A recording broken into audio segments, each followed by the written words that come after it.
and see how well they do. Maybe they could start out small, like sail 30 miles to Catalina on a foggy day. See how well they do. Oh, that's right. In the fog, you have to use a radio direction finder. Well, sorry, hate to say it. That's a flat earth tool too. It uses a rotary dial on a horizontal plane. You level it out on your top deck, on top of your cabin, and it turns 360 degrees to pick up radio beacons. So, radio direction finder, that's out too. But to use a sextant, you don't even need to reference the surface. You can use a plumb bob or use any A kind plumb of thing. bob out at sea, You can get a horizontal that way. on a rocking boat, you're going to use a plumb bob. Yeah. Really, Hush? Show me the navigational plumb bob, kid. I want the navigational plumb bob. Oh, Mushcane. I want to see the navigational plumb bob kit. Can you show me that? You would just use it if you can't reference the surface to get your horizontal. Can you show me somebody that's using a plumb bob out at sea to navigate with?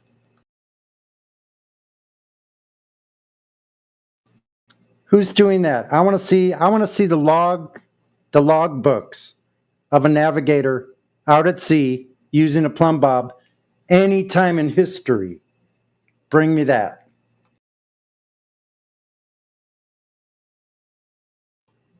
Do you have that, Mushcane? He's gone. That was easy. Yep. Too much pressure. He couldn't take it. That's ridiculous. Matthew learned this. Sorry about that. Go ahead. Oh, I mean, I was just going to say that Mushcane, just to give him a few points, he did the other night. He was like articulating a lot of the anti-globe arguments, and we were talking to another globe believer the other night. It just came out of nowhere. I'm trying to remember what they were. Some other people were there. I can't remember what they were, but it was like he was like educating, the fantasy globe believer who had these misconceptions. It was cool. Yeah.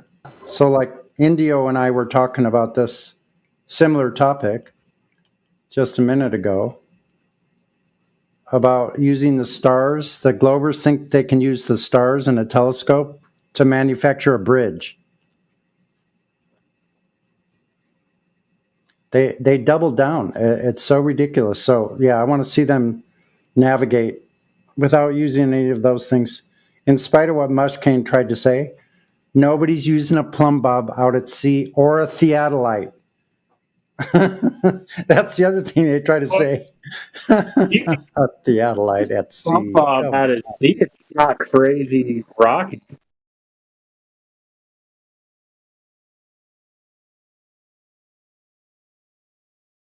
As long as the boat's not rocking like crazy. Yeah, what do you think boats do when they're out at sea? Well, if it's calm, then Yeah, when is it ever calm? You've never been out at sea before, I bet. I've never been like way out to sea, but I've been on a boat on the ocean. Yeah. On a lake? No, I've been on a boat on the ocean, but not very far. Yeah, like in a harbor or something. Got it. Even on a calm day, you're always moving. Yeah. As soon as you get out at sea, you have waves, swells, which can be different. The waves and swells can be different directions. And different intervals, too. You can have a plumb bob with a built-in wave a wave detector. Well, say you're in an airplane, and it's foggy, it's cloudy. You could use a plumb bob to get your horizontal there, as long as there's not a bunch of turbulence. Yeah, because you're flying horizontal. Yeah, got it. That's not the same as on a boat, like a sailboat.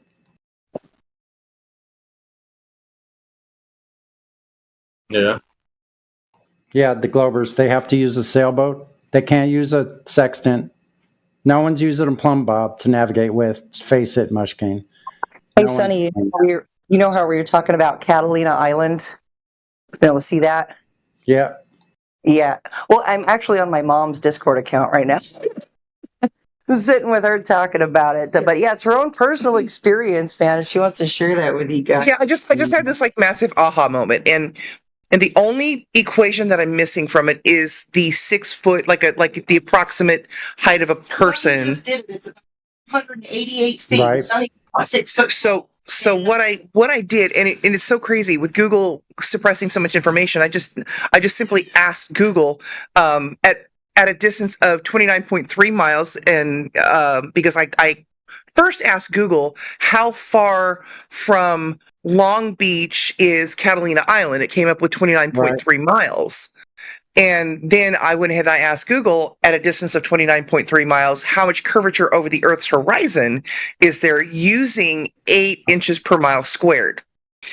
Well, that sent me on the journey. And so you do 8 times 29.3 miles squared. And that'll get you 8 times 858.29, which equals 6,866.32 inches. Well, you multiply that times 2, and that gives you 572.19 feet. So that means, if I'm correct and I understand it correctly, that means that 572.19 feet of Catalina Island should not be visible from the shore of Long Beach. Yeah, that sounds about right. So what you do when you get the final total of the inches, you divide by 12, right? That's exactly what I did. Yeah. And then the final question I asked was, what was the highest point on Catalina Island? And it's like 2,097 feet. And so so you would only see about 1,600 or so, 14 to 1,600 or so feet of Catalina Island if you're standing on the shore. Well, being a California native, I know for damn sure that that's impossible, because I've looked out and I've seen Catalina Island. Yeah, so maybe since your daughter's there with you, maybe she can go onto the text chat and she can show you, because I've posted my image of Catalina and the distance 28 minutes after the hour. Shows my location. Oh, yeah, scroll up. Sunset Beach right there. But Mount Orizaba. Yeah. Yes. Yeah, Mount Orizaba. It says the height, of course, is 2,097 feet. Yeah. Okay, so we got the same. Yeah. Yep. So we got the same close. one. Like mine came up with 486 feet of hidden height. So the reason I brought that up is because if you look at my next couple of slides at 40 minutes after the hour, or actually, no, the next slide, it shows the distance to the oil rigs there. Oh, so yeah. The furthest oil rig is 9.95 miles. So that should be 67, 68 feet below my line of sight. And so I got something very similar. I got 66.32. And so I'm guessing like I said, the only equation that I'm missing is the factoring in of a person's height and where they're standing on the shore. And so I guess my calculation is literally from sea level. Right. So what you can do is, if you're using like a Earth curve calculator, you can go to a very simple one. Let me see. I'll look it up again here. If you just put in Google like Earth curve calculator, you can go to the GitHub one. And that has the eye height in feet. Well, you can do imperial or metric. So if you use that one, you can do that. Or the other thing you can do is you can use the formula for the distance to the geometric horizon. In other words, at your height, like let's say 1 foot above sea level, the formula would be 1.225 times the square root of the observer's height in feet. So what that amounts to is at 1 foot above sea level, which the black swan image that we have, Right. it's one of our long distance observations. The geometric horizon could be no further out than 1.22 miles. Now, with a 6 foot observer, the geometric horizon with that formula, based on the globe of the radius 3,959 miles, is about 3.5 miles. So you can see from my 6 foot height, everything should start dropping away from my line of sight after 3.5 miles. And Exactly. the closest oil rig I have in that view is Isn't it like 10 miles out, 8 or 10 miles out? 9.35 miles. See, I knew it because, like I said, like Jenna said, we lived there, and so I knew it was like 9 or 10 miles from there. And so the other calculation I tried to do was from the observation deck of the Queen Mary, because I know we've gone up and looked through the telescopes at the Queen Mary. Right. So you can see that too, but I'm like, okay, it just kind of clicked in my head. I'm like, okay, well there it is at a distance of that, so ergo it's this.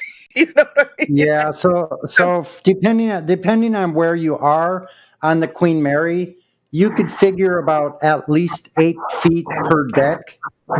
So from the water line, if you're 4 decks up, then you're talking like 36, 40 feet above sea level. That's a good way to figure it. Yeah. So, I'm still looking at this calculation. I'd love to figure it, but even still, I think it's it's a reasonably accurate calculation. I mean, even at the 572.19 feet of curvature, or what we can't see of what you're supposedly not able to see. And Yep. so, Well, welcome to Ladies' Night, everybody. Are we live? I just want. I'll stop talking in a second here. I just wanted to finish that off with Mrs. there. So at 40 feet height, at 30 miles, your geometric horizon would still only be 7.7 miles, and the amount of hidden would be 330 feet at 40 feet height. that makes sense. I just wanted to finish it up with that. Thanks for letting me share. I'll back out now for Ladies' Night. Welcome, ladies. Thank you. Yeah, You totally stick around, Sonny. Around. Yeah, we've got two. Are there 2 ladies on that mic of Bree Massey? Is that what happened there? Yeah. Yep. Yeah. Yeah, Dandelion. Meet my mother, Bree. Wow, that's so great. I'm so impressed that your mom is here. My mom would never in a million years. Of course, my mom literally does not even have the internet, like she has a flip phone. Yeah. So we are not going to see her here, but that's cool that your mom is here. I think it's way funny cool. because I think it's way cool. Well, I started sending Jenna like certain things, and I'm like, to prove to her this is that. She's like, no, that's not it. But knowing my kid, she's like, no, I'm going to go research this. So she went way further with all of this than I ever dreamed of. And then she came back to me. She goes, okay, now look at this, Mama. So I got more schooled. Yeah, I got more schooled than what I was trying to school her with. And so I'm like, okay, and I'm so from the mouths of babes. And I'm like, yeah, what a great story. I love it. I'm so glad you're here. Thank you. I'm happy to be here. I don't normally get on because I'm always busy. I'm always working. And Jenna will tell you this. I'm always working, doing something. So I'm as bad as I've passed that work ethic on to my kids. And so they're always working. But oh my gosh, for real. There's times where I won't be on here for like a long time because I'm working my butt off. Yeah, but this is your downtime. When you do have your downtime, this is what you do to your hobby, the thing that you do to decompress. You guys sound like twins. Yeah. You sound like twins. I know. Everybody says that. Everybody does. When I was a teenager and I would answer the phone, I was taught proper phone etiquette, and I'd answer the phone and people will be like, "Hi, Mrs. Massey," and I'm like, this is her daughter, right? And they're like, "Oh, you sound just like each other."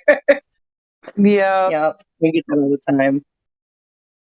Okay, yeah, I've got a little intro that I wanted to start off the ladies' night. So yeah, we're having ladies' night every Wednesday.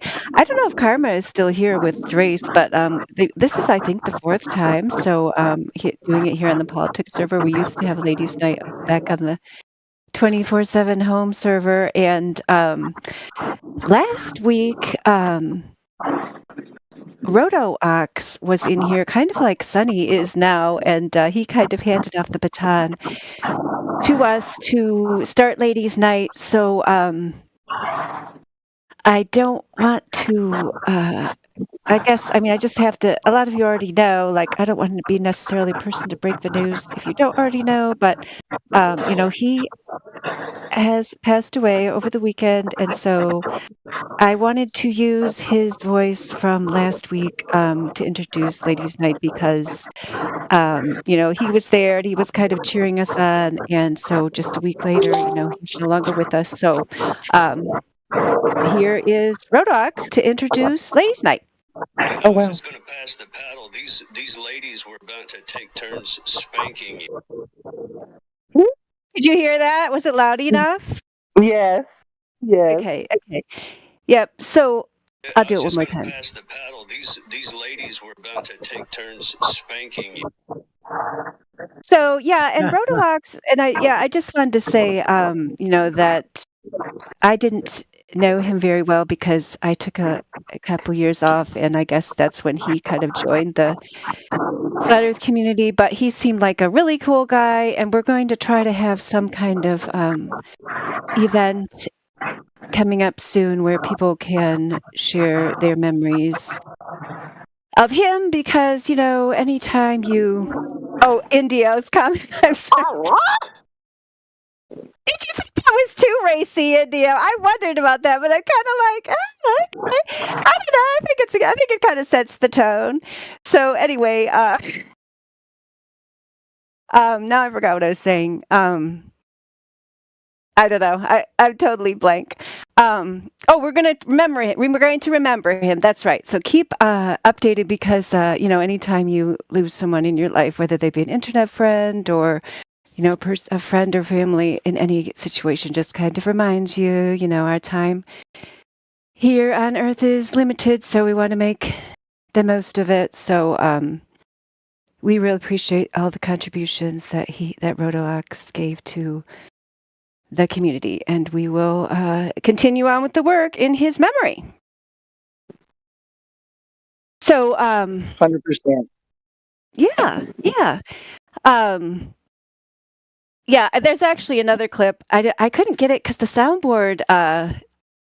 If Indio liked that one, he's gonna like this one even better.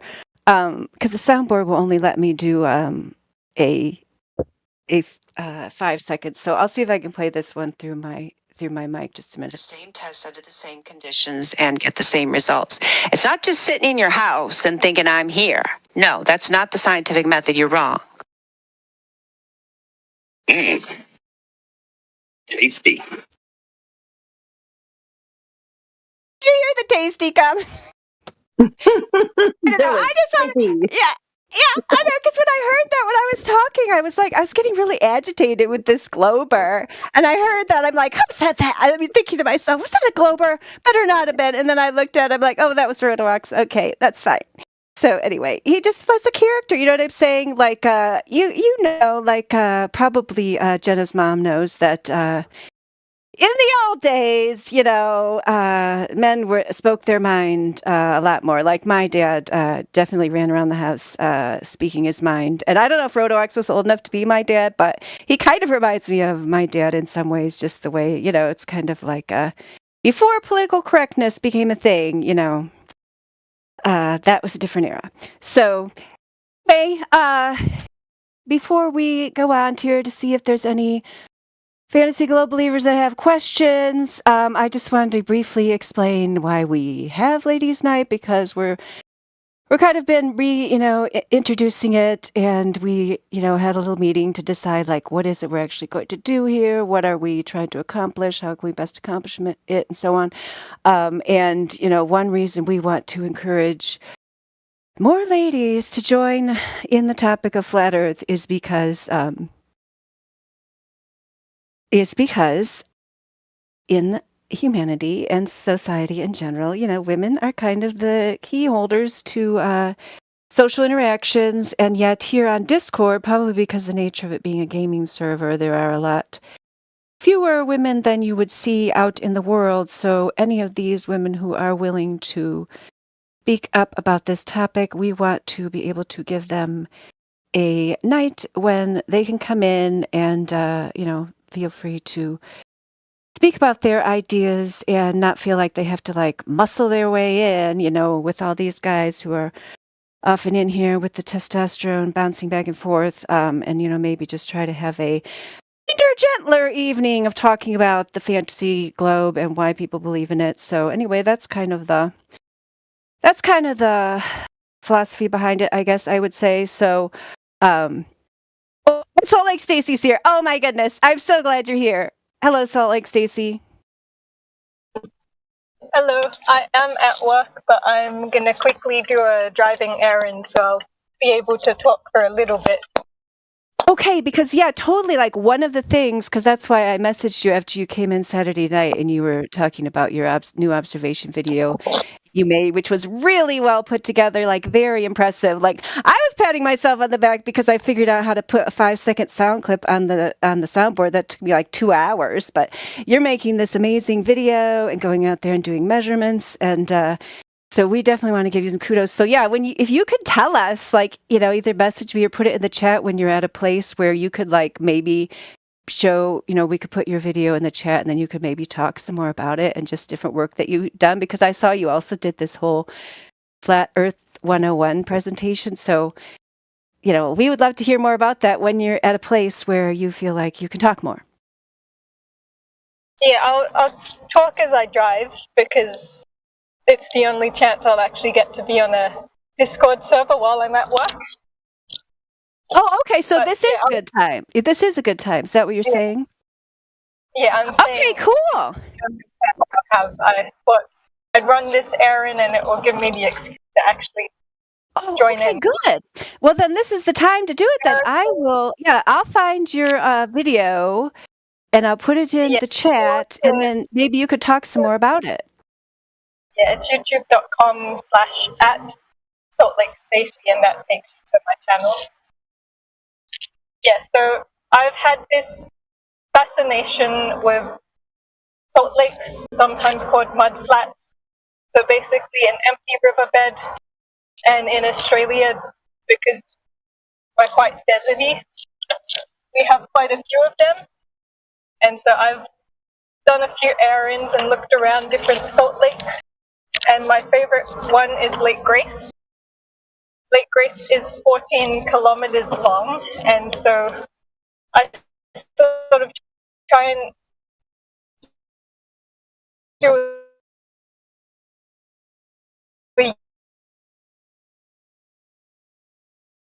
yearly observation. I do the tests as I like them to be, so I'm always trying to improve my tests. But the main essence of what I do is I walk into the distance with a bike which has an odometer attached, so you can get your distance by working out the circumference of the wheel, and a magnet, every time it clicks, it tells you how much centimeters it's moved. And so that's how I get the distance.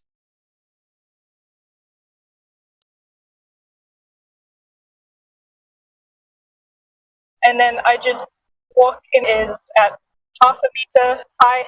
How much curvature would we expect when I'm there?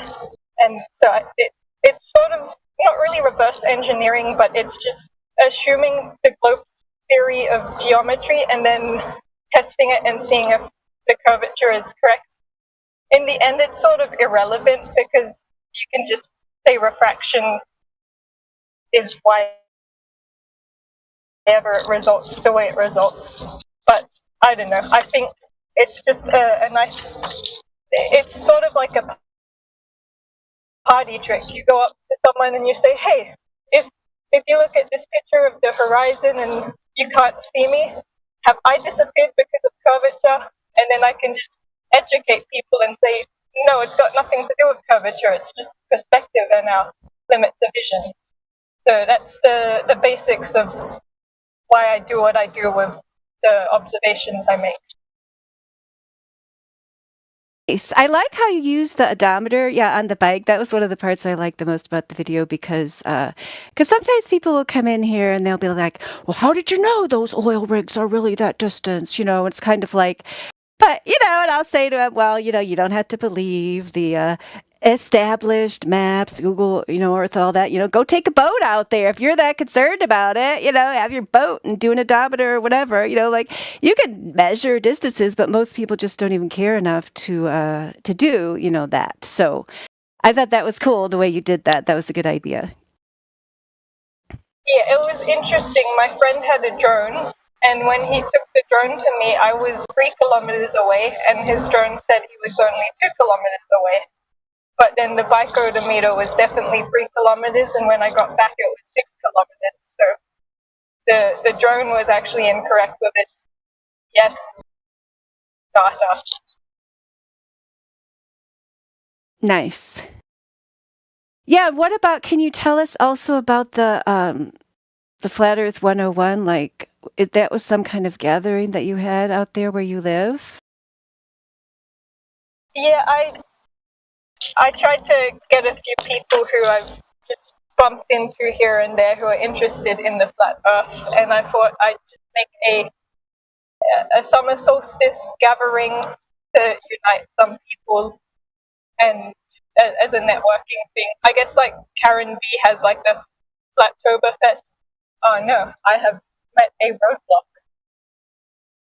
That's what happens when I chat and don't work out or I'm driving. Oh, don't cause problems for yourself. Yeah. Yeah, that's cool. That's nice. So you might do it again.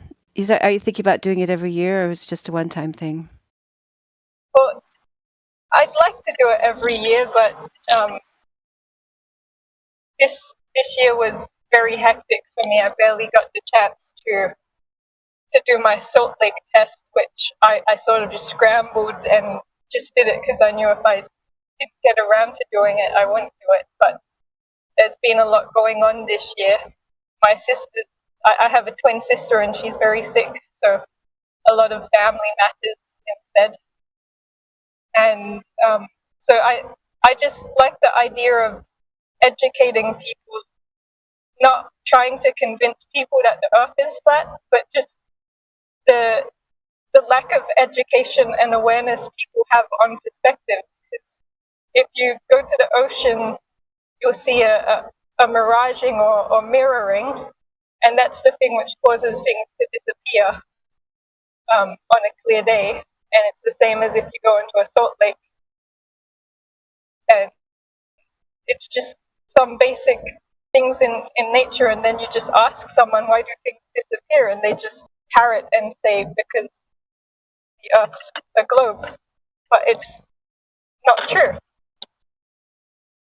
So I just like sharing information because it's not like the information I've discovered is not like something I found on my. I mean, I did sort of find it myself, but it's not like I own it. I'm just passing it on, and it gives me joy. So I'd like to let other people have the joy of. I guess it's just having that context and awareness of how things actually work.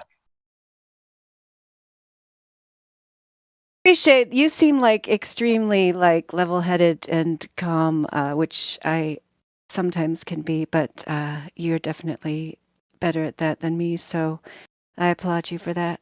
Even when you're dealing with these guys in here that kind of can have their little frat boy attitudes, you didn't let that shake you the other night. So I really appreciated that.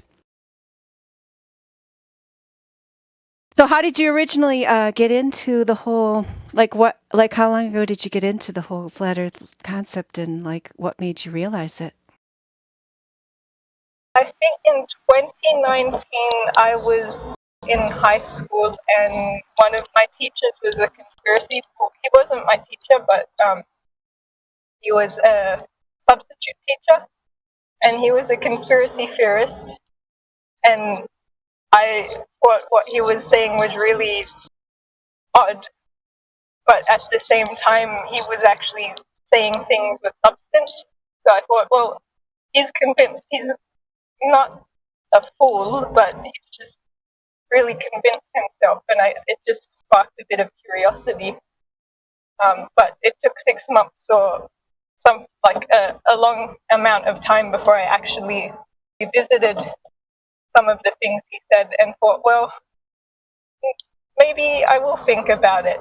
And I'll admit, I think my start to Flat Earth was not very strong because I was raised a Christian. Now I'm not sure, I'm just sort of spiritual without a label at the moment.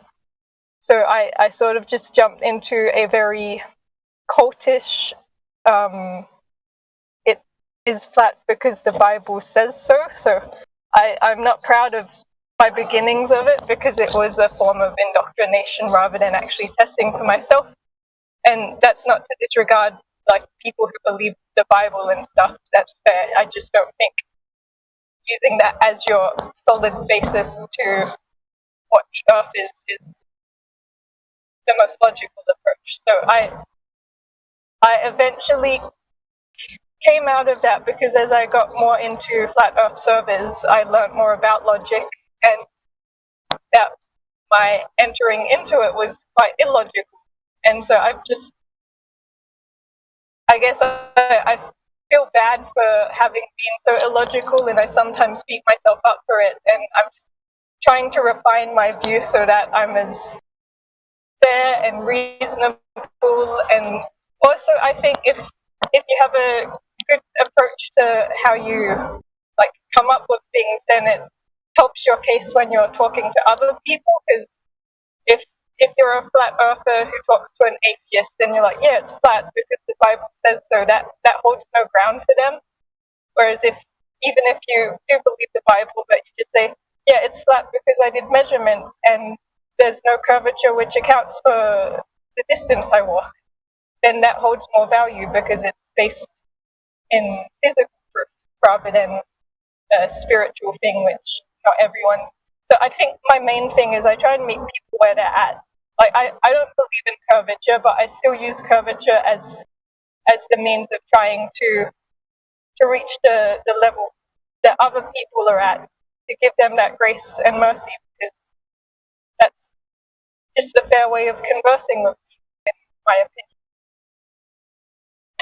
Yeah, that's what a great story. I have never heard anyone like explain it quite that way, but I totally agree with you. Like, even if you do have that faith or you are looking at that biblical view, like if you can't learn the logical arguments, then you're going to have a hard time getting that across to people and building that bridge. So wow, thank you for sharing that. Yeah, no problem. I'm happy to talk about it. How about you? How did you get into the Flat Earth community?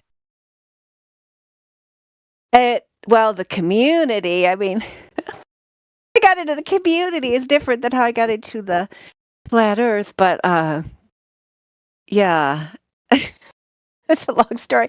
I mean, I started by researching it for a paper I was writing for a university class, and my research was supposed to be debunking it. I mean, that's the short version. And then I was going to write about how you would talk to teenagers to explain to them that the Earth was a globe. And of course, like all the globe believers that come in here, I was sure I would be easily able to find scientific verifiable evidence of this globe, right? Like, I didn't even know when I started for sure what it would be. I was just sure it must be there. And then when I couldn't find it, then I kind of had like a crisis, because not only did I have to finish this paper, I'd already told my professor that was going to be my topic. I'm like, how am I going to write this paper about how to convince the students they're on the globe? You know what I mean? But then I did write it, and the guy, it like made a whole bunch of flat Earth arguments. I like put some like Globe Believer, like this is why people think it, but really, this is what you find when you look into it. I kind of like gave both sides of the story, and he gave me an A on it. He's probably just kind of like, oh my gosh, what's this lady doing? I don't even want to look into this, so we'll just give her an A and she'll go away. But anyway, that was the first thing, and then, but I didn't even know there was such a thing. I mean, I don't even know how much flat Earth community there was back then. That was like early 2016, I think, or late 2015. Like, yeah, I didn't get really into it. Community, Did you recognize the difference between direct and indirect evidence? Yes, I mean, I guess that's, I suppose, but, thinking back at that time, yeah, because that was what confused me even more, that I did not find the 8 inches per mile squared, geometry explanation. If I'd found that, like, my life would have been way easier because I didn't find that. So I mostly found indirect arguments that were like questioning, I realized, there's valid reasons to question this model, and there's not really a lot of verifiable evidence for it or direct measurements. So yeah, that just kind of raised the question, but it wasn't until I found some books, The Greatest Lie on Earth, Edward Hendry. I think that's the first place I saw the 8 inches per mile squared explanation. And then I read a couple other things, like however many 100 proofs that is, 200 proofs. I don't remember. I'm sitting at a restaurant in South Haven, Michigan. I had printed that off the internet and like, oh, railroad tracks. Oh, isn't that interesting? But anyway, but then I wanted to prove it to myself, Stacey, before I talked to anybody else about it, because I didn't want to be influenced by other people. So I actually spent years just looking into it to myself before I talked to anybody else who thought the same thing.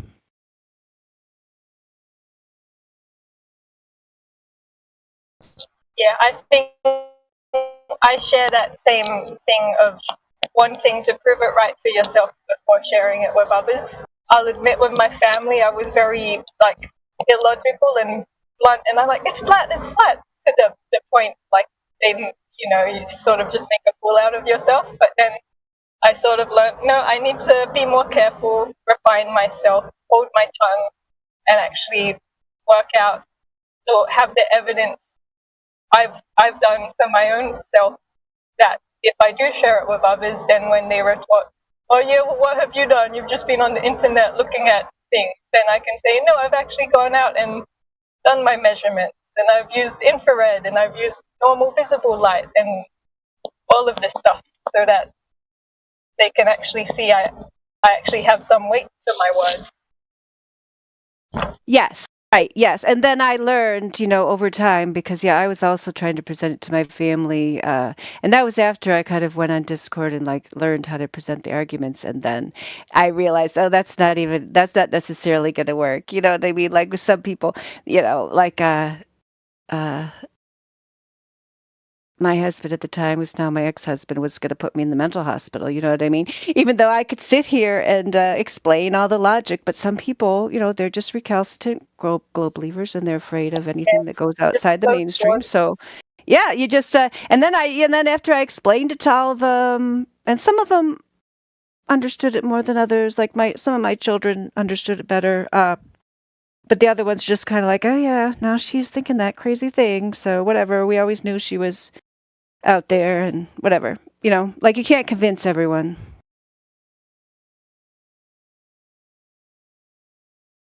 Yeah, the one thing I would like to do, obviously schools are annoying because they indoctrinate people, but I'd love to go to schools and just guise myself as some sort of teaching science and stuff, and then just squeeze in some flat earth perspective stuff, but I don't think the government would allow that.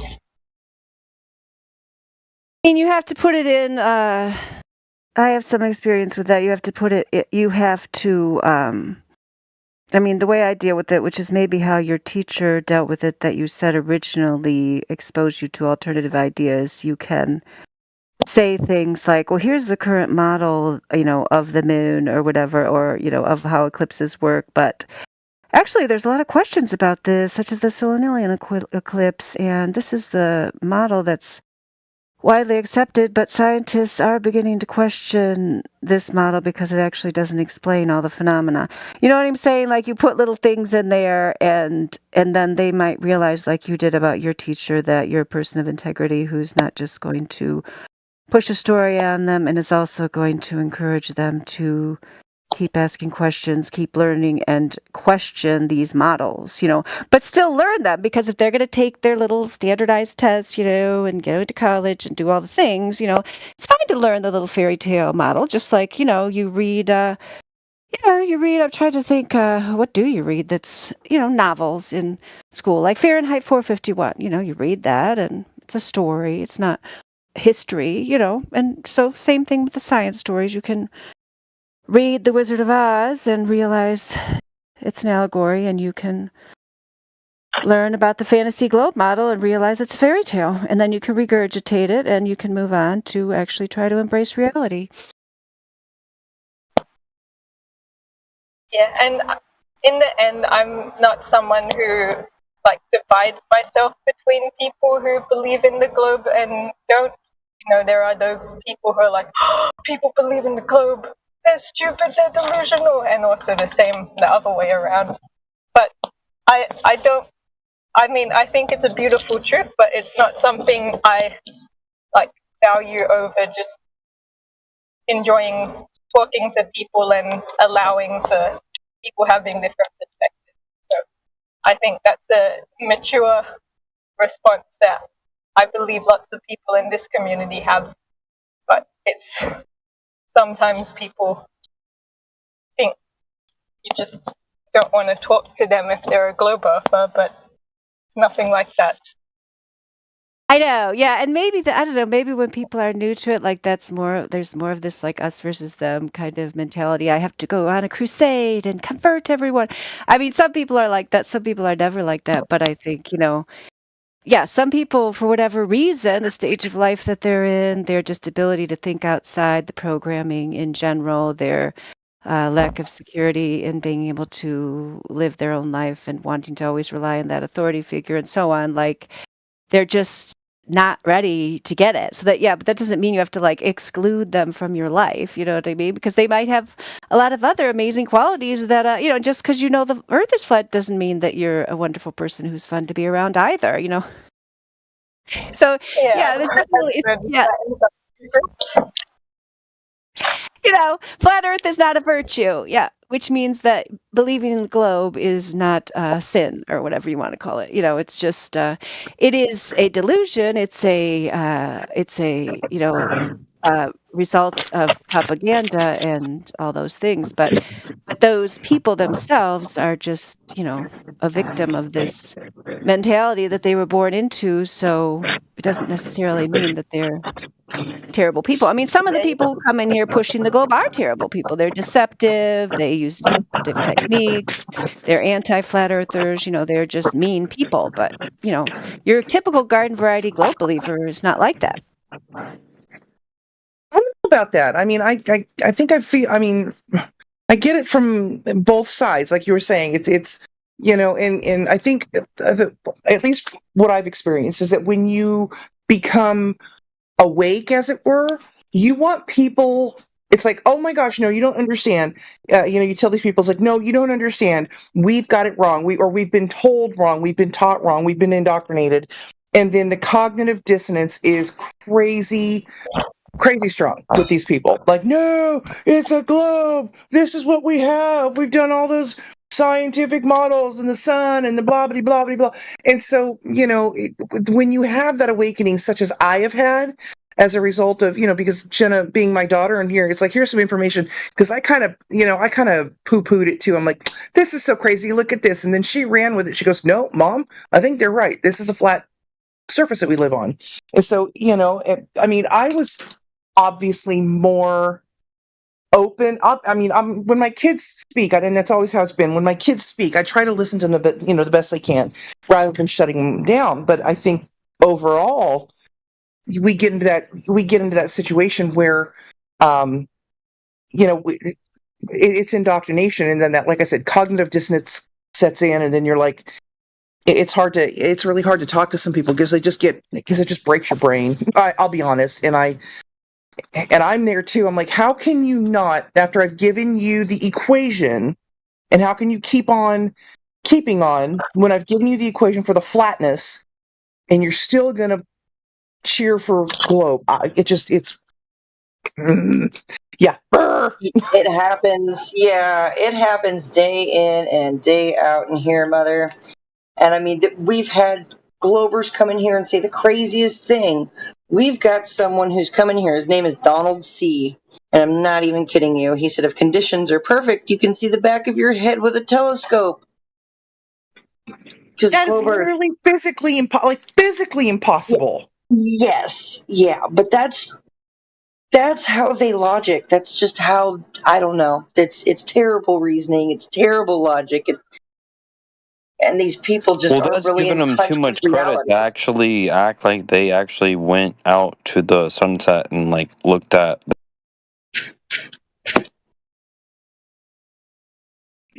I have a good one for you. Okay, keep going.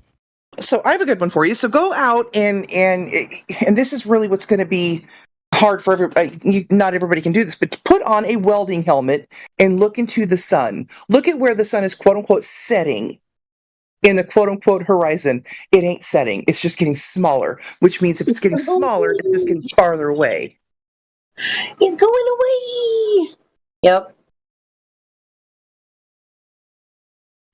I mean, and I figured that out because we had it's funny because I worked at a body shop here. I quit a body shop rather recently, and I grabbed a welding helmet out of the shop to go see an eclipse.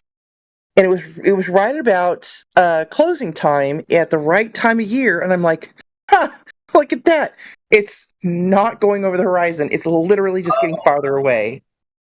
Was that last year in like April when we had that? Yes, Okay, that's exactly so you're when that was. You're gonna love this, right? The moon was not at all where it should have been. For that to be the moon blocking the sun, I think I've told you about this. Yes, Amish, or I guess he's sporadic E in here. He's got a lot of the deets on that, and it's mind blowing, absolutely mind blowing.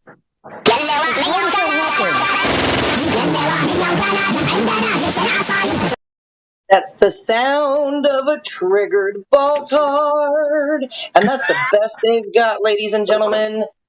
See, and that's what I'm talking about. It's like Baltard. That's my kid, man, and I have to admit, maybe I have to apologize because I have that same mentality sometimes. It's like them dang Baltarders. You didn't used to be that way, though. Baltardians, curse you, silly Baltardians! Oh my goodness! Show me your curvizontal bendy rising at C curve. Oh wait, it's not called that. See what I mean? Curvy bend horizon. Good Lord. Yeah, they want to come up with another thing. They want to make their own definitions to things, right? And you can't do that, right? We have these words, and they mean things for a reason, or else we would not be able to clearly communicate with each other. Well, they still don't understand. That's fine. I don't know if you've ever seen Matthew Learns in here. He's funny, man. He's got. He said, "There's plenty of strong evidence for a globe Earth," and I'm like, "Then you should be able to prove it." And he's like, "No, you can't prove the globe." What? What'd you say, Baltard?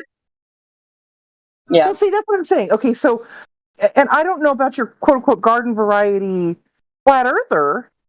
I don't know I'm not sure what a garden variety flat earther would be. You've got like the ether flat earthers, and you've got like the upward moving flat earthers, and that's pretty much what she means when she says garden variety flat earthers. I mean, yeah, I don't know what I meant about garden variety flat earthers. I guess I don't even remember what I was referring to at that point. I guess, I mean, I would think garden variety, would just kind of be the baseline. There's some regular guy. Yeah, there's some. Yeah, I guess also as far as that's concerned, is like garden variety. You've got like flat earthers that come in hard, they come in heavy, and they come in swinging. When that's not. It doesn't. You don't have to do that. You got others that are really chill. You got the ether. Yeah, it's kind of there is a variety of flat earthers, but the genuine flat earthers are trying to get into like ether and all of this crap, right? So, but that's not even a real argument, right? No, it's hardly. I mean, that's the difference, with this, the channels we have here on the politics and religion server. I mean, my understanding of why they were begun is to try to stick to the empirical evidence, and there's other servers, people who want to speculate about models or other things or explaining things, but we're just trying to stick to the empirical evidence and the logic of the arguments and those kind of things, because just that in itself is enough, and it's the best thing for new people, because like Stacy was saying before, if you're like into the biblical part of it, like that's cool and everything, but you've got a new person coming in here who's not religious at all, not Christian, like that's gonna immediately turn them off. They're gonna be like, oh my gosh, this person's trying to convert me, like that is just not the way to start. I mean, I'm sorry, that's my opinion, but I agree. Not everybody believes in God or the Bible, and so to use that as authority, you've lost that argument right away. Yeah, exactly. This is why I was telling Hush earlier, Dandelion, I don't know if you were in here yet, but I was telling Hush earlier, because he was asking me why I was quoting from the Bible. It was actually just to show how plenty of Christians reject this book of their religion. And we had Castle Kingside in the chat earlier, who was doing exactly that, sidestepping and misinterpreting and rejecting scripture of the very religion that he claims to be a part of. He claims Christianity. The Bible is the book for Christianity. So I was telling Hush, I said we don't need the Bible. We don't need the Bible to show you that the earth is flat. I don't need that at all. And I mean, the only time I would even get into it is if the person's trying to say that it proves the globe, which people do sometimes. Yeah, right. We've got FAYAD in here. He's a Darwinist. I don't know. Are you new to the topic of flat Earth? Fayad, are you able to speak? He's gone away. He ran away. See? Oh, that fast. Okay, yeah. And to just bring this full circle is I like to approach with the fundamental basics, the KISS method. Just keep it simple, stupid. Keep it stupid, simple. Yep. Keep it stupid, simple. Keep it simple, stupid. Absolutely. Absolutely. And if people aren't getting it on a fundamental basic level, then they'll probably never get it in the world of fundamental physics like thermodynamics and things like that. Is Karma still here? I don't know if she wanted to chime in on anything. Is she still here, Drace? I guess not. Yeah. Do you see her in the chat? I'm not sorry, he's not in the room, and I was on the other side of it. I ran over when I heard my name. Oh, good. Yeah. How's it been going for you? Did you have any thoughts about what we were talking about? I gotta admit, I'm only half paying attention. It's super late. That's all right. That's how I am half the time. Totally fine. But yeah, have you been staying involved in the Flat Earth conversation? I haven't been around, so I don't really know if you've been around. Well, I never really got into the politics server. I used to just hang out in our server, so when I took a break for real life stuff, just taking care of house and mom and work and all that stuff. So I've kind of been taking a break for a while. Yeah, me sometimes you have to. too. You kind of have to decompress. You have to kind of leave and decompress a little bit because it gets to be a lot, and you're like, okay, I can't handle it anymore. Well, it's also for me the time zones. You guys are always on in the middle of the night. It's almost 2:00 already. Oh. Oh no! Well, in the summer, I have the summers off for work, so I'll be around more. Maybe we could do a ladies' morning. That would be a better time for you. Right? I have a solution. Everyone just fly to Australia, and we'll have all the FE women in Australia, so it's convenient for my time zone. Right. That's so funny. Let's go road trip. Road trip. Airplane trip. Well, me and Trace have been making a joke for years now that if you guys all just moved to Iceland, we would outnumber the rest of the Icelandic people, and this would become a flat Earth country. Yes, let's do it. That's pretty epic, actually. The last time I checked on the stats, just between 8 countries, there's nearly 1 billion flat earthers. Just between 8 countries. That's pretty darn significant. That's bonkers. That's awesome, though. Yeah, Globers are gonna become a fringe group. Just a little tiny pinky sliver of a fingernail of a fringe group pretty soon. They just don't realize it yet. They just don't realize that they're all flat earthers.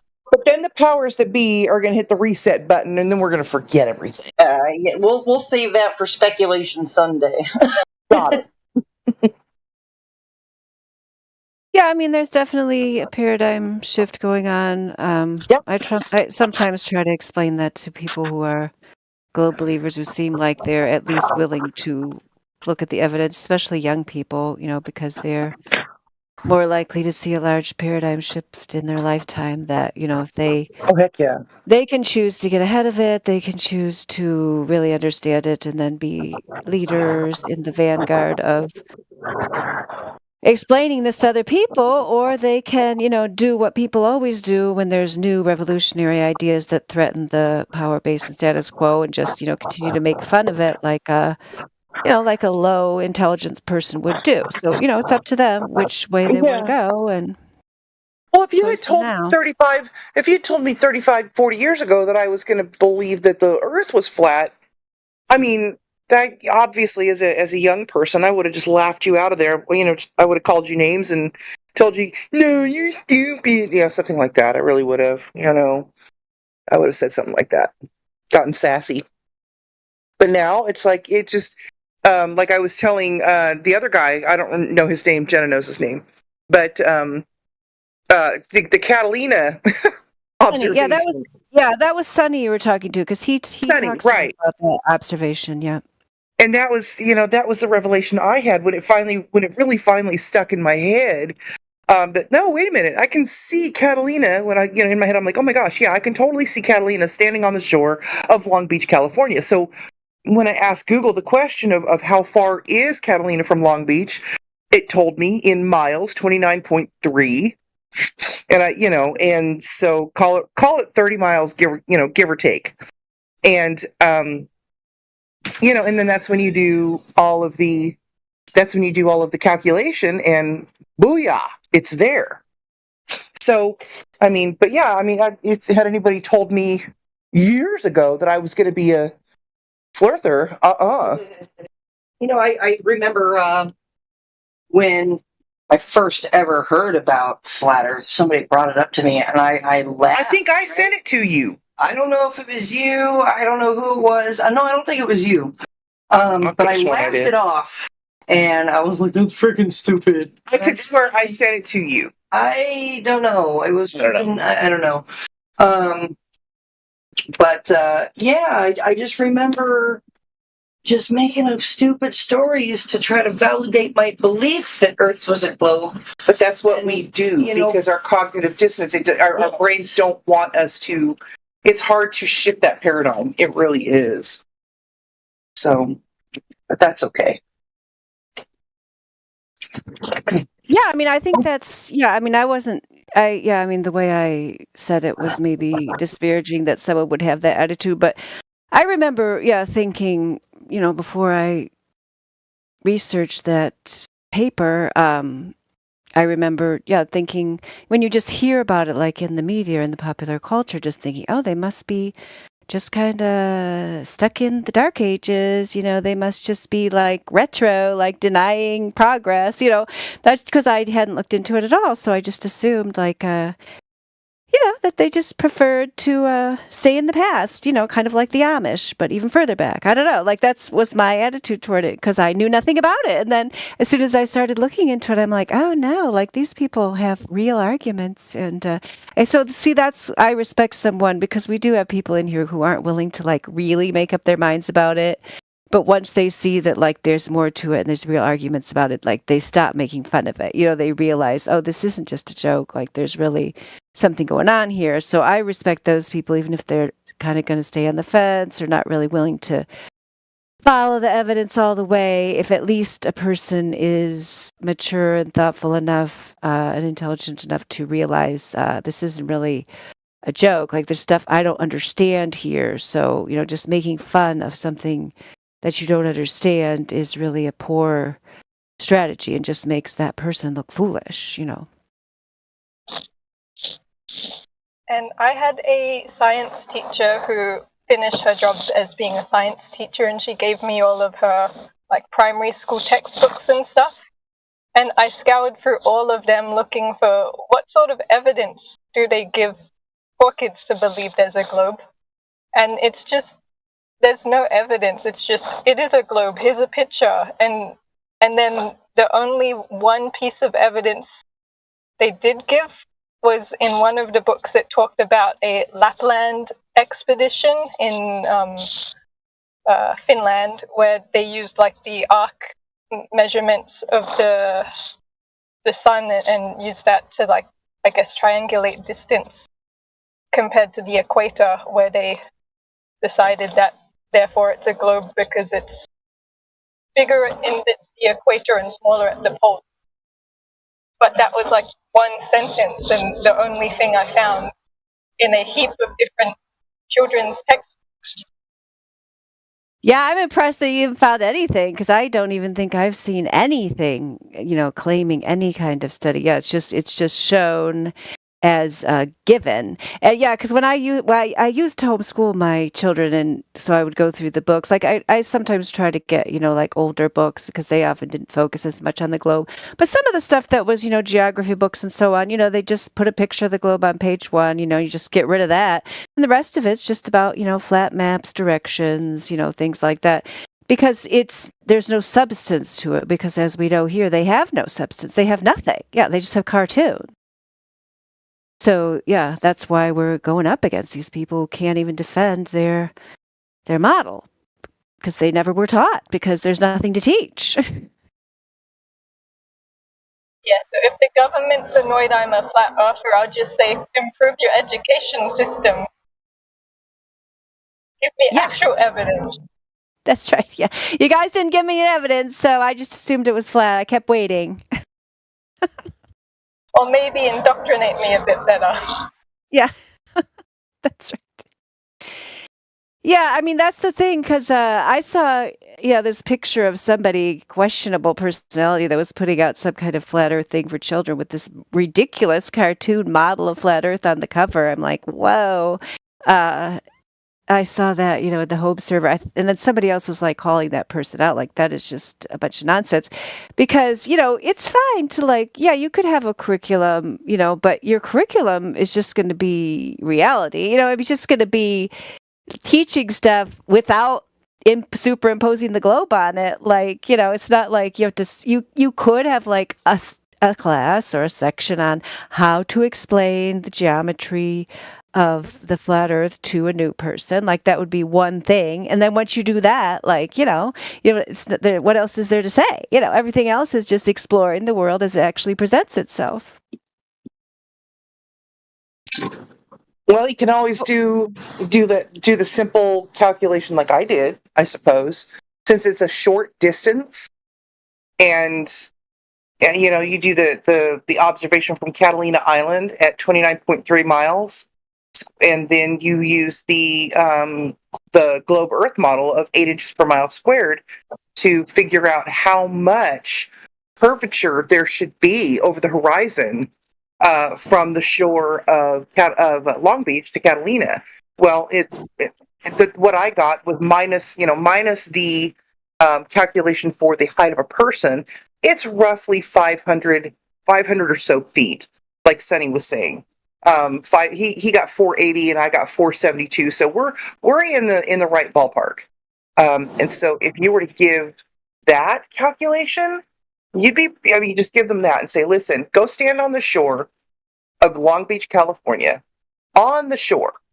Take your binoculars and look out at Catalina Island. If you can see the entire island, which is 29 or 30 miles away, then there's no curve. There's absolutely no curve. Or, and I don't want to argue for that because it's stupid, because the Earth is so big, we just can't see that's dumb. That's not even an argument. I don't even want to go there. Yeah, But, that's a Glober. That's the common Glober dilemma. It is. To see curve. I saw boats go behind a curve. Very frequently, it happens in here. The hell, you saw nothing go behind a curve. Yeah. But So they just we've can't got- get away with that bigger. They can't get away with that bigger globe thing because all of their, fairy tale cosmology is based on the 3,959 radius. So they just can't get away with that. As well as that the proportions and everything would be wrong. I mean, it's just wrong. They're just wrong. But we're testing, their claim. So there's no reason to let them get away with that. Oh, Ildiko came in, and the lifologist. We got 2 more ladies that joined us. Hello, ladies. Yeah. Welcome. Hi, how's it going? Pretty good. How are you? I'm hanging in there. Good. We've got Jenna and her mom in here. We also have Karma, who is on her brother's mic. Drace is there. That's actually Karma and Drace, I guess. And we've got Ildiko, Jenna's mom, who's Hello. Bree. Evening. Oh, there's Ildiko. Yay. Good to hear your voice. Oh, I hear your wonderful explanations. You are a good teacher. Thank you. Yeah. How's everything going out there in the Big Island? Beautiful. Every day is remarkable. It's most beautiful. Really. You can't complain no matter what. I bet. Yeah, I gotta try to get there sometime. I'd love to do the boat to Hawaii. I think that'd be fun. Take a long time though, but I feel like that would be fun. Yeah. By the time you go out here, you're ready to go back. Oh, Crusader's crying. Are you crying because you lost your globe? Is that why you're crying, Crusader? No, I have to write this Lose your assignment. globe? Oh, what's your assignment about? Oh, he's gone away. He's not going to tell us. He just wanted to cry. But it wasn't your story, Ildiko. It was his assignment. Okay. All right, good.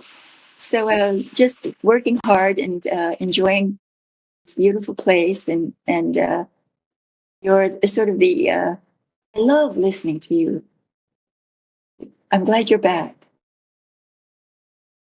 Oh, I can use all the encouragement I can get.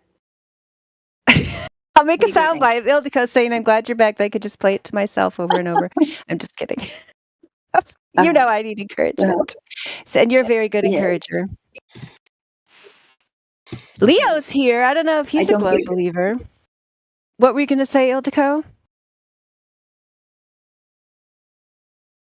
I don't know if you said something else. No, nothing. Just carry on. You're talking about Leo Vigildo? Yeah, do you know him? No. I just thought it was a funny name. It is. Greetings, Leo. Sorry, I never grew up. What they say, growing old is mandatory, but growing up is optional. Facts. Oh, I see. The lifologist is saying, you're saying your daughter can't join, like she's not capable of joining because it's not letting her. That's what you're saying. Yeah, she tried to join the first time, but she was supposed to be talking to somebody, Crit, or I don't know, somebody to try to get her to join. I don't know. She's on a couple of the other. She's on 24/7, and I don't know if she's on politics and religion or this one. I'm not sure. What's her username?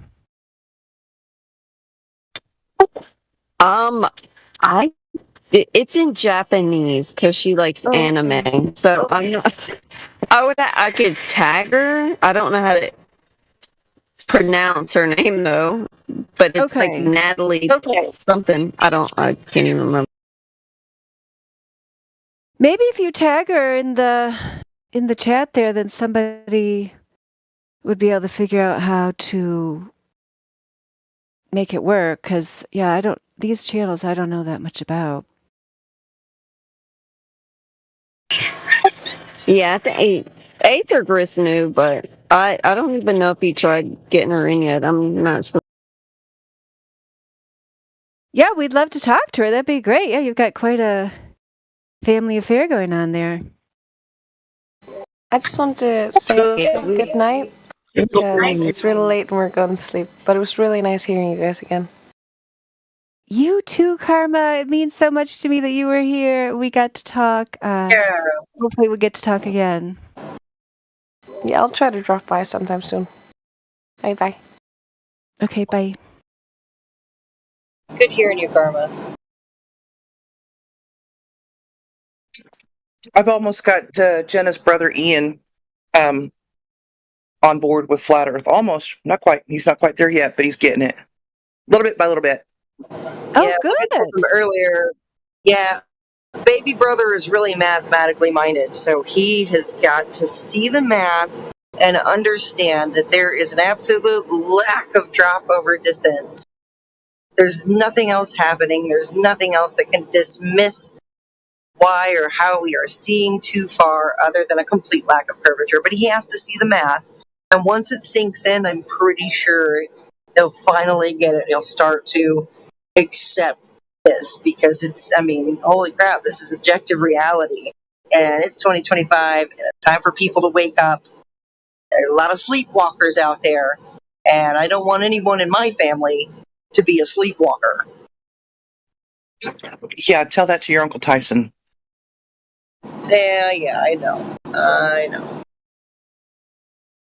He's into math. Yeah, hopefully he can.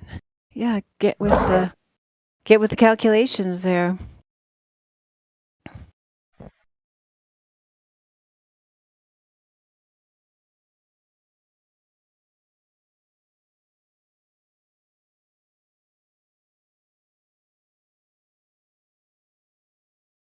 Do you have anyone in here? Well, we've got Leo in the chat.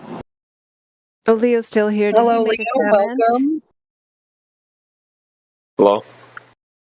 Hello. What do you think Welcome about to the channel? Yeah, what are you a person who thinks that you live on a globe, Leo? I don't know. I'm neutral, to be frank with you.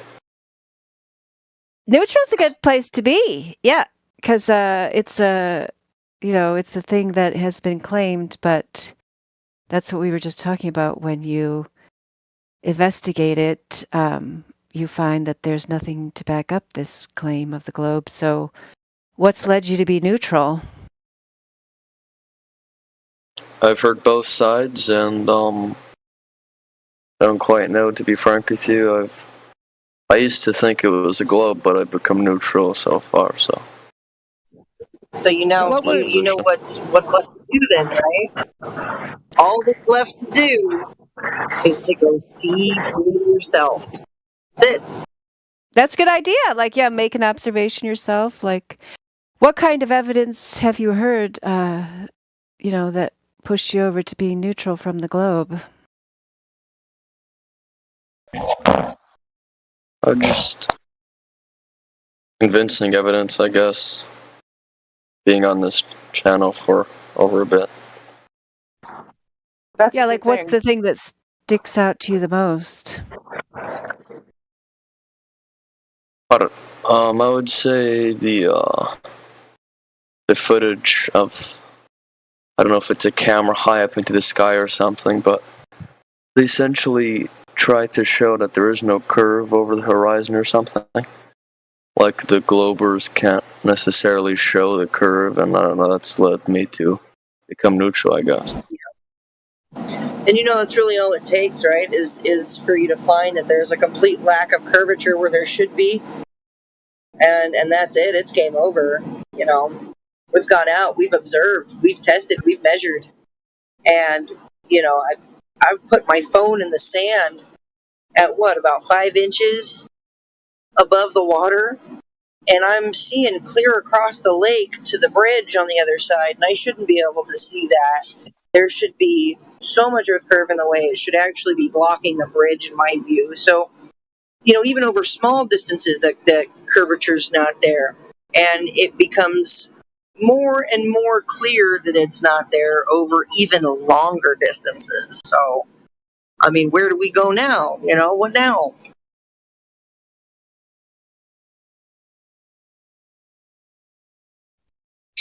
If you can go 70,000 feet up and still not see curve and the horizon still meets your eye, that's pretty compelling. Oh, hold on. I've got some shots from several different altitudes, and if you ask Google at what altitude should you be able to see the Earth curve, it'll tell you that you can perceive Earth curve from your airplane window, typically because a lot of airplane windows bubble out, but that you should be able to see the direct arc of Earth curve. That's that left to right curve. You should be able to see it from 50,000 feet, right? So I was just scrolling YouTube, just, doom scrolling if you want to call it. And I took a screenshot of these little short videos. And here's the horizon out an airplane window. And here is the navigational screen on the back of the headrest. Neither one of them show any Earth curve from that altitude of about 30 to 33,000 feet. Now, here's one that's really fun. This one comes from a U-2 spy plane pilot who is basically eating apple pie in space. He shows you how to eat apple pie through his helmet. That's not the point. This is at 70,000 feet. This is pretty mind-blowing.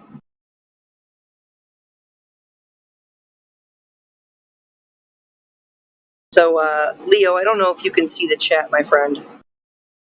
Yeah, I'll see it.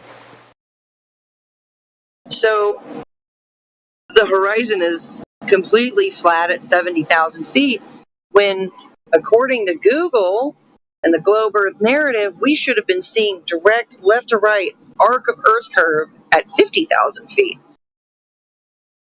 And I could show you another one here, and it's from an X-15 hypersonic jet flight to about 6 or 7 miles past the Kármán line, over 350,000 feet, and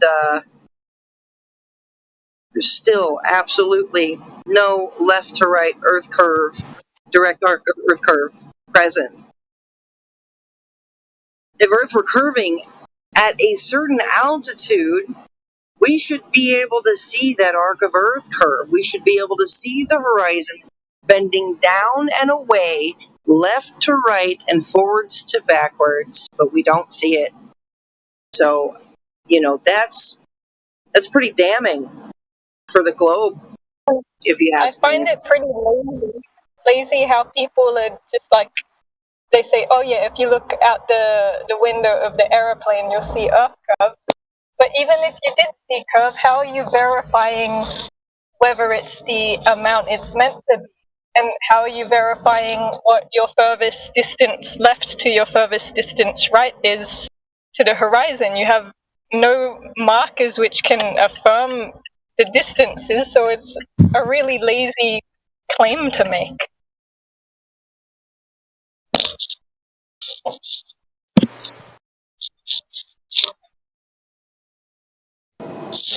Yeah. Yeah, So it doesn't. I think, yeah. Oh, go ahead. Yeah, because I was just going to add that because he said, yeah, it was the photos that really affected him because even though, of course, any image that we see of the flat horizon, like in and of itself, it's not proof, because we have these long distance observations like your mom was talking about earlier, like the Catalina Island. I mean, just one of them, show that the geometry of the sphere is not possible. And then I don't know if Leo's seen the list of them, and even that list is not exhaustive. That's just a sampling of the long distance observations that are impossible on a globe with a radius of 3,959 miles. But yeah, all these images, like the one Jenna's showed you and the one you were referring to yourself, they're the thing that does make it, get to the point where you, like you said, you were neutral because you kind of realize, oh, they're not there. There's all these widely varying and contradictory images of what's going on up there. So, there's really, even though they'll give you the little, narrative and the spinning globe and all that, and that's what you see in the textbooks, when you look at pictures and images taken in reality, there's a lot of amateur footage and professional footage of a flat horizon, and then also, of course, the images of the globe themselves do not match each other and have vastly different sizes of the continents and sizes that are out of proportion to the curvature portrayed and so on, to where those images are the ones that start to look fishy. If you just wanted to do a photographic study and not even look at the measurements, you would at least get to your neutral place, I would think, like Leo is, because, there's something fishy going on here. What do you think, Leo? Did you like those images that Jenna was showing you? I find them interesting.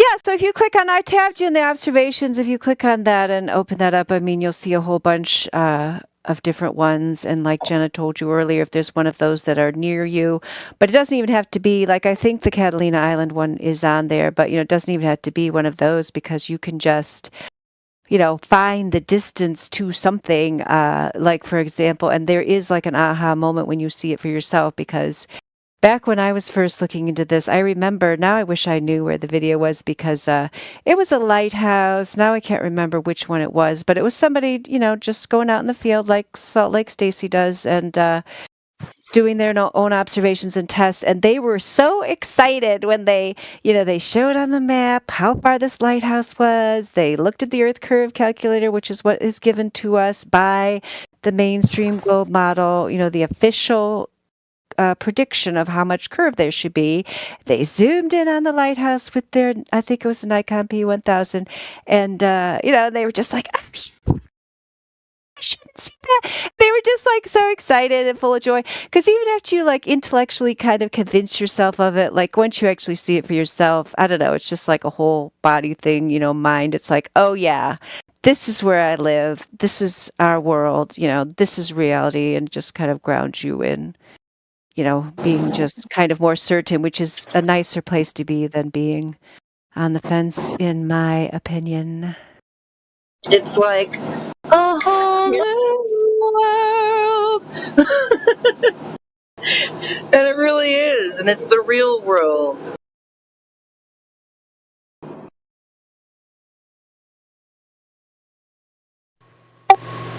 There's actually a very interesting story I would like to talk to you guys about, but it's a couple years ago. I worked for this older man who was a E9 in the Air Force for 30 some years, and I've tried to talk to him about Flat Earth a couple times after he brought up this one story, because he had this huge plaque on his wall of Johnston Island.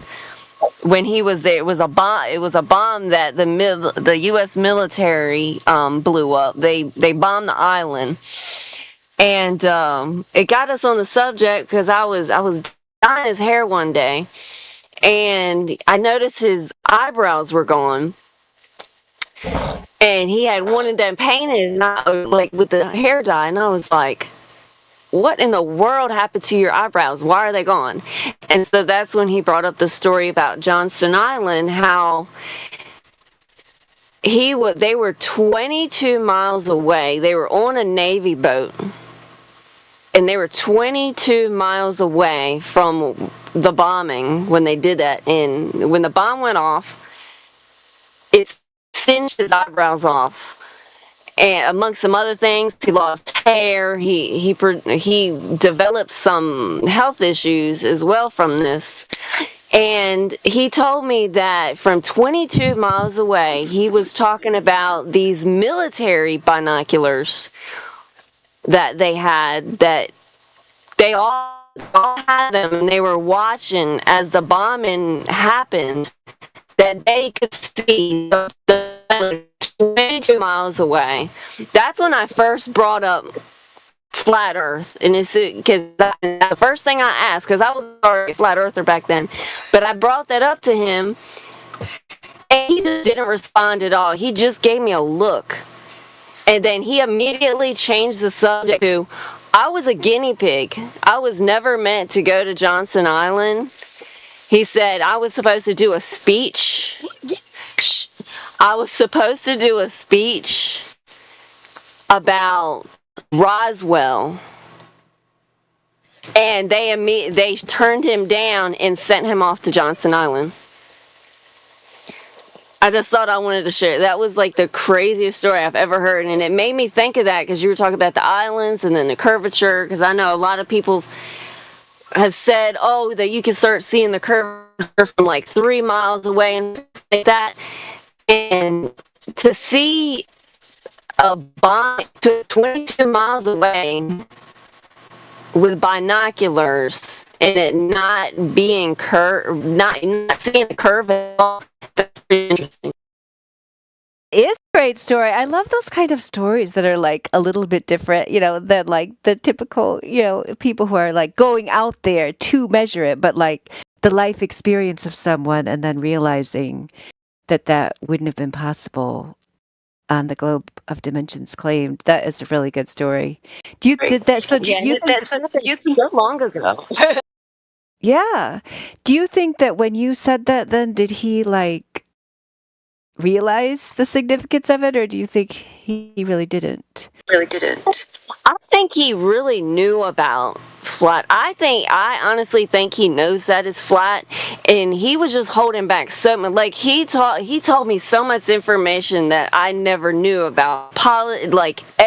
He's told me so many stories about stuff that I like, even about the C words that happened from a couple years ago. I don't know if I can say it out loud, but the 5-letter word. We know what you mean. We know what you mean. Yeah. He even told me stuff about that, but I swear every time I brought up something about flat Earth, he would dodge the question, which was like crazy to me. And I knew it. I could just look at him and know it because he was in the Air Force. He's talked about going really high up in the sky, and every time I try to ask him a question about flat Earth, he'd dodge it. Like, I don't know if it was a thing telling me, yeah, it's flat. Just don't ask any questions. Don't ask any more questions. But every time he would try to bring up some kind of what was it? There was a story where he dove in the Mariana Trenches. Going deep down. I don't remember how far he went down. He went so far down he damaged his ears. But he talked about being a guinea pig on that, and so many different stories he told me, and just it was crazy. I wanted to get so much out of him when it came to flat Earth, and I'd come back home and I'd talk to my husband about it, and he's like, still nothing. He didn't say anything about it, and I'm like, no. And I tried so hard to get it out of him so much, at least one bit of information, because I know that he knows, especially after, he even told me information about, because he used to work at Raytheon. He worked at Raytheon while he was an E9 in the Air Force, which is a very huge company. Military weapons, all that kind of stuff. And even talked about being with NASA and everything. And then he brought up Roswell and things like that. And I'm just like, tried so hard to get flat Earth out of him, but he didn't tell me. I mean, this is speculation, yeah, but I just wonder, yeah, if some, levels of the military, if they, consider it classified or whatever. I don't know, but Yeah, probably. I don't know. It sucked though because I tried so hard to get information out of him, and I just couldn't get it out of him for like 3 years. I worked for the guy. That's cool. Wow. Yeah. I like that. Yeah, Johnson Island. Where is that? It's in the Pacific Ocean. It's near Hawaii.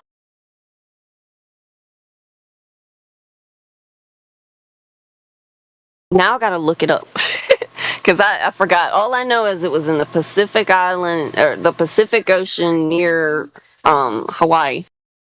Oh, okay. Okay. Cool. I like that.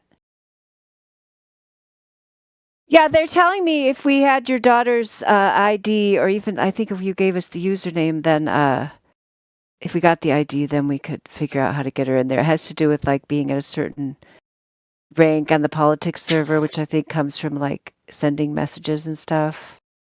Does she have to be a certain age as well? I think it's 14. Isn't it 14? Is she 14 or more? 17. Well, about to be 17. Oh yeah, then she's totally fine. I know for sure she's fine if she's 17. Oh, so yeah, I think it was wonderful for her. Yeah, so I don't know if you could send me, because I tried sending you a friend request because I couldn't send you a message without a friend request, but if you could send one of us her username, then we could get the ID and then we might be able to help her. Will do. Let me do that real quick. Okay. Yeah, Sunny put on there in the chat, Johnston Island Air Force Base, now decommissioned, was a United States Air Force base located on Johnston Atoll in the Pacific Ocean, southwest of Hawaii. Yeah, I like hearing there are different people who talk about their military experience and how they help them to understand that the earth was flat, like James True. He's an author, he has a podcast, and I don't know if he's still active, but he's been talking about flat earth for a long time, like 7 years or so. Anyway, he talks about his experience with submarines and how certain ways that the submarine worked, made him realize that they were pinging things they couldn't have pinged, that kind of thing. So yeah, I like it when people have just different approaches to it. Yeah, I knew a guy who was in the military who, back in like the 50s to 70s, he helped map out Papua New Guinea. And like I'd always sort of take these punts at him and try and sort of get him to say something about the flat earth without actually revealing it. And like he never caved, but it's like the times I'd ask about curvature and stuff, he'd just like say theoretically, blah, blah, blah. But, I find it fun trying to get people to say things which you sort of think they know, but you're not sure. Because I have a cousin who's in the military, and I feel the same way about him, just like things that we've kind of talked about and danced around, and reality that he was willing to accept at a time when a lot of other people weren't. Made me wonder about how far down the rabbit hole he's gone. But yeah, sometimes you can't get him for whatever reason. You can't get him to talk about it. I think the old people are harder because they're stuck in their ways. Yes, yeah, and this guy, yeah, he's retired military, yeah.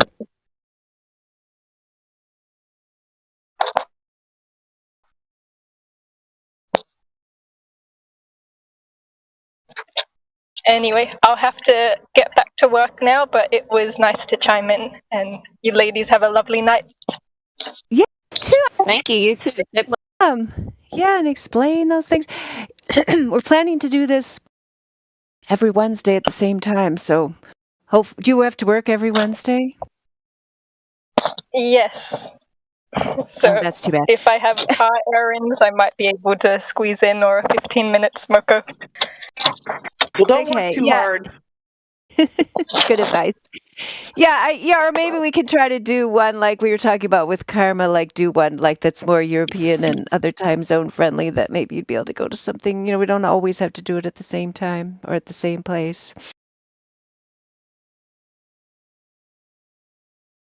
So yeah, Leo, did you have any questions about what you've heard so far?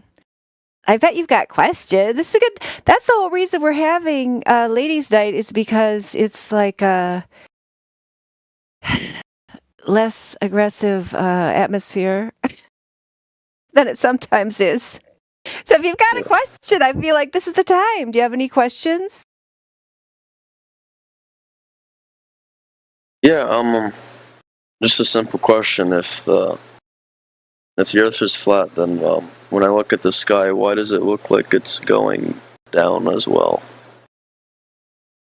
If you understand what I'm trying to say. Is what the sky looks like it's going down? Oh, like it's ramping down. That's your pyramidal. Okay, let me explain this. I'm really good at this. Everybody has a pyramidal field of view. So, like you're looking into the wide end of a pyramid to a point, right? So certain things get to a vanishing point. It's that where they become too small for your eyes to resolve. This is something called angular resolution, right? So things appear to ramp down in your vision, and it looks the same. I dare you to go look down a really long hallway, and you will see the same thing. The ceiling will appear to ramp down to the floor. The floor will appear to ramp up to the ceiling. This is just how our eyes work. I think you're talking about humidity, right? Say that again? Humidity? No, humidity is not an issue. When we're talking about your field of view. Are you sure about that? Everybody has. Yes, your field of view is the way everybody sees things. And so humidity is not a factor on there.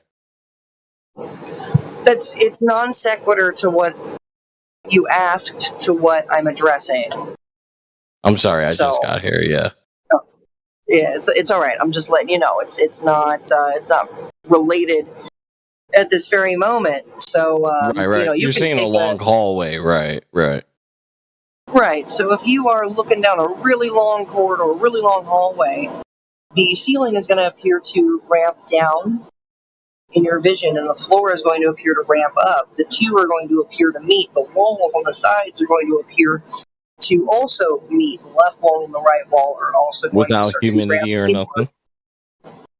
Yeah, climate controlled hallway. What humidity, right? It's no different. You can go out on a really, really dry day, no humidity, and your eyes are still going to work the same way. You're still going to have that pyramidal field of view. Art students are taught this. I was taught this.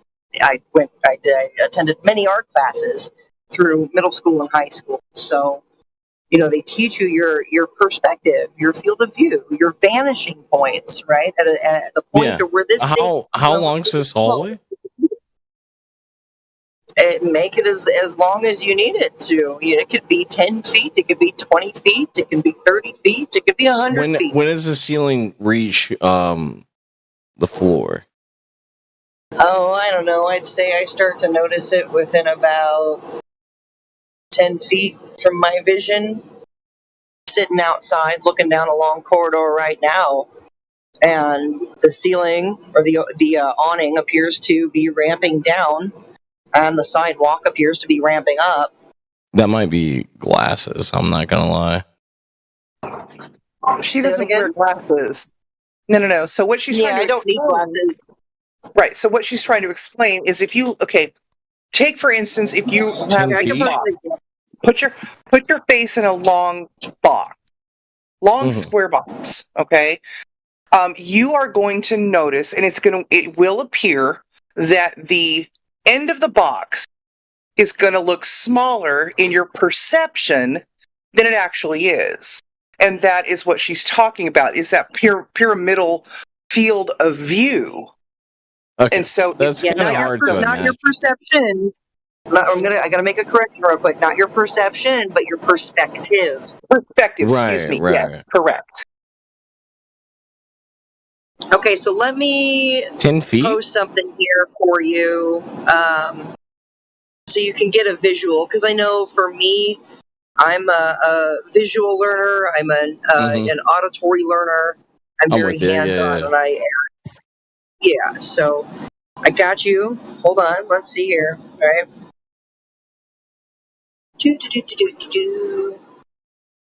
Example of a hallway. So here you go. Here's a good one. All right. Can you see the chat, Leo? I'm looking on side chat. Oh, that's like a liminal space kind of thing. Well, this is how Like the your Matrix? eyes see. Yeah, no, this is just how your eyes see things. Is to a point. And so when you're wondering about why the sky appears, things in the sky appear to go down, it's the same thing. It's just getting further away from you, But appearing yeah, to I can go see down. way more than 10 feet, though. Yeah, I know. We all can, but you notice you'll if you pay attention, put your face in a long rectangular box, and you'll see the same effect. Okay. So eventually they all collide, is what you're saying? Say that again? Well, they all collide, right? Like there's a central point kind of thing, or? Yeah, not physically, right? The ceiling, visually, the floor, yeah. the walls, are not, right? But visually, there is a point where these things appear to meet, and Right, yeah. this is your field of view. This is everybody shares this same field of view, same perspective, so long as you have functioning eyeball. So, right. This would be why the sky, or even things in the sky, appear to go down or ramp down in your field of view as they get farther away from you. It's the same thing as like looking further and further down the corridor. The ceiling appears to be going down to the floor, and the floor appears to be coming up to the So ceiling. if it's right above you, it doesn't do that, though, right? Right. When I'm looking directly up, I'm looking directly up at this awning above me, and I'm not having that pyramidal view because this thing is Right, but close it's not enough to 20,000 feet above you, though. Right. But it wouldn't matter if it was 20,000 feet above me. The moment it starts to get from above my head to further away from me in my field of view, it's going to appear to drop down or ramp down in my vision. Right, there is a central point. But wait a minute, wouldn't an airplane be a very good representation of that? An airplane in front of you. Yeah. All the time. Yeah, the further away it gets, the smaller it's going to be. And the closer it is to you, the larger it's going to be. And it's the same concept.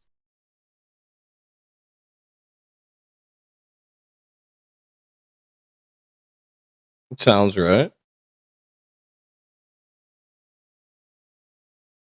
And so that's how we get our flat Earth perspective. And so we can visually see certain things, and we can observe with our eyes the effects of how things get farther away versus what they look like in our close-up vision. What's a flat Earth perspective? So the flat Earth perspective is this: is that the flat Earth measurement is 0, a slope of 0. Correct. With elevation angles from 0. Okay.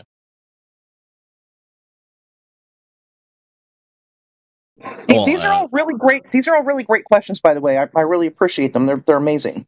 Yep. I was on Monday. It's kind of hard to visualize.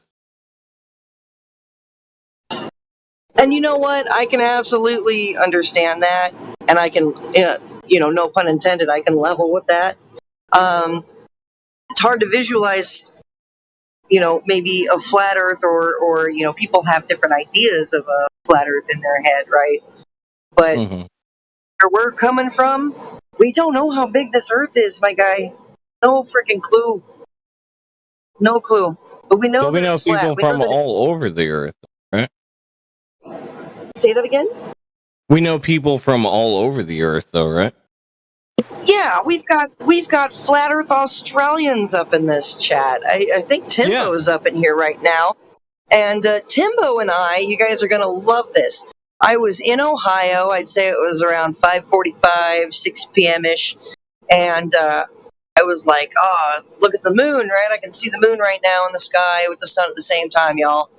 And Timbo chimes in and he goes, "I can also see the moon right now." And he's in what, like Melbourne, Australia? Where are you at, Timbo? But yeah, then I found that kind of perplexing, especially perplexing for a globe Earth. I'm on the east. The moon is coming from the east. How in the hell is Timbo in Melbourne, Australia, seeing the same moon as me in Waynesville, Ohio? It's Around Let's Earth. do it. Let's do it better. If here in the northern hemisphere, as it were, if we're seeing the sun and the moon in the sky at the same time, and it's supposed to be daytime here or nighttime, you see what I'm saying? It's just physically impossible for people in Australia to see the same thing that we are seeing here in the United States if we live on a ball. Yeah, that moon would have been hidden by so much Earth curve. They're on the same axis that we're on. No, because you got to figure there's the No, they are. Yeah, southern it's hemisphere and the northern hemisphere. Yeah, those are two different hemispheres, but they're on the same axis that we are. No, they're in a completely different time zone. No, yes, that's a different hemisphere. Equator. Yeah. There's northern and there's southern, yes, but they're on the same side of the axis that we're on, yes. Yeah, allegedly around on the same side of the globe. Right, yes. It would go off of the globe, yeah. Yeah, that would explain why they see the moon and the sun at the same time. Yeah, so before we go too far off into the moon and all that, I just wanted to make sure we got back to Leo, because he's the one who actually asked the original question that Jenna answered with the perspective. No, I'm just saying, like, this guy just kind of jumped in, but Leo's the one who asked the question, remember, about the perspective. And I mean, did that make sense to you? Yeah. That, what she was saying, and, any kind of perspective or, that you're seeing, or you might see different visual effects and that kind of thing. None of that takes away from the fact that the ground measures flat and that there's no verifiable measurement of curvature. There's no scientific test that measures any kind of rotation. It can't even be tested, because in order to do test a cause and effect relationship, you actually have to observe the flat. I'm almost done with my sentence, and then if Leo's done, then we can move on to you. There's no evidence of curvature or rotation of any kind. So yeah, we can move on to the rotation question if you wish. Yeah. But let's ask Leo first if his question. Oh yeah, go ahead. Sorry. Yep. Are you there, Is he Leo? still here? Yeah, I'm here. Okay. I think it makes sense. Yeah. Good. Yeah. There's no rotation. There's no motion. There's been no verifiable cause and effect relationship demonstrated of any kind of motion of the Earth ablaze, because you experience the Earth as flat and stationary, don't you? I mean, me sitting in my chair right now is very stable. I can say that for sure. Yeah. So what makes you think you live on a spinning globe then? What's your evidence of that? Being in a plane, looking out onto the Earth, I have noticed a curvature for it. Oh no, you should scroll up. I just went over this. Yeah, the windows are constructed in a way that might make you think that you're seeing Around that, it? but yeah, that's right. They're Yes, parabolic. they're rounded. They're rounded for a reason. It's for pressure reasons. It's the most symmetrical thing for gravity to push upon it. Yeah. Yeah, except gravity isn't a force because Pressure has to do, gravity yeah, doesn't doesn't have to do have with mass. gravity. Air pressure?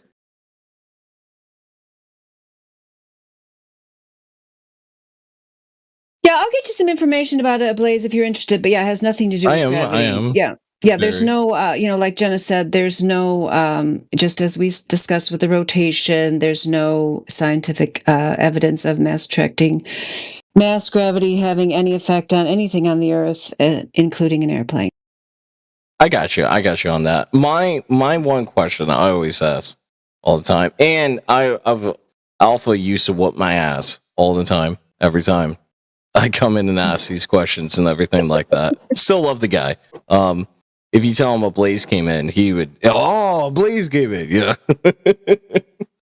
So, my question was, I couldn't and I still can't scientifically talk about it, but raindrops though, why are they compressed in that way like that?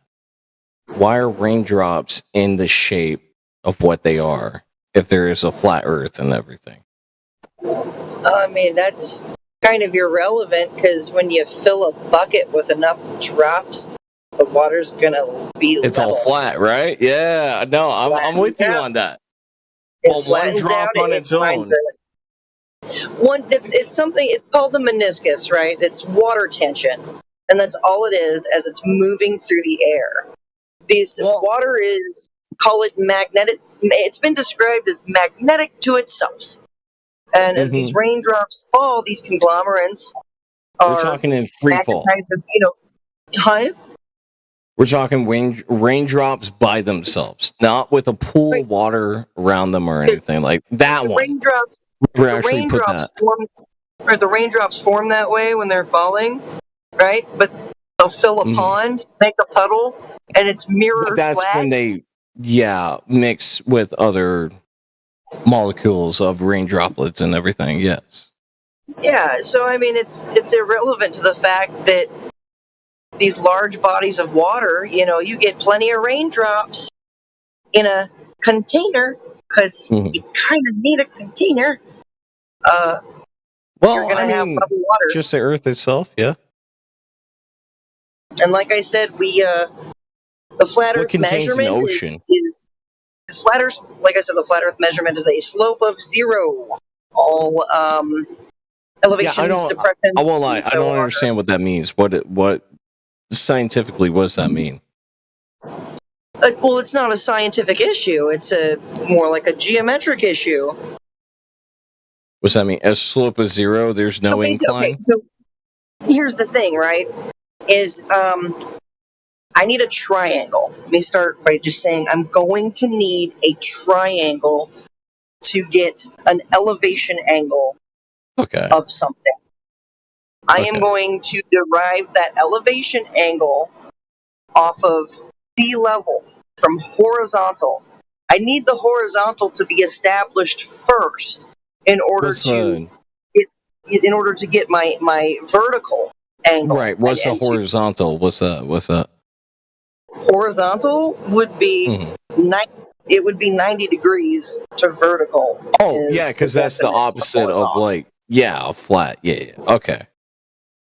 So not the opposite of flat. Yeah. Oh yeah, okay. Listen. You can't have horizontal on the surface of a sphere. You're not going to get a 90-degree angle or any angle for that matter. There is a slope from the surface of a sphere, period. And so you're going to need a triangle, and a triangle is defined as a shape with 3 straight lines or sides. Yeah. Obviously, and there's no way in hell that's working on a globe. Well, what I was saying, you guys believe in like topography and everything like that too, right? Like We don't. It's mountains not a and belief. Hold on. I need you to use proper language, okay? Because okay. it's not a belief, right? We understand topography. We know all about the topography and the cartography and all of this planar coordinates. We got it, dude. Okay. And that's not even an issue, right? I understand that there is topography on the I top didn't mean to of disrespect. this Sorry. earth, right? No, you're good, right? So just logically walk it through, right?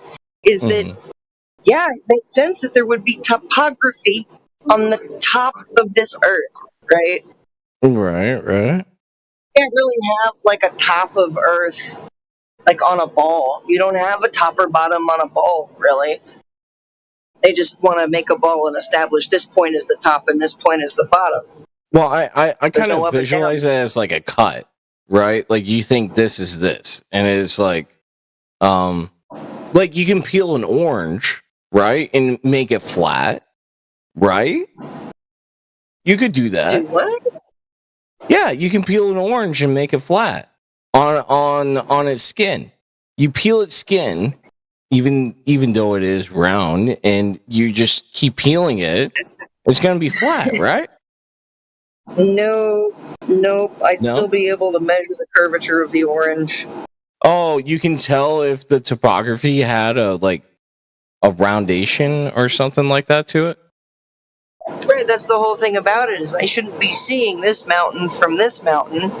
I shouldn't even be seeing this hill from this hill. Well, If Earth is curving at this parabolic approximation of 8 inches per mile square, yeah, there should be Earth curve in the way, and yet here we are. I'm you know, agreeing. I hill to don't know. hill. I'm sorry. Yeah, it's the observations are all there, the measurements are all there. Sure. And, we're seeing from here to here these mountains and these valleys and these ranges that should be hella hidden by Earth curve if it's a globe with the radius value they've given us. So, and now that here's where this sits, is that the radius value has been falsified multiple times through long distance observations and You might these be distance. right, actually. Yeah, because even GPS, they said it's not a top of like a 1-to-1 kind of thing. Yeah, and what's really fun about GPS? People without like- GPS can't strike other people with missiles and everything like that. Yeah, well, besides the point, but with a lot of our cell towers that provide us this signal, there are, I don't know if you know about this, there are massive cables on the ocean floor. Tables, tectonic tables. No, cables with a C, C-A. Oh, sea cables. Oh, or internet. Yeah. Yes. So Big that's Wi-Fi. That's where you're getting, it's basically where you're getting your direct TV and your Wi-Fi and your GPS and your cell phone signal. Centralized internet and everything. Yeah. Yeah. So you've got these massive cables that are running underneath the ocean floor. Yeah. Running along the ocean floor that connect to a lot of these towers on land, which when you're using your GPS, it triangulates your position. And how is it? I mean, it's doing that over a flat Earth. It's not taking any kind of curve or anything like that into consideration. That's not how GPS works. Yeah, okay, so I was just going to say we've got several new people in here. We might end Ladies' Night at the top of the hour depending on how it's going. We've been ending it at 11, What but was we it, don't have very Ladies' much Night? time left, so... Oh yeah, but the Ladies' Night, the purpose is for Globe Believers to ask questions of the ladies, so... Do any of the new people that came in, like Screaming Goat, or we've got another guy in here, Thought Criminal... Did you guys have any questions about Flat Earth?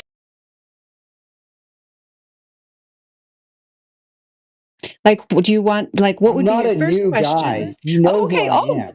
Oh, okay. Do I know who you are? Okay, well, tell me more about yourself then. Sorry, I didn't mean to take away from you guys. Oh, who's saying they're sorry? I don't know. I think we're Please, fine. I'm sorry. I tried to have your I had the petition up to close your Discord channel here. Oh, okay, so you're an anti-flat earther. Yeah, Ablaze, I was not trying to shut you down. I was just, this other guy's jumping in there. I just thought, well, if other people have No, I'm questions, sorry. we don't have a lot of I time. didn't mean to But take over on your guys. No, I'm not an anti-flat earther. You're mistaken. I'm an anti Anti what? thought policer. Thought policer. yeah, I don't like thought police either. Yep. So we got something in common then. I'd like You want to argue it, brother? Yeah, are you going to find a pro thought police person? I don't know, but no, we're about the free exchange of ideas here. So you have evidence of the globe thought criterion? I don't. Oh, sorry. No, sorry. Either one of you. Yeah. Anybody who's got evidence of the globe, that's what we're looking I'm for. an avid enjoyer of conspiracy theories. Yeah, the globe's a conspiracy. They've conspired to try to get people to believe this against all evidence and to abandon their grip on reality by clinging to the fantasy globe model that has no mathematical or scientific evidence to back it up. So yeah, if you're into conspiracy theories, I mean the globe is a big conspiracy. Is that a tulip by chance? Is it a what? At the end of your name, it says That's totally tulips. Yep, tulips are the greatest. Yep. My mom loves tulips, man. I love that. That's because they're cool. Yeah, we have a tulip. Tulips are awesome, dude. I love tulips. She should go to the tulip festival in Michigan. We have a tulip festival. She would enjoy. Oh yeah. We're pretty close by. Yeah, we're like one state over, so yeah. She probably missed it. It's usually like first. If I had a garden, I would put my tulips. We're pretty new. We're from Florida, so yeah. That's well, next year, tell her to look at the Holland, Michigan Tulip Festival. I bet she'll enjoy that. Okay. Yeah, she would actually love that. I would love to take her. It's very fun. It's a great town. Yeah, so tulips grow on a flat Earth, just like everything else. So no evidence from thought criterion, no evidence from a blaze. Let me ask, because you're super nice, and you can tell I'm not trying to be mean or anything like that, but why is it got to be flat? What's the flat thing? Well, the flat is just how it presents itself. Yeah, I heard you talking to Jenna about topography. I mean, we are not denying that they're topography. Mm-hmm. Mainly the explaining how it measures flat is like in opposition to it being a sphere, which is what is claimed. So right. If we lived on a globe kind of thing, or? No, we don't claim what it actually is. We just explain how it is completely impossible for it to be a globe, a 3,959 miles. I'm listening. Yeah. Okay. Yeah, because if it were that shape, then objects would be disappearing from your view around this alleged curvature, and in fact they don't. That's what the ladies have been talking about here. A bunch of ladies have been, I don't know, you haven't been here that long, but talking about how we can see things in the distance.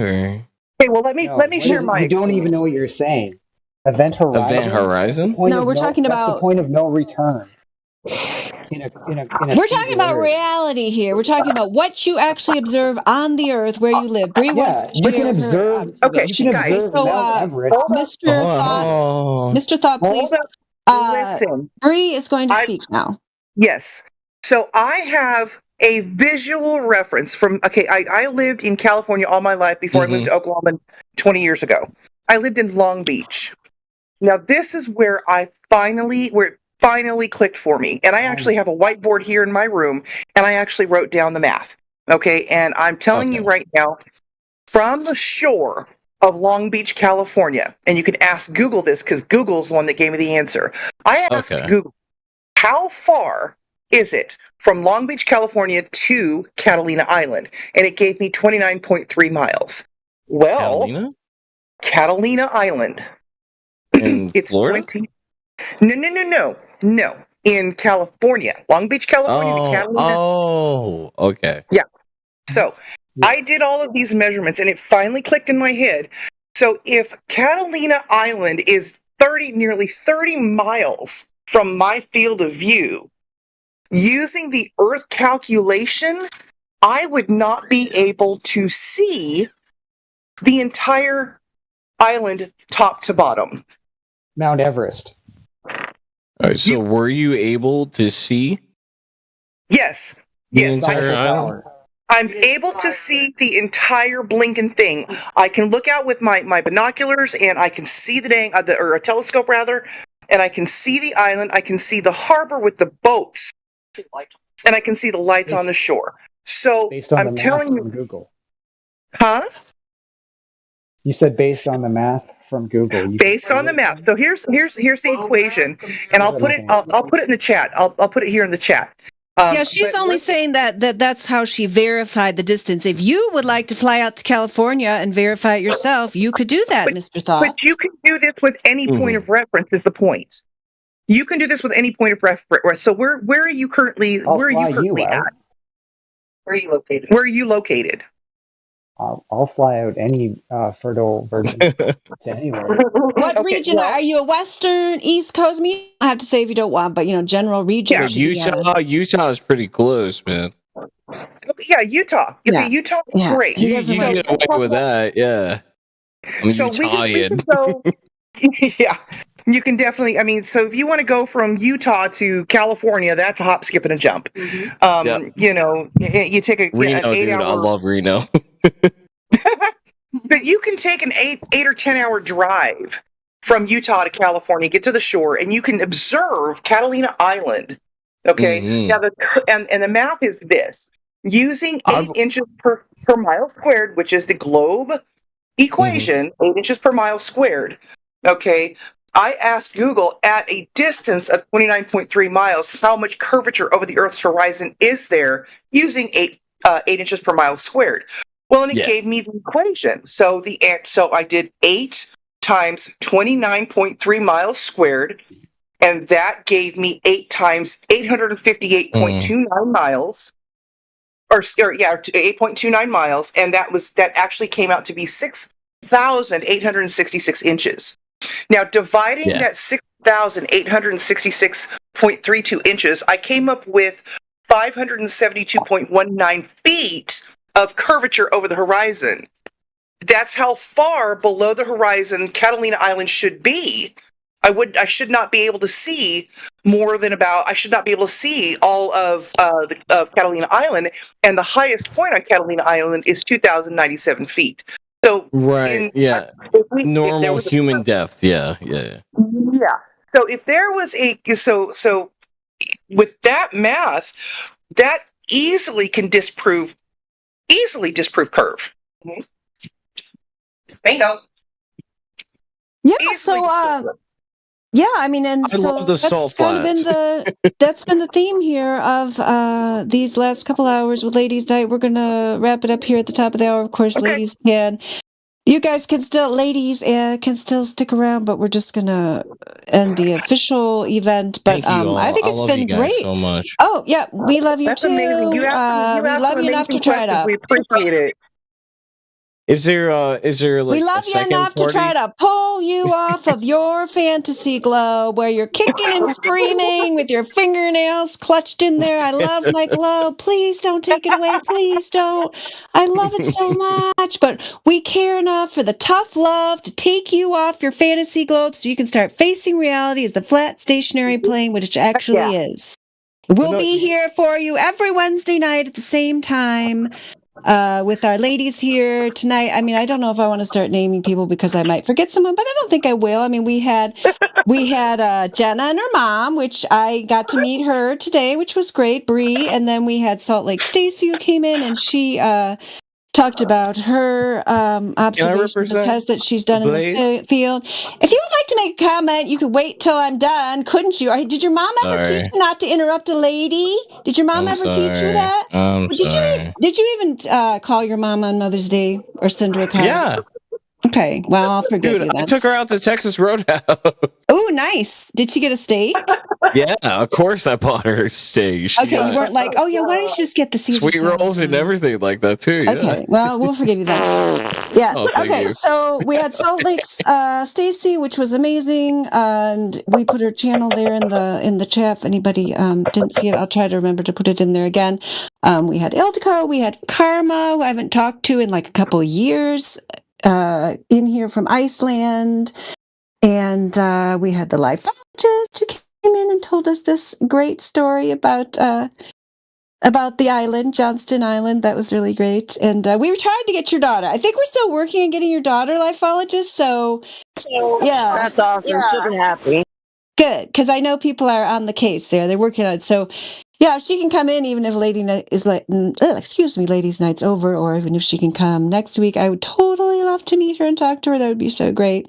Who am I missing? Is that all the ladies that we had in here? I'm probably missing somebody. They'll probably be mad at me, but I think I named everybody. So it was cool. I mean, this is the most participation from different flat earth ladies that we've had since we've been doing this thing. I mean, that was the original vision, is if you build it, they will come, and more ladies will get in here and be talking about it. Oh, Tristan said it was epic. He says, yeah, this was epic. Thank you, Tristan Duck.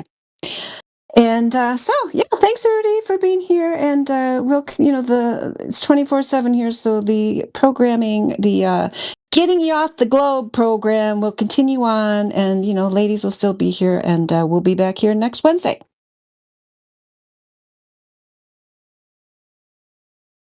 Oh, that guy left. I told him you had to wait till I was done talking. He could talk, Blaze, but yeah, he just ran off. I guess he couldn't wait. Oh, but Leo's still here. I mean, Leo, now that Blaze is gone, who kept hogging the mic, taking it from you, did you have any other questions, Leo? No, not really. I'm more of a listener. Okay, yeah, well, if you think of anything, or if you even want to put a question in the chat, there's a lot of people here that will be available to answer.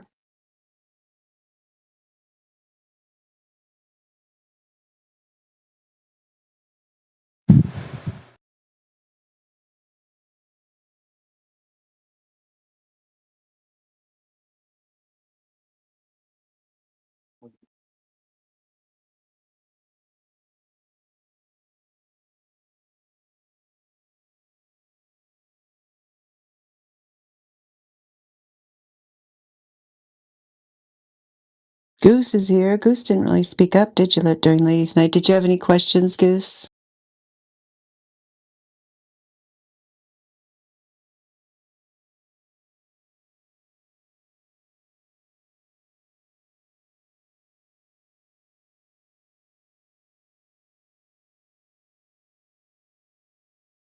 I had one question. All right, let's hear it. What is gravity? Well, you want me to explain your fantasy spaceball religion to you, or what? Yeah. What do you think it is? At this point, I don't know. I'm going through it here.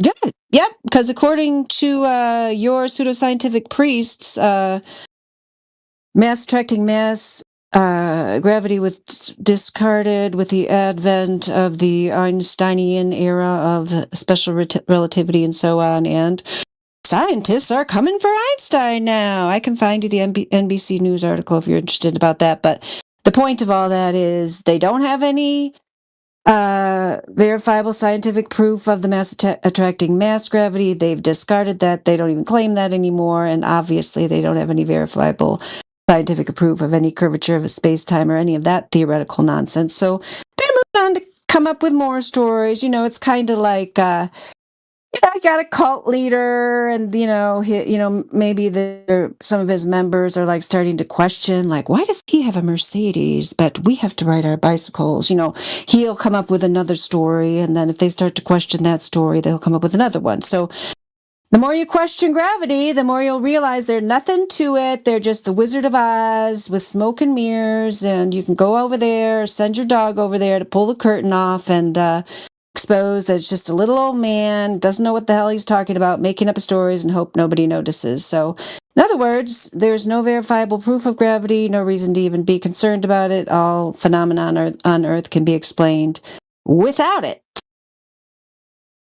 So, why is it if I drop a pencil, it goes down? Because the pencil's denser than the air, denser things sink. If you drop the helium balloon, it's going to rise. So gravity's not going to pull that helium balloon down, is it? So, because it's denser, it goes down. So, why does it go down? Why does something with more mass go down? Natural law. That's what we observe on the Earth. What do you mean? Like, that's just the way it is. Oh. Wait a minute. Is he asking why down? That's such BS. I want to know why up. Why smoke goes up. Why steam goes up. Why helium balloons, hydrogen balloons, and ammonia gas goes up. You tell me why up. If you think that gravity is a force that holds things to this Earth, sir. By the way, Gases are different than solids. just a little FYI, you can look this up, man. Gravity is not a force because gravity is massless. Gravity does not have mass, right? And you guys want to argue that gas has mass. Fine, let's run with it, right? I mean, it's the gas exerting a force. Uh-oh. How is it doing that without a container? I don't think the gas is. Well, what is the gas?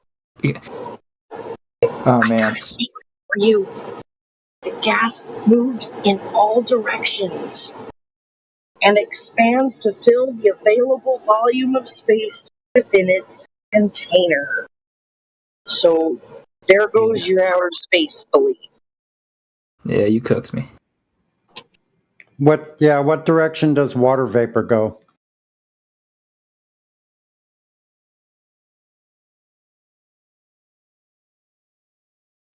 Water vapor. What direction does it go? Can you hear him, Goose? Do you hear Sunny? Oh, Goose. Water vapor, like in your tea kettle, or something's evaporating outside. Oh, up.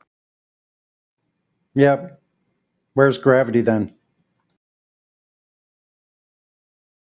Well, water vapor goes up because of the fact that there's like a reason.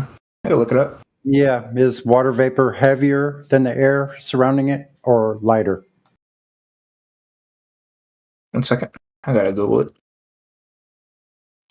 Okay, Google away.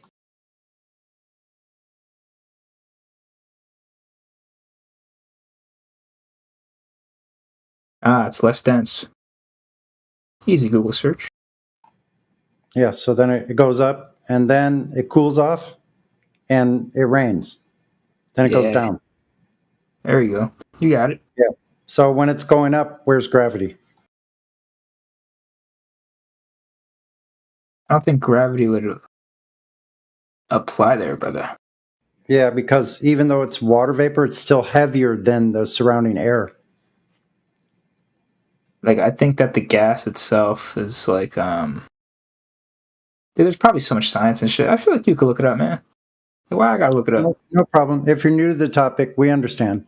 So, what direction? I feel like everything that you're asking are like conspiracy and like can easily just be explained by like experiments and stuff, right? They're Like, natural law. am I tripping? No, it's natural law. It's not a conspiracy. What direction do gases go?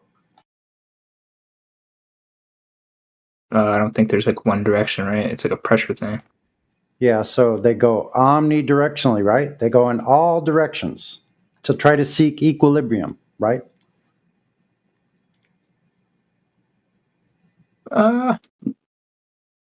Maybe. Yeah, not maybe. This is what gases do. I don't know if every gas does that. I don't know. So for gas pressure requires a container to achieve gas pressure. The gas molecules bounce off of the walls of the container. That's the only way we can even measure gas pressure is with a container. So what do you think So since gases go up, where's gravity? Wait, repeat that? Sorry. Yeah, so gases go up and in all directions. So where's gravity? Well, don't the gases rise because like the density of the air around it is Yeah, like higher than the density of the gas? Does gas have weight? Does gas have weight? I feel like due to like the density of the air, it's like negligible, right? Because such a large volume of gas would not be pulled down by like a single I feel like it's just more complicated than just like gravity pulls everything down. So listen, I'll help you out here. So gases move in all directions, omnidirectionally.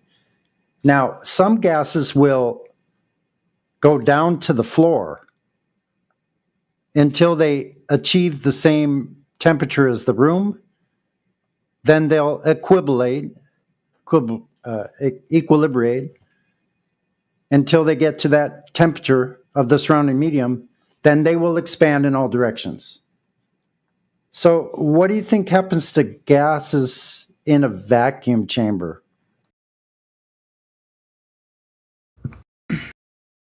So in other words, you have gases and you introduce a gas into a vacuum where all the air has been evacuated out of it. What do you think happens to the gas then? A gas in a vacuum? Probably just like I don't know, just fucking. Yeah, it fills the available space. It still fills the available space. Even though you've removed the medium, the air, it fills the available volume. But I just don't understand how gravity is disproven by. Gravity hasn't affected the gas. Gravity doesn't affect the gases one iota. But doesn't it affect it? Because if the fact that like in for example like air being more dense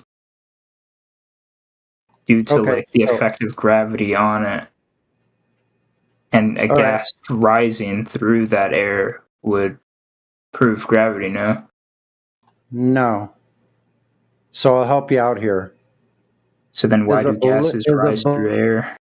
Balloon heavier than the air around it, like an empty balloon? But wait, I just want to know what your explanation is for gas, like a gas rising through air. Because it's trying to seek equilibrium in its surrounding medium. It goes omnidirectionally. Yeah, but there's like a variation of gases that are like in the atmosphere that we have here, right? It's not. Yeah, we're not in a vacuum. It's an it's not a homogeneous mixture. It's all mixed up. It's not homogeneous. So then why does it rise? It only rises because it's trying to fill a vacuum, which isn't a vacuum? It'll rise to the point where it achieves equilibrium with the surrounding gases. Some gases achieve equilibrium at different levels or layers.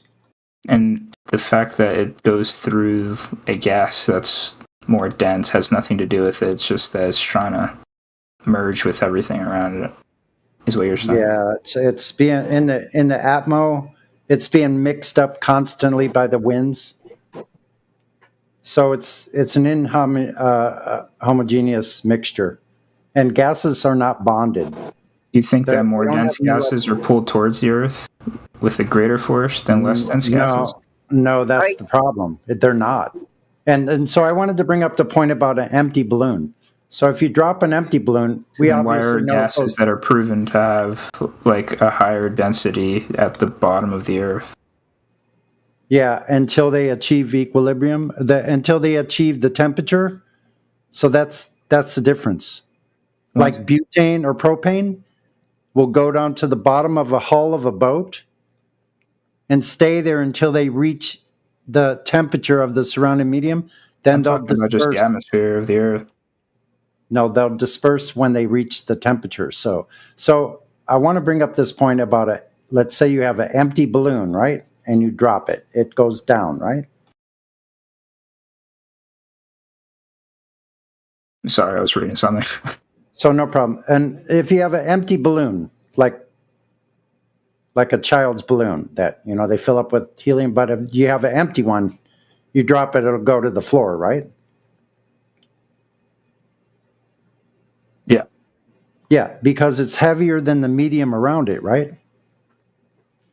Yeah. More dense. Yeah. So now when you fill up that same balloon with helium, what happens? I imagine it floats. I'm not sure. I haven't done. It goes up. Even though the balloon itself is heavier or more dense than the air surrounding, the helium makes it rise up because the buoyant force, which is an actual force, overcoming any other force, it goes up. So no gravity. What?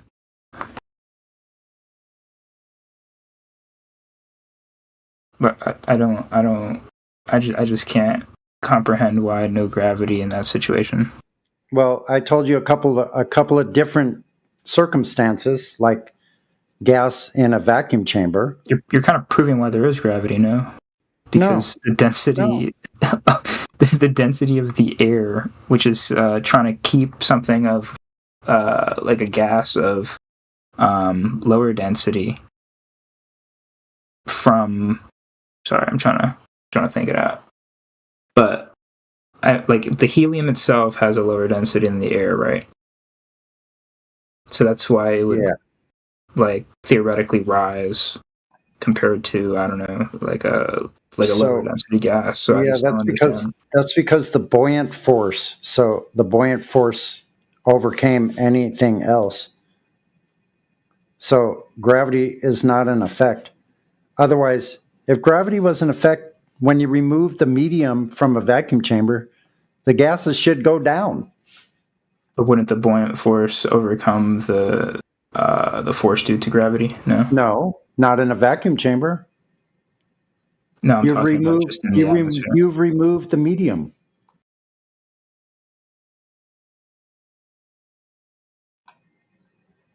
So what happens to water in a vacuum chamber? I'm not sure. I haven't looked at it. It boils off and goes. It turns into a vapor and goes omnidirectionally. So gravity didn't affect it at all. It went upward and filled the available volume as vapor, gas vapor. I just feel like these are such like some of these are like kind of situations that are very separated from like normal gravitational forces. I don't know. Things that you're like bringing up. Well, it just disproves your gravity. Now, so the point is you want to keep saying this gravity word. So it was already told to you by Mary Mom that Newtonian gravity was debunked in 1915 by general relativity. I just feel like you didn't give me an explanation for why there's denser gases on the bottom of the atmosphere compared to less dense because gases. you have such a thing as a gradient of gases in a contained environment. But is there a reason why the denser ones are at the bottom of this gradient? Yeah, because you have a gradient of gases in a contained system, like in a scuba tank, a butane bottle. You have liquid gas down at the bottom, and you have gases. You're just making an observation instead of trying to give a reason. To give a reason? Yeah. Like a hypothesis. We already determined it's not gravity. It's just odd why it's like that, no? Don't you think? No, it's just natural laws. The gas laws. The gas law. How does the gas law prove that? Like the first and second law of thermodynamics. Entropy? How does entropy prove that? Because entropy, we have gas pressure here on Earth. So we're in a contained system. The proof of that is the gas pressure. The definition of gas pressure is the gas molecules bouncing on the walls of a container. Okay. Yeah. I still don't understand how that proves. So just like in a butane bottle, you have heavier gases down below and a gradient of gases as you go up higher. Why are the gases heavier? Because they're compressed. Okay. So then what does heavy mean?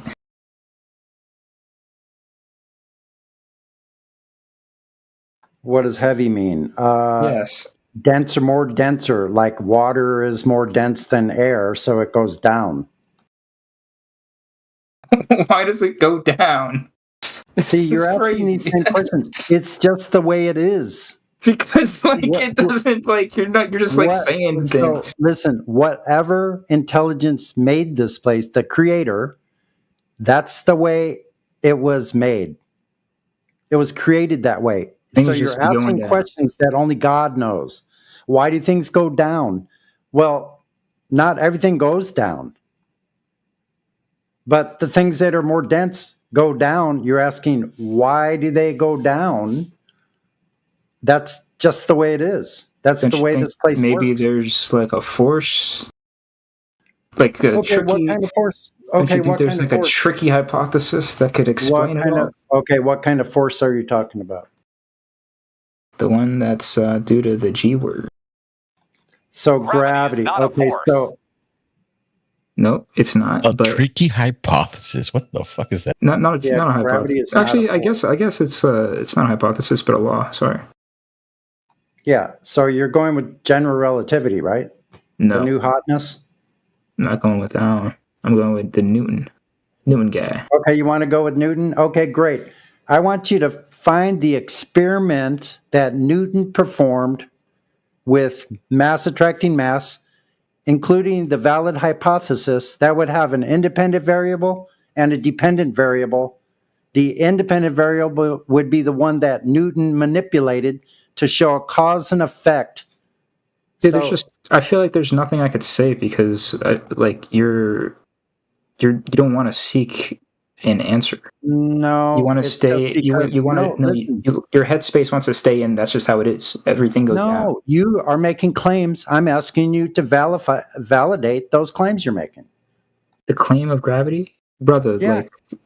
Brother, you are projecting onto Sonny big time right now, my guy. I want to see the How's that a experiment. projection? He literally just admitted it that everything goes down. And I want you to show the validation for the gravity that you're talking about.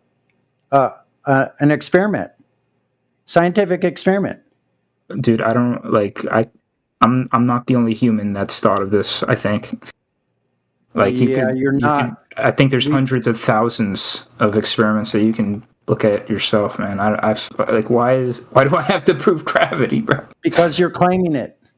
I'm claiming gravity. Yeah. I didn't claim it. I showed you like 6 ways from Sunday how density and buoyancy overcomes gravity in every circumstance with several different examples. I guess all you provided me was that things go down. I feel like I just want to know why they go down. I provided you why things go up also. Has nothing to do with gravity. Goose, you think Things it's go up odd also due to gravity. that it would be difficult to find what he's asking for? Why wouldn't there be all kinds of scientific evidence for gravity? Exactly. There just isn't. You won't find it. Evidence exist. I can no. I could find you evidence for a Scientific force experiment. that can be explained due to gravity. He asked for an There experiment. has to be an experiment that proves. So Hold on. here's what happens. We observe a force or an acceleration due to gravity, right? And what we explain that force is something called gravity.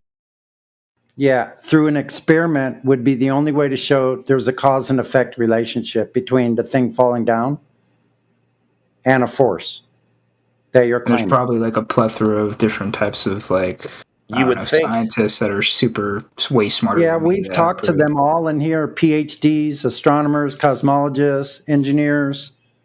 Oh, well then. Yeah, we've talked to them in here for like 10 years, and none of them have the answer. And The just so same you know, answer I asked you, the PhDs don't have an answer either. and neither did Einstein. There's no scientific Well, experiment sadly, there. me as a peon, I look up to these people. So I guess if they don't have an answer for you, then I probably won't. Exactly.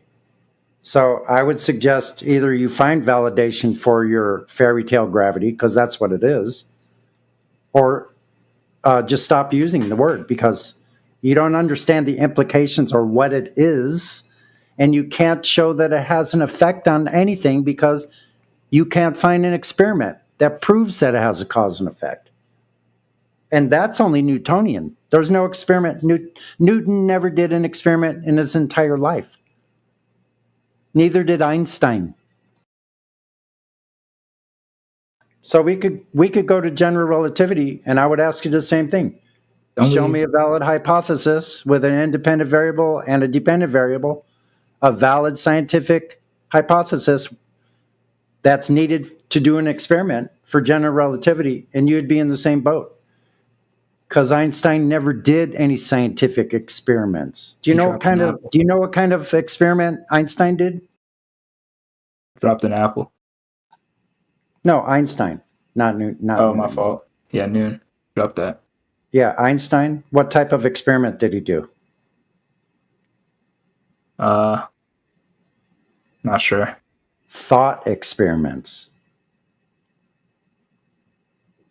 So he's got a concept of bending time and space-time.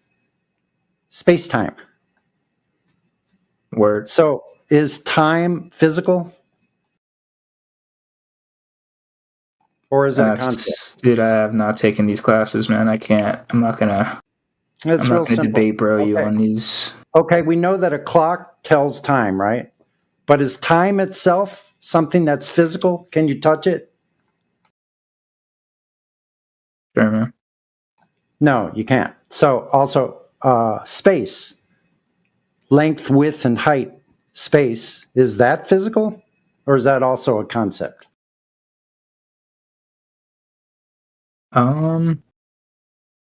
It's a wave, and it's also a particle. No, you're talking about light. I'm talking about space itself.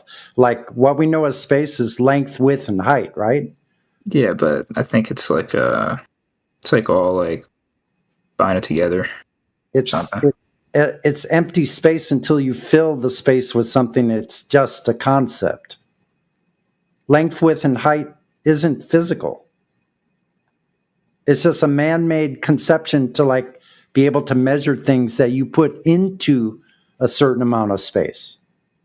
So you have length, width, and height, so you can tell how much volume you have in a certain area that you can measure. Isn't this like a theory? I don't think this is like a law. It's not even a theory. It's not even a width and height. theory. Well, hold on. Length, width, and height is not a theory. It's just a man-made about the theory of relativity. That's what he's talking about. No, it's not even a theory. What I'm trying to get to is that space-time is only a concept imagined by Einstein with pounds of chalk dust. Why is it not a theory? Because it's not a the theory. last step of the scientific method, not the first, not the middle. It's like after the experiment, which there wasn't one. So it's you could call it a theory in the colloquial sense. I hate that word. I can't pronounce it right. But because that's how people use it. Oh, it was a theory. Well, it's a mind experiment, if you want to call it that. It's a thought, a concept in his mind. How many seconds in a cubic foot? Space-time.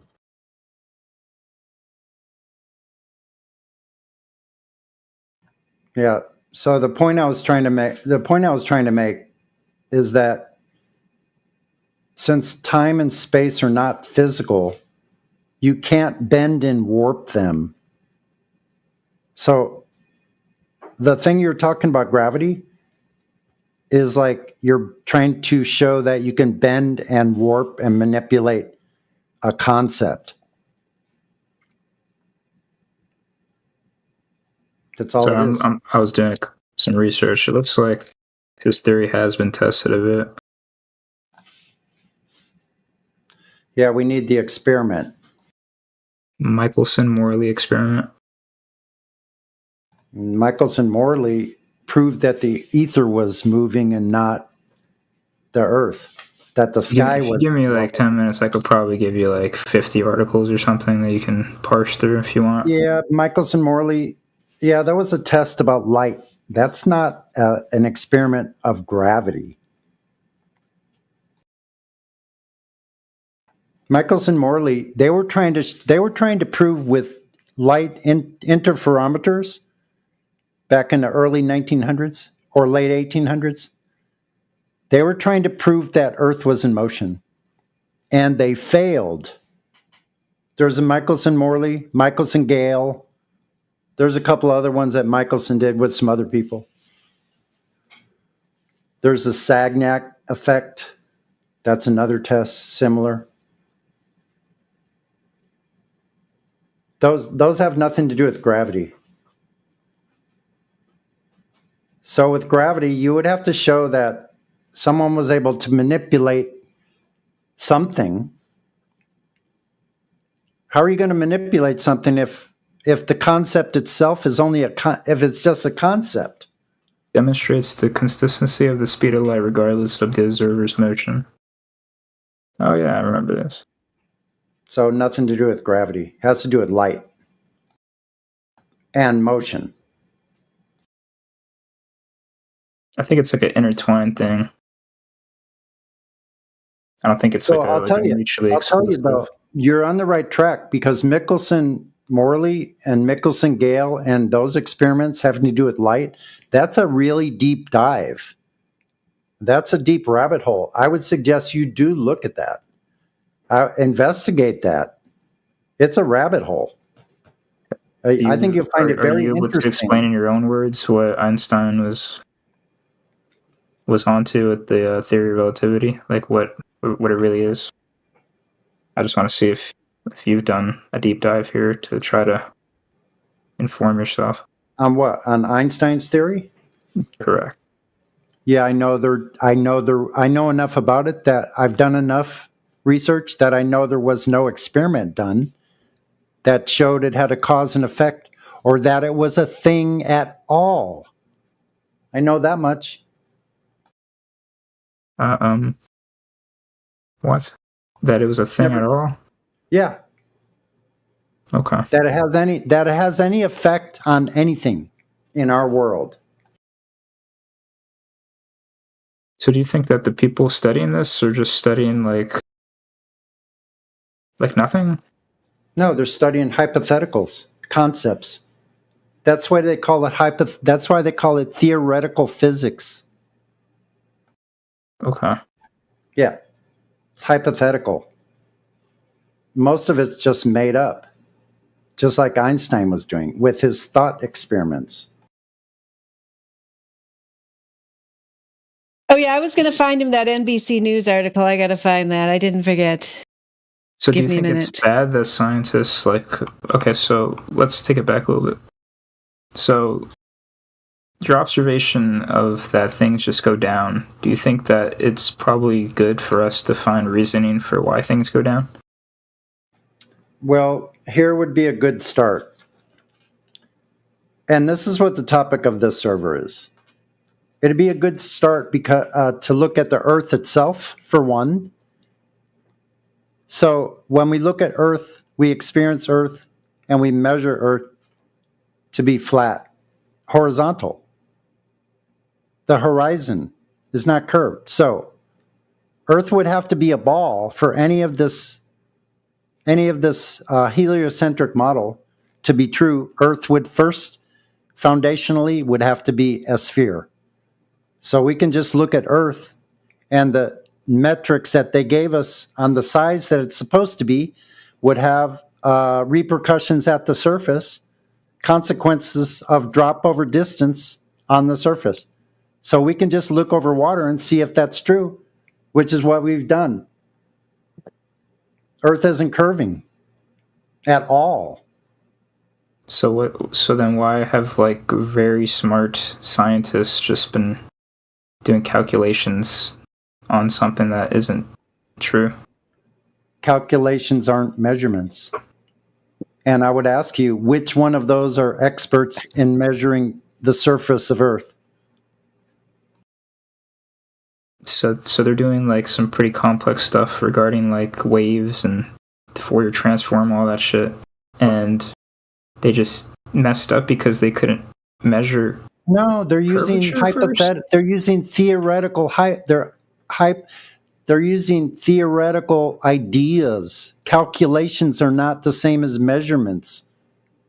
They have this whole heliocentric idea, which is another concept, that Earth is a ball. It would have to have consequences on the surface. All we have to do is go look at the surface.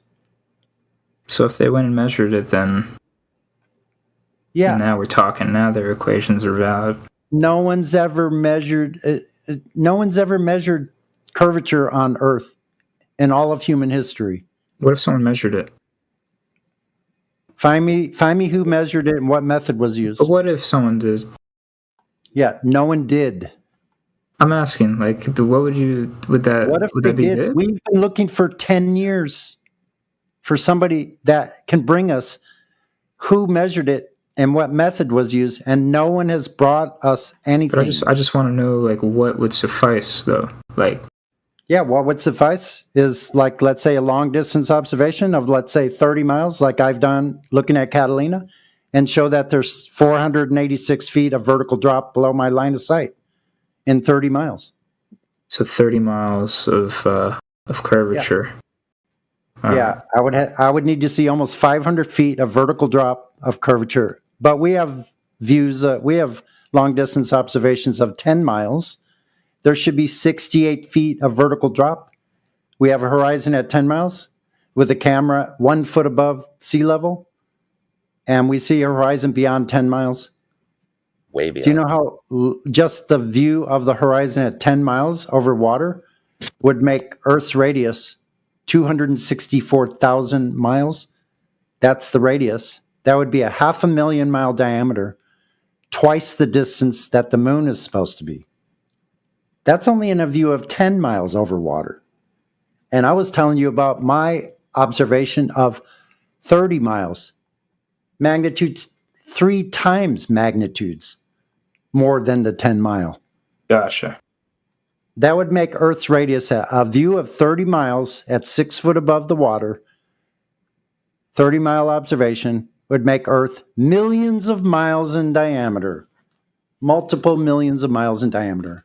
Goose, I'm not trying to be a jerk, but do you know what the radius of the Earth is supposedly? No, but I could probably Google it to get a number. No. Probably will be wrong, I guess. No, it's okay. It's 3959, 3,000, 3959 miles. Not hundreds of thousands of miles. That's what he's saying. You see how huge of a discrepancy that would be? So some people say, well, maybe the Earth's just bigger than they say. Oh, no. You can't say the Earth is bigger.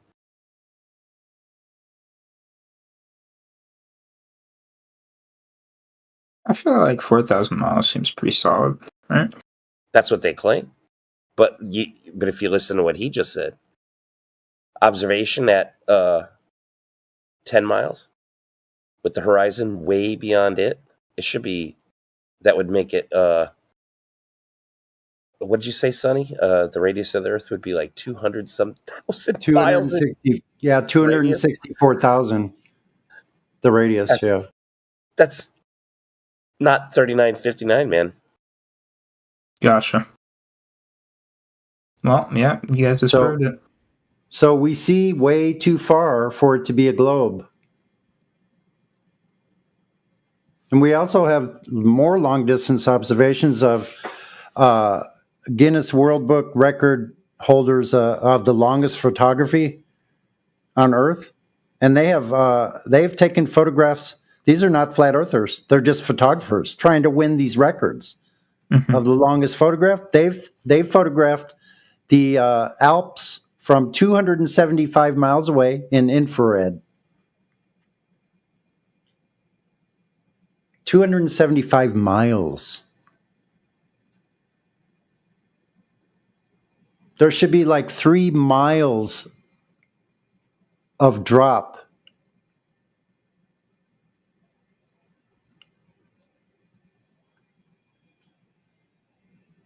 It's like 15,000, 16,000 feet of drop over the top of that mountain.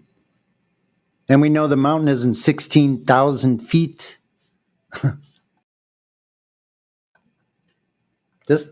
These observations alone, this is what we've been doing here. This is why we're still here. And I want you to know this, Goose, that you might have heard this before. But we grew up learning the same exact thing that you now believe. We grew up learning about the globe also. And I would say we know more about the globe Earth, the whole heliocentric claims, than most people do that come in here that we question. We were the globe nerds. I used to know like every diameter of every planet, like how far they were, how long it would take the light from the sun to hit the earth. Like I knew all that stuff. A little globe nerd. That's who I was. And I want to tell you, that's why I'm here now on this side. Because I learned those things about the globe. And then when I found out I could go out and check myself, I went out. I lived near the water on the coast here. I went out and started looking myself over and over and over again from different locations, different distances. And time again, all I see is water extending out in front of me and rising up in my view. That alone can't happen on a globe. It's supposed to be dropping away in all directions from my feet. So if the surface is dropping away at my feet in all directions at 8 inches per mile squared, how could I possibly see a view of ocean where as the further out I look, the higher in my field of view, the higher up it is, the further out it goes? Due to the laws of perspective? That can't happen on a globe. I just feel like you don't want to seek answers. Oh my God, what have I just been telling you I've been doing? Yeah, for like what 8 years? are you talking about, Goose? What That's have I what been all of telling us you I've been have. doing? Researching this on my own. What do you mean I've looked for answers? That's why we're here. No, not like meme answers, but like things like how things actually like work, right? Got it. Like I know how things work. Yeah, I'm sorry. You're not going to be able to make a claim like that without putting some verifiable, testable, how repeatable airplanes be scientific flying, evidence things go of the down. globe or rotation into the chat. You don't get to come in here and be telling us that we haven't looked into stuff enough. Please, sir. Yeah. Where's hey, your Sonny, evidence of the globe? Hey, Sonny, I forget this figure, but his own globe priests of the heliocentric model even claim themselves that they are off by such an enormous factor on their understanding of their prediction of the model. What is that factor? Michio Kaku, yeah, he said they're off 128, what is it? Like 110 to the 128th power or something? Yeah, it's such an enormous amount of discrepancy. If I were off by even a Discrepancy of tiny what? fraction of that, of their own figures, their own math, Of their own what? their own shit, I would be what? fired. Of what's the discrepancy of? These theoretical physicists, their understanding and their modeling and their all that shit you're talking about. Yeah, maybe of string They're theory, off but by maybe so like much. not the fucking Earth shape. What are you talking about? Yeah, the Earth. Yeah, Goose. Okay, so Goose, you're so confident. Where's your evidence? I already asked you that. Where is it? Your guys don't even know. It's not gonna work here. My evidence won't work. Wow. No, that's ridiculous. No, you don't get to come to a game and Yeah, I come can. to a football game and be like, oh yeah, we're just such good players. We're just not even going to play you guys because we would win anyway. So can you just give us the W? No. Who put your evidence out there or stop making your claims that all these smart guys have figured it out. And you've been in here for a long time. Like, why haven't you gone and found all these smart guys and present their evidence? If you got some kind of amazing evidence, don't be saying, oh, it won't work here. Put it out there so we can discuss it. Yeah, so let's see it. He didn't say he had it. He said, I feel. It's not going to work. Yeah, you see. He keeps saying He keeps saying that it's not going to work, as if he has some amazing thing that we would just not accept. So let's see it. If you're so sure it's not going to work, then just prove yourself right by showing it to us and see what happens. Because I'm confident anything I post here will. Yeah. So what it is, like I don't know, just like. Yeah, you don't have any. So you got nothing. Craziness. So you're conceding. So you're conceding. That there's no globe. All right, gotcha. Good concession. Yeah. So what you have is a religious belief in the globe with no proof. So you're in a religion, the heliocentric religion. That's what you're in. Yeah. Yeah. Otherwise, you'd be able to provide us with validation for the claim of this globe Earth, like curvature, motion, and gas pressure without a container. So those three things, provide us proof for those three things. We'll take a look at your proof. Yeah, I mean, we understand. Yeah. I think it's the same religion that allows you to have like a GPS. Until then, Goose, you only have a religious belief, and you're not even attempting to find proof of this. You're kneeling at the pews of the religion, and you don't even know the scriptures. We get it. I'm sorry. I thought you were done. Go ahead. I'll finish. I'm telling you about your heliocentric religious scriptures, and you don't even know about them. But yet you're kneeling at the pew, licking the boots of the priest of the heliocentric religion. Thank you for your concession. I know, that was good. Yeah, don't forget that he did concede that it's not a globe because you have no evidence of it. I mean, we get that you want to believe that someone somewhere smarter than you proved it. And so, yeah, that's what most of us started out assuming that, because that's what you're told. And then we actually did the work to investigate it and realized, no, there are no secret smart people somewhere who are able to demonstrate this. They don't exist. So I get it that you want to believe. Okay, then it's a secret because you're not telling us. You got some kind of secret proof, then let's see it. Sister, it's like everywhere. Where? Yeah. Goose, your own guys are off by so much. They even had to invent something called dark matter to make up for their discrepancy. And brother, I don't think they made dark matter because they couldn't prove Earth was not a sphere. Yeah, that's a good cope. But Oblivion, it is a cope. So Oblivion, I wouldn't go that far out with this guy. He just needs to bring us proof of globe Earth, curvature, motion, and gas pressure without a container. We're supposed to be next to a vacuum, and we have gas pressure. So we need evidence of those three claims. You have the burden of proof, Goose. Yeah, I got you, bro. Yeah, you do.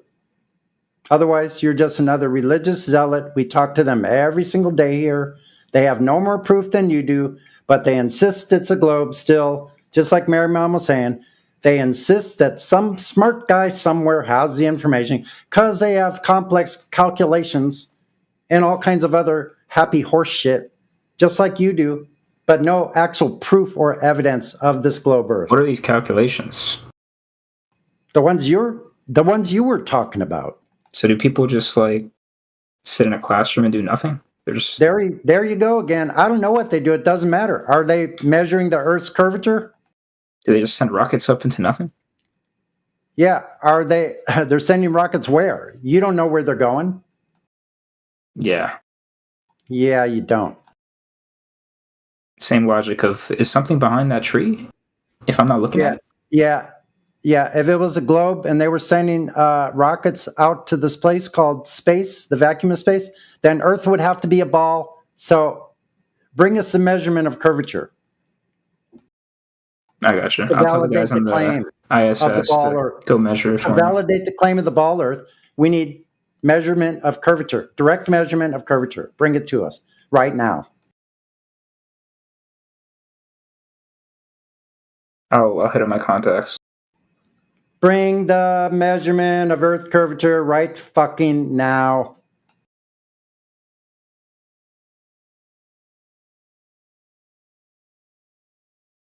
Yeah. Then just shut the fuck up. Go on mute. We don't want to talk to you anymore. You're a religious zealot, Glover. Go ahead. Put yourself on mute. If I had mod perms, I would mute you until you provided the proof in the text chat, but I don't. But that's okay. You can just mute yourself. Yeah, give us some of these things that you're sure we're going to not believe in. I mean, I want to see them.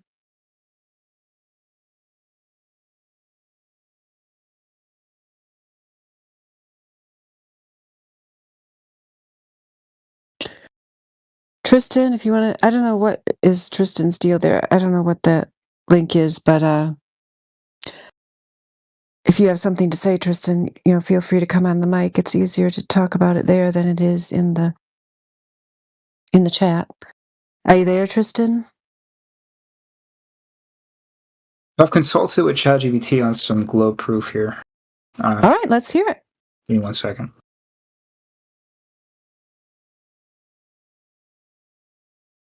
So satellites orbit the Earth, number 1.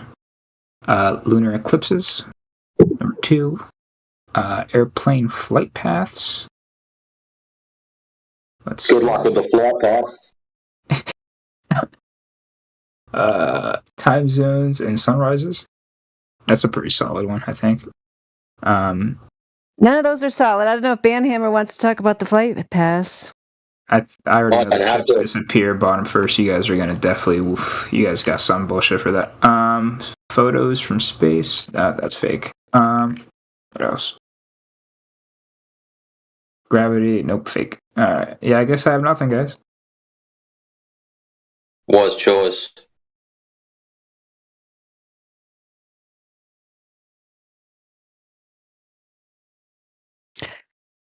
Yeah, I mean, it's a common misconception that phenomena that you've been told occur on the globe because that's what you've been programmed since birth to believe, that you live on a globe, and then you hear about all these other things, and then you also believe that all these things have to happen on a globe. But that is not the case. All of the things that you mentioned are in no way, shape, or form proof of a globe. All they are things that occur on the Earth, and they can happen just as well without the globe. So they have there's no proof there. Those are all just claims, and not one of those can be backed up with any kind of evidence because... I'm gonna go goon. No.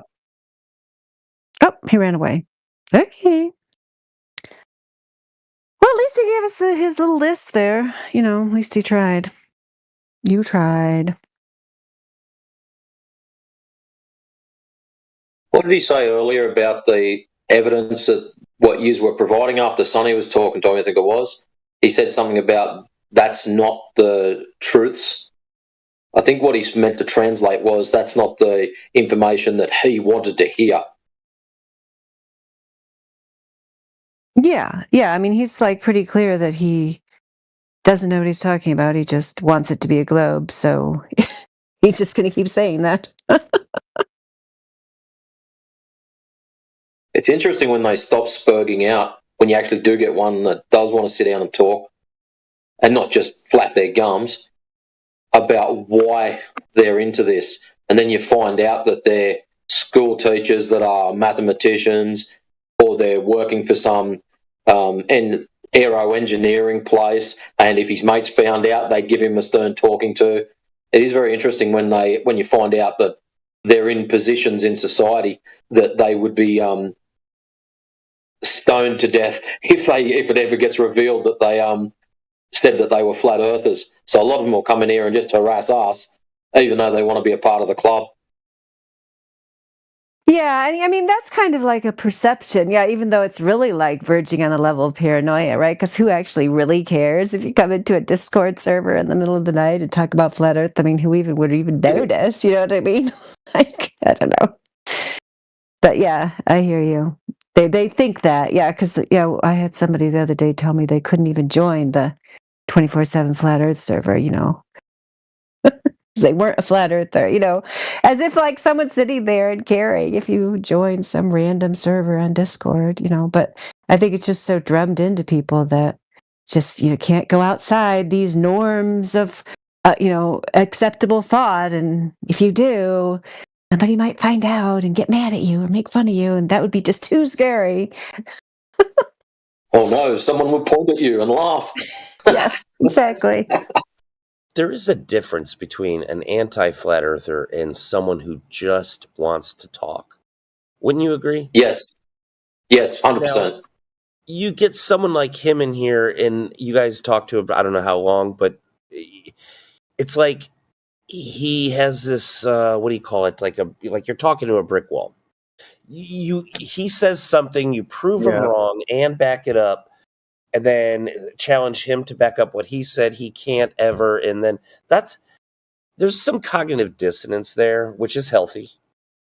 But at the same time, it's like you're talking to a brick wall and there's no discussion. With some of them, see how you're saying it's like talking to a brick wall. With some of them, what it feels like they'll ask a question, and then as soon as they finish speaking, they put their fingers in their ears. So they don't hear anything. There's no brick wall, no nothing. And they'll just throw questions out there just for the sake of being a pain in the ass, basically. Because a lot of the time, the information, we're not giving dishonest information. We're giving the information that's available to anyone if they want to go out and check it for themselves. But they just, fingers in ears, la, la, la, la, typical 2-year-old.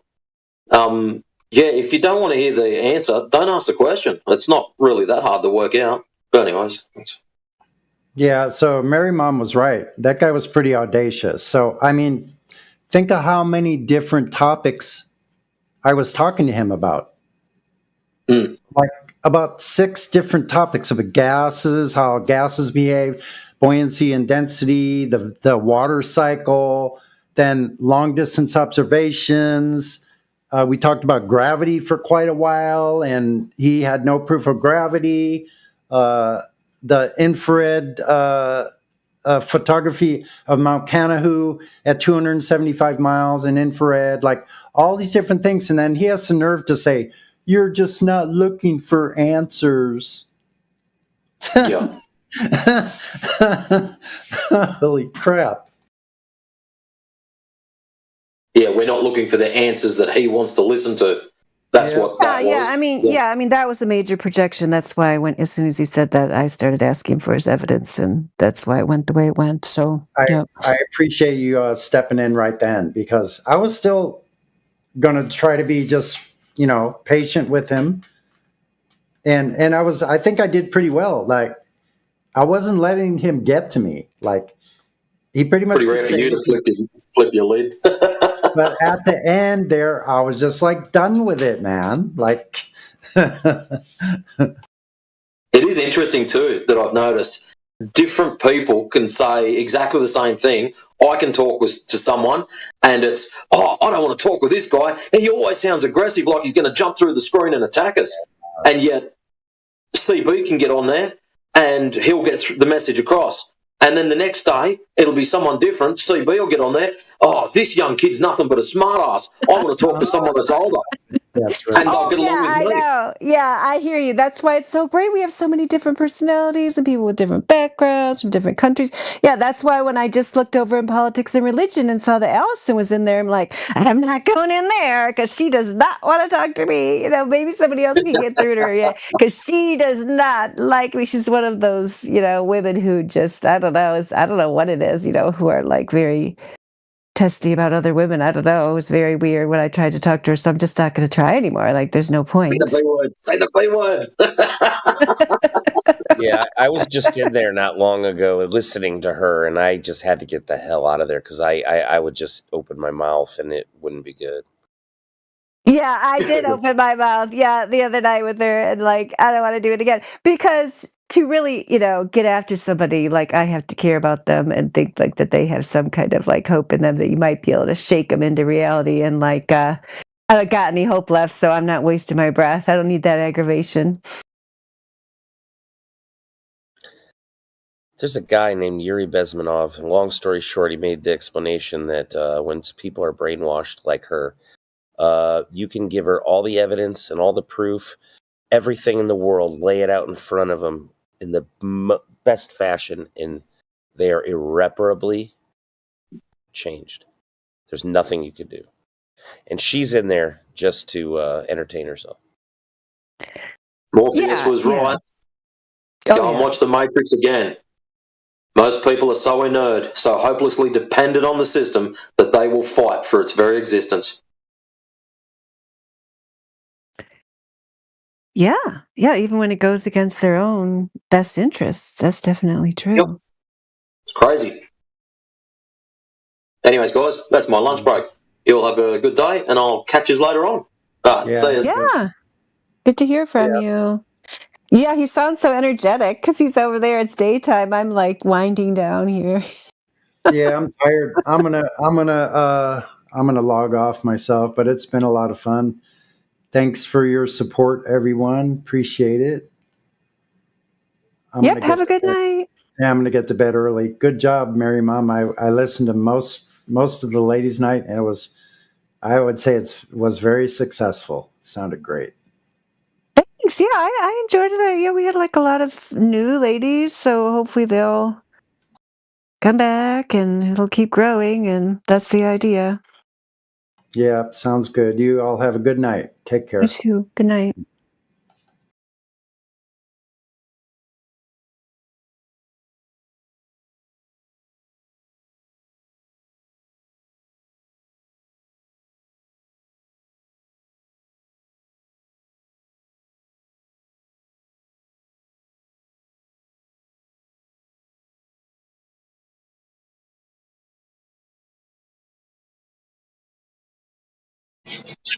Boulder, stop saying dumb things in the freaking text chat, man.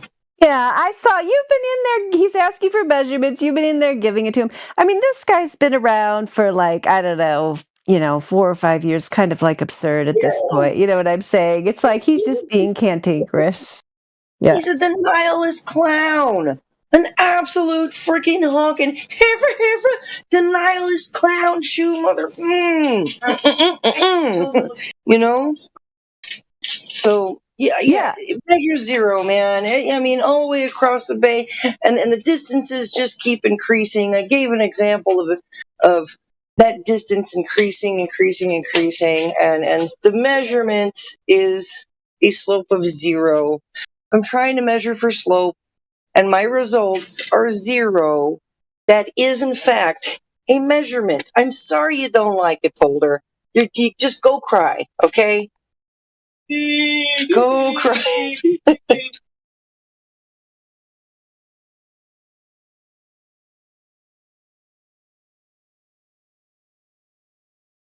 Yeah, I don't know why he won't come on the mic. He used to come on the mic back in the 24/7 server. I haven't heard him since. Every time he gets on the mic with me, he spirals. He spirals. Yeah, maybe that's why. Maybe that's why he's not coming on then. Yep. The last time I was on the mic with him, you guys are going to love this. Are you ready for some good comedy?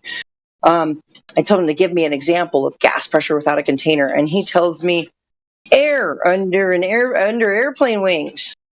Oh boy. The dumbest shit that Globers say. Like I've got a server, and I've got a whole entire channel just for the dumb things that Globers say.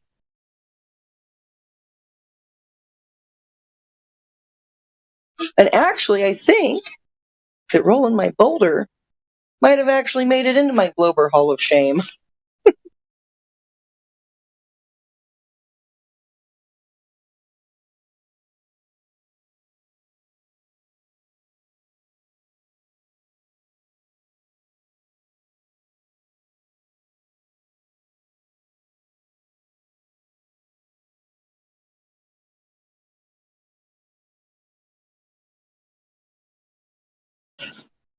And if you look just above your head there, Boulder, my mother actually dropped the math. Like a ton of bricks, dude.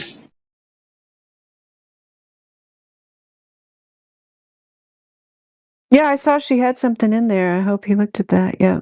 Yeah, they're at 59 minutes after the hour.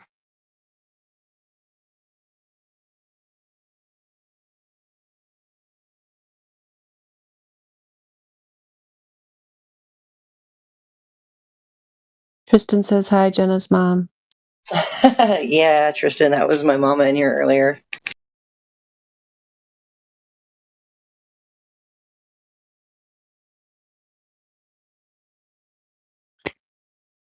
May Wen, did you have any questions? I saw you were there in the text. You still don't understand why we talk about Einsteinian theory replacing Newtonian theory, claim, I should say, Einsteinian claim replacing Newtonian claim. I mean, do you have any new questions? Because we've gone over that like 20 to 30,000 times, but we can go over it again if you want. Or what? What are you thinking about tonight, May Wen?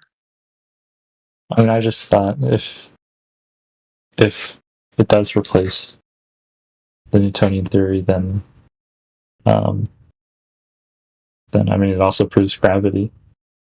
So you'd have to accept it as true if you wanted to replace the previous theory.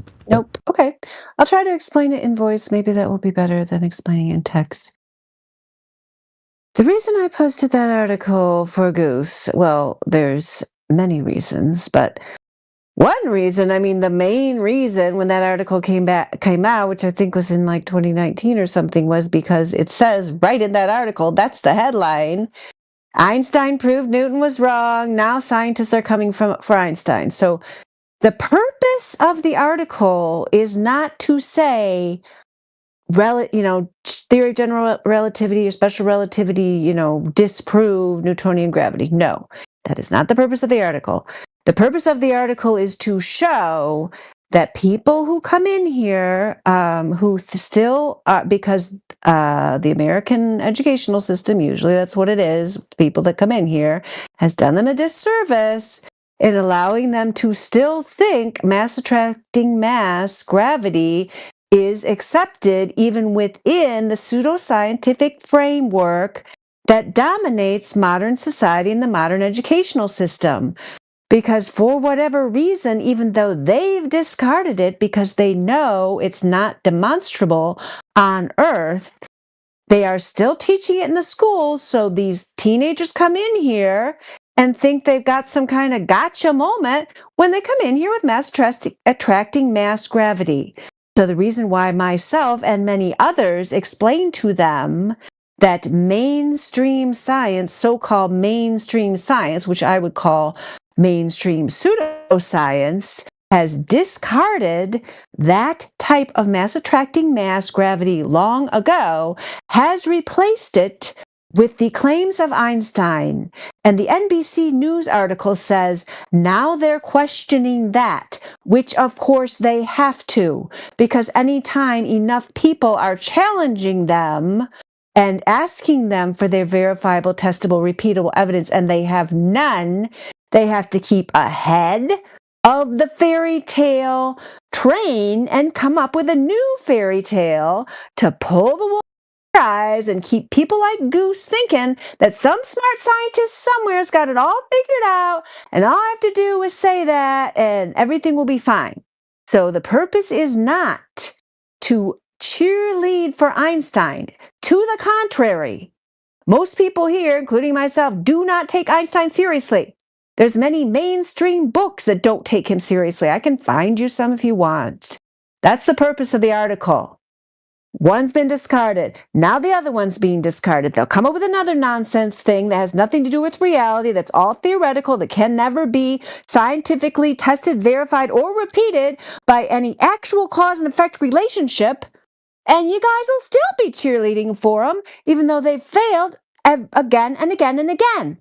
That's the purpose, May Wen. Was that any clearer this time? Or do I have to say it a different way? Plus, Okay, unless so a couple Newton things there. Plus Newton himself and few words, even said mass does. He said that do not ascribe gravity to him, and that it's preposterous to think that gravity or mass can attract mass. Okay, so a couple things there. First, the reason why kids are taught Newtonian mechanics is because, first of all, Newtonian mechanics is relatively simple. Like, you only really need to go to like simple integration and derivation to understand most of the formulas that make up Newtonian mechanics, and also because Newtonian mechanics can explain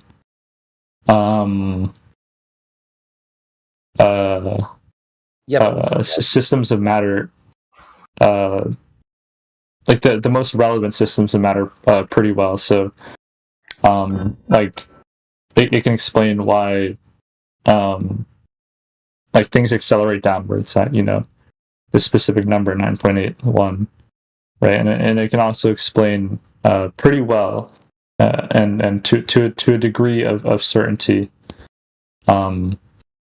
like planetary orbits, for example. But the reason why people discarded Newtonian mechanics is because, yeah, sure, it didn't get gravity completely right. But what you are saying is like I just find so hard to believe. Like, I just think in order to discard something, right, in order to discard Newtonian mechanics using general relativity, you then have to accept general relativity is true in order to discard it, right? So, please, okay, yeah, you can go on with the rest of that, but since you are, characterizing something that you've said multiple times in the chat, and I've multiple times told you, not just tonight, but other nights, we're not saying that we're using general relativity to disprove Newtonian mechanics. No one said that.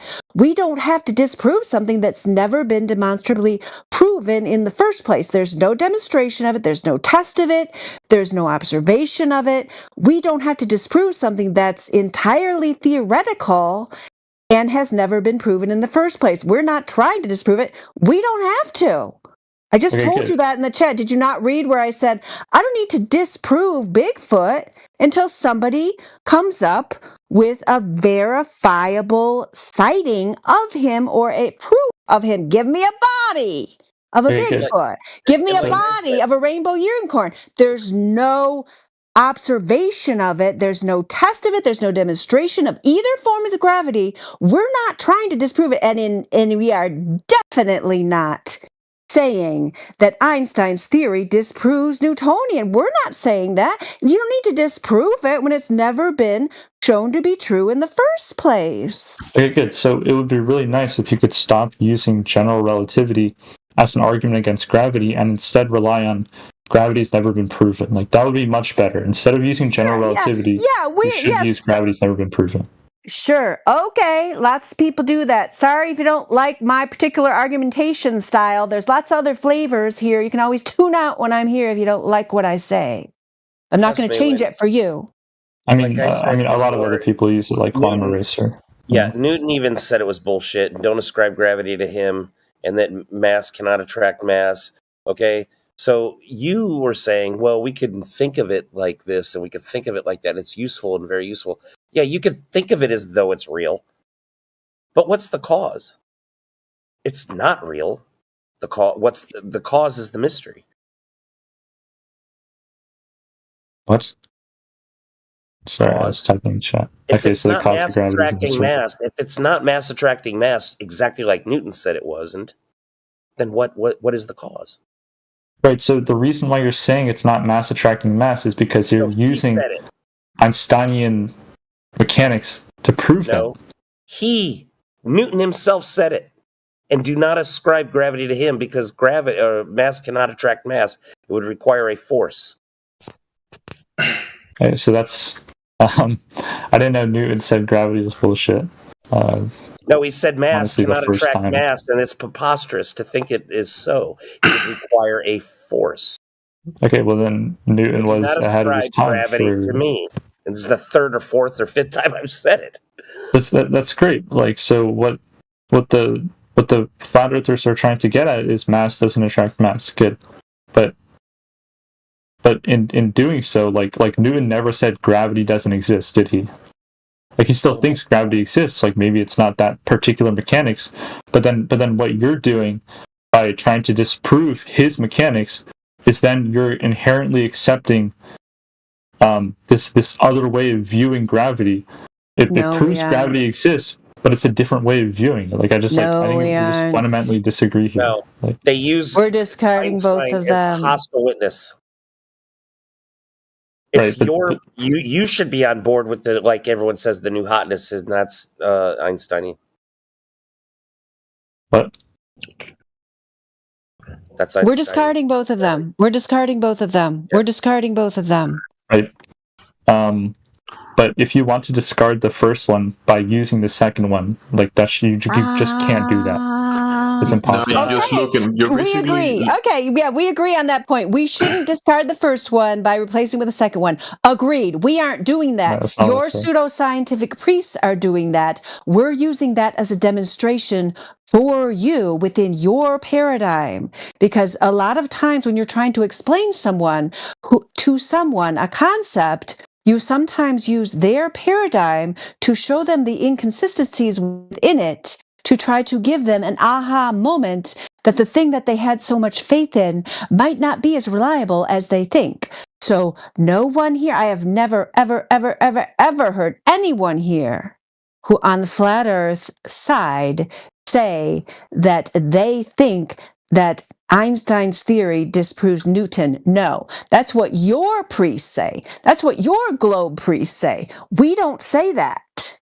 As I said, we use them as a hostile witness. Similar is like when we say, when a glober comes in here, some newbie, and says, "Oh, I saw curvature from an airplane window." We say, "No, your own priest says," Neil deGrasse Tyson says, "that shit is flat even at the ISS level. You can't see the curvature." Is this the same guy? Yeah. Yeah. Is this the same guy the other night that where Flatsy was trying to give him the definition of what a hostile witness was? That was you, wasn't it, Maywen? Did you understand? Okay, well, do you know what a hostile witness is then? Not really. No. I just explained it. Explain it again. I mean, if you don't mind. You explained it well. You explained it well. I just try to be short and sweet and get in and get out, bounce in. Anyway, when a new glober comes in here and says, "Well, I saw curvature from an airplane window," it's like, no, you didn't. That's impossible. Because even your priest, Neil deGrasse Tyson, says, and here I am evoking Neil deGrasse Tyson. Doesn't mean I believe him. I'm just saying he even says himself that you cannot see curvature even from the ISS. That stuff is flat. That's his exact words. Yeah, so it's a common thing. I'm sorry you don't like it, Maywen. It's very effective. The purpose of using this hostile witness is to try to get through to people like yourselves who have put your faith in these authority figures. It doesn't mean we endorse everything they say. It means your argument is so weak that even the so-called leaders of your so-called, globe fantasy don't even ascribe to that anymore. Like they don't ascribe to ships over the horizon anymore. So we could come up with a bunch of hostile witnesses for that too. But, people still come in here and say that. So that is the reason for doing that. It is to try to shake the person to make them realize that the thing they believe in is not so coherent, not so logical, not so demonstrated as they think it is. Because even within the stories that are being told, you have a wide variety of inconsistencies, and they're not even backing up the story they told last month, last year, 10 years ago, 100 years ago, and so on. Right. So I just think it's problematic that, we can say, like, oh, this guy, like, disproves like your previous notions of how things work, but we also don't believe any of the stuff he spouts. So then why would I have to believe any of the stuff he spouts? Like why doesn't like my previous stuff still remain true? Because I can also believe what you believe, like, oh, this guy's just like spouting complete, like Einstein's just spouting complete nonsense. Like general relativity, special relativity are just like completely nonsensical. So then I can also believe that. So then you can't really use that. It's your heliocentric worldview, dude. It was set up by people like him. So to be consistent with that, you kind of have to go with that. He just said that those two things are nonsense, just like the globe, complete nonsense. Yeah, there you go. You got that. No, I mean, what I was saying was, if you have no reason to believe why special relativity exists, I can also use that same logic. I can say I have no reason to believe special relativity exists. So then, now it's kind of back on you to disprove why gravity doesn't exist. So then you should go back to your previous argument. There has been no proof for gravity, and you shouldn't use general relativity to disprove Newtonian gravity. No, That's just what I'm trying to saying. keep you consistent within your own worldview. That's all. Well, what if my worldview kind of mimics yours? What if I don't believe in special relativity? Well, then you're out of touch with your own worldview. If you're a globe heliocentrist, so I don't think you know what a worldview even means here. yeah, you're out of touch with it. If you're a globe heliocentrist, unless that's not your worldview. Yeah, okay, buddy. I mean, Well, you're acting well, like you're just everybody. you're mixing cosmologies together that have no business going together. Right, so your worldview as a flat earther is to believe in like a 8,000-foot ice wall around the globe. No, it's not. You're out of touch with your own worldview. Okay, what are you you're starting doing? to melt down for some reason. I mean, your worldview just like contradicts yourself. So I don't know what you're talking about. Now you're going no you and you're straw manning and shit. So you just get so mad like when I apply your own logic onto you, like It's not. you're saying I'm out of touch with my own worldview if I disagree on this one point, right? Wait, you don't believe there's an ice wall. You don't believe this is how the flat Earth works. You're out of touch with your own worldview. So hello, in reality, there is an ice wall. Are you denying the United States Geological Survey? Okay, so Heretic would disagree with you. So you guys are. What do you mean, dude? They listen. Hello. Yeah, The I believe United that the Earth States is triangular. Oh my god. Whatever. Shut up. The ice wall is just a the ice wall is just a geographical feature of the Antarctica basin, the shore. That's not a big deal. That has nothing to do with flat Earth or anything necessarily. It's not mutually inclusive or exclusive with it, but the physics of Newton are exclusive to heliocentrist globe worldview. Okay, actually technically they're not. But well, like what I find really interesting is how Gemsy can say there is an ice wall, and then you can say no, I don't say that. Hello. I told you the United States Geological Survey. He's just going no you. He doesn't want to update. I don't say there is an ice wall. The United States. You told me the geographical survey, brother. Yeah, they do that. They do the landscape. They check the land. They measure the places, and they tell you, look, there is an ice wall here at the shore of Antarctica. Right. So that's great. So the U.S. is telling you there's an ice wall. I don't work for them. Heretic doesn't work for them. Yeah, he's just grasping at straws. We're pointing out that he's incoherent, and he wants to go, well, no, you are. You're incoherent. He's just being immature. What I'm saying is that you can't apply your own logic to yourself. Yeah, Maywin is saying he has his It's own not my worldview. logic. It's a straw man. You're not making any sense. You're just being childish. So what your original argument was, if I disagree with general relativity, then I have to update my worldview, then I'm wrong in my own worldview, right? So then, if you, by your own logic, if you don't believe in an ice wall, then you have to update your own worldview. I don't need an ice wall for water to be flat. Right, so Gemsy is saying there is. So like, there's someone's wrong. Newton's law of gravitation. That's not compatible with your view of a globe and a heliocentric model, if that's what you believe. Oh, so an ice wall or not an ice wall is fine. So It doesn't matter. It doesn't matter. It's not mutually inclusive or Topography, dude. Ice. There's ice in reality. Don't you know this? There's ice. Gemsy, he's saying there doesn't have to be an ice wall. No, you're just playing silly. Hey, listen. You're saying that you can believe in the relativity or whatever, but you cannot even demonstrate. How can you believe in that if you cannot even demonstrate it and you're denying? I mean.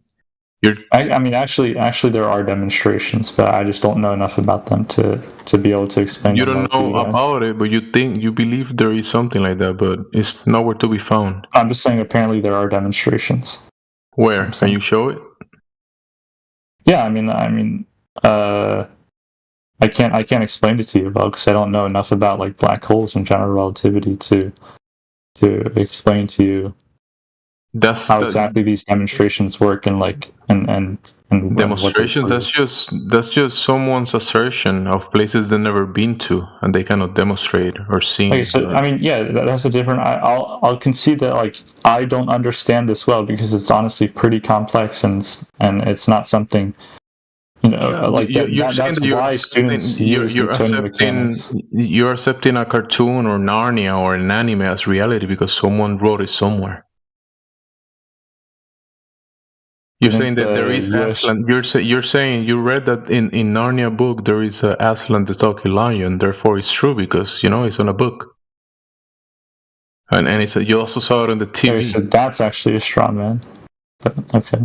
Well, you're saying black holes, and you're saying the relativity, whatever. But that's just fantasy. That's like cartoons.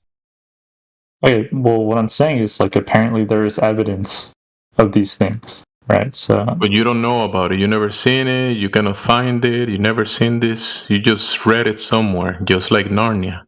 Okay, so you've never seen the germs on your hands, but you still know to wash your hands, right? You can see the germs if you have you looked under a microscope on your hands? Probably not, right? But you still know to wash your hands.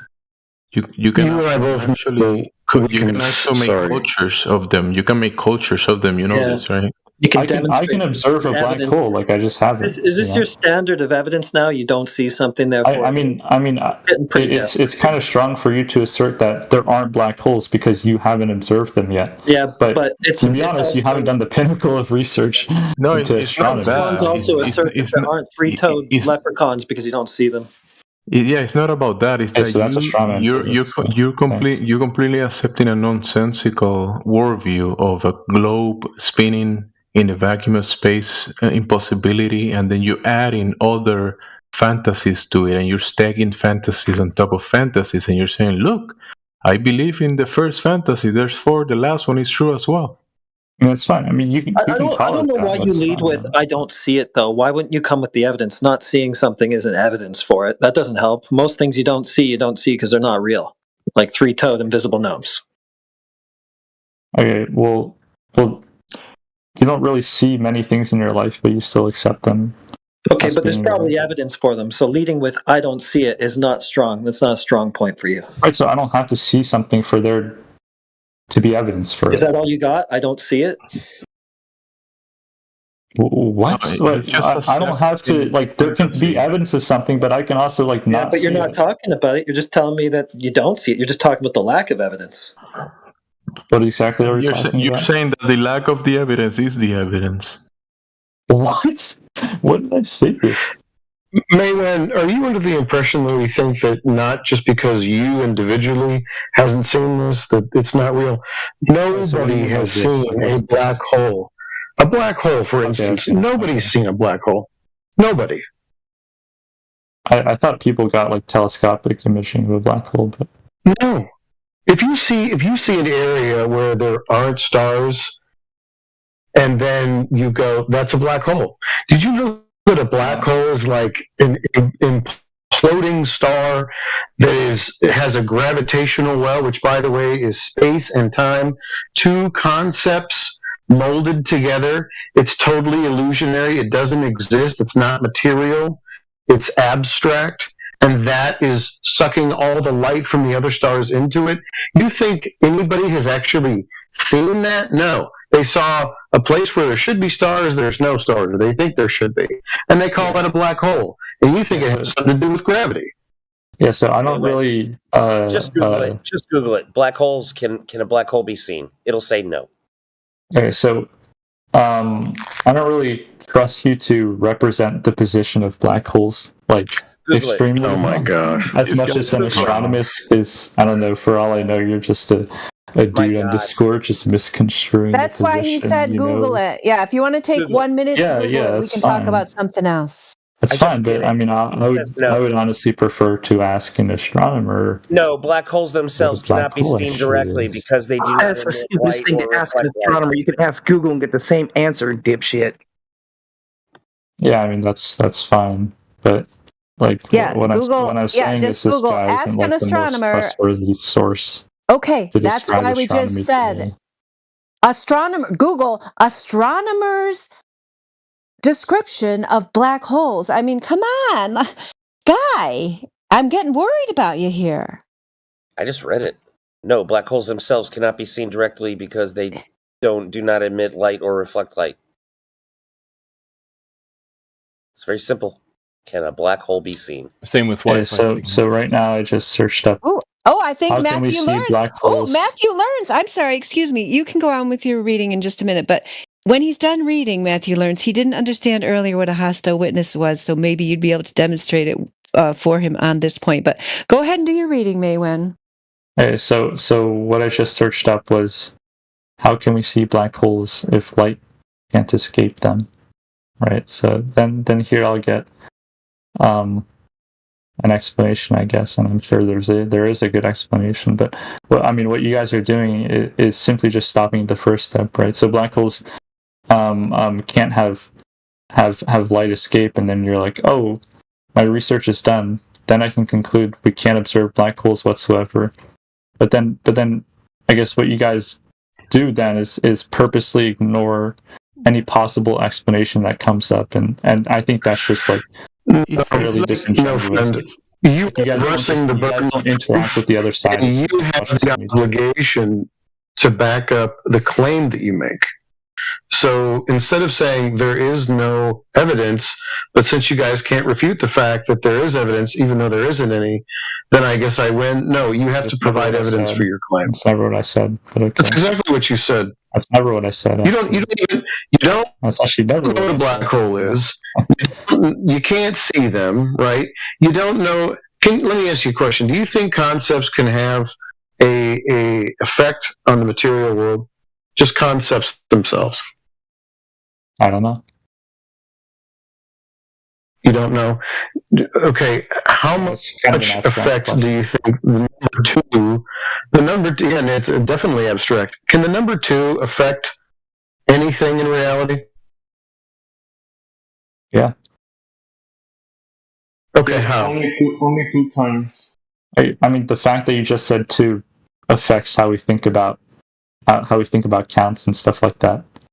Right. So, what you did was just use a concept to demonstrate something to me, which is, kind of ironic. Yes, if you have 1, you'll be half full. If you have 2, you'll be full. Right. So the fact that you just said numbers, like you just said concepts, is like, and I said like you want is crazy to me because you just use concepts and like that affected the material world.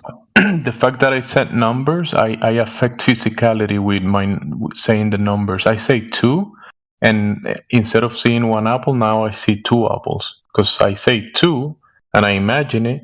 Therefore, there's 2 apples because I said it. What? I mean, you kind of just disproved what. He's saying that because we say the numbers, it's affecting physicality.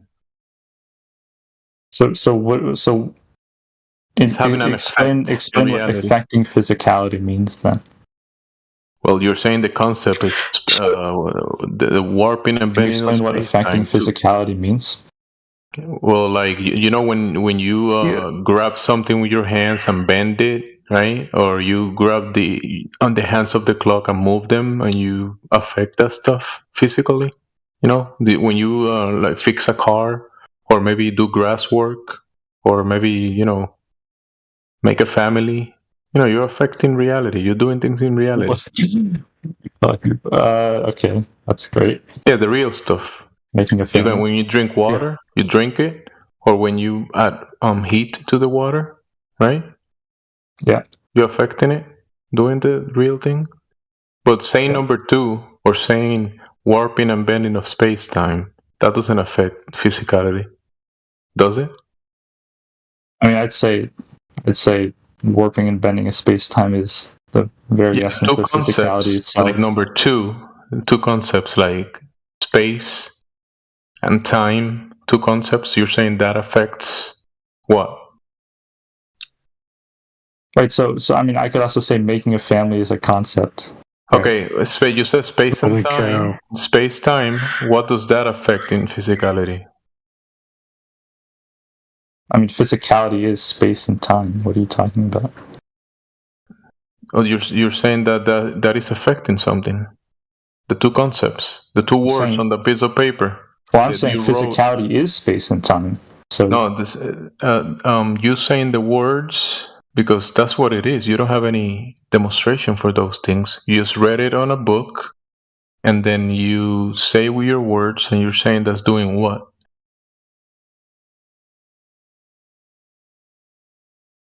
What? Exactly, it's not doing anything. You cannot say what it's doing because it's not doing anything. It's nothing. It's just like fantasy. I mean, you kind of just use it yourself. Like physicality is space and time. So you said it. I don't know if it's doing anything. I'm just saying reality is made up of space and time, at least to my observation. So time, when you put the time on the oven, is that what's cooking the chicken? The time? Bro, I think you're just waffling at this point. I mean, honestly, I have no idea what you're saying. Yeah, when you put the chicken in the oven, and you look at the clock is causing the chicken to cook, right? Bro, what? It's time. The clock is causing the chicken to cook. Yeah, the time. What? You perceiving the time that's causing the chicken to cook, right? Or is it the heat? Which one is it? The time? Of both. The heat exists in space-time. What do you mean? So you put the chicken in the space of the oven, and then you turn on the clock without turning the heat, and the space and the time are gonna cook the chicken? I never said that, buddy. All right. I said the heat exists in space-time. So heat plus time cooks the chicken, right? So you can isolate 1 microsecond of cooking a chicken, right? And at that microsecond, the oven is at 350 degrees Fahrenheit. But between that microsecond and the next one, the chicken barely gets cooked, right? So you need time and what you say heat to cook the chicken. He barely got cooked, but it did barely got cooked, right? It did something. The heat did something, but the time didn't do anything. The time allows the heat to do something. The time allows it. Yeah. You think time is physical? I don't know. You don't know? Yeah, I don't know. Well, I think Jim's did a great job of illustrating to you. Do you think time is cooking the chicken, or is it the heat? He thinks the space and the time are cooking the chicken. He puts the chicken on the oven. He's taking the space in the oven, and then he's turning the time on, and he's not even connecting the oven to the gas and turning the heat on. He's not doing any of that because he has space and time to do the work.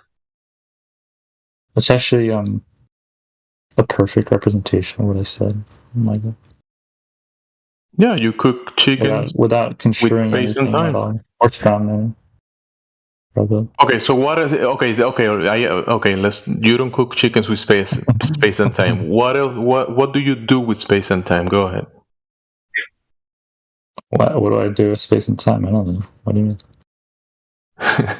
You're the one claiming that you have that affecting physicality, doing something.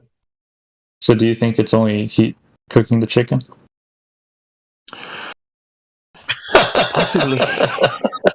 Possibly. So if I baked chicken at 350 degrees Fahrenheit for 1 minute compared to 10 minutes, why aren't they the same? Like why isn't time a factor? This guy. Right, so time is a factor. Oh my gosh. Guys, I'm a non-flat earther, but I hold the belief that you can't prove flat earth to me.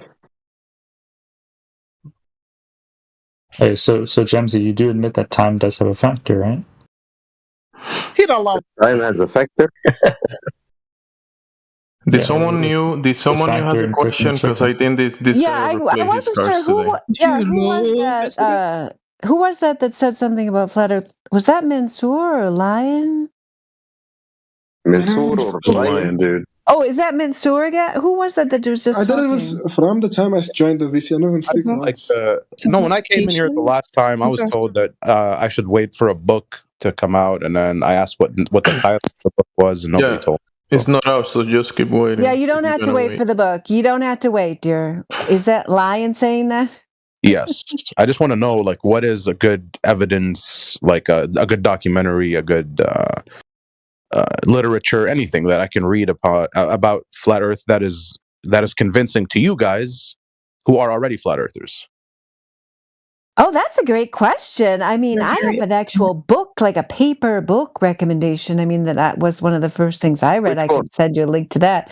Yeah, but if you want something that you could get, like, do you prefer watching a documentary, or do you prefer reading a book, or do you prefer looking at a website? We're illiterate. That's the issue. So we're trying to find something.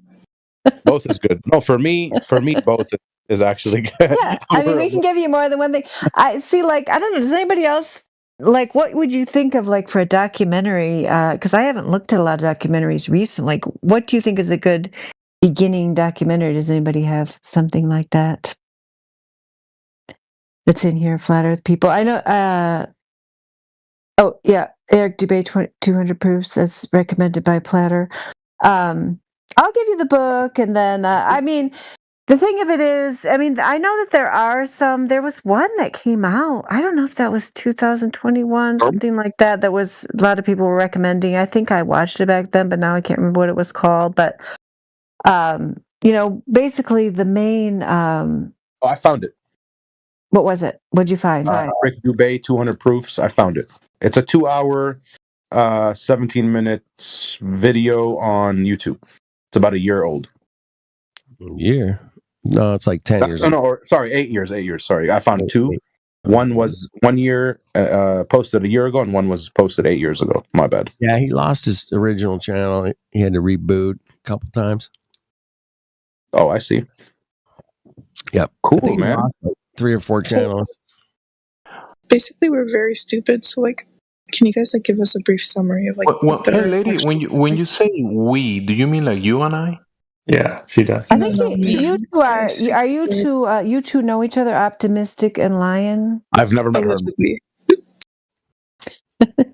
I mean, she said we, and I was kind of feeling it. She speaks for all flat earthers, actually. No. Okay, Adam Unsalted, who is listening on YouTube, he gave me a link for you, so I'll put that in the chat for you. That he recommends. You're actually you're actually very nice. I appreciate it. Thank you so much. Very, very nice. Yeah, and so I mean, the main thing that you need to understand, it's the long distance observations that are what disproves the globe. So, I mean, that is what we're about here, is if you lived on a globe that was a sphere, and they claim the radius is 3,959 miles, then you understand that if you were standing on a ball, like imagine you were a Lego man standing on a beach ball, and there were things on the other side of the beach ball, Lego man would not be able to see those things. Do you agree with that? Yes, that part Okay. I agree. Yeah. So, I'm just putting the recommends this Adam Unsalted. Because I don't know if I've actually ever watched this. If I put this in the text chat, will you be able to see that? Can you see the little chat that goes with this channel here? Yeah, I can see it. Oh, it's going really fast here. We got SpongeBob things and all kinds of stuff going on there. So anyway,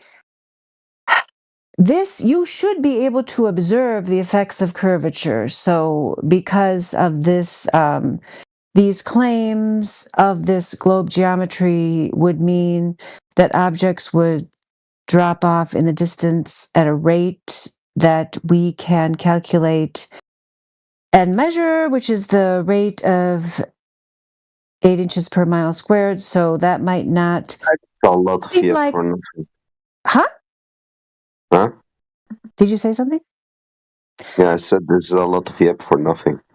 Can you speak The Earth English is and not be flat. respectful to women, please? Hey, be nice, guys.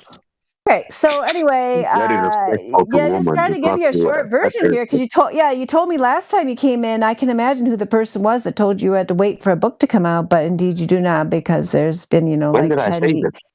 Oh, Yeah, I was. I think that was That's the issue, Lion. I'm talking to Merriman. Lion.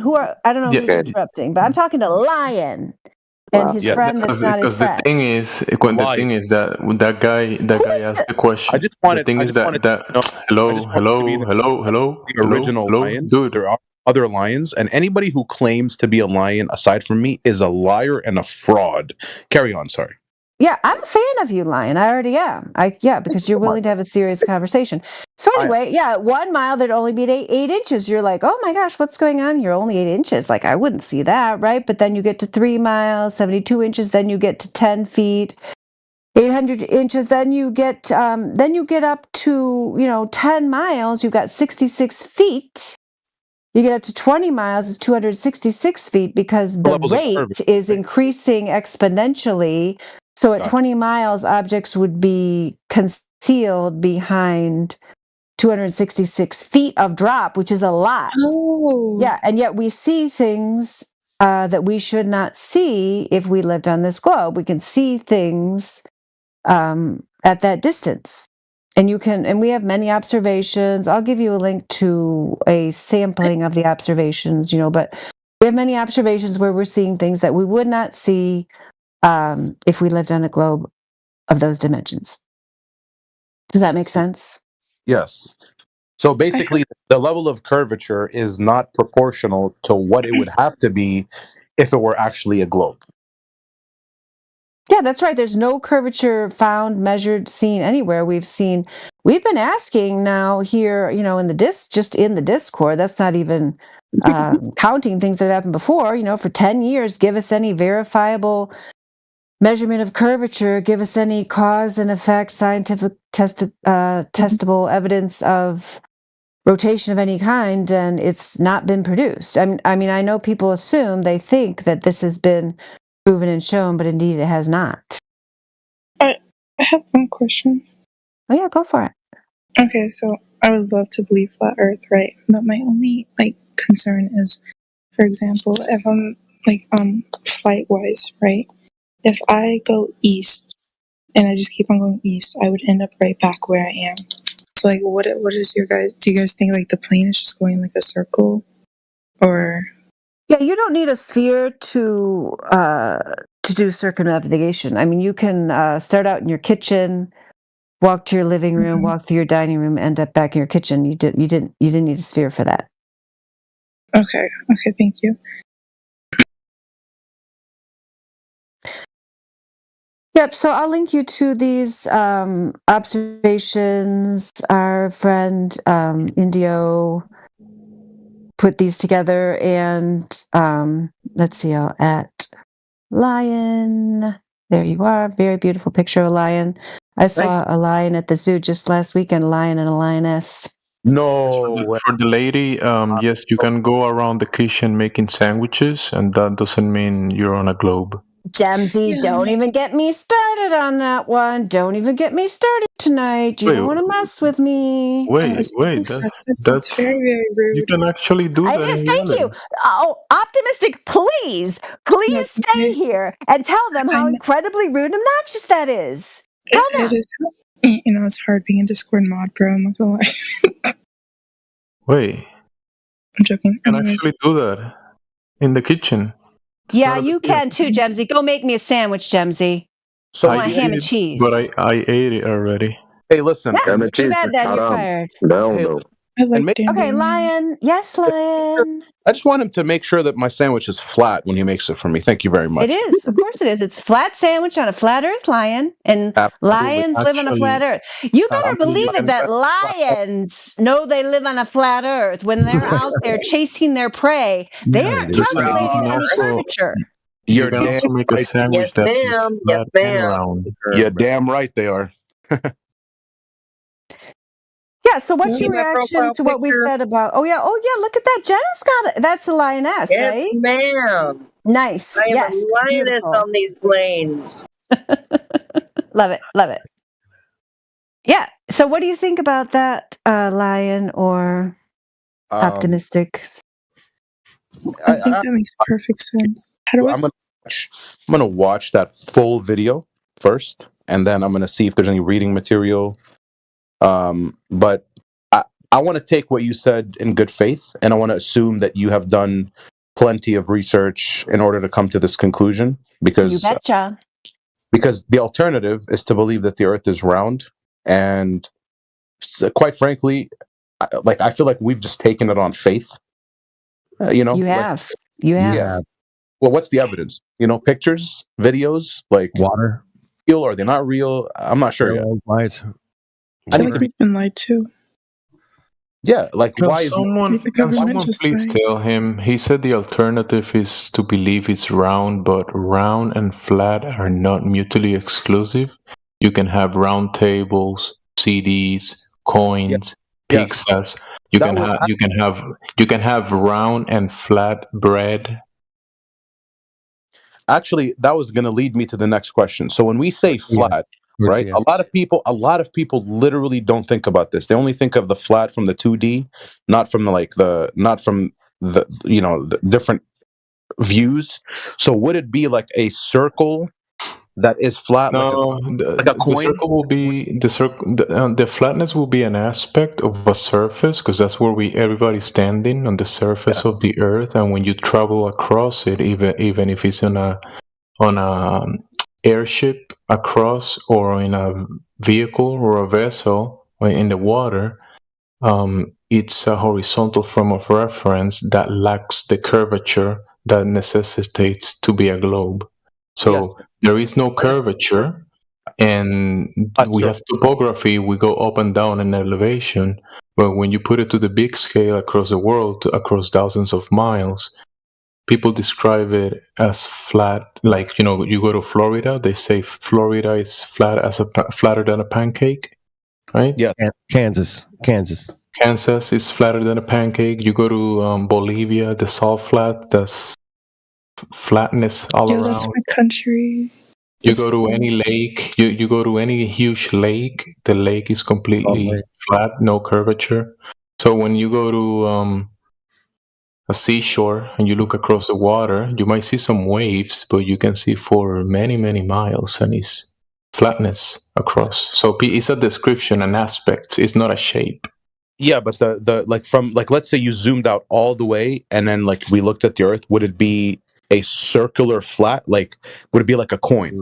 Wow. No, you're asking to go. You're asking for God's eye view, and nobody has that perspective. We lack the frame of reference to be able to see from an outside perspective and say this is the shape of the whole thing. I see. So it literally could be any shape, but it is definitely flat. Yes. The surface, the ground that you're standing on, or the waters across. And stationary.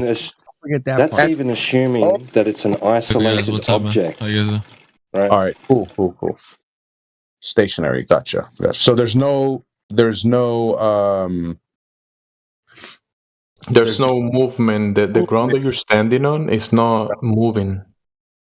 Gotcha. Hey guys, Bob here. Just breaking the screen. What's up, guys? How you guys doing? What's up? The sky. Hello. How you guys? Oh, that's Al. Somebody unmuted you, Al. Yeah, they're giving you another chance. Yeah, You got a real question I just this wanted time? to learn back.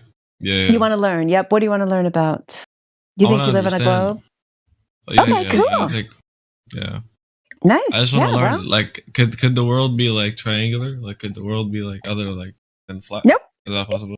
No evidence of that. No evidence of any angles like that or edges or of any kind. We don't. I mean, it's good you brought that up, Al, though, because a lot of times, because people have been programmed since birth, they live on this fantasy globe with no evidence supporting whatsoever, despite their personal experience, which is only flat and stationary, no motion, no curvature of any kind.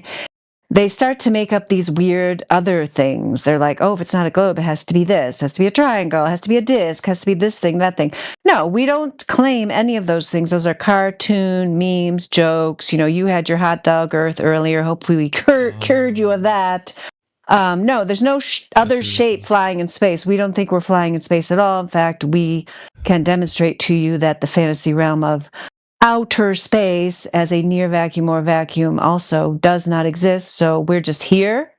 We're on a flat and stationary Earth just as it appears.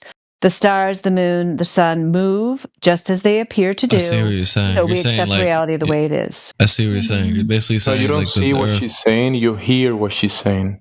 Yeah, I see it and also hear it. But like, look, right? In regards to like the matter, like you're saying basically like we don't have a depiction of Earth like whatsoever. You're saying that? Like, is that basically it?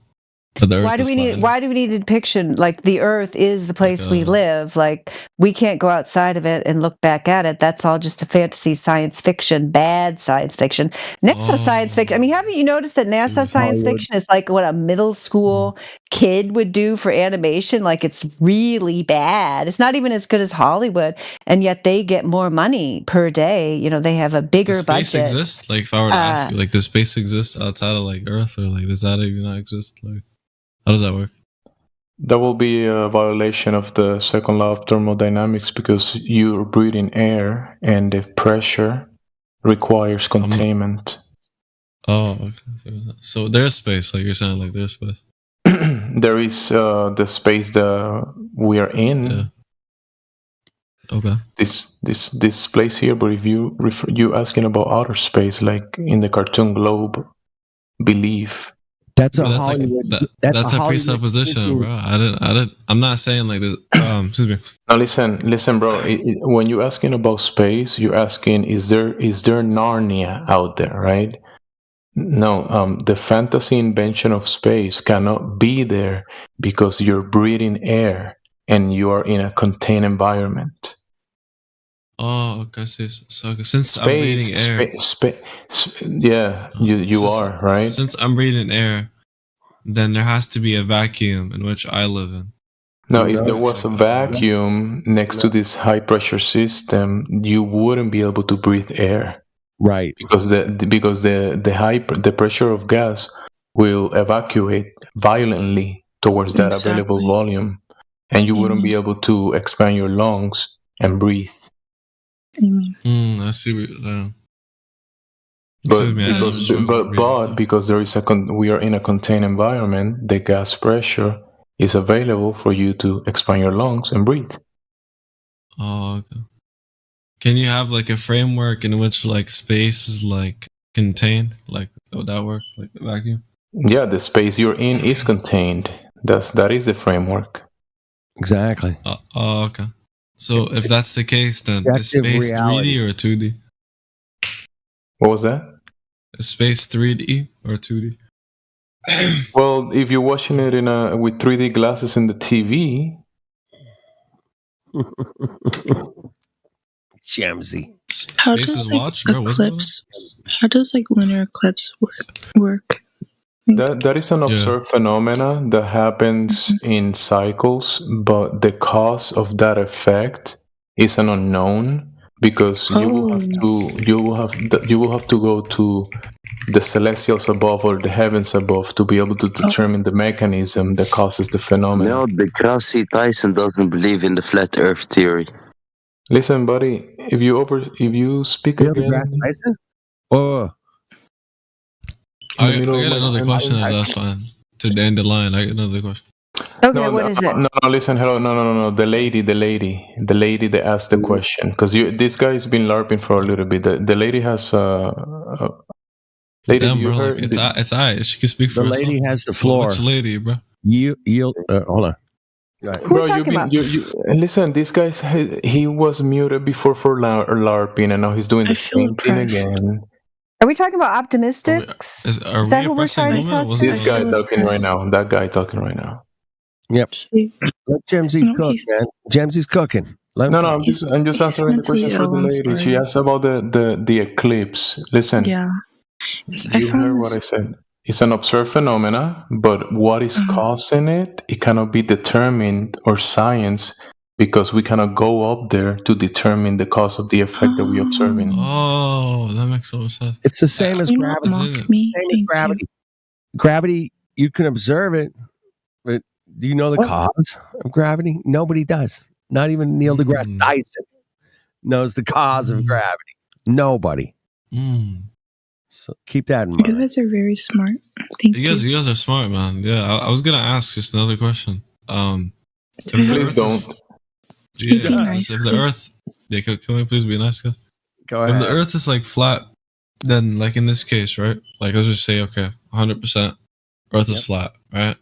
100%. Then where's the edge for the Earth? Like what's on the other side of the edge? Oh, wow. There we go. Narnia again. Damn.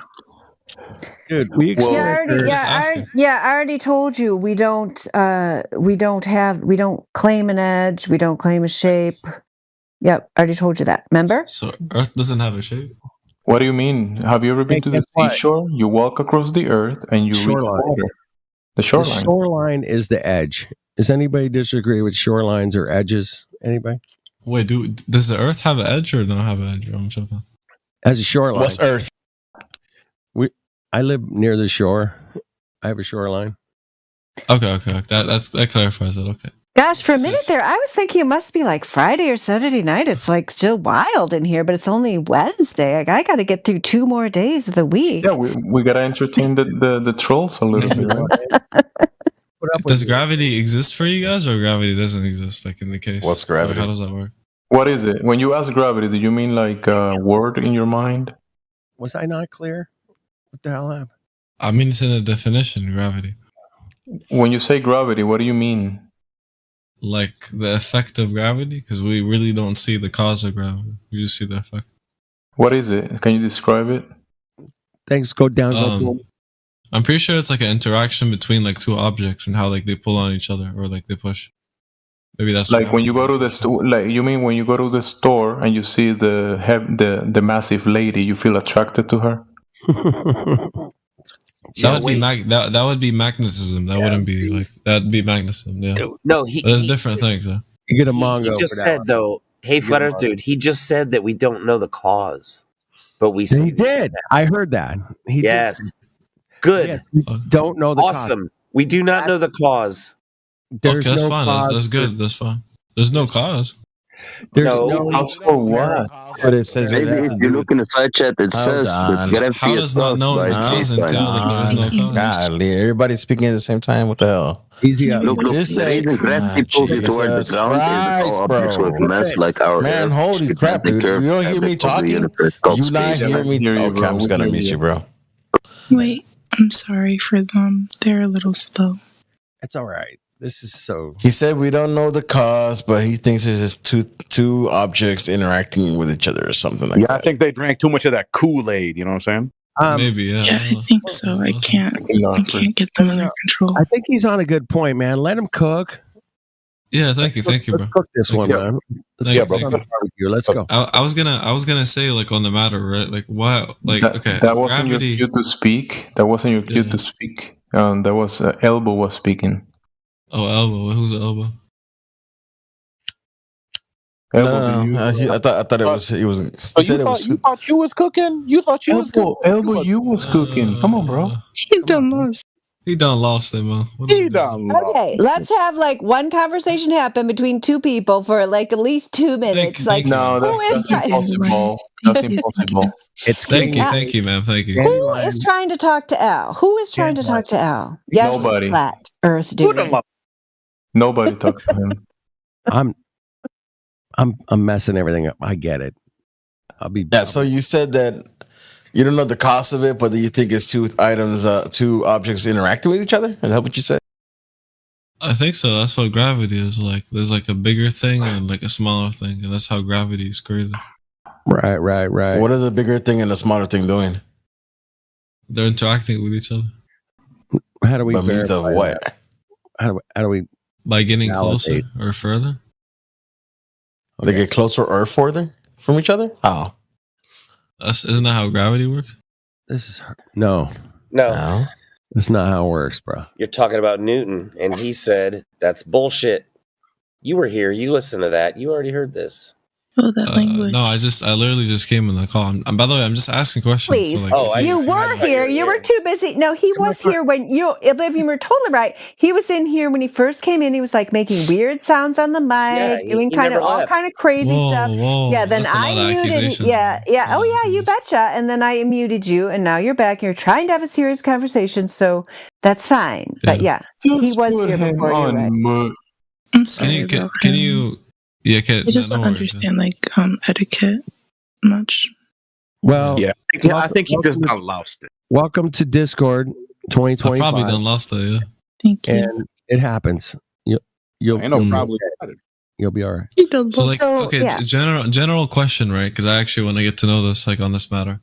Like gravity exists. We know gravity exists for a matter. Whoa, no. Whoa. Okay. Tell me, I'm curious. Why does gravity doesn't exist? I'm curious. Nobody has ever proven gravity. Oh, okay. Dude, you gotta substantiate gravity, and then we'll talk about gravity. So if gravity isn't real, how come things like drop then, or like don't float sideways? I don't know. Every time I let go of a helium balloon, it goes up. Hey, that's weird. Helium balloons go up. Hot air balloons go up. Hot air balloons go up. He said things don't flow, but I see clouds. Look, I'm looking outside. I see clouds. They're floating, bro. Gemsy, Al, I love clouds. The smartest thing you said, and I quoted you, is that we see the effect, but we don't know the cause. Why are you deviating from the smartest thing you said? But then he messed up though. He said we don't see the cause, but then it's probably like a dumbass. That's what. Yeah, I'm probably like just if you could just like I actually want to like intel on a matter. Like, he double spoke. Gravity. Yeah. I want to intel on a matter, right? Like so. What's your logical evidence? Gravity. Yeah. So my logical evidence is that gravity does exist. Right? We see the effects of it, but we don't see it. Like we don't see the cause of it, right? Like we don't really know the cause. So you could say that. Just let me finish. That doesn't entail there isn't a cause, right? I disagree. That we don't know. These are all bullshit.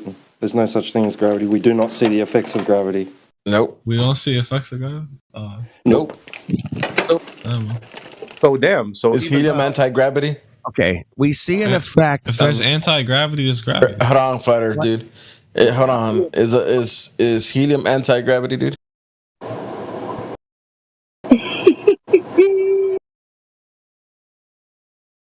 Helium is just basically like a way where basically it's like a certain like I'm pretty sure it's a certain like molecule, and the molecule like doesn't interact with the Earth, and it actually. Hey, Al.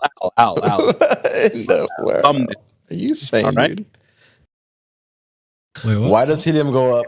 You need to stop this dumbness, Al. Helium goes up because I think it tries to go against gravity. Or am I tripping? Putting it for No, it is less denser than air, so it goes up. It's about density. It's not about gravity. Yeah, just do this brick, bro. But so that means like the more dense things are, the more like it has effects. Gravity has effects on it. That's the same thing as like, well, you could put an example as when you mix water with oil. It doesn't mix. Doesn't mix, right. Yeah, but like oil's like thicker. Good. Yeah, it's thick. What about if you mix? What if you mix like milk and water? Oil's thicker, you know what I'm saying? Okay, yeah, you know this is that conversation don't going on. All right, we got to round this thing back up, man. Let's bring this home. Indio, what are you doing? I think he's deaf, and he's been deaf for a while. Yeah, he's just here. I mean, who would want to listen to Al? Al is just freaking weird. All right. Well, we still got Lion we still got Lion and Optimistic if they have any other questions. Oh yeah, of course. Yeah, if you guys want to like butt in, of course, like feel free, man. Ask questions. Yeah. I'm gonna butt in, Al. Okay, you said. Yeah. I'm butting in to tell you Optimistic's been trying to talk here for a while, so go ahead, Optimistic. No, they'll stone me. You can continue. Just for everybody. They will not. I will not let them. I will throw myself in front of the stones like Neo in the Matrix, and I will deflect all of them, and you will be safe. Optimistic, please carry on. Yeah, what do you think about all this, Optimistic? We want to hear your thoughts. Come on, Optimistic. You got this. She doesn't want to talk. That's okay. We won't force you. Earth, Earth. We experience the Earth every day. We can enjoy Earth every day, and just it's so easy. Earth is easy. Don't make it complicated. It's not worth it. They complicated it in the school books. I know. Although they just kind of like, hey, you live here. Good luck. Have a nice day.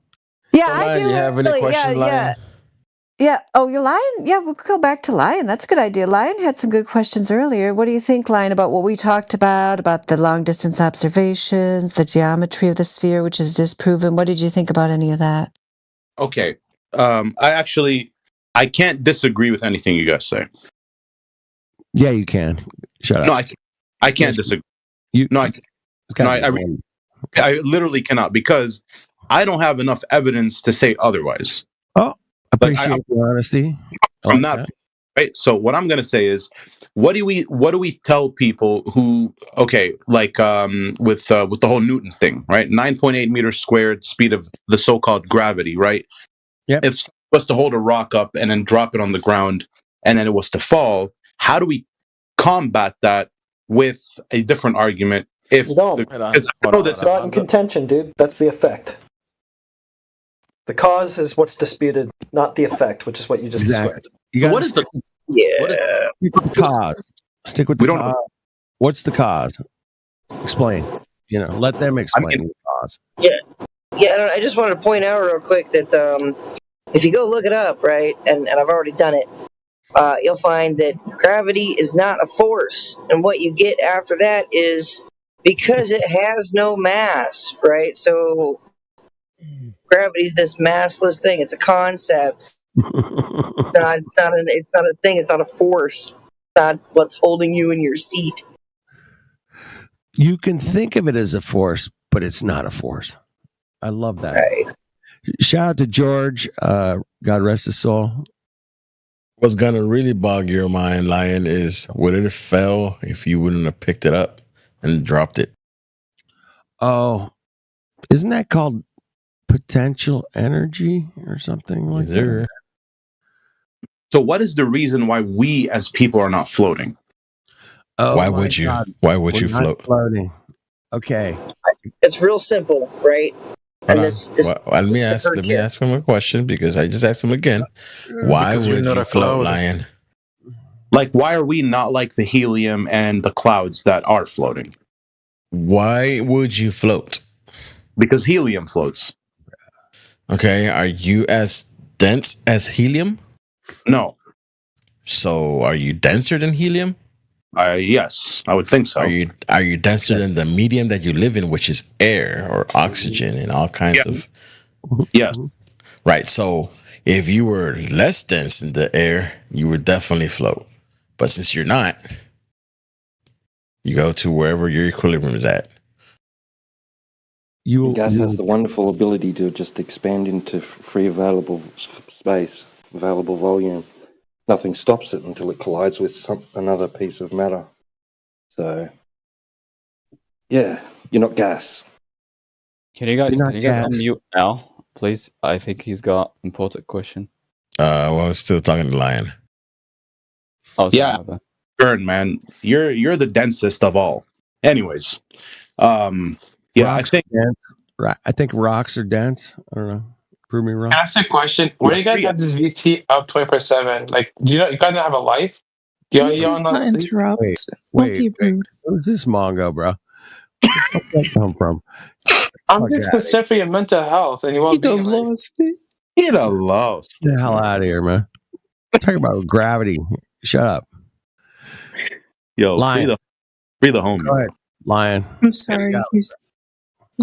Yes. So you understood that, right? So yeah, I don't know. It's very understandable. I mean, it's not like anything like in my mind had to change too severely for that. That's actually reasonable. Exactly. It's very reasonable, right? A lot of the arguments that I hear from the flat Earth arguments, they're not unreasonable arguments. That's the problem. You're correct. You are correct, Lion. You are correct. Yeah. unreasonable arguments. It's not like my mind is like bending in order to understand what is being told here. Because and like that's if I drop a rock, yes, and it hits the lake, it sinks to the bottom of the lake. But it goes much faster in the air than it does in the water, right? It goes way faster in the air than it does in the water. And you're just changing mediums, man. It's simple. Interesting.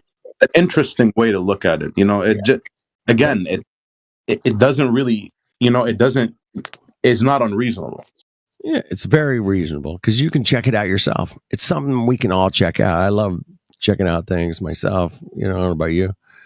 But yeah, I mean, obviously, if I stand over my pool and I drop a rock and it goes really fast to the water, but once it hits the water, man, it's kind of like does like a little, rocking horse to the bottom of the pool.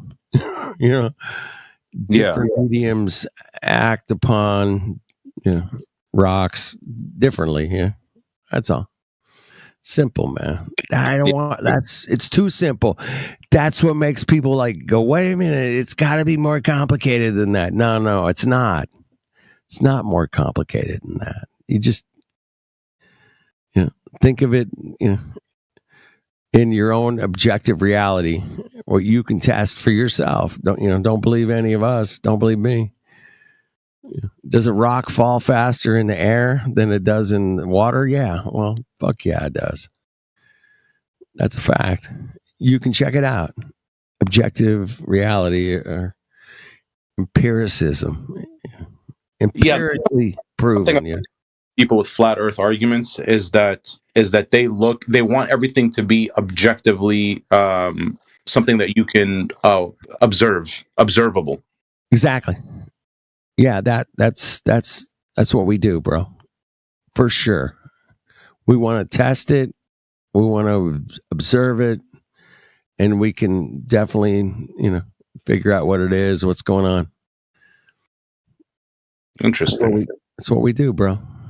Every day.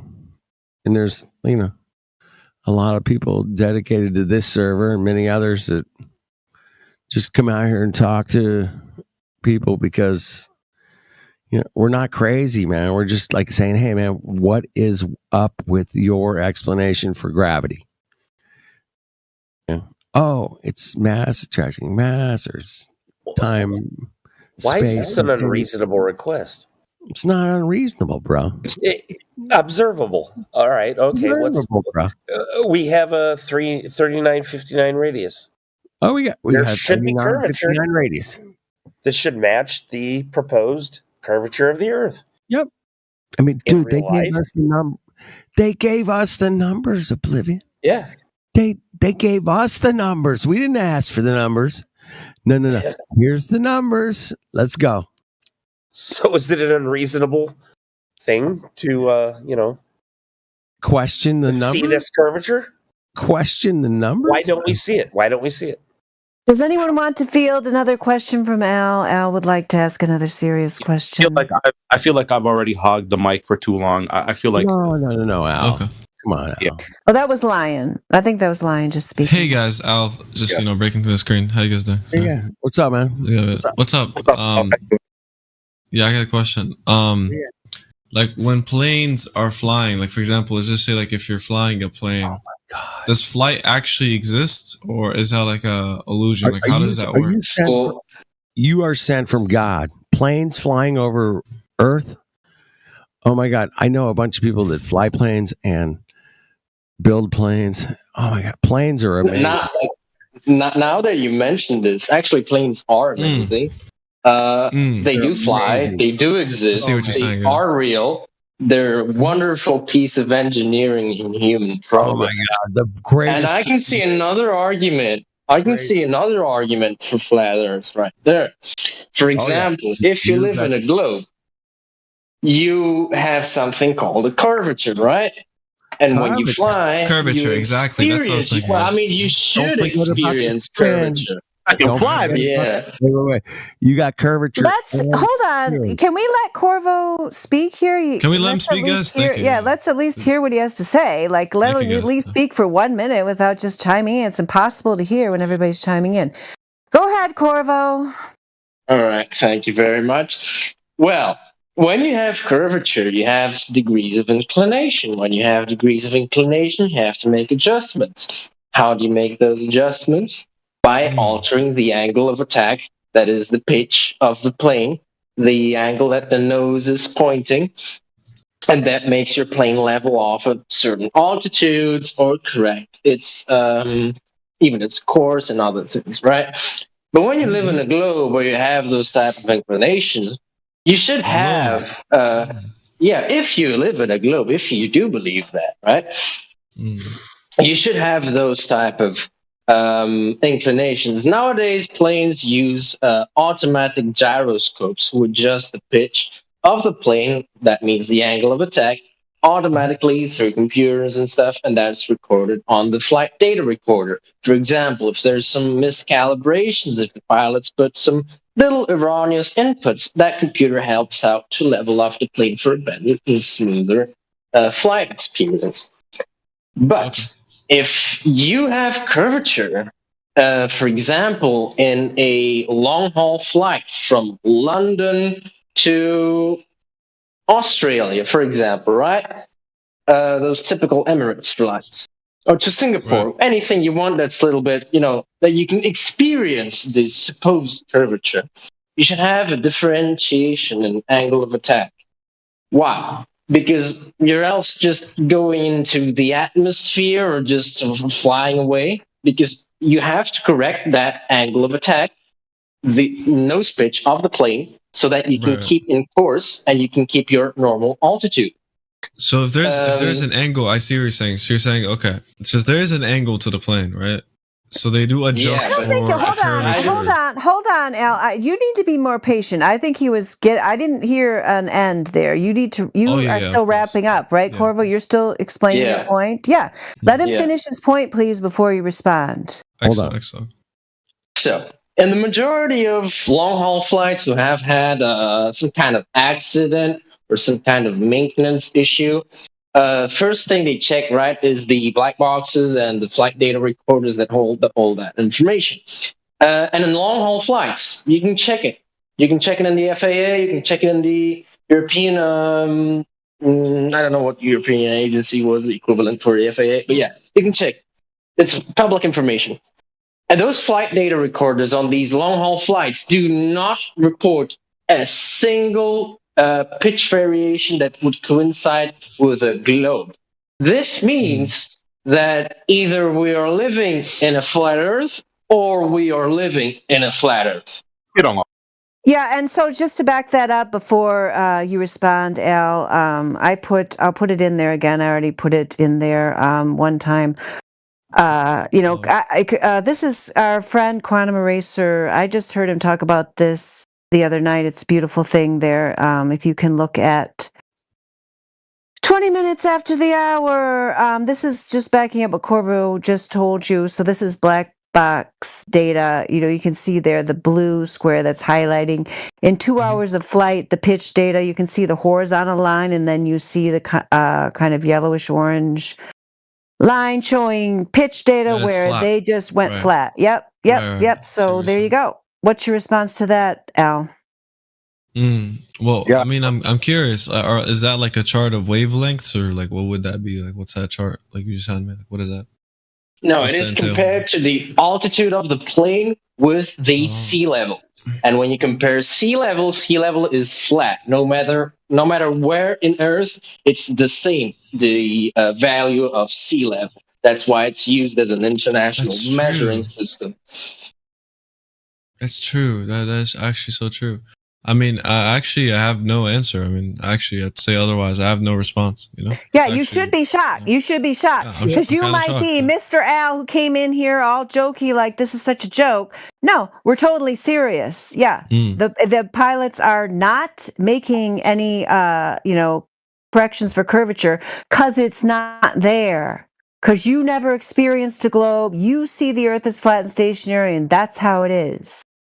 Hey, Hey, Dandelion. I'll give you an olive branch because I've been researching this myself. And the first time I heard this, and I said, well, then these globe earthers, they just have to, hold on, they just have to figure out what instruments are measuring this data and then transferring it to the black box to be recorded.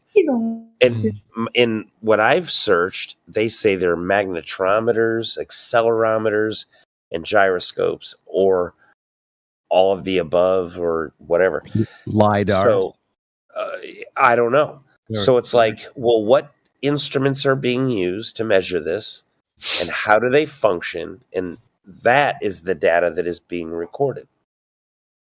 Oh, well, is that data it's recorded? Pretty complicated. It's complicated. It is a little bit That data, every single flight, just as I said, has a flight data recorder and a black box. The black box usually records conversations and radio communication between cabin and ATC and other stuff. And the flight data recorder records flight data, information like altitude, AOA, that's angle of attack, the temperature of the engines, the thrust levels, and all that. Well, it's interesting because a lot of global. Right, I see what you're saying. Yeah. Well, is the curvature, that the angles that are being shown there, is that tracked over like certain seconds? Is that tracked over minutes? Like, how is that tracked? Hours. That's like 2-hour flight. Yeah, it's a longer flight, but that blue square is showing you the 2-hour, the 2 hour frame that we're highlighting there. Yeah. And what's the flight from like where to where? What was this flight going to? Where to where again? I gotta find the other image for you. Just a minute. To be honest, it doesn't matter where. It's about length of flight. That's true. It doesn't matter. And allegedly, this flight happened to have an accident, which is why the data was brought up to begin with. But they're segmenting this part because it was like, how many miles? Like 1,000 miles of flight, or how many miles of flight? And it's I don't know. Yeah, I found that other image, but it doesn't actually show where they were. But it's explaining that 2-hour period. 2 hours. There should have been 124.3 miles of vertical drop, and yet they show it. Not having any adjustment whatsoever. Here's the other. Yeah.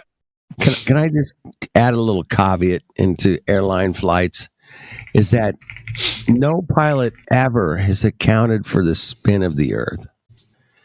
And the whole spin of the Earth is what we, daylight, nighttime, that's the Glober's claim, right? But the spin of the Earth, no pilot ever accounts for spin. Ever. And I find that the most interesting part of Earth is because there's no pilot that's going to come in here and say, hey, yeah, I got a special, instrument here called the spinometer, and I just, account for the spin of Earth. No, they're not going to come in here and ever say that because it doesn't exist. They treat the Earth as flat, stationary. The airline, the people that build the planes design it on a flat, stationary plane, for fuck's sake. There's no spin. Yep. So I hope all the people. I think you're new to this topic. The people who came in here, like Lion Optimist and Al, that leaving here, like we do not expect. In fact, I would not want you to be like, oh, flat Earth dude, Mary Mom and Oblivion said it was flat, so it must be. No, but I would hope that investigate, whatever happened, investigate. Yeah, exactly, for yourself, and realize, oh, there's a serious question going on here. Like, this isn't some kind of just joke. They're not just trolling. No. Like, we're really serious about this. Like, we've looked for the curvature and it's not there. It's not just us. It's like there's tons of people now. I mean, it's like a growing non-movement of the Earth that is happening here. So, you could be on the cutting edge of thought going forward. You could realize the truth of this dead paradigm that's getting smashed to the ground. That's the globe burned on fire, no evidence for it anywhere. It's a loser concept. Or you can just laugh at it and keep going along your merry way, and cling to your fantasy globe if you want. Choice is yours, but you can no longer think that it's just a joke because totally not. It's totally serious. It is. Question. Thank you so much. Go for it. Really Thank you so much, brother. Yes, thank you. What is? So I see that the pitch line's the orange, right? That's the data for the pitch. That's right. Yep. What is that actually like? What is that measuring exactly? That is measuring the angle of attack of the airplane. The angle of attack. Yeah.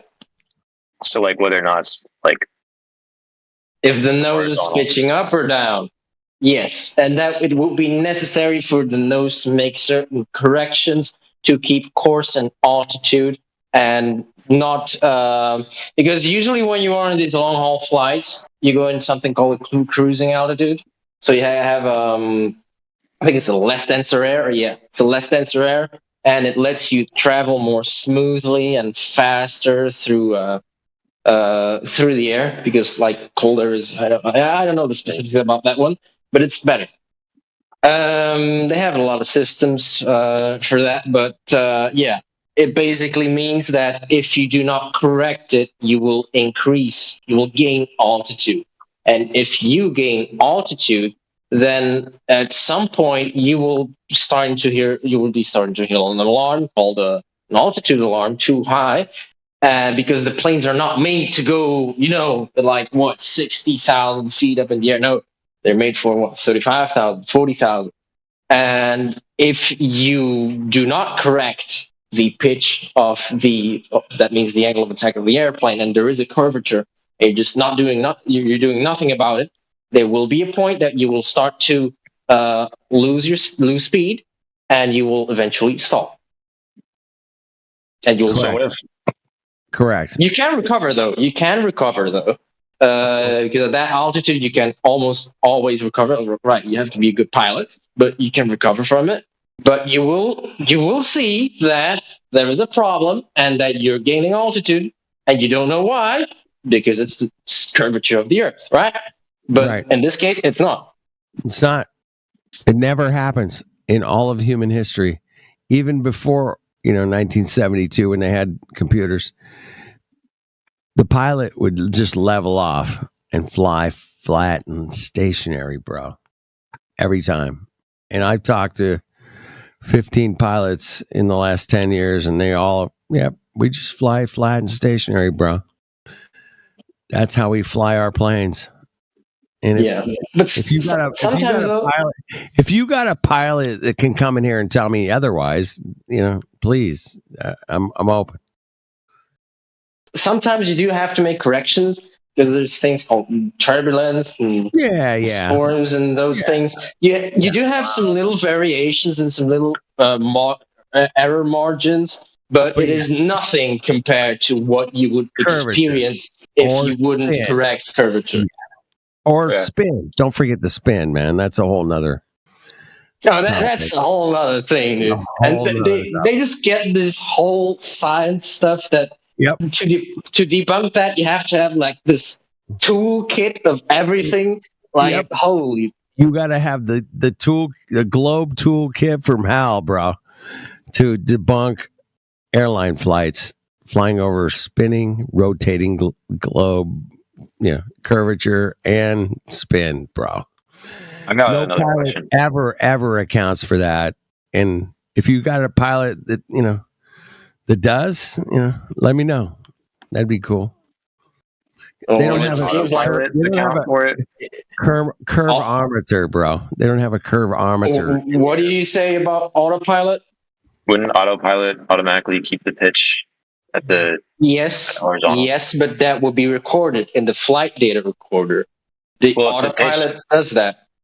If the pitch data just measures whether or not it's horizontal and it's correcting to stay horizontal, it's not like it's jumping this large amount of distance to where it needs to suddenly make an adjustment in a certain amount of degrees. That is true. It would be constantly, if it's on a globe, it would be constantly adjusting like micro adjustments. Yeah. However, the data. It's not that simple. It's not that simple, dude. It's not that simple. Even though if you make like these little micro things, because it is, you're not gonna just level off 1 degree because it will be very uncomfortable for patients, and also the structural integrity of the plane. You do it via these micro leveling offs and stuff like that. Yes, but every single thing that the autopilot does gets registered in the flight data recorder. And you can see sometimes the autopilot adjusting pitch because of some turbulence and some stuff like that, but not relative to the curvature of the Earth if it would exist. Curvature. Are you talking about, like, when you say the log just there, you're talking about the graph that I'm seeing where pitch is on? All right, so picture this as a command line in a computer, right? But if it would record that on that graph, these like fractions of degrees, it's not that detailed of a graph. It's going by like it is detailed. It is detailed if you know the math about it. If you know the math, so all right, you can get some. I don't know specifically, but you can get a X amount of margin of error and turbulence and this and that gets recorded and that has the respective corrections to it. However, if you have these amount of degrees that have no reason to be there and just correct themselves because they have to correct themselves, and the autopilot is telling you so because the gyroscope is telling you so, then that means that there would potentially be something called the curvature of the Earth. However, there is not. And the pitch variations are usually made because of turbulence and other factors. It's nothing to do with the curvature of the Earth. It's math. It just add up and...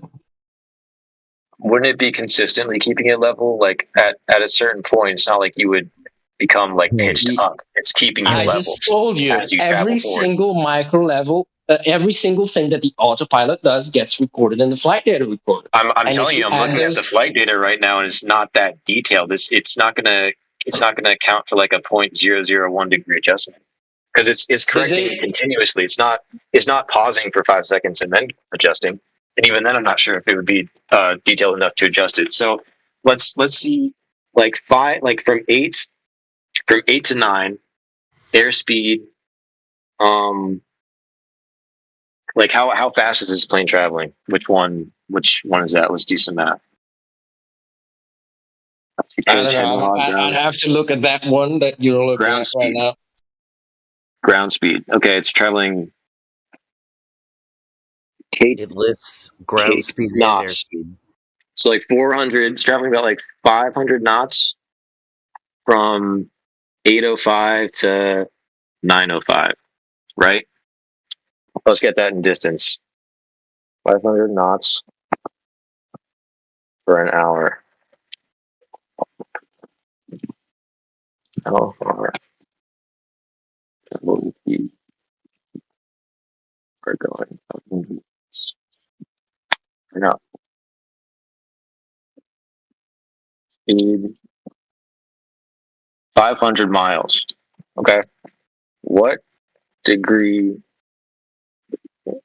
How many degrees of curvature is 500 miles? Okay. It's about 7 degrees. Okay. So this measures, so in an hour, you're making a bunch of micro adjustments, infinitesimally small adjustments, because it measures using a gyroscope. And that's not going to show up on this because it's measuring in like 10 and 20 degrees. Like the best you get is like 1 degrees, but this is showing 7 degrees over an hour. So that's basically like a little under 10 minutes. You're only adjusting by 1 degree, and it's doing that consistently every second. It's adjusting it like at every possible infinitesimally small interval between like that time, like the time it takes off and becomes level, and like that 10 minutes. So you're not even really going to see that if it's just measuring whether it's horizontal or not. You're looking at the extended data of the pitch angle. Yes. You would see a variation on that if there would be For example, a stall, the pitch angle usually, if you would recover from it, depends from the position of the plane, it would vary. And it would vary in a way that you would notice. However, if you stretch that chart, and I don't know if we have those things right here, and if you check the logs of the flight data recorder, then you will notice that these micro inputs were made, right? It's about micro inputs. You're right that you don't see at plain sight something like that. However, I'm not you even just sure if said you would see it, it's a little. like no matter how far you go in. What do you mean? What do you say? Like it depends like at what speed. Like if we go into like 1 second of if we shorten this from like the 6 hours of flight time that it is down to like 10 seconds, like, and it's going 500 knots. So like how many degrees are you actually changing in 1 second? And what would that look like? And how many degrees? Yeah. So how many degrees would it actually have to pitch? And like, where's that? Well, how many degrees it would have to pitch? You just said it had to pitch in a globe model 7 degrees, right? Those 500 miles. That was over the course of an hour. So like, let's do this. Speed. So And if you are that's ground flying, speed. no, I'll let you do your thing. Never mind. Go ahead. Well, if you got the math down, I mean, you saved me the time. I was just about to do that. Yeah, fair. You might as well check. It just sort of sounds like, so if you are flying on the globe, there's no evidence of it.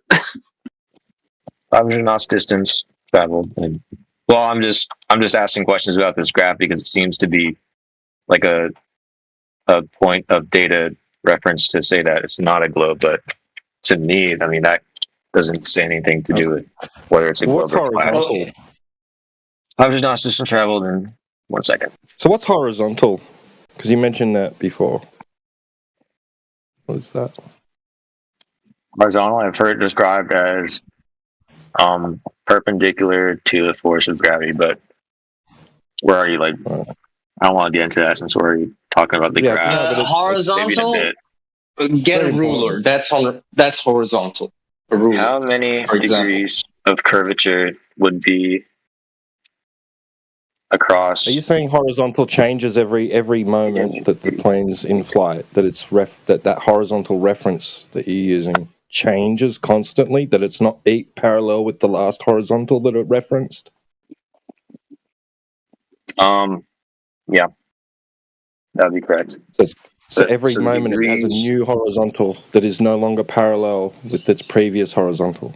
Yeah, so you're changing. Can you demonstrate that? Can you prove that?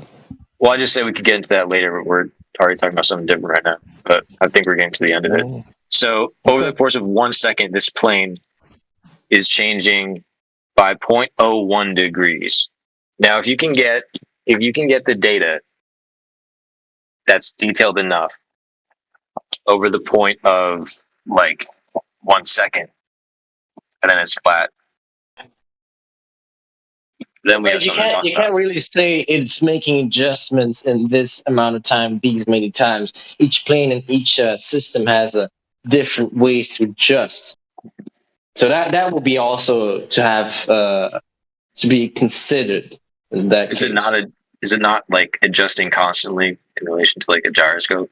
Dude, yes, but what I'm talking about is, for example, a 747 auto regulates that differently as an A380. You have to show that it actually is adjusting every moment. It's adjusting, or is it just in place in case it needs to adjust? Right. Well, I'm not the one that said. I don't need to show anything. So the flight data recorder has that data provided. Right. So if there is adjustment required, adjustment will take place. Right. With this, what's the instrumentation that's doing this anyway? Gyroscopes and the gyroscope is sending the information. The gyroscope is sending the information to the computer of the flight computer. The computer tells some flaps or something to change. Yes, it changes the angle of attack of the airplane to correct that. It's Right, so complicated. that It's would not have to be recorded. Is that how it works? It's not It would just have a to be recorded. gyroscope. You have to look it up. They'll say they're magnetometers, accelerometers, gyroscopes, a combination of the three. Pendulous vanes, Yeah, like I said, there's a lot of etc. Look it up. Yeah, I it is. encourage everybody to look gyroscopes, it just up. an example. You need. Yeah, but when we talk about it, it's mainly considered about gyroscopes. No. What controls? Look it up. Pitch it again. Like, what's that part on the wing that goes up and down? Is that literally just called the pitch? The pitch is detected in the nose. Well, what's the part of the plane that you said like moves to adjust the pitch? Like it's some sort of flap. What part? Control surfaces. Yeah. Just pitch. It's called an elevator. Okay. Didn't know that.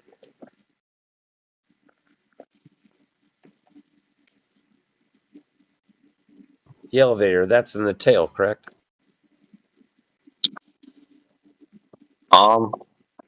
So either the flight data recorder can't record it, or it does record it, and we don't get to see the data. So what is if it doesn't record it? Then, like Heretic said, so it's just operating as if there isn't any curvature to detect and measure and account for and detail in the data. In that piece of data.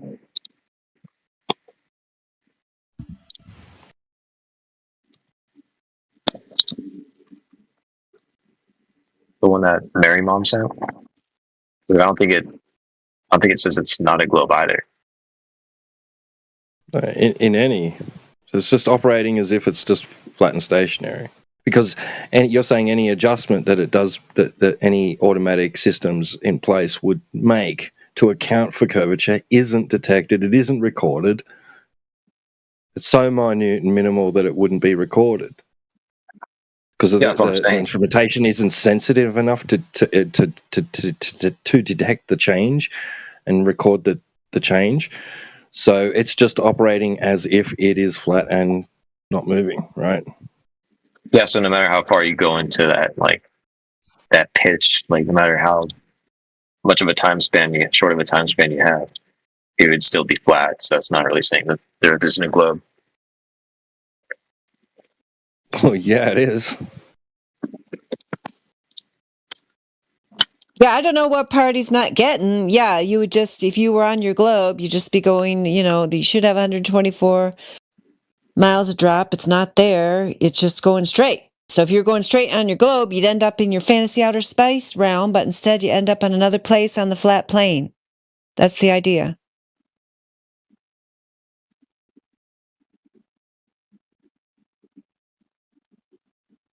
I mean, there was a time when these advanced systems didn't exist.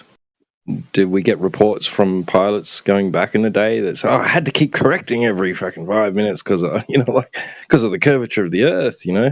I don't think so. I haven't heard of any reports like that. Nope. Assume horizontal always.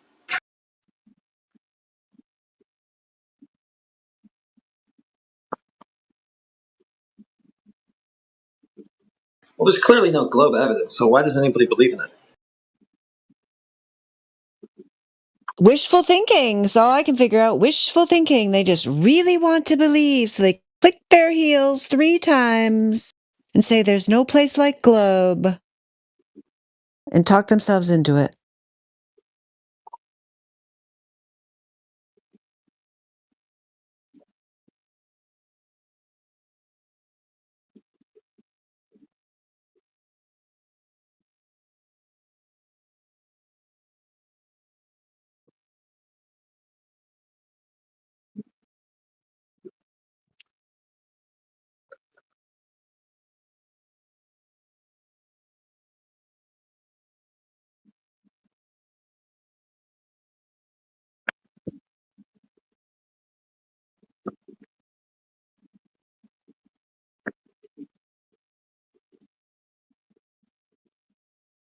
So maybe the conversations now are like, well, if it was a globe, you wouldn't be able to tell. Well, why do you think it is one then? Yeah, it's just bizarre. No, I was saying that data wouldn't tell you whether or not it's a globe. Doesn't seem like anything would. Where's this belief coming from? All right. I think of the horizon, the sun disappearing over the horizon, bottom up. It's horizontal, the horizon, not curved. It's also too far for the globe math. So it's another strike against it. I don't know what that is. Big strike. Disappearing bottom up. Well, the horizon itself.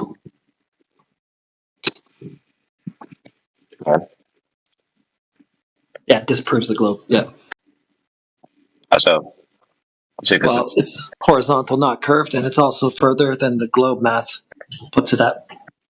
I'm pretty sure if you go like 35,000 feet up in altitude, you can see the curve.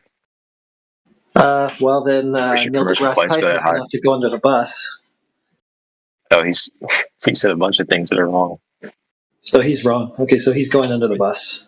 So you know better than I don't know what he said. The scientific. I know a lot of like. Do you think he never went on an aircraft to 30,000 feet before? Probably been on quite a few more than most people. I'm sure he goes on a bunch. Has he measured the horizon? So he just never noticed? He never looked out the window and said, oh shit, you can see it. So you're interpreting what has he said about the horizon at 35,000 feet? Well, he said try it 128,000 feet. Yeah. What did you say about it? That stuff is flat from 128,000 feet. You see zero curvature from even that height because the ball is too big even at that height. You're like 2 millimeters above a beach ball if you wanted to compare it to a beach ball.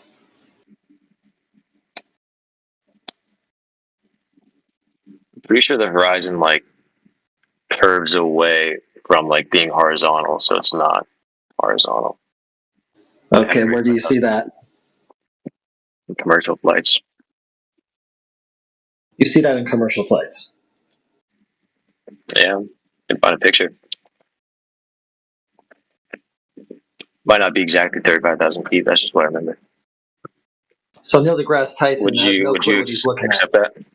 Well, I'm not Neil deGrasse Tyson, so okay. I don't know what we're talking about. So the PhD astrophysicist has to go under the bus because the Discorders knew better about their globe religion.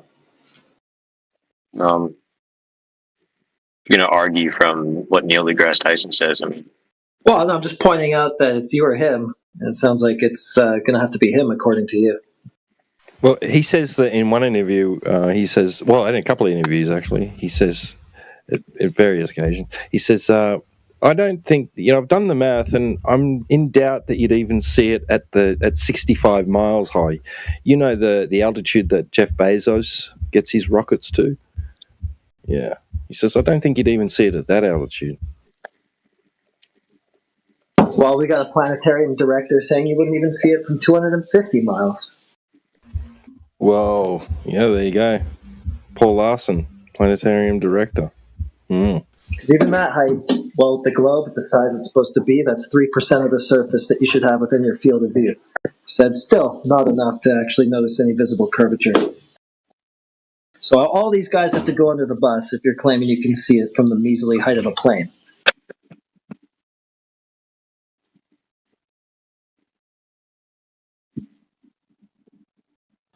Or is the Earth just smaller than they say?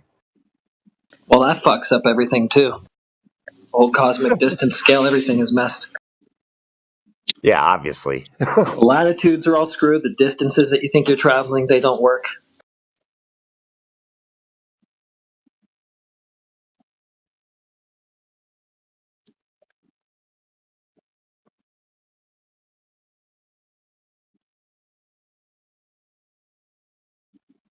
The priests cannot be wrong, but our observations say otherwise. So where did Neil deGrasse Tyson say this? Because like every every source I'm looking up is just saying like 35,000 feet. I'm not seeing anything that says you can't see the curve, the horizon curve at that point. You said that about the Felix Baumgartner Red Bull jump. Is that where he said it? Yeah. What was it called? Is it like a video or like YouTube? You always got a lot of content out there. Someone can post it, I think. It sucks. I don't know what he's like actually Oh my saying. god. Because I can't find what he's saying.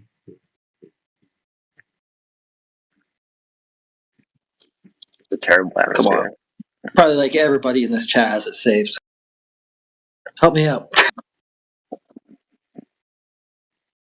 I don't want to go get it. Someone else do it.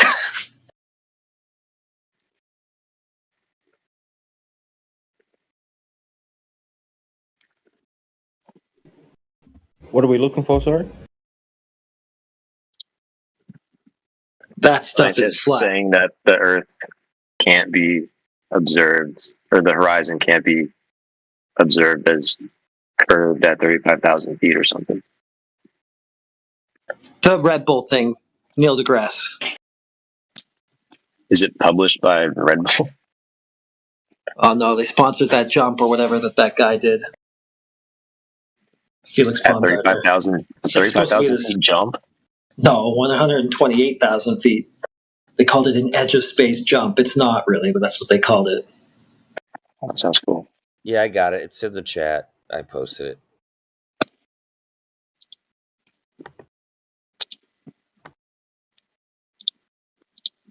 All right. Pretty short. Don't need a timestamp.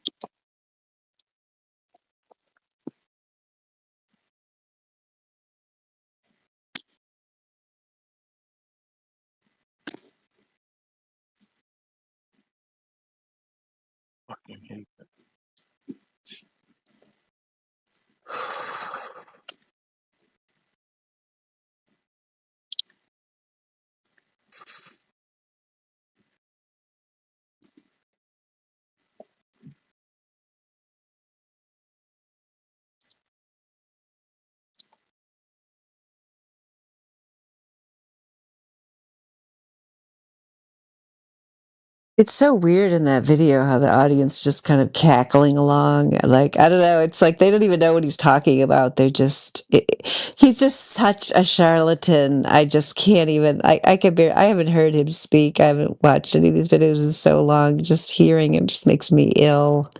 He's such a disgusting human.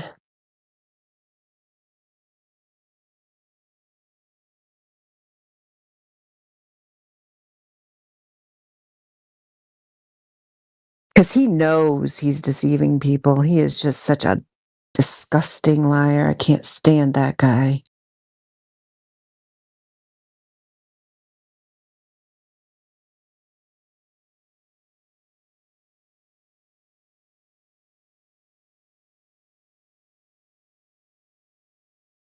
There's some new people that jumped in here. Sheepdog, Vampire, Rebels. If anybody else has a question. Oh, Question for Your Life is here. Good to see you. I know you from Sheepdog the is an olden OG days. Good to see you. server.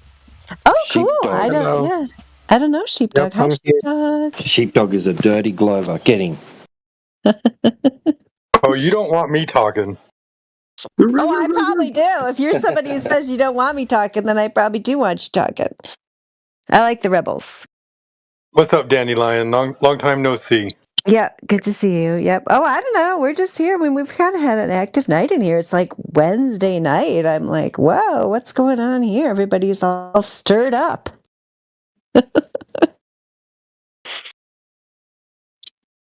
Yeah, I just watched the video, by the way. And it's interesting how he phrased that. But, I mean, it's not just like my word versus Neil deGrasse Tyson. It's like other scientists.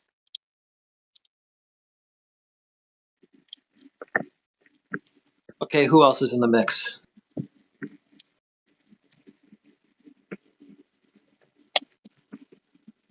Let's see. We try to find this guy. Listed PubMed article, 2008.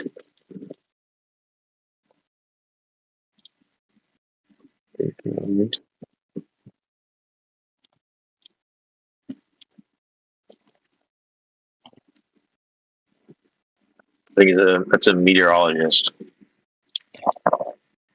There you go.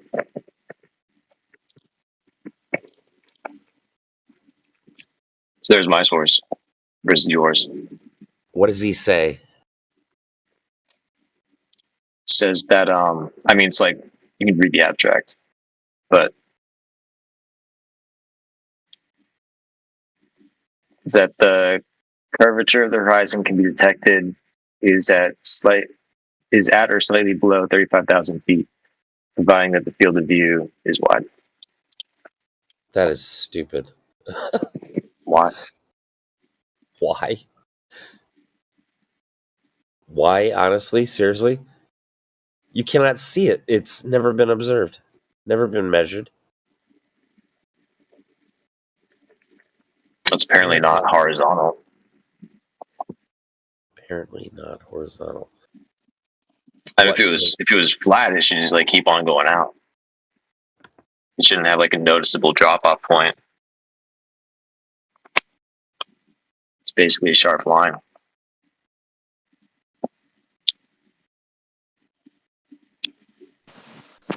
Well, the problem is if the horizon was Earth curve and representative of it, then every distant measurement to it would be no more than 1.225 miles times the square root of the observer's height in feet.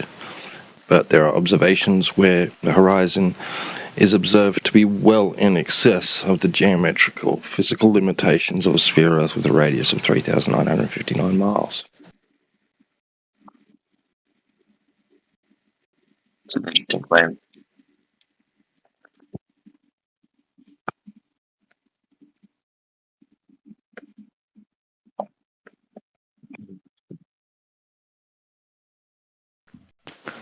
So I don't know what people think they're seeing at high altitude, but it ain't Earth curve.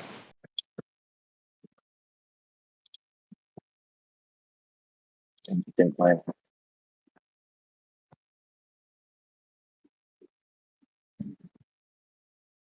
My first point still stands that things disappear bottom up. Now we got past the horizon curve thing. What? Yeah, no, that's impossible. Because that would require a geometric horizon, as I just described. A distance measurement of 1.225 miles times the square root of the observer's height in feet. That's the point at which an object would begin to become obstructed from view bottom up if the horizon was representative of physical Earth curvature. Got it.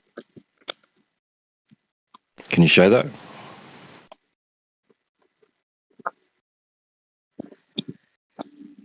Show what? Things disappearing at a certain distance? Specifically at 1.225 miles times the square root of the observer's height in feet.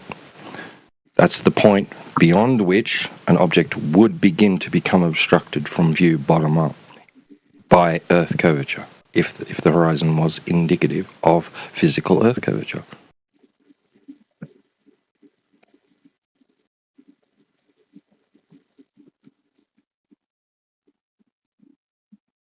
So were you not? Like, you're saying this doesn't happen? Is that what your claim is? Correct. It doesn't happen. There's no physical geometric horizon.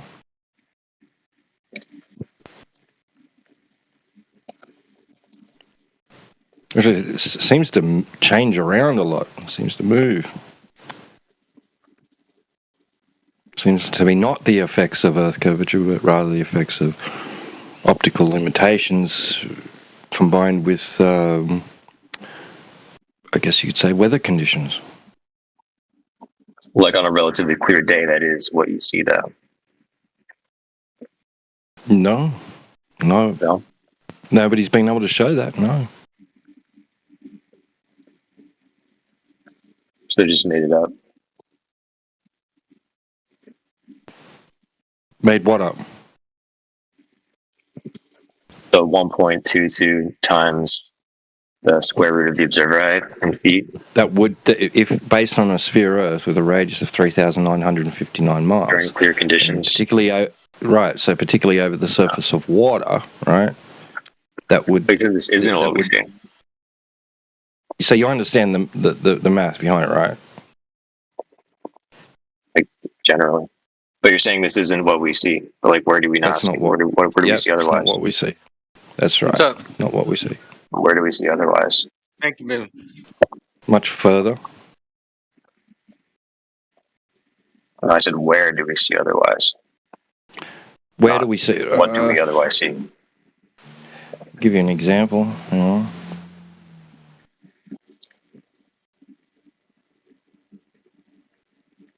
It's got to be like well documented.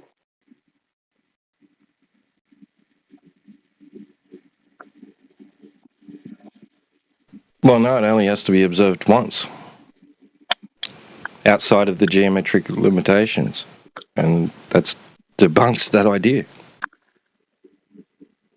Well, I mean, it should be observed consistently from numerous different sources. Exactly, the geometric horizon should be observed consistently. Exactly. It's And like as soon as it's not even once, then it's not that. It's like you have a source from like one or two guys that like just didn't put their observer height properly. Then it's gonna be scuffed. Your data is not going to be representative of reality. So that's why like you actually cross-reference things. That's not what we have, though, so we don't have to worry about that. I'm looking forward to it. I doubt that.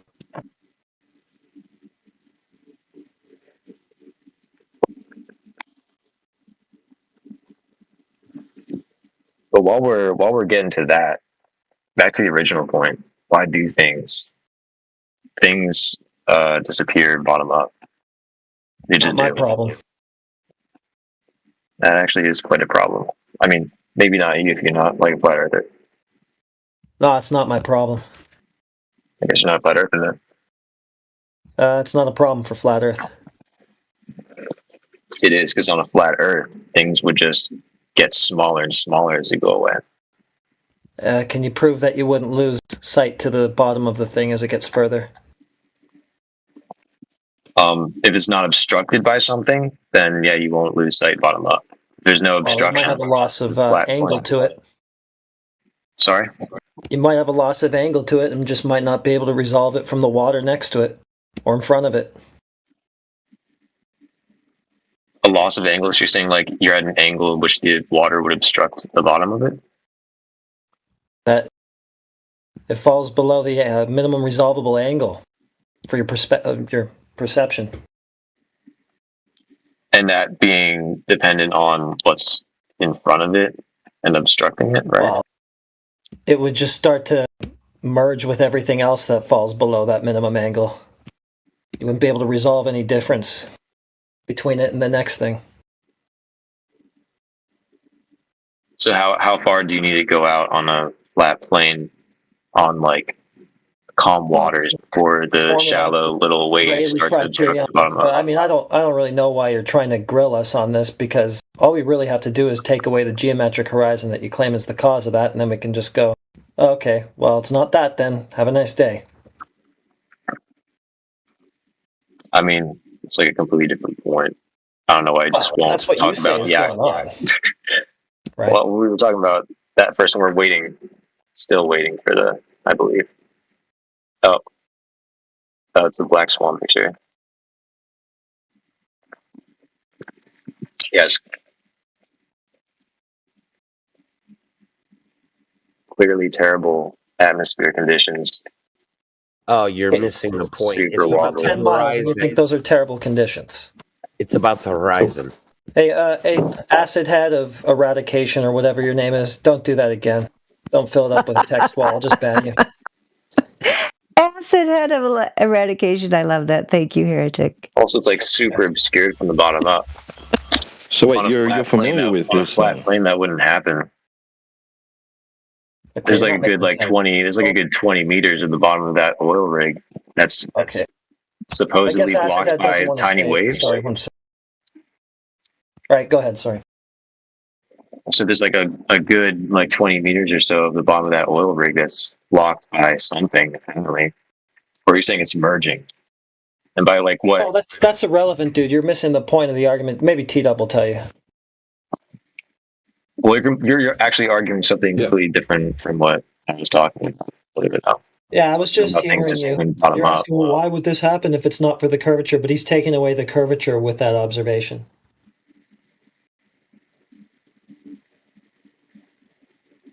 You're just going to ignore the argument.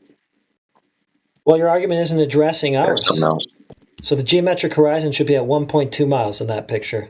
Given Well, I already addressed an argument when you guys pivoted away the first time. Okay, so You guys you're talked not going about to listen to the argument, so you're horizon. going to have a hard time addressing it. Well, you're not listening Just to thought mine you- either. I So thought you were I already addressed appealing- one before. You're turning into a And zealot. when I addressed the other one, You're right? turning into a crazy Then you pivot zealot to now. something else. We haven't even gotten So to you're just it. going to and keep doing this? You're You're going already to keep good. ignoring We the haven't arguments I even bring gotten up and to it. bring up You're having more a and more meltdown. stuff? We haven't even been able to say it, and now you're talking frantically so that nobody will be able to. No, I'm just explaining my experience so far. Okay, well, you seem to not want to experience the argument that we have ready for you. You seem to have a No, sense I of don't what want to it's experience going. an endless sequence of arguments when you pivot away Well, then from what I stop talking. Look, if you don't want to actually take on board what we got to show you, then there's no point in you speaking any further. It's just If you going don't to want be to have a good faith conversation, then sure. Well, that's funny for you to say because all I'm trying to do is get the argument out that we're going to use here, and you're not allowing it to happen. So that doesn't seem very good faith. I've allowed other arguments, but I keep pivoting, and that's not good faith. I What do you mean addressed your pivoting? arguments You before asked when you for pivoted this. before. You asked for this observation. Now we're going to explain the significance of it to you, and you just won't allow it to happen. Hey, Heretic. Yeah, but then what I do you realized say we that, just they're just give going to do them that thing they do where they Hey, keep on Hint, going I'm back. telling you to shut the fuck up so it can be explained, okay? Hey, Heretic, what do you say we just back it up and let him get out that little argument that he claims that wasn't addressed, wreck it, and then let's go back to the Black Swan. Yeah, sure. You know what I We mean? take turns. Well, he's not going to let it happen. Well, I agree too, but let's give him that opportunity and let's just prove yourself to be right, right? Let him do it. You know what I mean? It'd be fun. Yeah. Well, as soon as I started going into the significance of it, he just started talking straight through me. Just by any means, he just cannot allow that argument to be made. Yeah, so Invincible, whatever your name is. What is that argument that you were not given the opportunity to? I'd like to point out, it wasn't just me not letting him go by the argument. I was trying to go back to the original point, which is already pivoted away from with a completely separate argument from you guys. And then you basically stalled by saying blah blah blah blah blah until which was next argument, which was objects being obstructed bottom up by physical Earth curvature. Yeah, so we're not pivoting away from that. We're taking away your cause claim with this very thing that you wouldn't allow us to speak of. That's what you said the time before that, though. That's what we were about to do when you started motor mouthing all through it. Because you keep doing that, you keep ignoring my original point. And you're still let's doing get it. to it. Yeah, we're about to address that if you'll shut up, dude. Listen, bro, a conversation takes two. We're taking turns. You see something about me, I get to respond to it. That's how it works. You don't get to just say whatever you want. It's really funny how afraid of this you are. I thought you were neutral. You're afraid of me making commentary about what you say. If you don't want anything to challenge, then I don't know what you're doing. Rebuttal. You haven't even heard it. You haven't even heard what we're going to say yet. We're trying to take this away from you, the cause of geometric horizon Earth curvature obstructing things from the bottom up, and you're just not even letting it be said. You weren't addressing it at first, and then you started to talk about the context regarding the conversation so far, and you wouldn't let me respond to that. He's just going to keep doing it. He's just no, I'm just telling you how things go. Listen, we can go there as soon as you stop, Okay, yeah, you said things disappear from the bottom up due to Earth curvature. What T-Dub is showing you is that's impossible. If T-Dub wants to try, because this guy's blocking everything I say. It's not how it's working, but sure. One thing, you could be girls now. Invincible, you're not saying anything. Oh, yeah? You're just I was complaining. responding to this guy because he was complaining. I'm responding to his complaints, and he doesn't like it when I respond to it. And he says I'm over talking him, but he's been pivoting and What's the It's not term? pivoting. We're addressing. Okay, so T-Dub seems to be slightly MIA or AFK. Rebel, so yeah, and Rebels is hot miking. I'll just go ahead and mute Rebels unless somebody did. Good.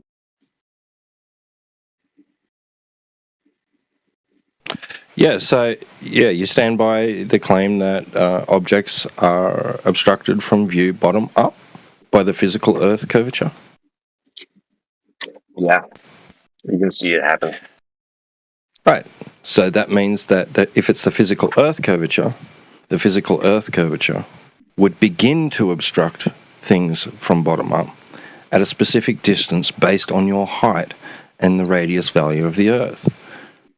Given that the atmosphere is clear enough, yeah. Are you just gonna bring this back to the fucking Black Swan picture? Yes. To be honest. So you're familiar with the Black Swan then? You're ignoring, and I'm telling you, it's like terrible.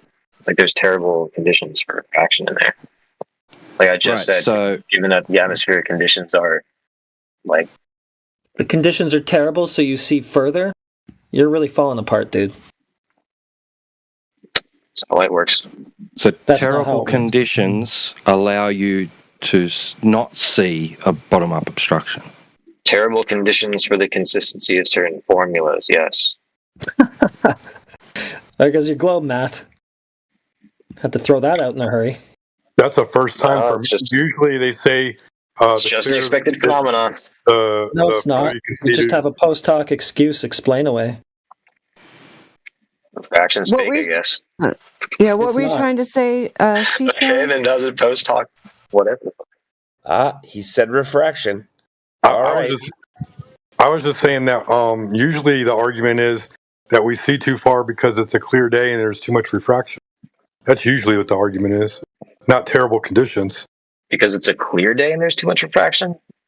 No, hey, that's y'all's argument, man. Causes more refraction. A clear day He's begging the question, though. Like, it's already begging the question of his globe in the first place, the very thing that we're checking for and not observing, and then he's just preventing it from falsification by going, oh, well, light must be bending around it because of the terrible conditions. So we're not checking for that right now because we're talking about the horizon and how things disappear bottom up. We're not talking about the distance at which things go. If you're invoking refraction, then you don't we're have not talking about that right now. You guys are gish galloping. There's another problem. If you're invoking refraction, then you don't have a measurement in the first instance.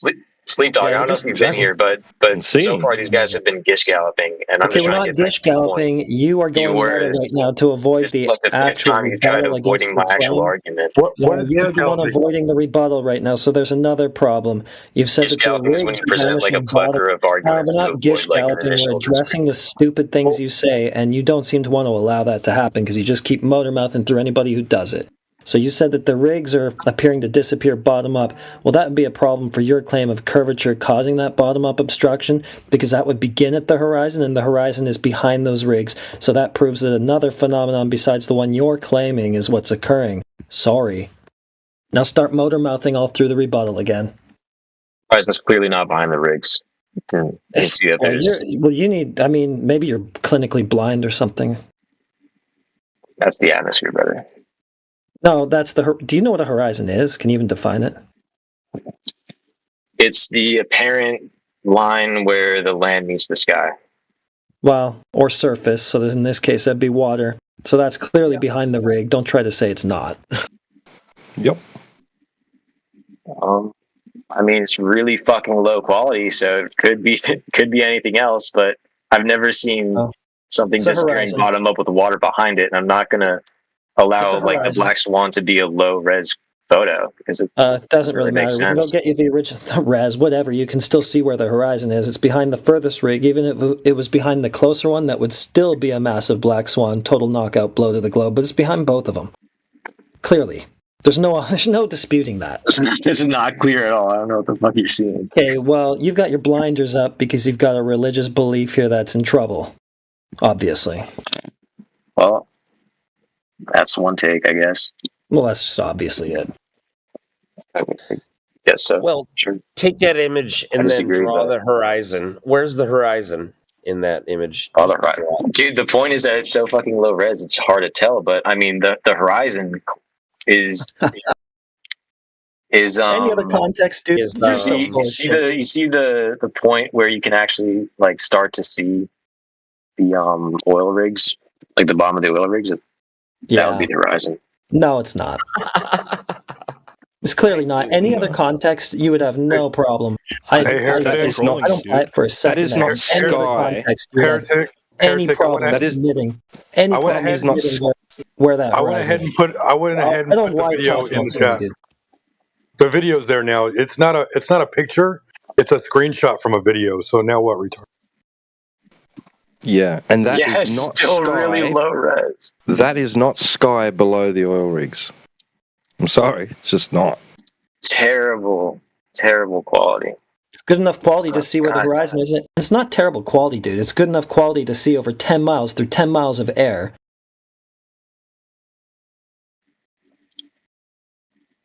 So I don't know if you think that's just like forever. Yeah, so where did the bottom of the oil rig go? If we're doing this thing where we're pivoting to different arguments to disprove things, where's the bottom of the oil rig?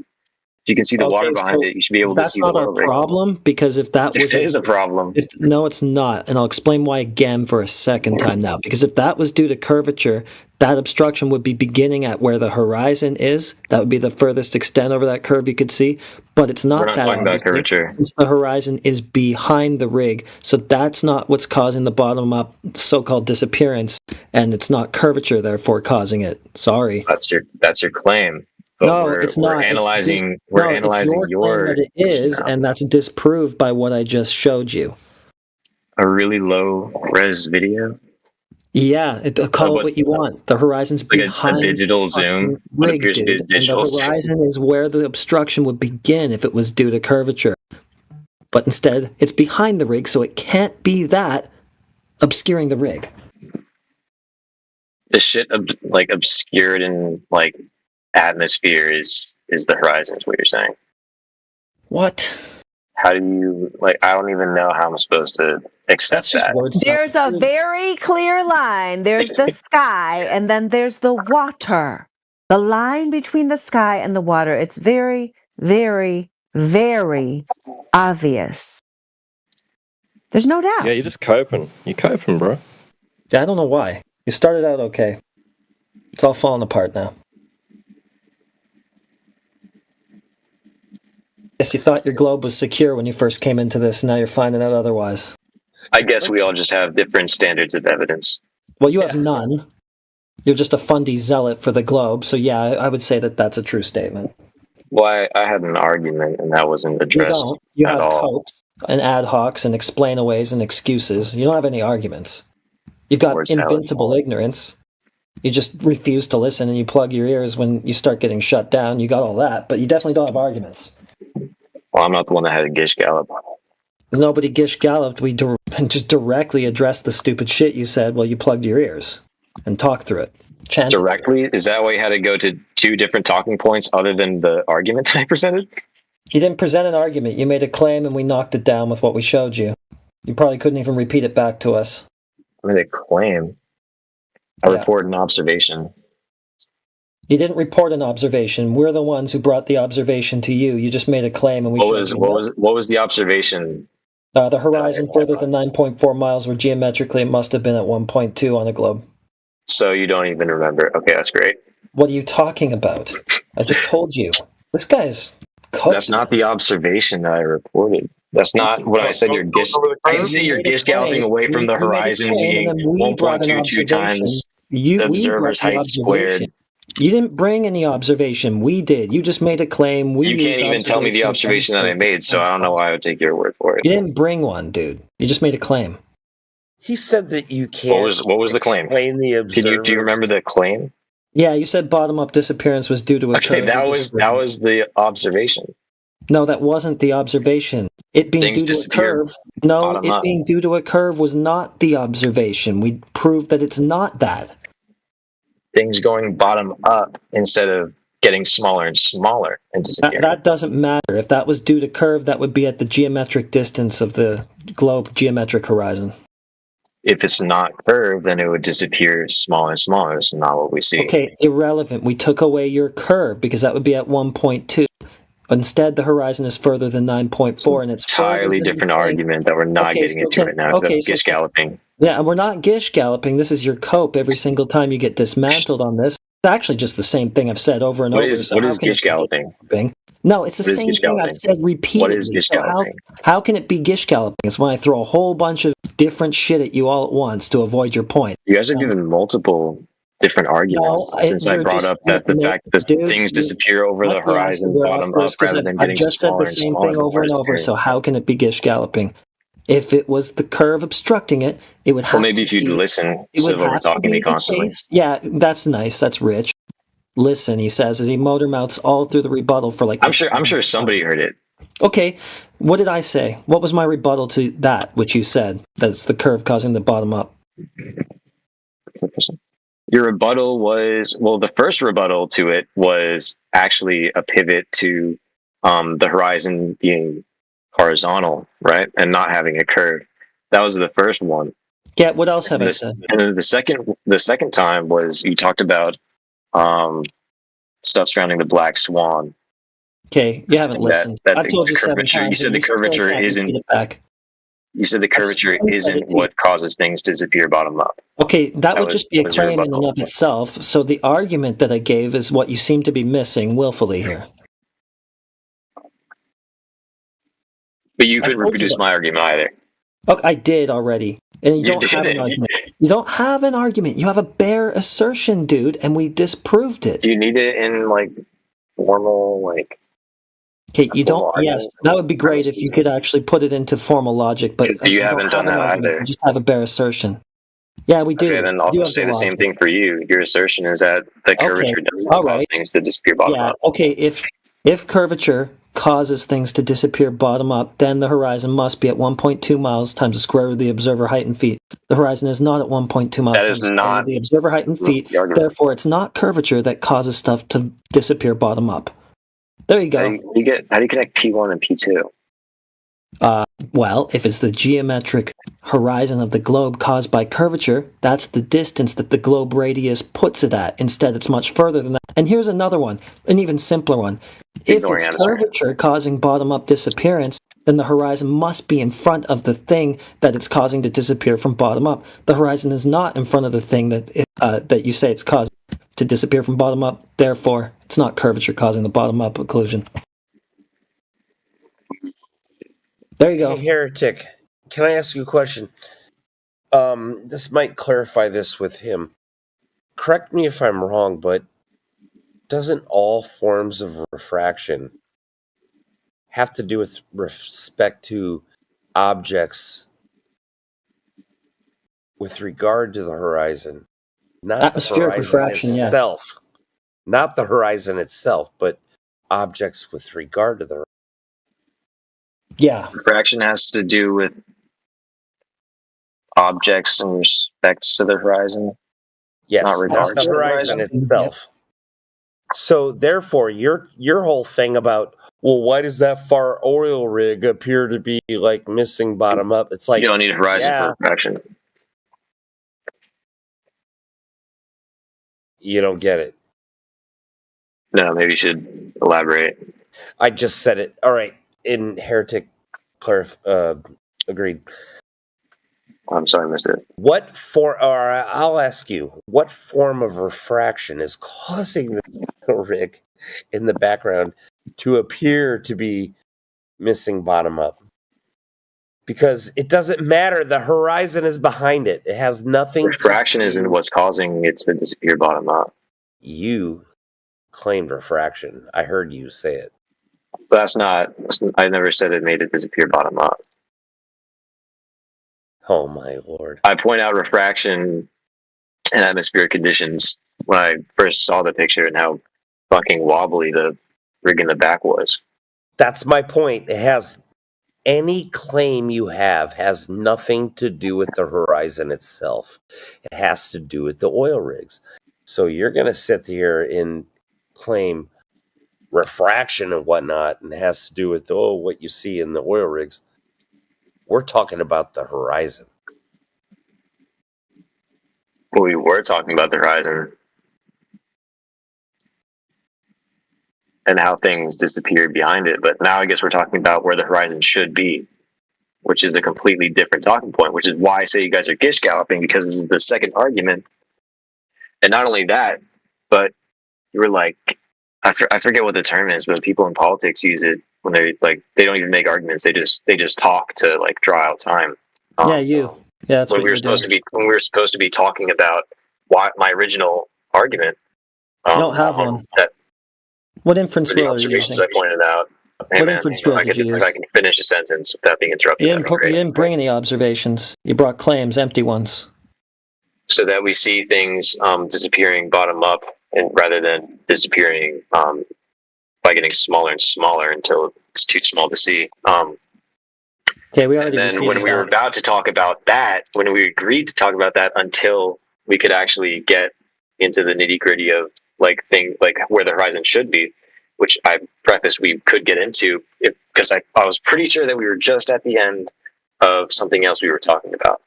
But no, we couldn't actually get into that at all because you guys were. What's the term? You refuted it. You plugged your ears. You probably still couldn't say it back to me, and I gave you the argument like 10 times. It's already been refuted. Your claim that the bottom-up thing has to do necessarily with curvature. Filibuster, yeah, you guys filibustered me before trying to talk about filibuster. No, we refuted you.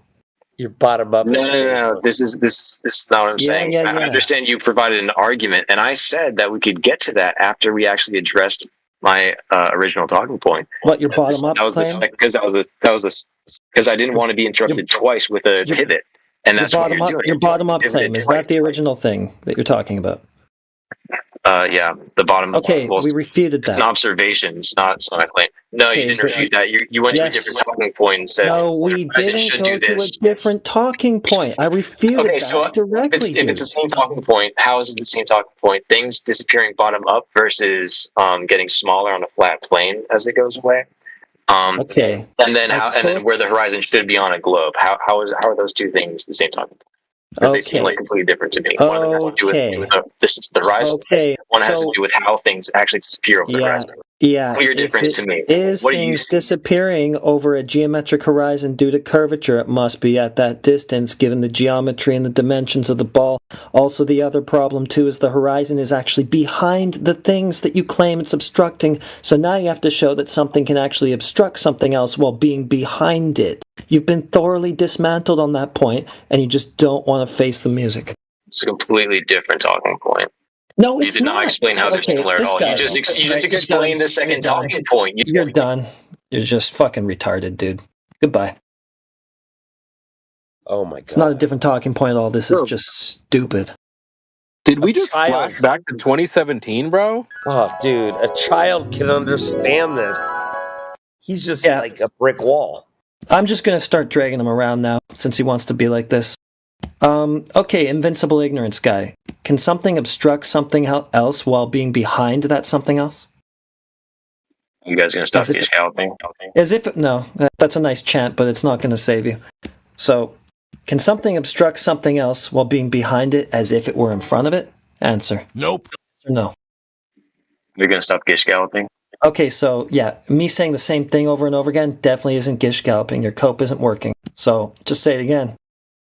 Can something block something else while being behind it? Yeah. No? What? Yeah, you are. No, you're not. Okay, he's completely cooked. That's it. Sad that he can't even answer the question. Just answer the question, bro.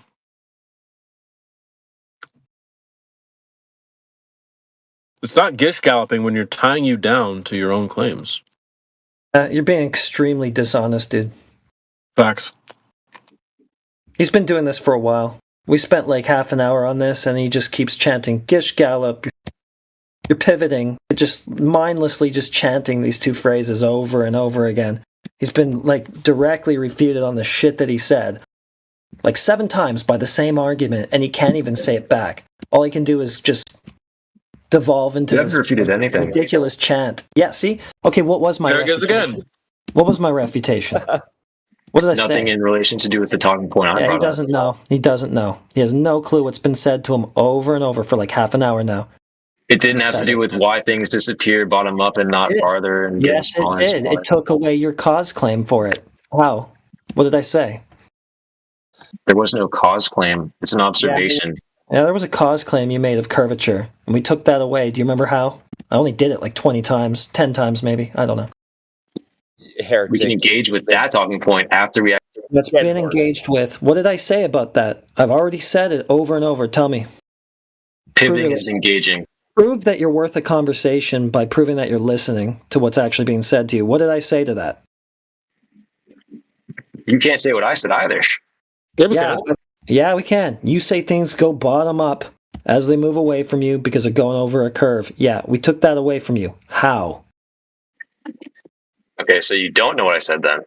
So the conversation's not going to move ahead because you will not listen to the rebuttal to that claim that you keep making. You're just going to respawn on the claim and then ignore the response over and over and over. So we just need a new Glober at this point because this one's bricked.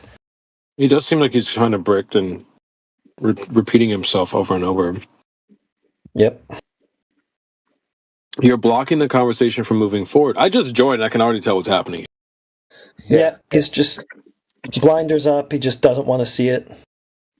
Well, I think my issue, what I'm hearing, is that you're trying to say what flat Earth should be like. I take issue with that. Well, if it was flat, it'd be like this. Like, well, actually, it's just the way the Earth is now. Whatever behavior is taking place on the Earth, that's the flat Earth. So if you're saying it should be different or something else, well, you're wrong. It's a presupposition. That's your problem. Well, we're not presupposing anything. We're just observing the Earth as it is. You said we're observing the Earth as it is, which is flat. It's a presupposition. No, it's an observation. No, there's a claim in there, and it's not supported by. No, what your claim is that, well, if it's flat, it would be like this. That's a claim. That's not an observation. G1, if it's a flat plane, things will disappear and they get smaller and smaller. That is all it is. Do you disagree with that? Do you reject that premise? We are saying the Earth is flat the way it currently is, where things disappear bottom up. Dude, presuppose. Nice try though. On a flat plane, this is the premise. Yeah, the Earth currently, not the thing you're making up in your head.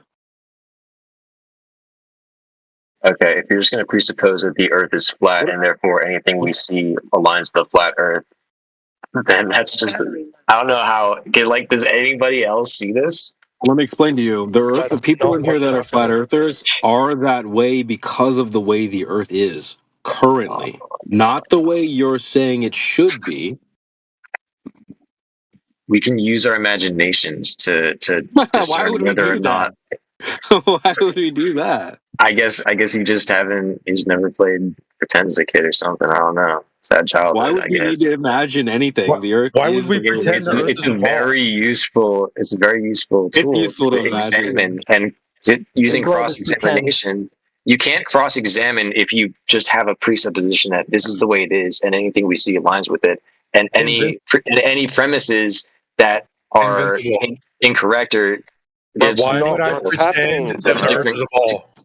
Stop strawmanning. Why would I pretend the Earth is a ball? You made a presupposition. That's not a straw man. That's exactly what he's doing.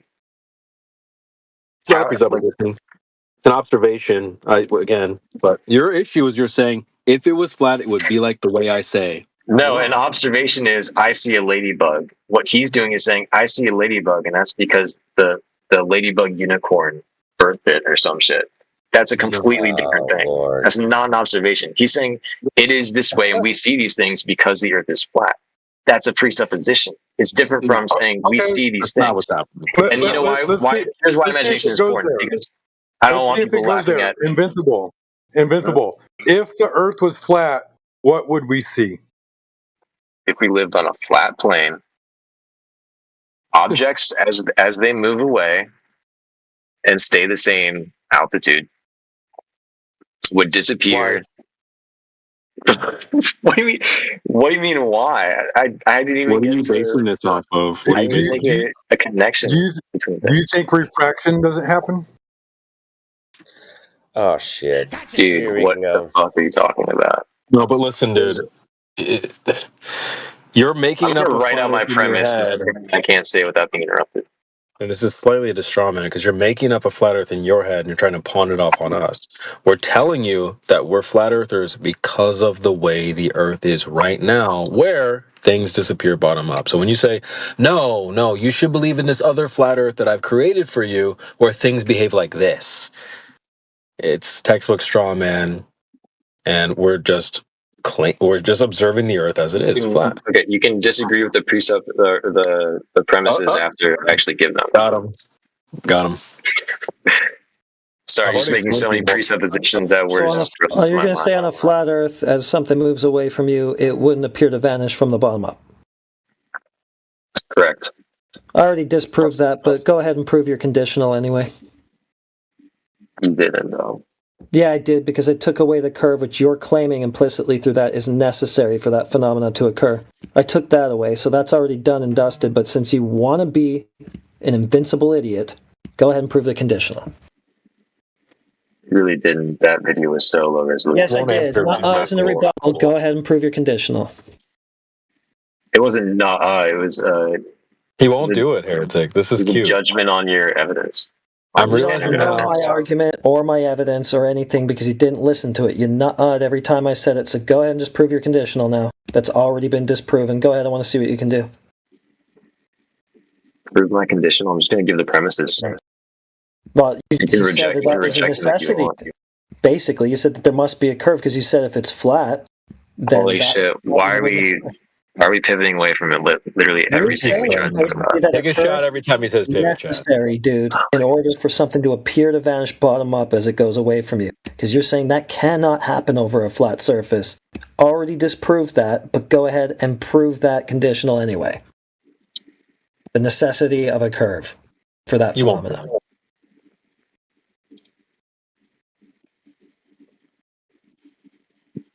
I'm just going to give the premises, and anybody who wants to disagree with the premises is free too. You got to prove the soundness of it, dude. You can't just say things. You can't just say if potato then glow. Like, yeah, you can put it into valid logical form, but we can all collectively investigate this together. We can all assess the soundness after it's actually written out. That's what I'm doing. You've already made a conditional link between one thing and the other, and I'm asking you to substantiate that. Substantiate it? You can use 3D modeling to do it. Even it's like it's that simple, or you can just imagine it. Oh, yeah. Chat, we gotta use our imagination. Is that what you think demonstration is? Imagination? Everybody close your eyes.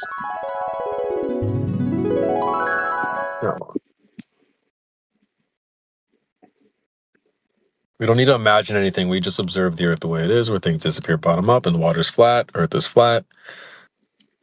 Not the way you say. You're not addressing any of this, so go ahead. So we're not making a claim about like, an object appears like this because of the surface geometry, right? At distance, like you're saying that apparent effect is taking place because of the surface geometry. We're pointing out it can't be. Look at this observation here. It's not that. He's basically claiming an antecedent-consequent relationship, saying that you must have curve in order for the consequent of something appearing to disappear bottom up. You've got to prove that link. Well, you've ripped the link apart by dismantling the fact there's no curvature. Yeah, which he would address. Debunk the black swan that already takes care of all that, but he just is going to double down anyway. So let's let him try. It's just logically sound. I don't need to like. Okay, so your proof that it's logically sound is just asserting it's logically sound, guys. No, if you want me to actually write out the premises instead of like endlessly yapping, then we can assess the premises. The same thing you said, and it will still be unsound. Well, you can tell me which parts you disagree with once it's actually typed out. We've done that already. I just joined it and I've already heard it multiple times. Why do you have your tap dancing shoes on? Why do you keep clicking and clacking, dude? Like, what's your problem? He keeps deafening himself so he can think clearly. Is he really? Yeah, he's on deafening. Interesting. What has happened? How long have you guys been talking to him? He might be just running on fumes, to be honest. He's running on fumes because when he first got here, he was kind of pretending to be neutral, and he's just kind of melted down. Damn, you guys really just took the gas out of his tank there, didn't you? It's been hours. I feel like it's been hours, don't you think? Yeah, I guess it's been hours. The long It's been over an hour. I've been here for an hour, and it's been the whole time. Wow, I just joined. I'm like, he keeps saying, you're pivoting. Like, wait a minute, you're projecting. I hear projection. He's here just to fence. He's fencing. He's just debating and having fun, entertaining himself. Cute. That's cute. Yeah. It sounds like he's just kind of cock blocking the conversation a little bit, and he's tap dancing it's around like- everything.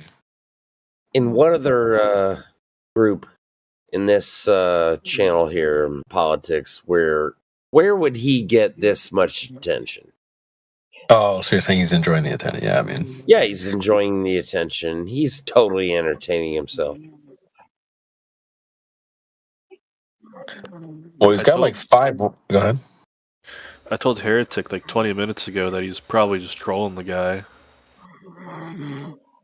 You There's think somebody so? snoring right now, and it's not me. I'm surprised. It's Rebels. I got it. That's funny. I think he's actually that desperate. I don't think it's just a troll. I don't think it's a troll either. That's giving him more credit than he probably deserves. It seems like he actually means what he says. I wonder why he keeps deafening on. That's interesting. But I don't deny that idea that like he won't leave because he is getting the attention. That's fine. He's got like 5 rifles pointed at him right now. Like. I like your new PFP, man. It's got a little bit darker pigment to it. I was confusing too many people. I had to darken this game. Dude. What's funny is I asked ChatGPT to do it. It couldn't do it. Then I asked Grok, and Grok could do it. So shout out to Grok. Yeah, X has its perks. You know, Grok is racist. Nice. Just kidding. All right. Just kidding. Can you make it 3.5 shades darker?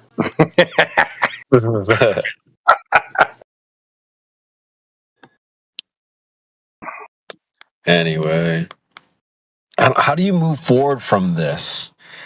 Right? Because actually, when I jumped in, I noticed right away, he's like, well, if it's flat, it'd be like this. Probably my top 3 pet peeves that Globers do. They try to pawn off some shit version of Flat Earth onto us and be like, no, you shouldn't like observe the way the Earth is now and think it's flat. You should like have this Flat Earth idea that I've created for you. It's like, no. We're not going to do that. This isn't a pawn shop. We're not accepting your shitty pawn, bro. The Earth is flat as is currently. That's it. I thought this would be easier to make a premise for the globe, man. Like, I gotta imagine he's sitting there like, why is this so freaking hard? Well, you gotta imagine. I know. That's my favorite. That was pretty wild that he said that and so confidently. You just gotta imagine, chat. What?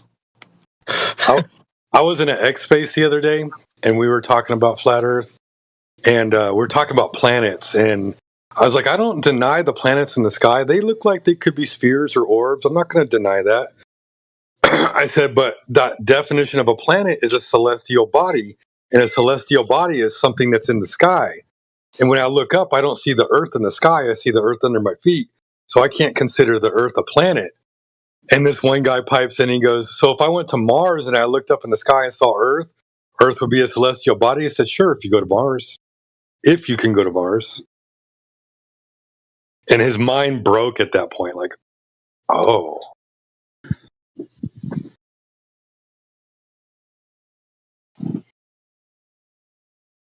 Like, ooh, I never thought about it that way. Like, yeah, man, like, start thinking about the words in their proper sense, and I promise you, you're going to realize you've been playing word games. You've been playing imaginary word games. Oh, man. Took you a while, bro. I'm not going to lie. Almost that sounds done. like an imaginary word game you just said. Don't worry about it. Making sure no other conversation started. I'll be like 20 seconds.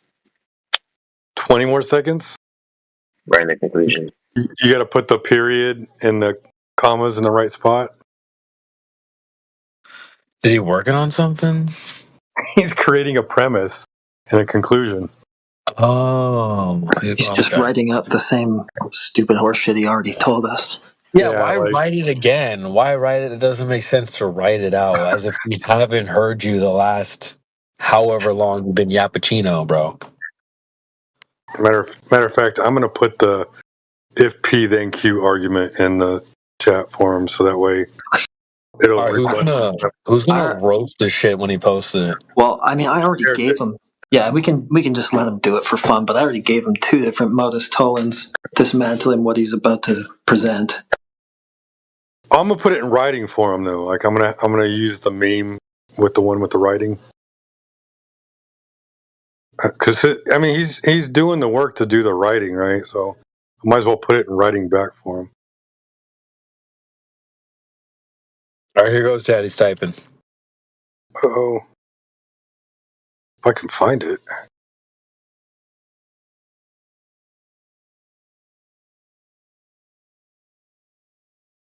Enemy UAV overhead. I'm looking for the counter UAV. Oh, don't worry. We got our own UAV entering the AO. UAV entering the AO. You're so epic, dude. Oh, bro. Sheepdog, long time no see, man. I hope all's well with you and yours.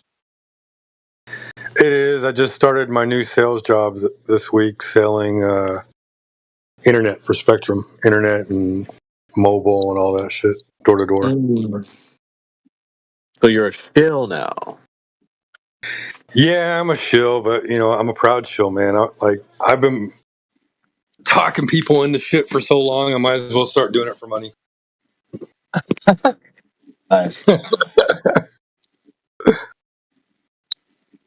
Man, this is a little bit harder than I thought. Can't find it.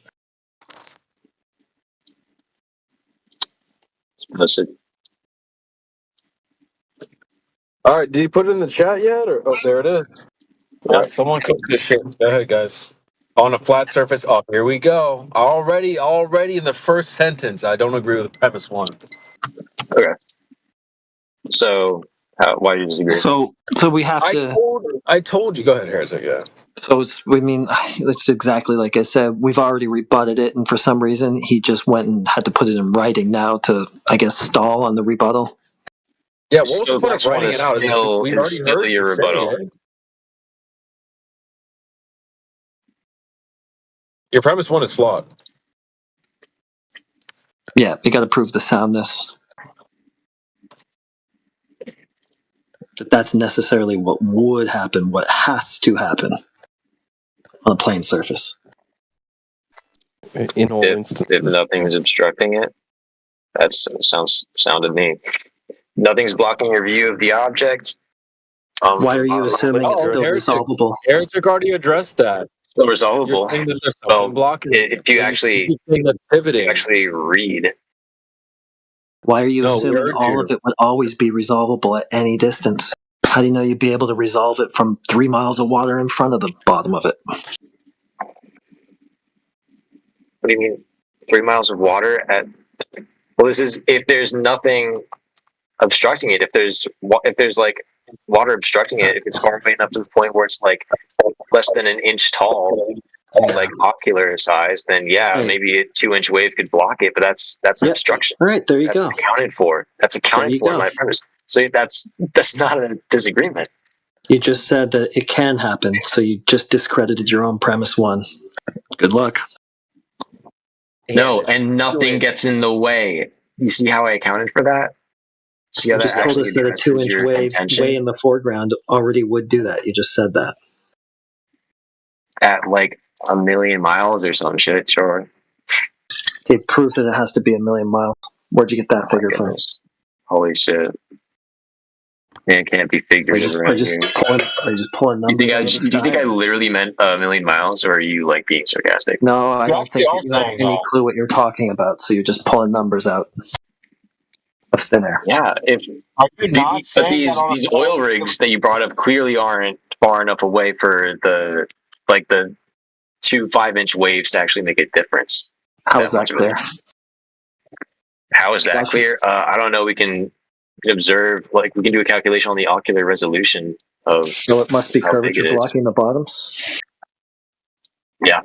So it must be a premise, geometric though, horizon. because if nothing's blocking it, then yeah, it's Okay, so then it's curvature. So it must be a geometric horizon in front of the rigs blocking it. Then. Yeah. Okay, so is the horizon in front of or behind the rigs? The geometric horizon is in front of the rigs. So why is the horizon behind the rigs? It's not. It is. refraction. It is. So does refraction not exist now? Is that not something that can account for why you see an apparent line behind them? So what, refraction moved the obstruction to behind the thing, but it's still obstructing it as if it were in front? Whoa. Who said the obstruction is behind it? Justify that. We saw that. Justify that. No, justify that. Saw it. The obstruction is behind it? You saw it. Oh, so when you see something, it must be what you assert. So you're presupposing that the horizon is behind it. You're saying that see the geometric horizon. You don't. The observation is that there is an apparent line behind them. Now you're presupposing that line is the horizon. How do you justify that? That is where the It's not. That's refraction. It's an illusion. That is where the sea appears to meet the sky, which you defined as being the horizon earlier. No, that's not where the sea meets the sky. It's an illusion. No, that is where the water appears to meet the sky, which is what you defined as being the horizon Doesn't even earlier. necessarily have to be a water. Refraction could compile the atmosphere and make a line. It doesn't necessarily even have to be a water. So so justify that it's actually water. You're asserting Justify that line is water. Justify it. You're making a bare assertion that the result of the water appearing to meet the sky in that location is because it's the result of refraction. No, I disagree with the premise that that's the water, or the presupposition that that's the water meeting the sky. Clearly, the premise. It's not sky. It's not clearly the water, because you can see where the water makes it. You're just being dishonest. So what are you saying? There's a giant bulge in between us and then the oil rigs, but then it starts to slope upwards significantly. No, I'm not. You're saying that's what it would be. No, that's what you're saying. You're saying on a flat plane, if that amount of water is obstructing that amount of the oil rig, there's clearly a large hump in between us and the oil rigs. Now, So he believes in if there's going to be more, hold on. If there's going to be more water visible above it, it's clearly sloping up. Why is the water sloping up? Neither of those are happening. What? You believe in a water hill, bro? Come on now. That's what your model is. My model accounts for with refraction. Your model accounts for water. Model. You guys are literally saying that that's the horizon. That's the water. That's the slope. Water. So now it is water. Did you hear the words coming out of my mouth? I said that's what you guys are claiming. You're claiming the line behind it is the horizon, as in everything below it is. Let me finish. Your claim is that everything below that line that you're seeing behind the rigs is water. That is not what I'm claiming. So your claim, your model, no, it's not a claim. It's an observation. You're explaining the way you explain this observation. So the way you explain this observation is if there's a sloping water behind some apparent bulge. So the water bulges and then it slopes. It bulges, levels off, and it slopes. Or who knows? Maybe it just slopes right after the bulge. Which is it? You have completely lost your mind, dude. I've lost my mind. We gotta shut him up for a second. T-Dub, your mic is not good right now. Do you need to drop out and rejoin? Sorry, guys. Okay. All right, and then no, we're not fucking saying that there's a bulge of water, dummy. That's your dumbass claim. What the hell? This topic we made just him lose his observe mind. the horizon behind the rigs. That's it. We're not claiming it's bulging up and then sloping and doing all this stuff. You just said it's being obstructed in front. I don't know why you would say that. But the obstruction is behind it. Yeah, heretic. Please, that's the question I think we need to drill him on that you asked earlier that he wouldn't answer. How is something that's what is the question? How is something that's behind obstructing something that's in front? Right? Can you ask it again? Well, creation bear. Behind That's something right. obstruct it like it's in Heretic front. said, can something conceal or hide something else when it is behind that thing? Yeah, That was like I'm great. looking at How? two cars. Yeah. Like I'm standing outside. I'm looking at Can two you? cars. That was a One in perfect. front of the That was other a one. perfect. So on your Yeah. model, That was a perfect heretic. Can you repeat that? On your model, Can you why repeat can't that? you see? We're not doing that. We're not doing that. We haven't offered you a model. We've just offered you an observation. We're going to ask you the question again. You're going to answer it, or you're going back on mute. Heretic, take it away. Right. Can something obstruct something else while being behind it, as if it's in front of that something else? Answer. Can something behind an object obstruct it? Yeah, from in front of it while being behind it. No. Well, there you go. You're cooked. Welcome. Oh, that was easy. That time he did it. Wow. Yeah, that was it. He must have. So what's the implication here? What's the He implication? answered it. He knew the implication. He must have known the implication earlier because he absolutely refused to answer it. But now that he forgot it, he answered it no problem. I knew it. He's like, what? That's not what the globe claims, though. Huh? What? That's also not what that picture would say under the globe model. It is what you claimed earlier. You claimed that things are obstructed from view, bottom up, once it's past the horizon. Yep, and in that picture, that line that you're seeing behind it is not the horizon. Clearly, it's clearly not the horizon. Okay, so tell me, where do you see in that image? Where do you see the water appear to meet the sky? It's really hard to tell because of how bad the atmosphere is. You're lying. I don't know if there's. You're I don't know if you coding can and exactly lying. point out the You're just horizon. a liar. We'll give him a I'm not, multiple though. choice. Like literally, look at it. Hold on, It's terrible. we'll look at it. And we'll look at it. And here. So what's the explanation for why the bottom? Let's say that the Earth Hold isn't on a second. Hold on a second. Well, I think we need to drill down on this real quick. I'm just going to pop you on mute for just a hot second. All right, we're going to pop you back off mute. If you're saying it's clearly not where it appears, which is wild. I don't know why you would say that. It's very clear. You can show this to a child and they could point to it, but that's all right. I'm going to post something for you so we can get very clearly where you're saying the horizon is. Give me just 2 seconds. Literally 2 seconds. I'm posting it right now. Okay. All right. Drop it in the chat. Okay, boom. Please, so this is asking, where's the horizon in this image? Can you please give us the answers? A, B, C, or D?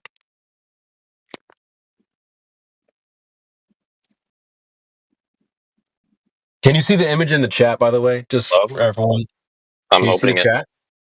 Alrighty, awesome. Where's the horizon? Also, you're welcome to phone a friend. My best guess is B. Best guess is B. B.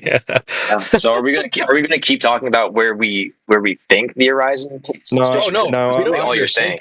All you guys are saying is where you think in this picture it is. Hold on, we don't need to think or That's your get a entire guess. talking point. Hold on It's a second. laughable. Hold on. We don't need to think or guess. Hold on. Anytime I try to cross-examine, Dude, just your yappuccino, bro. Holy fuck.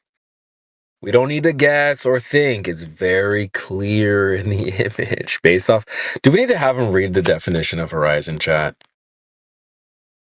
Yeah, he already did it earlier. He gave it earlier.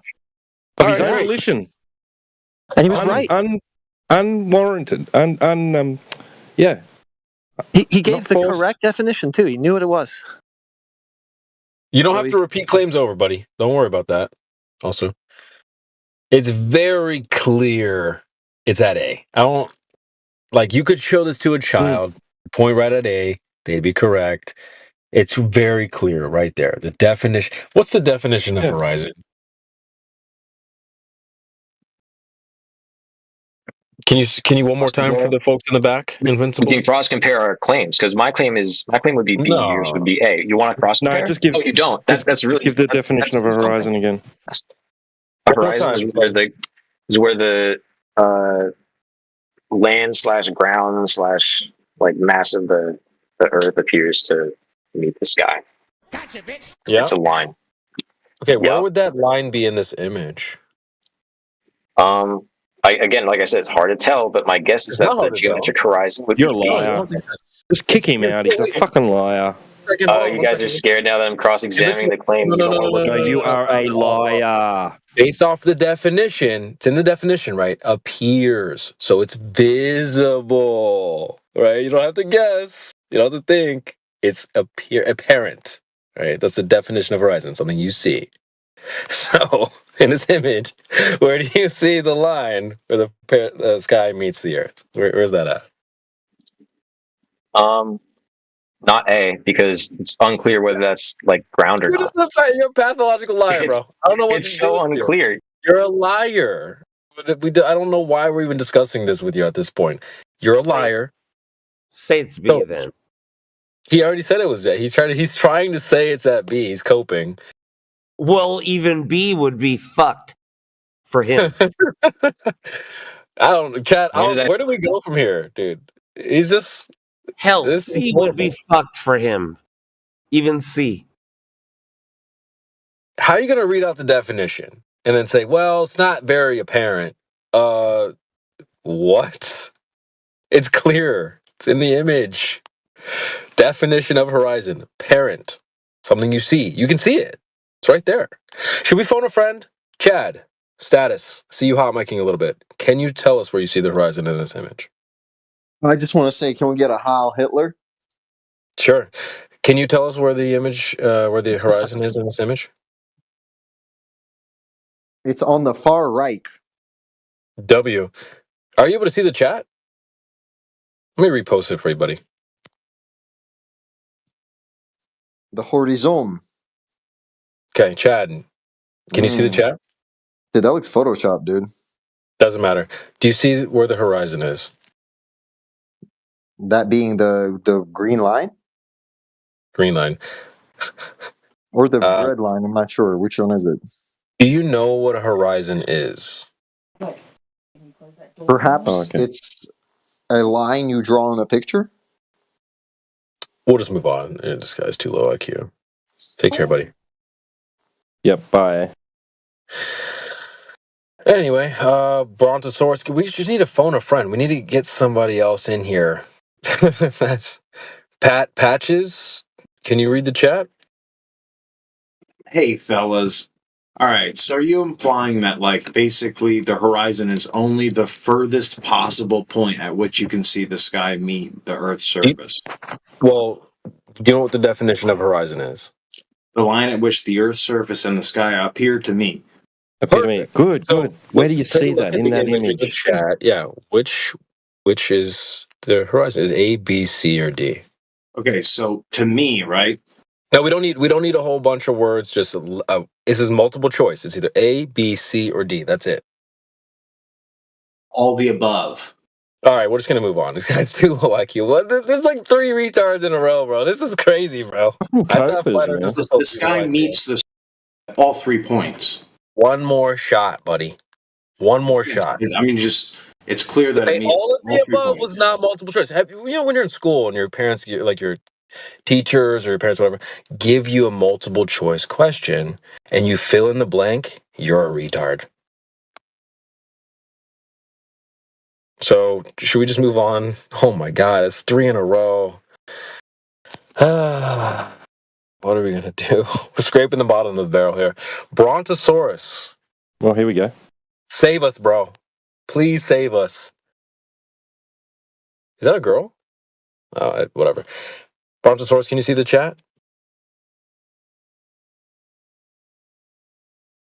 Groupthink, he says. Groupthink. There's no groupthink involved. I could if I was at the beach, but it's too late right now. If I was in public, I would easily go up to like 10 people and be like, "Where do you see the horizon?" This isn't a group exclusive thing. Horizon is not exclusive to flat earthers, dude. Holy.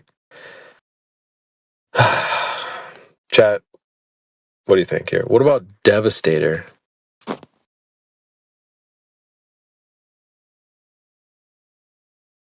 I'm a flatty, man. You're not a flatty? I'm sorry, you were roboting. Yeah, no, I'm a flat. Kingsley's is flat earther. He's a flat earther. All right. Yeah, he knows where the horizon is in that image. Rolling my boulders here. Perfect. Boulder.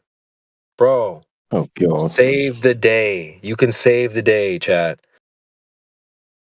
Rolling my boulder. You there, buddy? Can you help these guys out? They need desperate help, dude.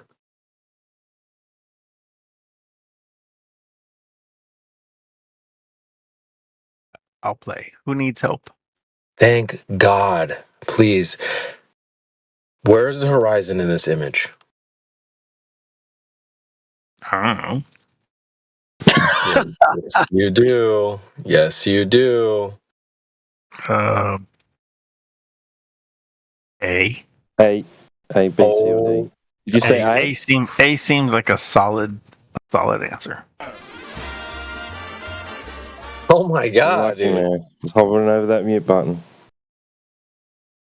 There you go. A was the right answer. Hooray! Why do you need like somebody to back you up on that?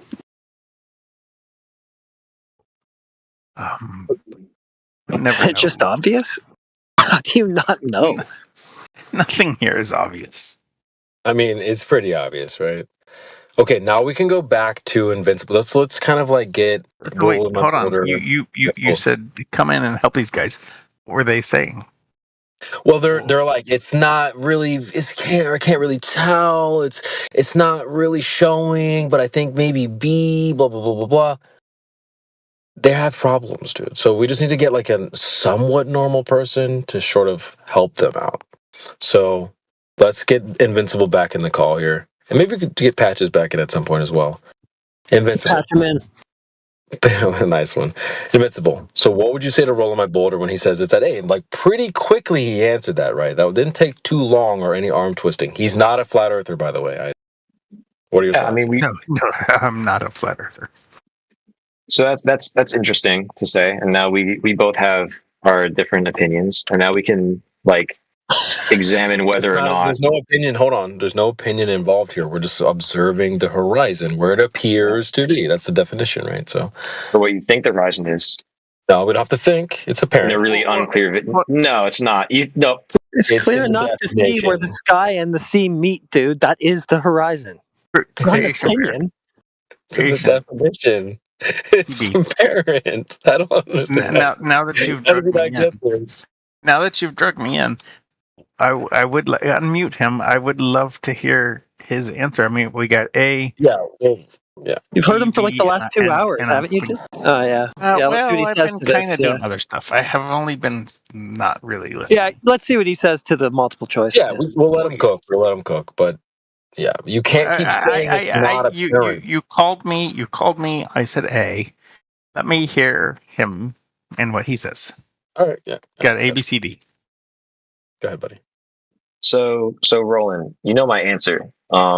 And I don't. I don't. And how I came to that conclusion is, unless you're blind. What is your answer? I really don't know your answer. B. What is your answer? B. It's B, and I'll tell you why. Unless you're blind, that video is very low quality, and and if you're confidently saying that what you see below that second line behind the oil rigs is water, you're lying to yourself. You can't tell that that's water. That could just be condensed atmosphere from refraction. I see. You're saying that E is water, and the line where A is labeled is something else, haze or a mountain or something. Well, he's wrong, but it's still a black swan that hooks in. Hold on. He's saying that B is the air water boundary, and A is something else. Is that right? No, he's saying it's sky. Yes. The section between B and A is sky. He's saying. Why can't he answer, T-Dub? He's here. Why can't he answer? He doesn't have to. He's saying that the horizon is B, which means that's where the water appears to meet the sky. So everything above B to him is sky. So you like answering for other people? Not necessarily what I'm saying. That's literally what I'm saying. Definition. You can't keep changing the definition of a horizon, which you've tried to do twice in 2 different ways. The atmosphere, what we're seeing doesn't necessarily have to be sky, because the atmosphere can change. That's what based horizon on is, dude. The definition of horizon, you can't change the definition. It's an apparent junction between sky and earth. It's apparent, something you see. Sure. But I guess I'm not clear. What I'm talking about is like why there's that gray bit below, and it appears to be a line. I'm saying the bit between B and A is like condensed atmosphere, and that explains the phenomenon we're seeing. I'm not just saying that that's sky. like Is atmosphere sky? It's sky. Yeah, sure. Okay.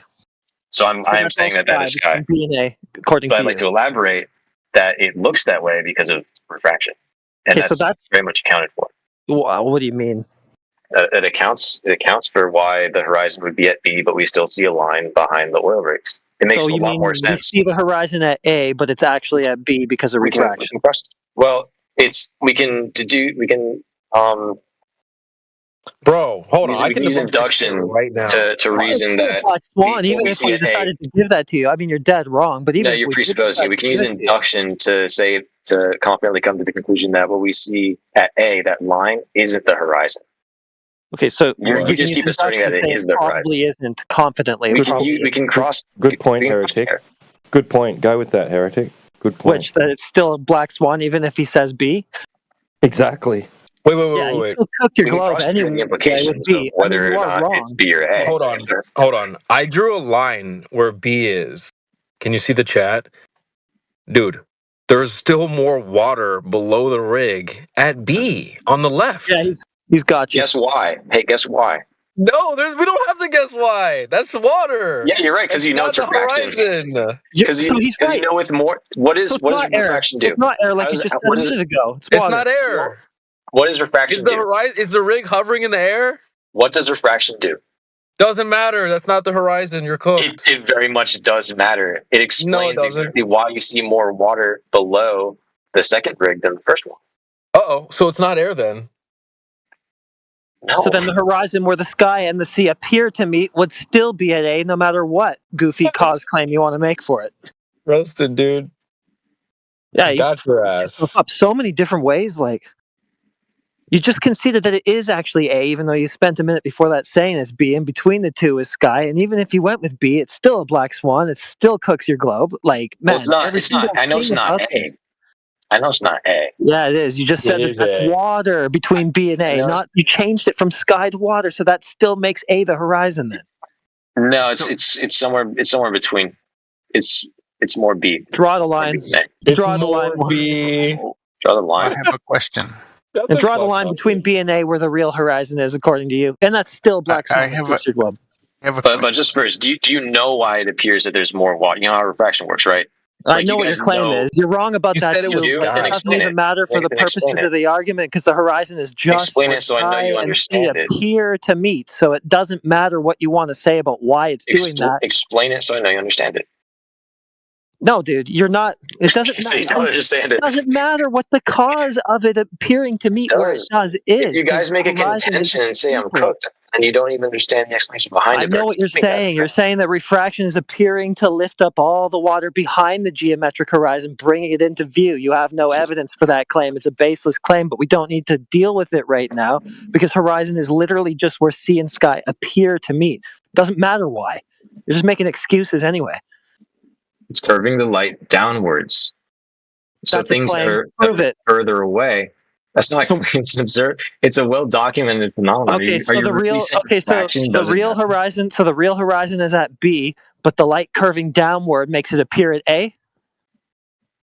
No, it's not exactly at where the line B is. It's not A though. It's definitely not A because A is behind. Okay, then show us where sky and sea appear to meet. That's not A because that's what everybody else sees.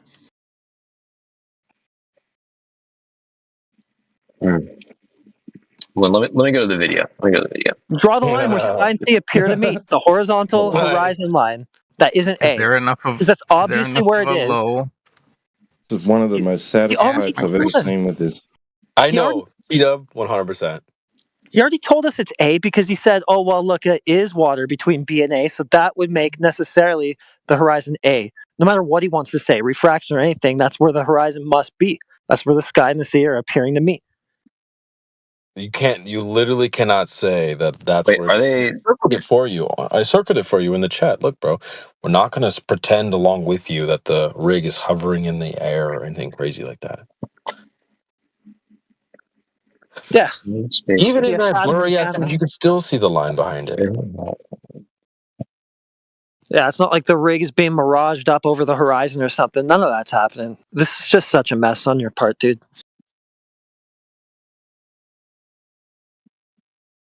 Why is he so hung up on that it has to be B, or how is A the gotcha answer? I really don't get It's this. not really a gotcha. It's just his dumbass. But I mean, clearly, refraction is playing a huge role here. All those answers could be accounted for. So something's going on. I mean, a few minutes before or after, or an hour before or after, they're same oil rigs, same video look much different. I got to drop out for a bit. You guys got to keep cooking them. What's the gotcha? I don't understand. Well, we're just correcting his dumbass. At the moment, it's just getting him to be honest with himself, even. I mean, at least the other Globers, such as yourself, Roland, as much of a prick as you are, right, can look at that and go, yeah, look, it's A, right? Yeah, that's where the sea appears to meet the sky. But, right, and then the Globers say, but, right, he can't even get to that part. He's going but before he's even admitted where the horizon is. Maybe he's seen the picture before and knows where you're trying to lead him, or something. But then he said it was water right up until B. Yeah, sorry, I don't actually have to go right now. But he said it was water right up until B, and that would have to be wrong too. Well, I mean, obviously it's not. It's water right up until A. But even if it was B, still cook the globe, big time. So the question I had is, what if he raised? He leave? Oh no, he's still here. Raised the point that this is a screenshot of a video, and if we had more, you gave me this one picture with A, B, C, D.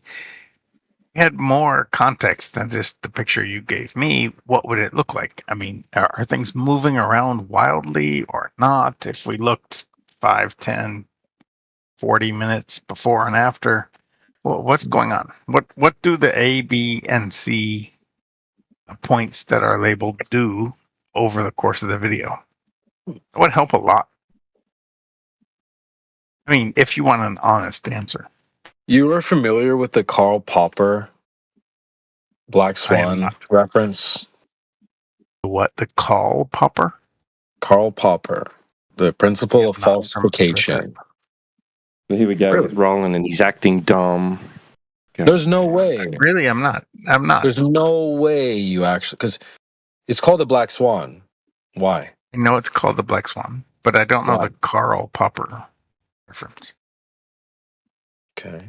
All swans are white. It only takes one black one to disprove the claim. That Karl Popper said that? Yep. I'm guessing. Karl Popper's principle. I'll post it in the chat for you, bro. It only takes one purple one to disprove that they're all white. We could say one chartreuse one. It doesn't matter. Chartreuse, nice. Look, the chartreuse swan cooks the globe. That's nice. What the fuck? Hold on. Stupid ass phone, dude. Shit's retarded sometimes. All right, let me post this for you, dude. Where's Radwin's clown swan when you need it? Yeah, you should save that. I think let me just double check and make sure I have it saved, because that is so funny. Do I have it? I need to save it. Anyway, Karl Popper, principle of falsification, also known as falsifiability, is a key concept in the philosophy of science. Anyway, it argues that a scientific... I gotcha. All right. Yep. Anyway, so if they're saying that all swans are white, one black swan falsifies that.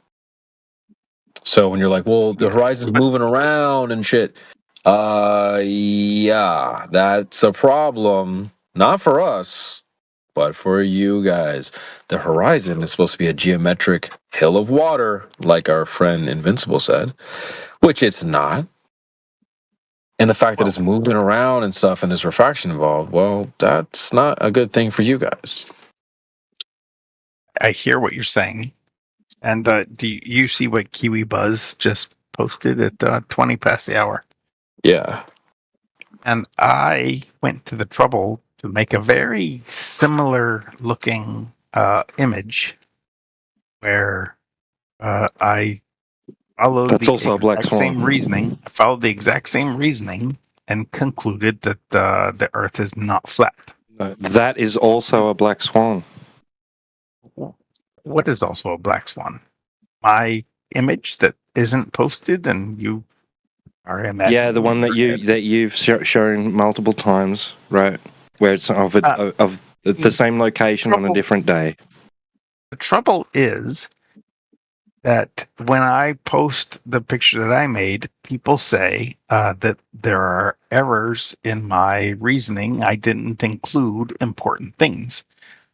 Seem to miss that. Doesn't matter. It's still a black swan. No, see, modus tollens only really works if the P and the Q are accepted. If it doesn't matter what logical reasoning you're going to put behind your image where the horizon appears to be in front of one of the oil rigs, because it's still a black swan. Wait, T-Dub, rolling my boulder. You don't accept the P and Q? This is not a flat Earth claim. This is the globe Earth claim. If the Earth is a sphere with a radius of 3959, you don't accept that?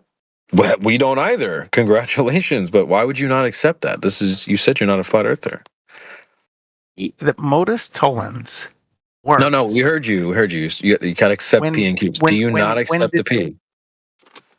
Let me make sure that I get things right about which thing I don't accept. Earth. This is the premise of the globe Earth, not created by flat Earthers, by the way. I understand. It's created by Quantum Racer. I know where. So we have to. No, it's not. I think the logic is not created by, not him. No, nor the claim. That's why we have to start with your premise. Created by QE. I know where it. No, it's not. Let's just go through the premise. You said you have to accept the P, the Q. We always do this. We go, if P, do you accept this? Okay, then Q, do you accept this? Let's walk through it. But if P is incomplete, it's not incomplete. Is incomplete. Then it doesn't work. It's not incomplete. Let's walk through it slowly. This is our first. It doesn't have to be slow. And all right, let's go fast then. P is missing, and light travels in straight lines. That's it. Oh my god! If you add that, then I have no argument at all. What? If the Earth is a sphere with the logic is not flawed here, and light always travels in straight lines, then what? Then what's the Q? Q is fine, I think. You would not change the Q? Then that would still be wrong. No, I'm fine with the Q. No, that doesn't follow. But see, the P, but the P is broken, right? Because light doesn't always travel in straight lines. That's not in there. Doesn't. The P only references the Earth. Exactly. Roll in. But it should slow down, dude. Slow down. Yeah. Okay. Slow your roll. If Earth is a sphere with a radius of 3959 miles, what's the issue with that? Not that it's missing something. What is the issue with that in particular? It's missing something. No. Oh my god. Look here. If we can be friendly and honest, if I said that from Paris, I should be able to see Chicago skyline. It changes the subject. You would say, I'm not accounting for light attenuation. That would be a flawed premise, though. That would be a flawed premise. Exactly. The P is not. Hold on. That's not analogous, though. Flawed. Rolling my boulder slow. It's not analogous. We're not making grandiose claims like this. The Earth, being a globe with the radius of 3959, is on the table for everyone in this call to believe in. That's the claim on the table. We're being mocked for not believing this. There are two claims on the table. You can't flip it and say, well, if it's flat, we should be able to do blah, blah, blah, blah, blah. No, there are two claims on the table. One is that it is flat.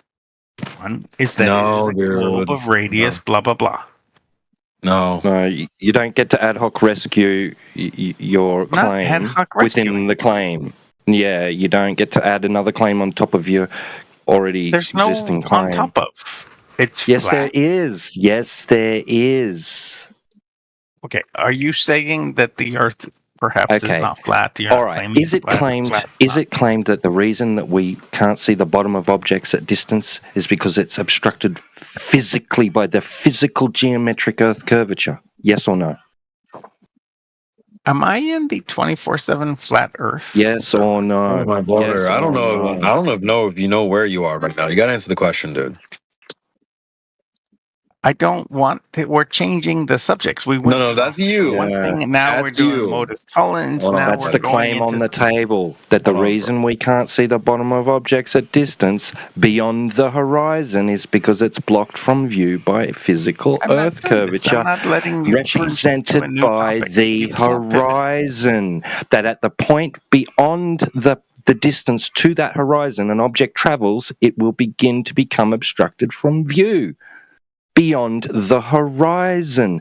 And they're claiming that's the physical Earth curvature. All right, so if you're going to cry anything else on top of that claim, then you're throwing out that claim, because the physical Earth curvature has a specific distance based on the radius value of the Earth and the observer's height and nothing else.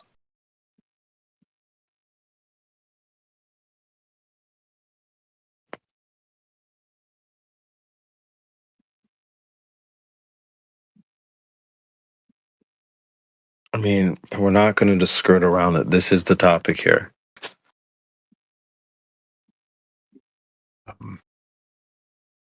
You can't change the topic. We're talking about modus tollens.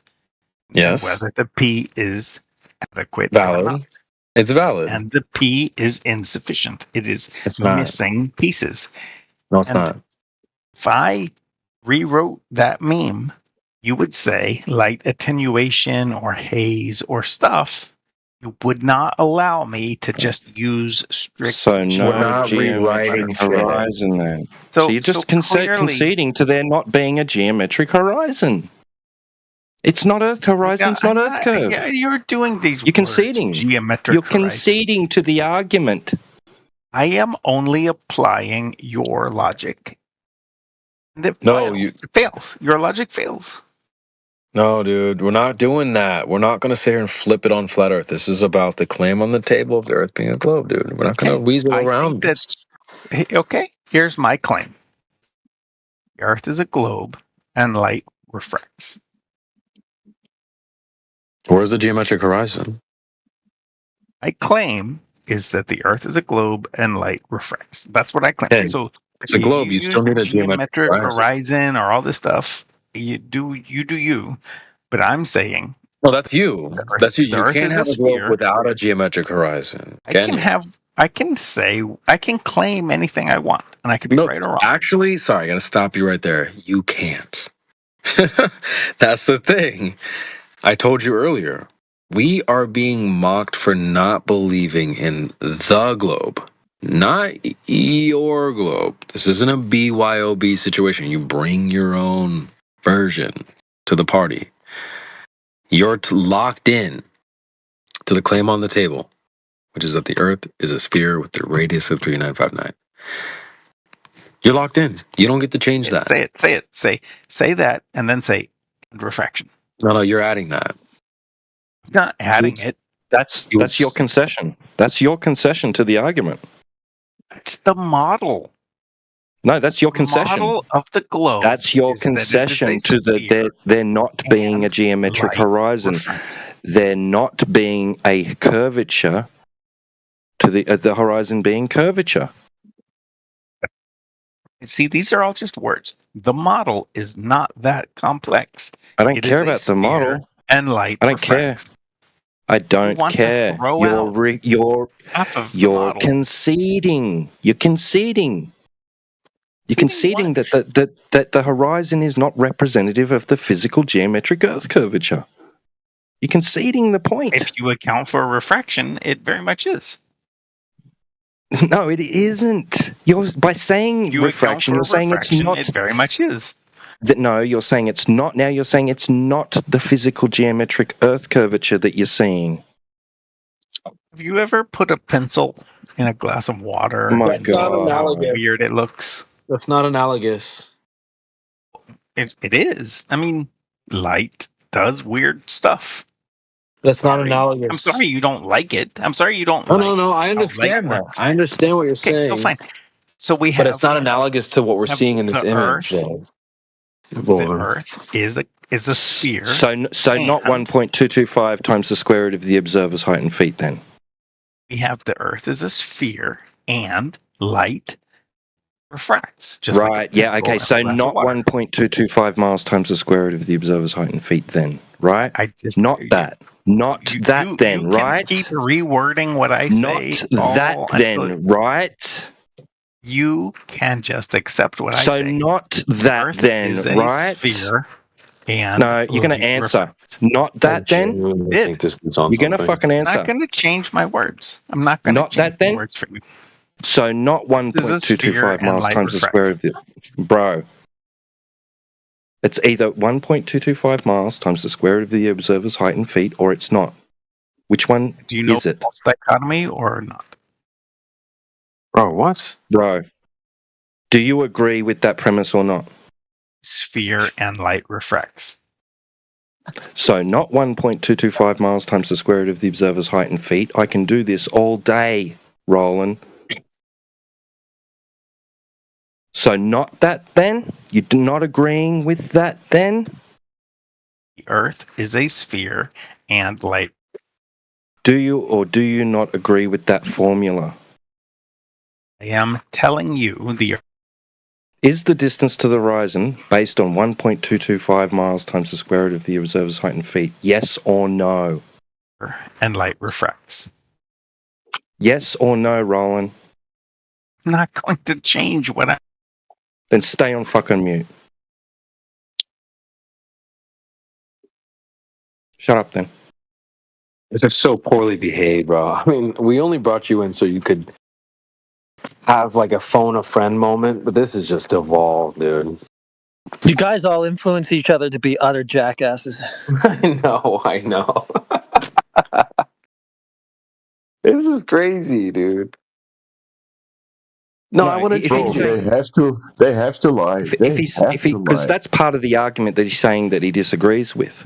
And if he can't answer yes or no to that, then he doesn't have a rebuttal to it. Because he's saying he doesn't agree with the premises. So if that's part of the premise, then he has to answer that question. If he agrees with that formula or not.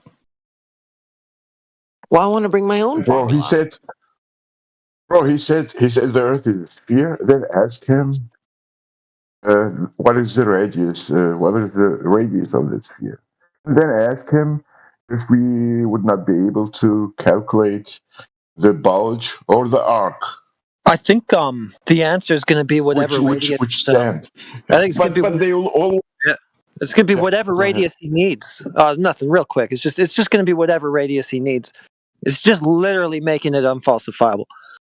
BYOB? Yeah, whatever he needs, so that it can't be falsified. He won't commit to any number so that he can just move the goalpost wherever it needs to be. Yeah, exactly. Yep. And he doesn't want to answer my question because that is my point, that he's then conceding to not seeing the physical geometric Earth curvature. Therefore, it cannot be responsible for blocking your view of anything on the surface. Yeah, bro, they have to lie. Otherwise, they will have to admit that the globe is debunked. I think it was Creation Bear, right? What did he ask him? I forgot it. They destroyed brains, man. Creation Bear. What did you ask him? Fuck. They cannot admit it. I mean, Heretic put it. Finally, found the perfect formulation. Could an object abstract and hide another object when it's behind it? Yeah. Like right now, I'm looking across the street at a car sitting in front of a building. Are you going to tell me that building can obstruct the car from in front while being right behind it? That's pretty much what you're trying to tell me. Yeah. Or for example, when I'm reading a book and I'm holding the book in front of my face, you can only see my eyes.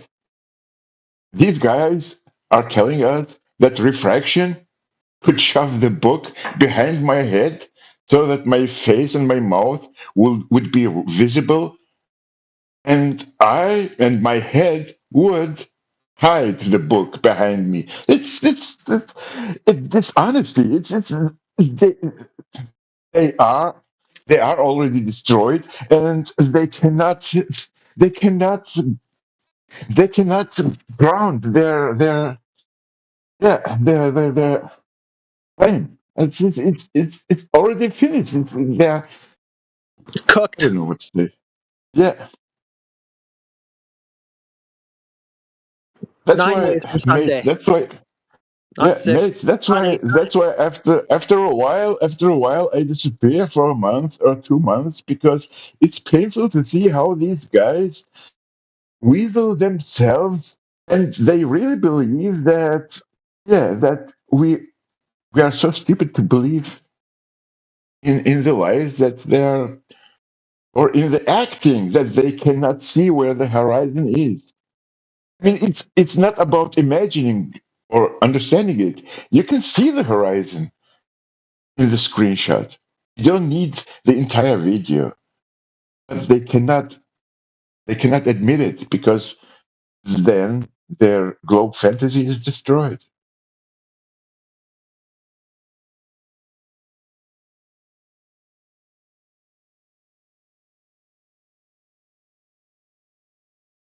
Oh, look at them crying in the chat. Isn't that cute? I literally am not even reading the chat, but I just see them crying. It's okay because I'm not talking. They cannot do anything else. Oh, he had to respond. He's been quiet this whole time till I said he was crying. Oh, hold on, chat. Let's get the violins out for him. Because to be honest, not we, the flat earthers, rather the observations have destroyed their lie of the globe. Because they are not fighting us, they are fighting the observations. is it just like the fucking mush brain straw manning going on in the chat? Like, let me just see what he said. Yeah, they're claiming that just because the horizon looks different, it can't be on a globe. Like,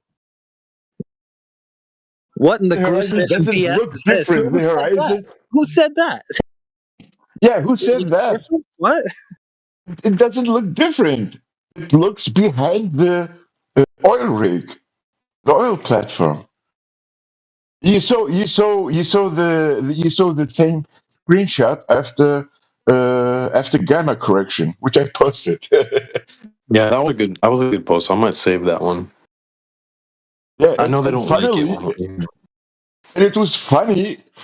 It was a funny coincidence that only the option A stayed visible and the option hoping. Oh wow, I did notice that too. Yeah, you can post it again.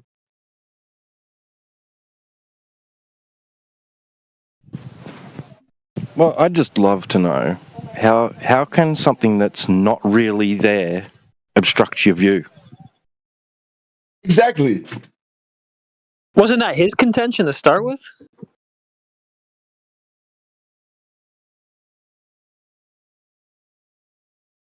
But yeah, I mean, it's not there, and yet he says it does. But then on the other hand, he also says, well, if it's flat, then nothing's there and it can't obstruct your view. Like, he's just having it both ways.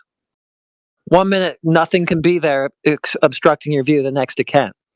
Like, just no logical coherence, no consistency, nothing. I have nothing to say other than dishonesty and lying. Yeah. And knowing. Can't They keep the know. story straight. Two straight sentences. They know. They know they have been defeated. They are destroyed. The globe is debunked, and they are panicking and coping, seething and coping. Yeah, it's so pathetic. Yeah. Man up and start dealing with it. Deal with reality. Stop crying for your globe fantasy. I don't understand why they don't consider. I mean that we all were Globers. I mean, don't they feel ashamed that we have the courage to admit that we were lied to, and they see that they don't have the courage to admit that they were lied to? I mean, it's clear. I mean, they see it. That's why, as you said, they are crying and weeping in the chat, because yeah, it must be painful.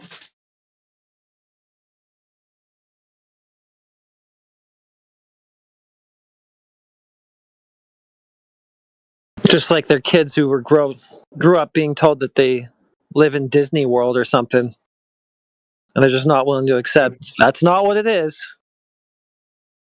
Yeah, exactly.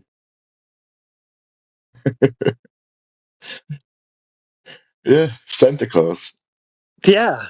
So it kind of makes you wonder if, like, you never did break it to kids at some point, there is no Santa Claus, like, would they just become adults believing in it? Because that's pretty much what this is. Most of the kids start crying when you tell them that Santa Claus is not real. Yeah. What if you just kept the faith right until you're 20? Like, what if that was the norm? Let's just keep it right through your whole life. Like, you have adults going around believing in Santa Claus? Because, I mean, there's not much difference between that and this. Trying to pry their eyes open to look at the horizon and, like, it's not flat. That's not the geometry that you believe in. It's just not. Face it. And they just won't. Just can't. Won't do it. It's crazy. Yeah, bro. They can see it. It's clear. Everyone can see it. They just don't have the courage. Even children, even the kids, when they grow, I mean, there comes a time when they say, "Give me a break." Are you kidding me? Yeah, but who, like, why do they care? Like, who gives a shit? So it's not. I mean, even the children, when they grow, they tell you they tell you that I don't believe in Santa Claus anymore. Give me a break. I'm not a child anymore.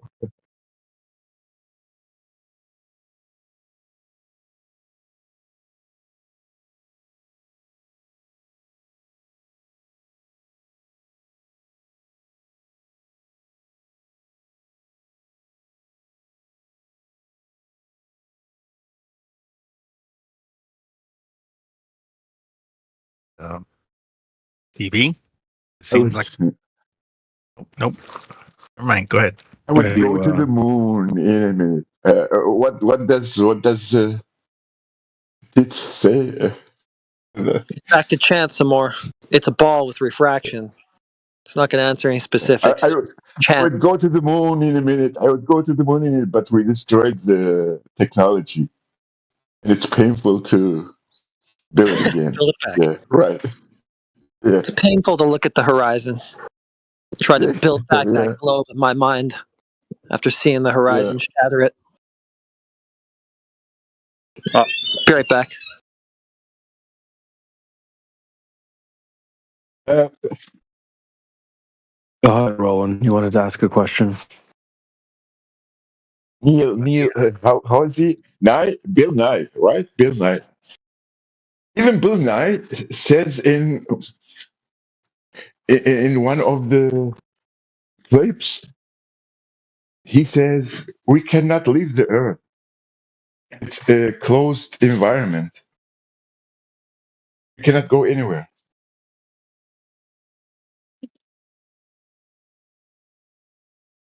You know the video clip from Bill Nye, right?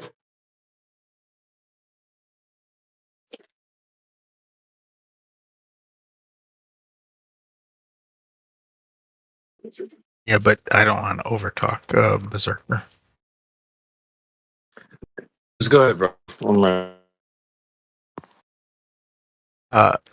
So my question is, if Glover said that you should be able to see the Eiffel Tower from New York or something, and geometrically that's perhaps true, but then flat earthers, in my experience, say there are other things you have to consider beyond geometry.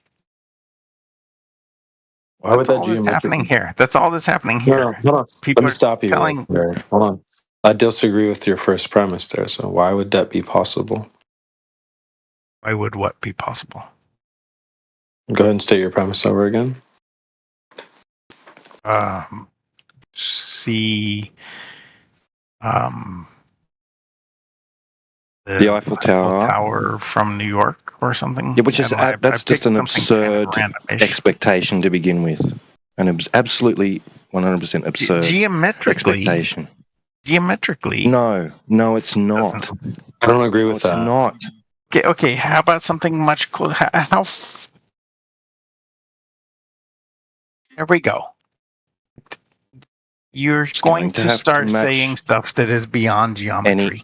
And that's all that is happening here. Is angular size to do with geometry? Is angular size change due to apparent angular size doesn't change? have anything to do with light sources like lighthouses. It has something to do with geometry, though, doesn't it? Angular size doesn't have anything to do with a light source. You can see a light source from very, very far away. So you can see what from far away? What? What's that? You can see what from far away? A light source. Angular size comes into play when light is reflecting off an object. What would it look like? What would the Eiffel Tower look like from that distance? What should it look like? A dot of light. A dot of light? It has lights. It has lights. Are you going to be and are you going to be able to make that dot of light out against everything else in the foreground and possibly the background the surface that it's sitting on? See how you are now going beyond geometry? Because it's a ludicrous expectation. Just like yours. That's it. Why? You want to restrict me to only geometry. But then if we talk about flat Earth, I gave it to you. I gave it to you, and you didn't want to accept what the implications of that, of me giving it to you. Oh, okay then. So we're not seeing the geometric curvature of the Earth. Okay, so the geometric curvature of the Earth is not what we're seeing as the horizon, and it's not obstructing anything from view. And you don't like that. You don't like that part. I claim, just like you, that you need to account for geometry and the behavior of light. I don't care what you want to account for. The fact is, you are conceding. By saying this, Roland. I don't care. By saying this, by whatever you're going to say. By saying what? Wait. Say it specifically. By asking, by saying, but I want to account for light bending and all this other stuff, right? You're admitting and conceding that nobody sees the geometric Earth curvature or a geometric horizon.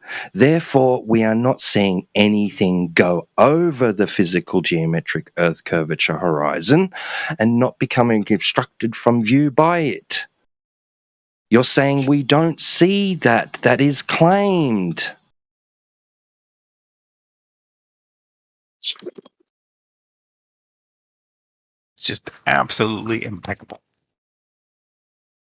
Now you're telling me. You apply one kind of logic to flat Earth, and then an entirely different kind of logic when you. It's not true. Not the same. It is true. It is true. You require all sorts of accommodations for how light works. Fix it then. Okay, what should be? What should be? Every distance to the horizon measurement must be no more than what? What should be? With your allowances. What? Yeah. The question was what should fix be. The Modus tolerance. And my statement is whatever. Just apply it to both things. Don't have two separate things for flat Earth and globe. We're not the same. I don't know why you kept geometry is inadequate, whether you're talking about the globe or the flat Earth. No, because they're not the same. When you say, "Oh, on a flat Earth, we should be able to see like China," that's you're just making shit up. Geometry says that if I put a bright enough light in, No, geometry doesn't say that. my favorite thing was Key West. Do you know where that is? That's in Florida. It's very southern part of Florida, and Cuba is not that far away, and specifically Havana, which is a very big city, is about 93 miles away from the southern tip of Key West. And I say, on a flat Earth, you should be able to see it. Geometrically speaking, and you're you should be able to see the light. and then you're saying that we will introduce confounding variables, right? Okay, you want to do the same. You want to introduce confounding variables. Can you justify the claimed curvature rate, right, in order to be able to introduce your confounding variables?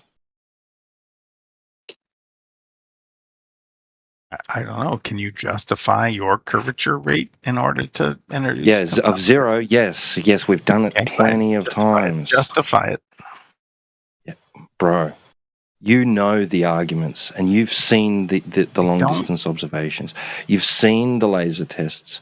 You've seen them all. You know the argument with the nature of liquid at rest. All of that stuff seems flimsy and full of holes. Flimsy. The nature of the surface of liquid at rest is flimsy.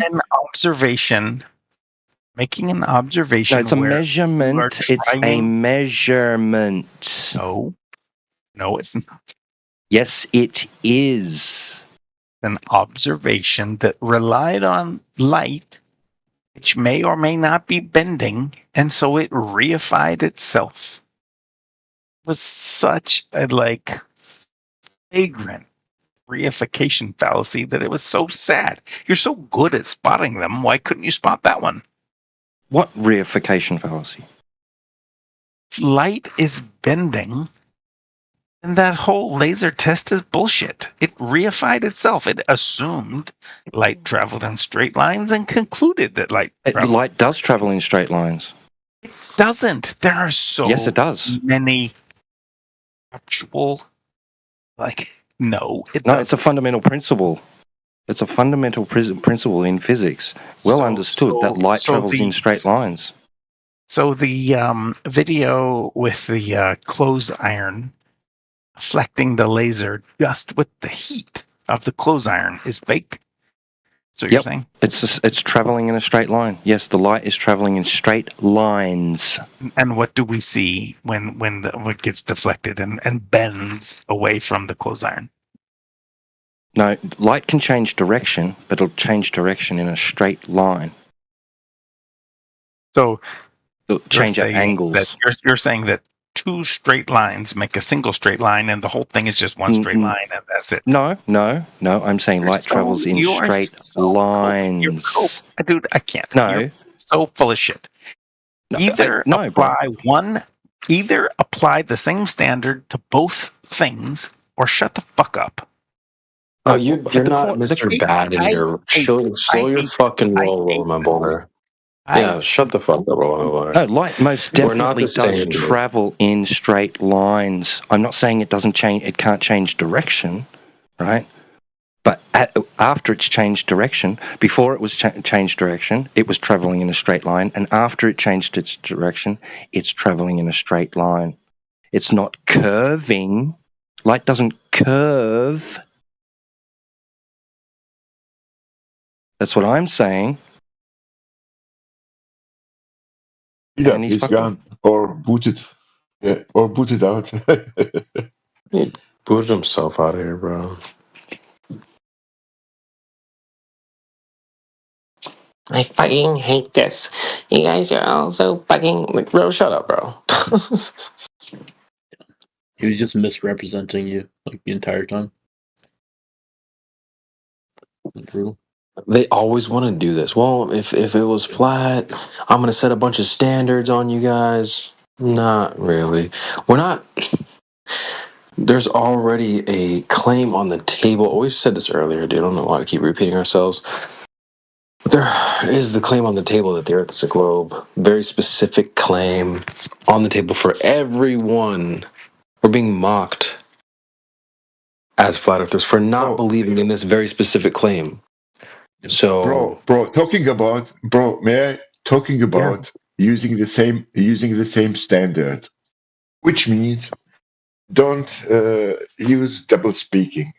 So, talking about using the same standard, why don't they use the same standard when they say that the physical geometrical horizon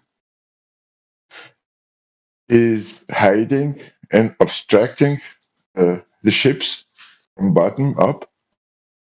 But when it comes to the objects which are too far, then comes refraction. Why refraction doesn't hinder the geometrical horizon by the ships? So they are the ones who are using double speaking and not using the same standard, right? well, if you're an I don't OG, know. you might remember. Sorry, go ahead, if you want to finish. I'm sorry because of the language barrier, because English is not my mother language. I hope you understood what I said, because sometimes I cannot express what I'm trying to say. But I think you see what I'm saying.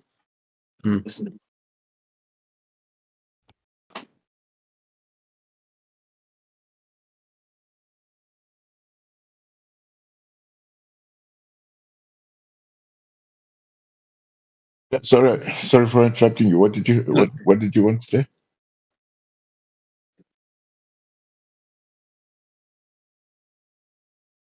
I think you're cutting. Yeah, mate, they're just honest and lying because they already lost the plot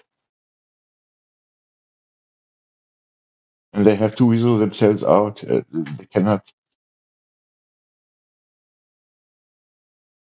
They cannot use logical language and logical arguments to defend their claim.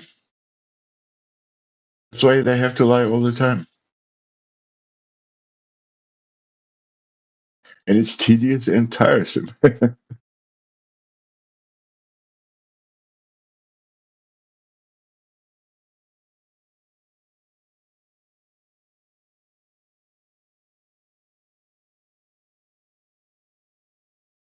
we still live? Yeah, I was gonna say that if you're an OG, you've been around for a while, you might remember when we talked more about the crabs in a bucket mentality.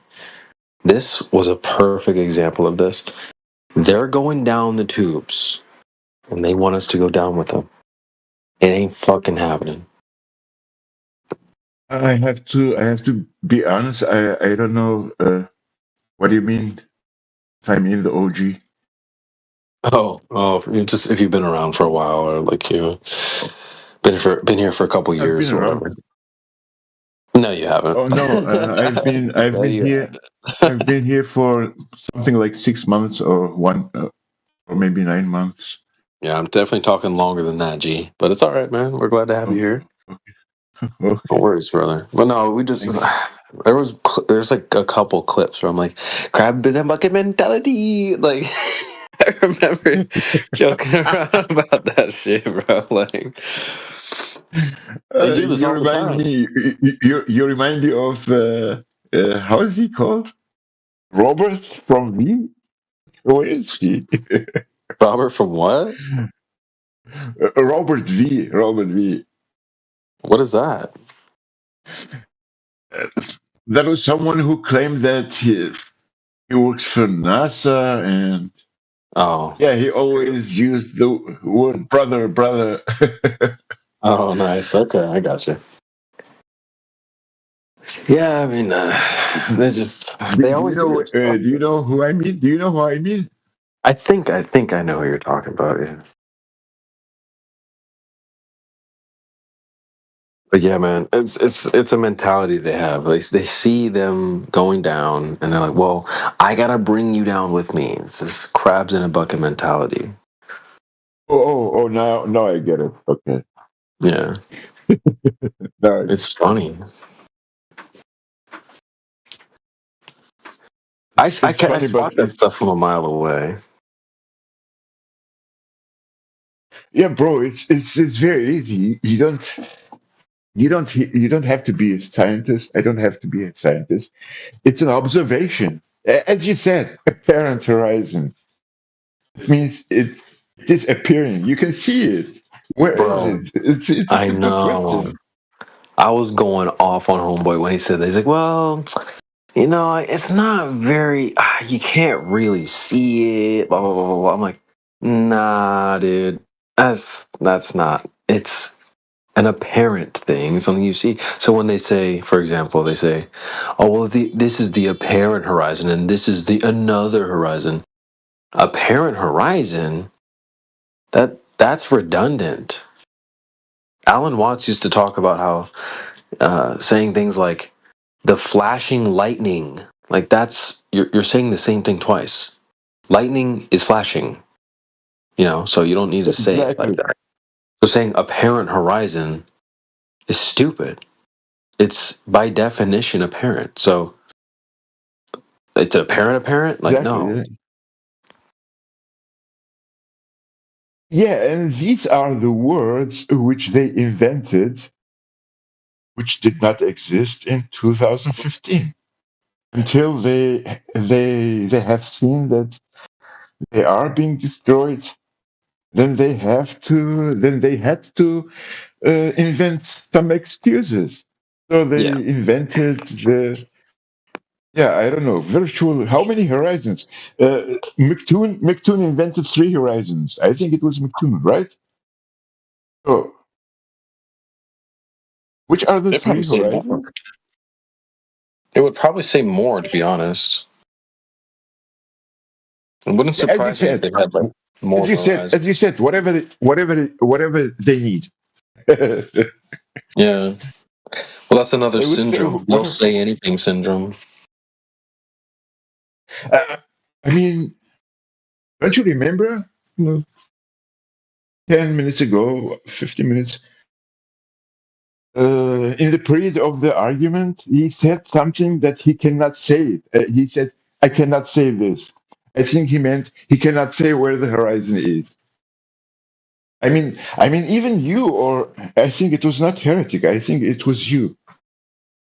You even repeated it. You said you cannot say it because Yeah. it will destroy his argument.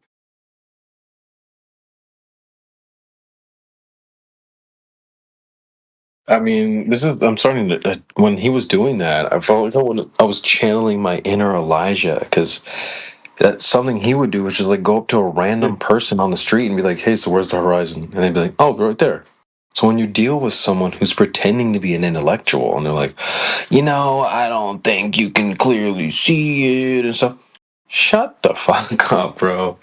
I'm not gonna pretend along with you. Yeah, bro, that's what I mean when I say it's also tiresome because I mean I cannot understand how you can have so much patience with these liars. With you, I mean you and all the other mods, Heretic, Crit, Indio, and uh, because I don't have much patience. it doesn't take you. It doesn't take you. It doesn't take you. No, because what I mean with patience, because it doesn't take you more than a couple of minutes to see that they are not honest and they are lying, and you are trying to win them. I can understand it, but it is really tiresome because you can even see. Then you can see that they are not willing at all to admit the truth. They are not willing to admit that the horizon is behind the oil rig. And you cannot force them. You cannot force them to admit the truth. I mean, Right. So if they made their decision, yeah, go ahead. well, yeah, exactly. Like, because like Roland and the other guys, right, that was before him, they can't admit that they don't want to deal with the fact that they're not seeing the geometry, the claim geometry. We show them the observations, and they won't concede that they're not seeing the geometry that's claimed to exist, right? But they'll make excuses for not being able to see it, right? And they'll claim their refraction and everything. So the claim geometry isn't responsible for anything that we're seeing, right? We're not seeing because we're not seeing it. Therefore, it can't be responsible for anything. Any derivatives like blocking things from view or forming the horizon, right? But then they want to claim that there's refraction involved, right? We could go into the whole what's refraction, blah, blah, blah, blah. But I would rather at that point just say, okay, now you're saying what we're seeing is a different version, like a non-physical version of the geometry. But for that to be true, you need to first justify the geometry. That's why I asked him. Let's go back to your claim that that geometry even exists in the first place. And what did he do? He reversed the burden straight back onto me. Well, where's your proof that it's flat? Right? Yeah. Because he knew he wasn't going to be able to. Chat, I'm falling asleep. I'm heading to bed. Let's do this again tomorrow. Great panel. W Cheers, everybody. Okay. Have sweet dreams, mate. Good night. Thanks, bro. All right, guys. Peace out. Peace out.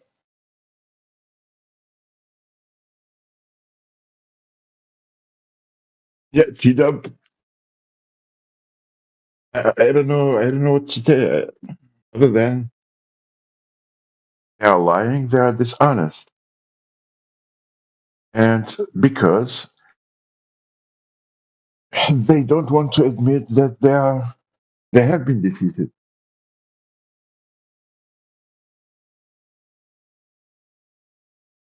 I mean, refraction cannot push the horizon behind the oil rig. Even if refraction could make the the bulge of water transparent, how could you explain? How could they explain the horizon behind the oil rig?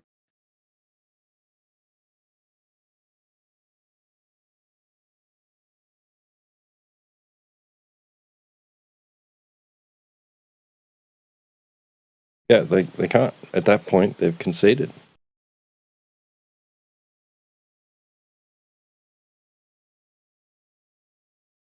That's why they try to avoid pointing out where the horizon is. That's why they have to claim, oh yeah, it's not clear. You cannot claim that the horizon is at point A because they are not willing. And as I said, I cannot force them to admit the truth. I cannot force them. You cannot. You cannot force them either. It's a question of being honest or dishonest. That's it.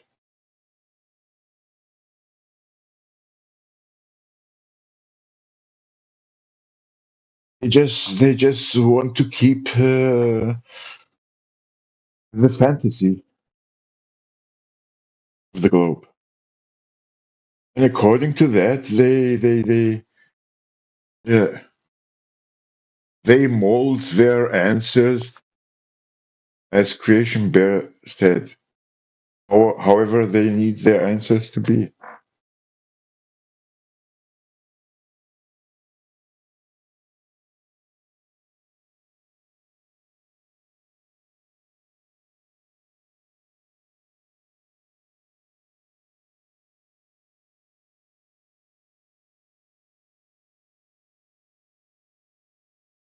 Do you remember?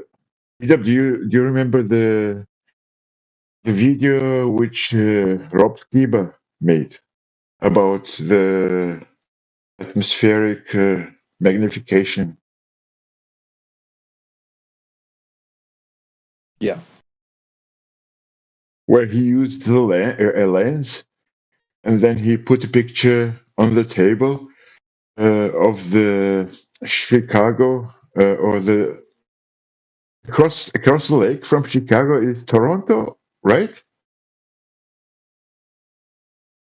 Or Montreal, because I'm not in America. Sorry.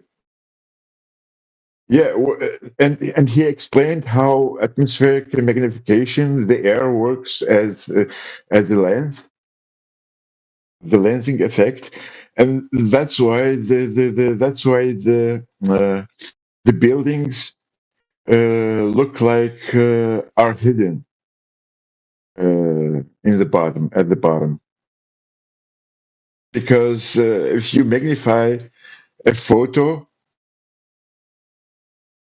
and put another photo without magnification over it, then the other photo behind it, which is magnified, it will expand upwards and downwards. So the down part of it, the bottom part of it, will hide behind the water. I don't know if I expressed it in an understandable way. Yeah, but that is the lensing effect of the air, because the air is moisture and vapor. It's water, and it works as a lens, and it magnifies objects which are far away. Yeah, well, the globe side will say that so the air, aka atmosphere, right, can have a lensing effect in the sense that it can redirect the path of light, but not in the sense of that is something else. I know, but not in the sense that it can do things like what you're describing, or magnify the apparent size of images, apparent size of objects, right? Like a magnifying glass, right? But they'll say that it can act as a lens in the sense that it'll redirect the path of light, but not to the point where it could make something appear to be obstructed bottom up on a flat surface. No, bro, not like that. Yeah, not like that. Yeah, but bro, how could refraction have the bulge, the horizon, the supposedly geometrical horizon, which is a bulge of water? How could refraction shove it to appear behind the oil rigs? And the oil rigs, which should be behind the horizon, that means they should have a part of their bottom part hidden.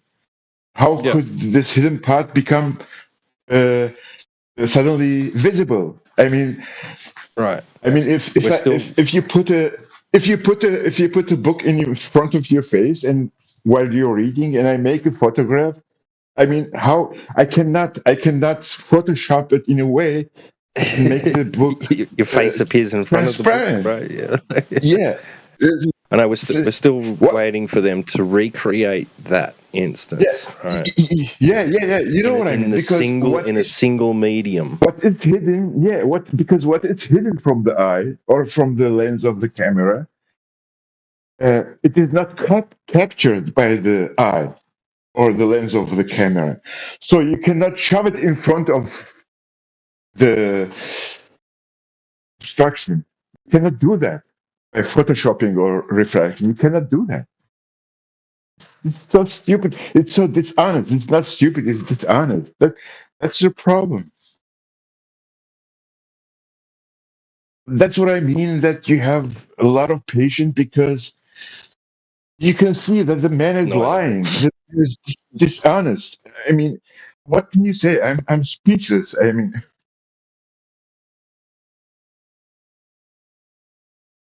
and I don't want to be unpolite. I don't want to be unpolite, but when you try to explain to a liar like this, it gives the impression as if you are so stupid that you cannot see that he is lying.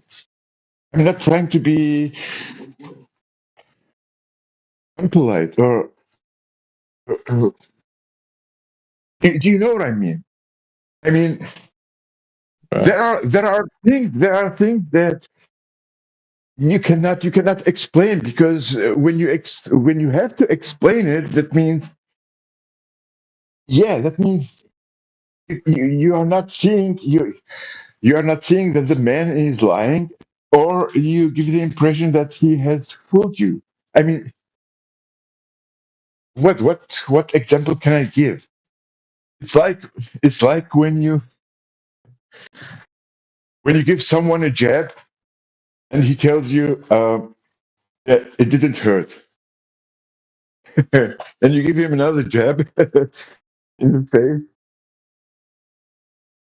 and break his nose, and he still tells you, yeah, I mean, I don't feel any pain. His nose is bleeding, is broken.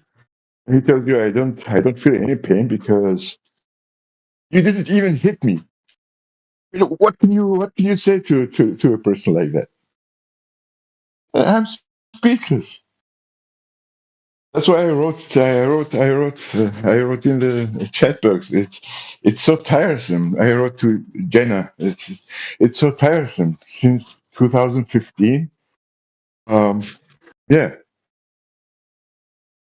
10 years is a long time to see that these guys are just lying and lying and lying, and they are not showing any sign. They are showing all the signs that they will never stop lying because they just want us to, yeah, they want us to stop saying that the observation we are observing show the earth to be flat. That is their goal. They have nothing else. They have no other goal. It's not their goal to argue and concede when they see that they are wrong, and it's not their goal to prove us wrong also. But proving us wrong is not possible because the math doesn't work, the geometry doesn't work on the globe. I mean, you have to reformulate everything. They pretend that they don't see what you mean when you say uh, uh, what is it, eight to the power of or a mile to the power of the measurement, or the how to calculate the curvature. um, Mile, square mile, right? How is it? Yeah, the 8 inches per mile square. Yeah, 8 inches per mile square. So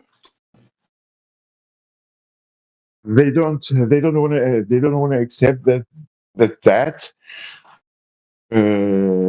contradicts the fact that we can see the rig oil. So you will have to formulate it in another way, like feeding a baby food. So you will have to ask him, is it according to your belief, the Earth is a sphere, right? Yeah, right. Then you will have to ask him, can you tell us the radius of the sphere? Or of the Earth, and they will have to tell you 24,359 or something like that. Then you'll have to ask him, uh, geometrically, mathematically, shouldn't we be able to calculate to what distance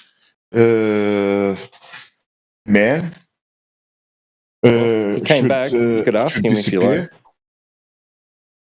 Yeah, I would prefer if you would ask him because my English is weak and yeah, and you guys Well, are I'd more just be eloquent. asking him the same question again to Yeah, be yeah, able you to have, yeah, that's what I'm saying. to justify the claim geometry of the sphere Earth, right? That he says is being, which is not being seen due to refraction.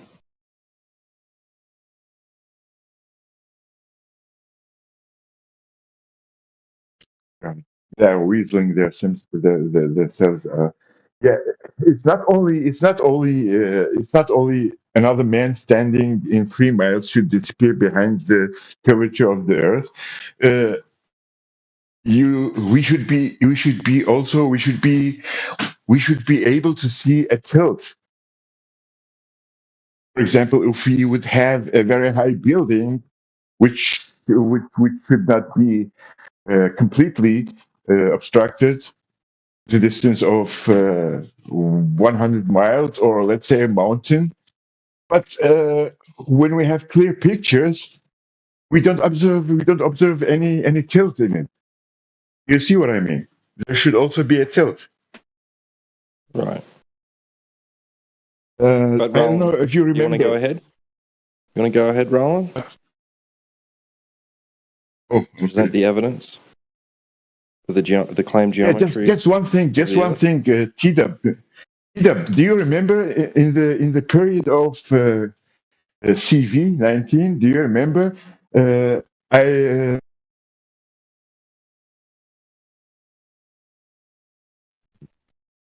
Go ahead, Roland.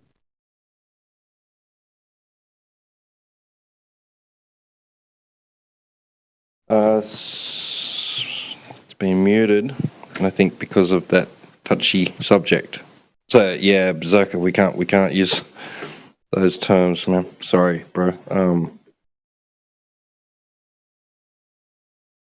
Do we want to get maybe give him the opportunity to rephrase or not even say that?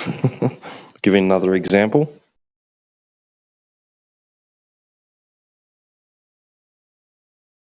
Yeah. There was a time where the flights were cancelled, and they said there is much less smoke in the air. And they had photos from India where they could see the Himalaya mountains and Mount Everest from India, from Delhi. And what I'm saying is, you could see in the photos that you cannot observe any tilt. Because not only the objects, not only there should be hidden behind the curvature, one should be able to observe a tilt when the object, which is very far and very high, so that it's not completely hidden by the curvature, by the supposed curvature. You should also be able to observe a tilt in the object, and you cannot observe that. Yeah, sorry for the phrase which I used, because at the moment it's not so tragic. They don't strike channels anymore because of the phrase. But who knows? Yeah, you're right, because if they would like to strike a channel, they would do it. Yeah. Oh, sorry about mentioning that phrase. Okay, is he here? Yeah, he can bring his Yeah, Roland's here. What's the justification for the claim geometry of the Earth, Roland? The claim geometry that, for whatever reason, you say we can't observe or measure. Are you say Roland? Are you talking to me? Yeah. Sorry, I was only not listening to voice at all. I was here, but I don't know what you're talking about. So you know the claimed geometry of the Earth that you say we can't observe due to whatever reason. I don't care what reason you're saying. What's the justification for that geometry even being real, existing? Yeah, I posted the chart of the spherical trigonometry of a sphere with 3,959 miles radius. I've seen that The chat picture box. before, Berserker. Yeah, it's refraction, we know. So what's the justification for the Earth being of said size and dimensions and having that claimed geometry that you claim we can't observe?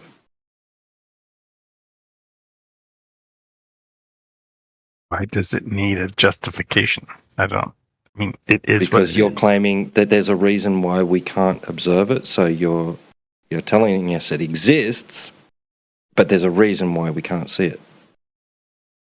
You don't want me to say the reason why. I don't care what reason it is. I need the justification for the existence of the geometry in the first instance in order for someone to be able to claim a reason why we don't see it. You're at a level of abstraction that is beyond me. So you want me to answer without answering, and Well, obviously, for someone to be able to say, well, the reason we don't see this thing, right, is because of X, right? It must have been something done to establish that this thing that we're not seeing exists in the first place. Otherwise, you're just saying what we're seeing. Here's the my reason we answer. can't see ghosts, right? Oh, you're giving me the answer. Okay, go ahead. No, continue. I was just saying, otherwise it's like saying, well, the reason we can't see ghosts is because of X, Y, Z. Unless you can give some sort of justification. Things like that. But ghosts existing, right? In this case, the ghost is the curvature of the Earth. Analogy. The claimed size and dimension. The geometry, right? Super stupid analogy. I think your question, in fact, is like a leading question. Do I regret beating my wife or something? I was like, total bullshit question. I think we should take the two things that I said, Earth is a sphere and light refracts, and apply them to whatever you're asking about, and see if those two things work or fail. Not one of them. Don't pick one. They have to go both together. Earth is a sphere. No, because one came first. There's no one came first. That's yours. Yes. That's you. No, because you're saying you're claiming there's a reason why the geometry is not apparent. I didn't. No, I'm not. That is an ad hoc rescue. I am not claiming one and then the other. I both together. Then where did the claimed geometry come from then? Don't care. I'm making a claim. I'm making a claim where I could have imagined it in my sleep. Doesn't matter. I'm making a claim. It could be right or wrong. Test it. Falsify it. But whatever you do, we did, and you introduced an ad hoc rescue. No. My claim yes, you did. Is sphere and refracts together. Okay, where'd the sphere come from? Haven't rescued anything. Justify the sphere. No. Have made a single claim, not justifying any part of it. You can falsify it. But you must falsify it together. Both pieces at the same time. Pick one and falsify the one. No, you're not combining two separate claims. No, you're not. No, you're not doing that. It is up to you to justify your claim. Not for me to falsify your imaginary claim. That's what science does. Science falsifies things. You're not. Well, you falsify it then. You falsify your idea then. You're not. You falsify it then. You falsify it then. It's not my job. It's not my burden. Or not doing science. It's not my burden. It's not your burden to falsify wrong claim. Okay. Well, I did, but you introduced an ad hoc rescue. I never introduced anything. I said a thing. Sphere and refraction. Sphere and light refraction. Right, so justify the sphere. Justify the sphere. I never introduced anything. I didn't react. Yes, you've introduced a sphere. From the beginning, I said sphere and light refracts. Yes, we showed you an observation showing you how it falsifies the notion that the Earth is a sphere with said geometry, right? And you introduce an ad hoc rescue. I showed you how stupid that is because I can say flat geometrically. Then you say, "Well, attenuation." I don't care. You're the one introducing an ad hoc rescue. Introduce anything. No, I didn't make a claim about being able to see anything over large distances. You're imposing that argument upon me. So go ahead and justify the thing that you are. Go ahead and justify the thing you are saying. There's a reason for us not observing. No, stop saying I rescued something. I made you did because you're only introducing that confounding variable based on the observation that we showed you and the argument that accompanies it. You did not present this as a fresh argument having nothing to do and having no relation to anything else, no context in regards to anything else. I started talking to you tonight. I said the Earth is a sphere and light refracts. That was the very first thing I said. Never introduced a new thing. I never modified what I said. From the beginning of tonight, I said sphere refracts.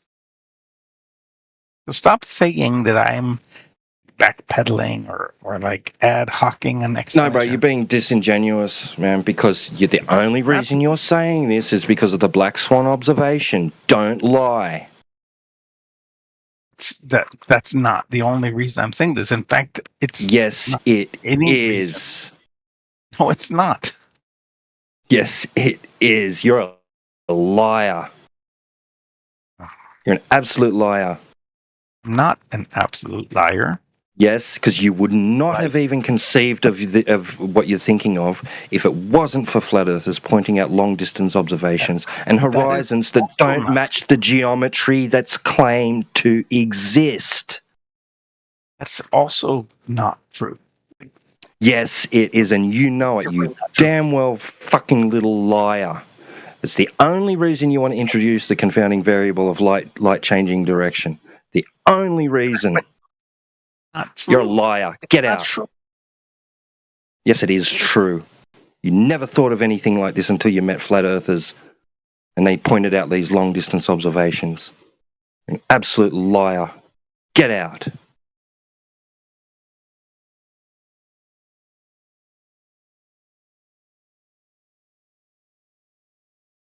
This whole thing that you started on, even tonight, was introduced, and in the past that you introduced, was because of the black swan observation. You said, I do not agree with the premises. Here's my reasons. Light bends. You liar.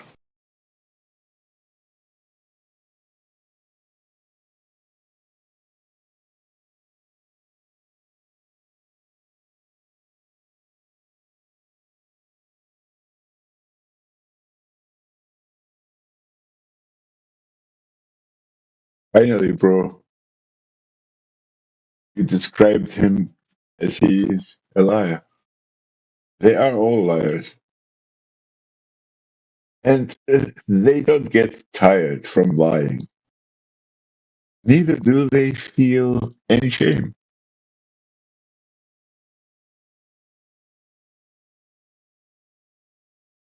Yeah, he never entered this arena introducing some idea that the Earth's a sphere and light bends without having no relation to any context to anything that a flat earther had ever presented.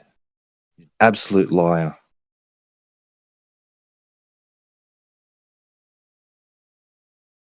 Okay, mate. So he claims the Earth to be a sphere, and that light bends, and I suppose he is meaning that because the light bends, then the Earth looks flat, although it is a sphere, right? So his claim is that the Earth is a sphere, although it looks flat. So when it looks flat, then for someone who is thinking about it for the first time, would see the Earth being flat. So the burden of proof that the Earth is a sphere is on him, right? Did I say Right. the burden of proof to prove the Earth to being sphere? Yeah, right. As you said, don't put the burden of proof on us. Right. And you know where he wanted to go with it, right? So he's got this Yeah. claim, Earth's a sphere and light bends. So let's go out into reality and see if we see what I expect I would see if the Earth was a sphere and if light's bending. Oh, look at that! I expect to see it. I expect to see it not look like a sphere. I expect to see it. It's fucking absolute. Do you remember? Garbage. He said, "Why can't you imagine? Why can't you imagine?" And then at one point he said that we are that the Earth is flat. That the Earth being flat is a presumption. So, again, he puts everything upside down. While they are the ones who are presuming the Earth being a sphere. Yeah, exactly. It just means that with his two conditionals there, right? He goes out into reality, and it doesn't matter what he observes, it's covered by his Earth's a sphere and light bends conditionals. Yeah.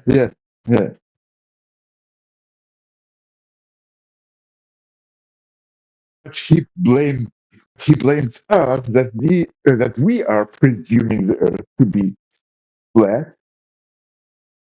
where in fact we do not need to presume the Earth being flat, because the Earth is representing itself as flat, and we are observing it as flat. So why should we observe? Why should we assume that the Earth being flat? They are the ones who are presuming it to be a sphere, although the observations show the Earth is flat. Nevertheless, he is accusing us of presuming the Earth to be flat. All the time, it's nonsense. It's not logical. I don't know what to make. I'm speechless. That's what I mean when I say you have you and the mods have really great patience with these liars, because they are liars.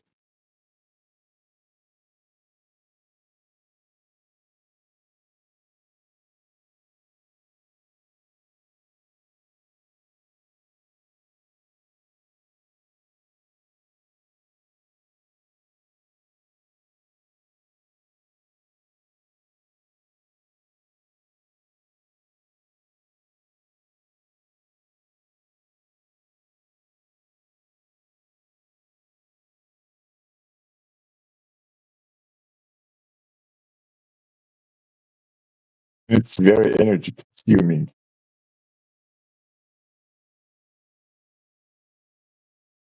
to argue with these guys.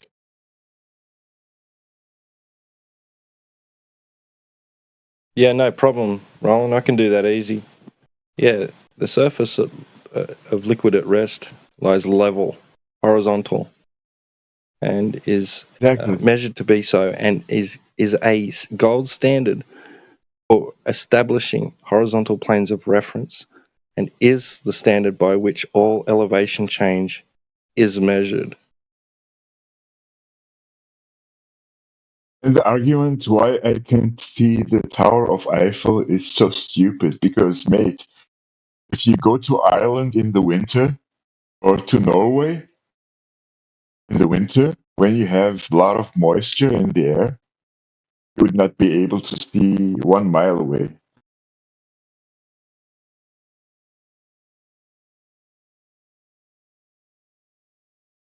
Because the air is not a vacuum. The air is moisture and it's water. And when you have fog, you cannot see too far. Berserker, your mic is not very good. Are you able to drop and rejoin or try And and in the fix mic, your mic? Yeah, it's really crackling. It's hard to hear you. oh, okay, okay. Okay, maybe I will use the cell phone, but I don't have Discord on the cell phone, on the smartphone. Okay, I will disconnect the headset and connect it again. Hope it will work. Till then, see you Roland, guys. I've got one more thing to say to you before you get gone, based on what you've posted there. Okay. Okay, it is. This is to Roland. Sorry, Berserker. Roland, it is not my responsibility to disprove or falsify your claim of the curvature of the Earth, which we do not observe and which you want to say we don't observe.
Raiden, I don't think you understand about what the positive claim is here. None of us experience a globe. We all experience a flat, stationary, and contained Earth. So the people that are claiming that the Earth is other than you experience and everyone else ever born experiences, that has the positive claim. I understand that. My point is, Huey made the statement that Sonny, need to support you're going to try to reason with him? Yeah. How can someone support a claim that's not true? Oh my God. That doesn't make sense. No, they think it's true. He still doesn't get it. No. It doesn't matter what Stop they think. reason. Mute him. If it's false, just mute him. What difference does it make? I mean, Let's not waste our time. Thanks. He's slurring. There's about 4 people that already told him the same Doesn't thing. get So I don't think another Totally person's doesn't going to get that penny to drop. No.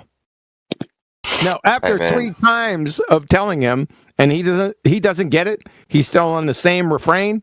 That's the mute button. I think it's a language barrier.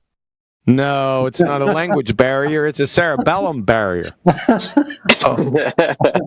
I don't know if that's the proper part of the brain, though. Wait a minute. Let me think about that. What, the cerebellum? Yeah, that's part of the brain, mate. Does it need a container? I think it's a prefrontal cortex problem myself. okay, maybe I'm crazy. No, you're not crazy, man. Don't think that. I don't think the I whole am. world that's crazy. You're not. I'm just wondering why you would ask someone to support a Would claim you that put think- him on mute, please?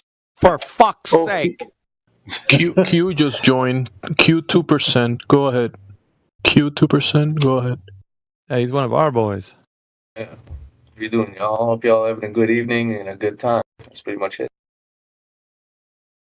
Yeah, you're a bit All right, low, that's but- honest. Bit low, but we heard you. I said, I hope you guys are having a wonderful evening and a good time. We heard you the first time. Is that code for something? It's not code. Thanks a lot. Appreciate that. Hi, buddy. Buddy, I'm not your buddy, pal. Hey, Champ. Listen to you, Champ. Don't do it, Let's. Oh no, is it that guy again? Yes. Round and round we go. Aren't you an actor in his world? Fuck. Thank you. Keep your mic open. Do you have any symptoms, like flu symptoms or something you can share with us? No, but I think he got brain rot. Oh yeah, that's amazing. Your sister doesn't seem to mind. Hey, my sister's like 9, bro. Hey? Okay. Yeah, it's Those the are rules idea of of it, dude. I know it's difficult for you. What? Oh, the idea of you being a pedophile is difficult. It would be. Oh my god! I think that's you're the dead, end pal. of you. One Yep. of these. Bye. One of these again. Wow. Bye bye.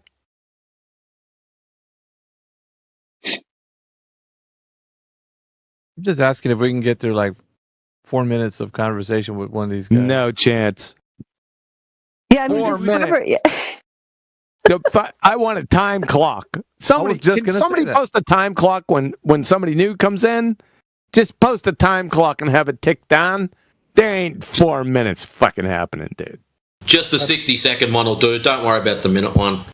A time clock. If they monologued, then probably we'd have to cut them short. But I'm saying if they were going to respond to a question with a coherent answer, I think that would probably be the struggle right there. I was thinking the same thing.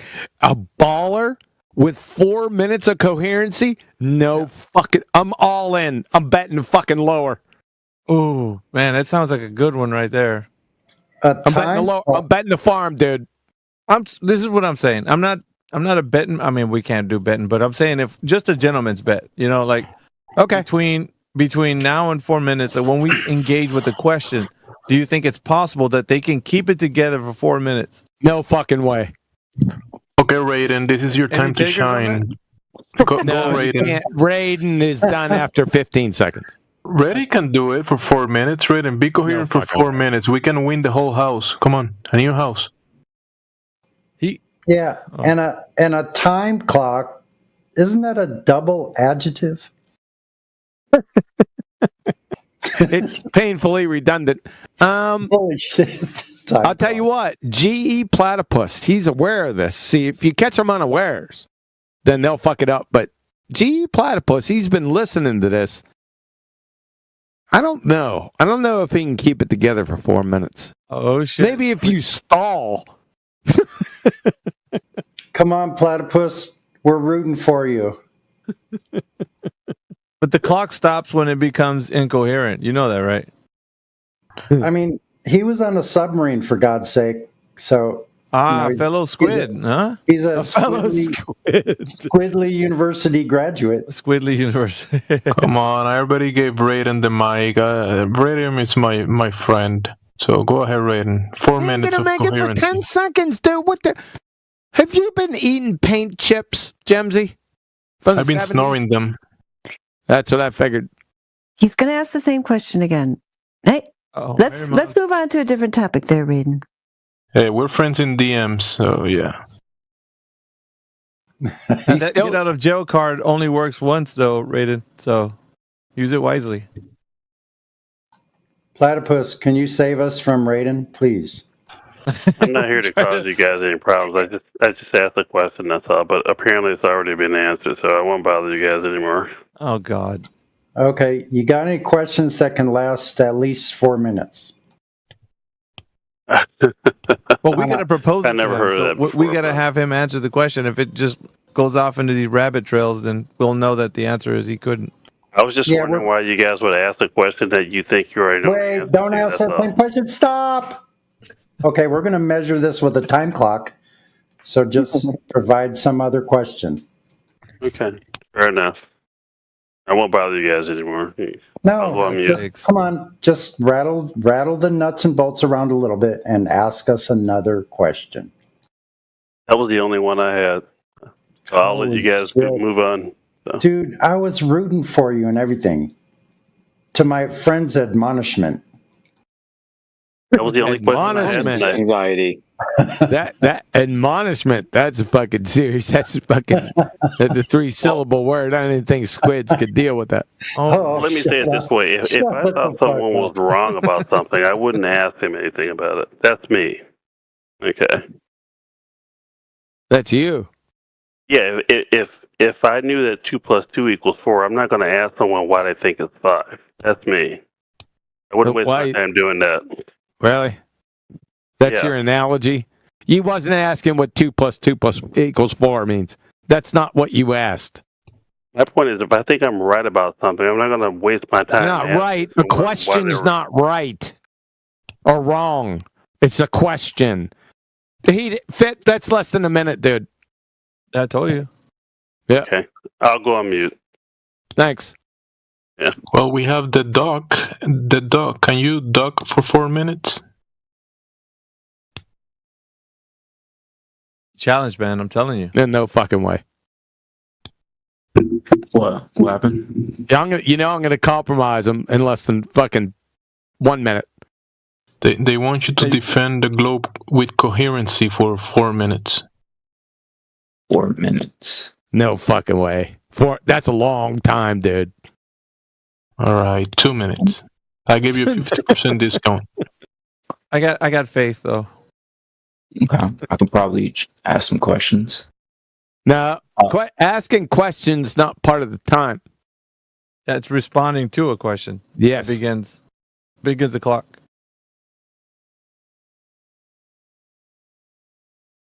Well, I don't know. The duck being willing to ask a question. I mean, that's more than I've heard of the duck. Yeah, but the whole time I've been here. That's fine. The clock doesn't start though. Okay, so you can ask a question. Yeah, and then the clock starts when he starts answering. I get you. Yeah. All right. What's your question, Duck? So there was a conversation about I think what's his name? DMOC pulled this up about if you were to drop a rock down the water, it would like fly off the edge if it was a spear Earth. Oh my god! What the I fuck? heard that. Yeah, I heard that. I heard that from was it? I don't know, DMOC. I don't know his name. It was something. Yeah, this is not happening. Ask him the question for Christ's sake. Just get it over and done with. I don't even know where this was going. Was that even a question? No. The question was,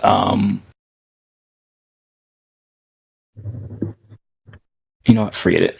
I'm not going to even ask that question. The thing is, about 10 minutes of context for DMOC questions. Yeah. I mean, I'm not even going to go there. Okay. We can't even get a question, ladies and gentlemen. I mean, would you like to try an actual question? Clock rock start. skipping. When you go to the show. That Gemsy clock still doesn't start. He's going to answer a question. Alpha, ask him. We could. All right. So the duck, I'm going to ask you a question just as coherently as you can. Just answer the question. Is there any scientific evidence for the Earth being a globe? Yes or no? Based off of the photos, yes. Oh my God. Okay. Take 5 seconds. Wait, what was his answer? He spoke for 2 seconds. Okay, 2 seconds. He didn't fucking last.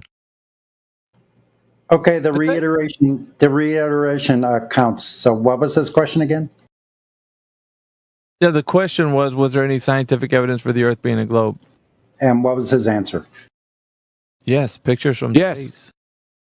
I thought he made a descriptive statement about the yes. Did he say something before the yes? Holy shit! What are you, his defense counsel? Yeah, he's trying to give him the benefit of the doubt. He didn't make He's trying to have him duck the questions. I was trying to figure out what the mumble was before the yes. You didn't fucking listen. He didn't last 5 seconds. I'm not giving him the answer. He didn't last 5 seconds. Next. I'll give him the answer. I'll give him a 3 seconds. He basically said pictures are science. Yes. In the duck, there's the duck's still here. Yeah, that's what I miss. Come on, Quantum. That's not even the problem. I mean, even that adds to the problem, but that's not even the major problem. You want me to give him the answer? Yes. Go ahead. Yeah. Doc, are you what listening? You should have said before. Well, it was only 3 seconds. You didn't last 3 to 4 minutes. That's a bridge too far is on steroids. You see, what you should have said was, Alpha, that's a malformed question. Natural science and the scientific method only adjudicate natural cause and effect relationships. Has nothing whatsoever to do with shapes. That's geometry.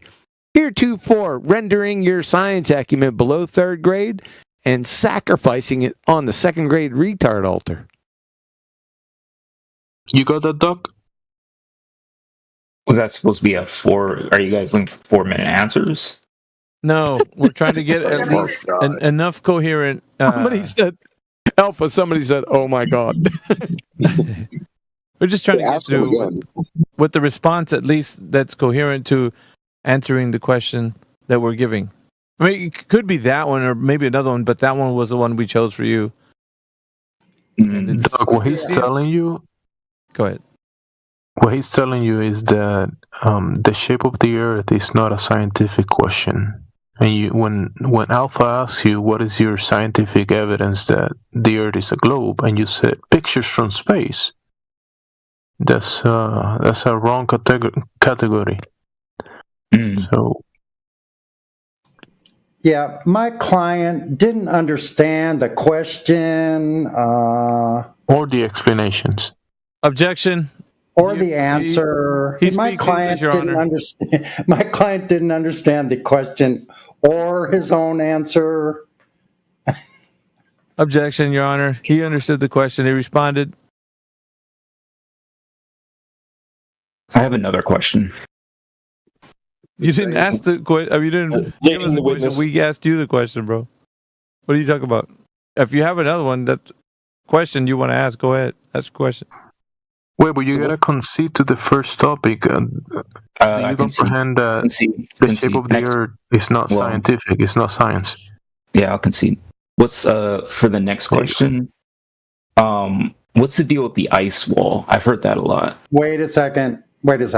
Before we go on to ice wall, which I don't suggest you take that route, do you understand why he said that that's a malformed question. The reason why that what Earth is not a scientific endeavor or question. Do you understand why that is? As a judge, I would listen to your counsel. Okay. I'm just trying to get some honesty about from you. Badgering the witness. So do you understand that, the duck, why he said that? I mean, it was pretty clear. No, elaborate on it. Okay, so what Earth is not a scientific question, because what Earth is science doesn't deal with what is questions. Science only deals with cause and effect, how and why something happens, the cause and effect.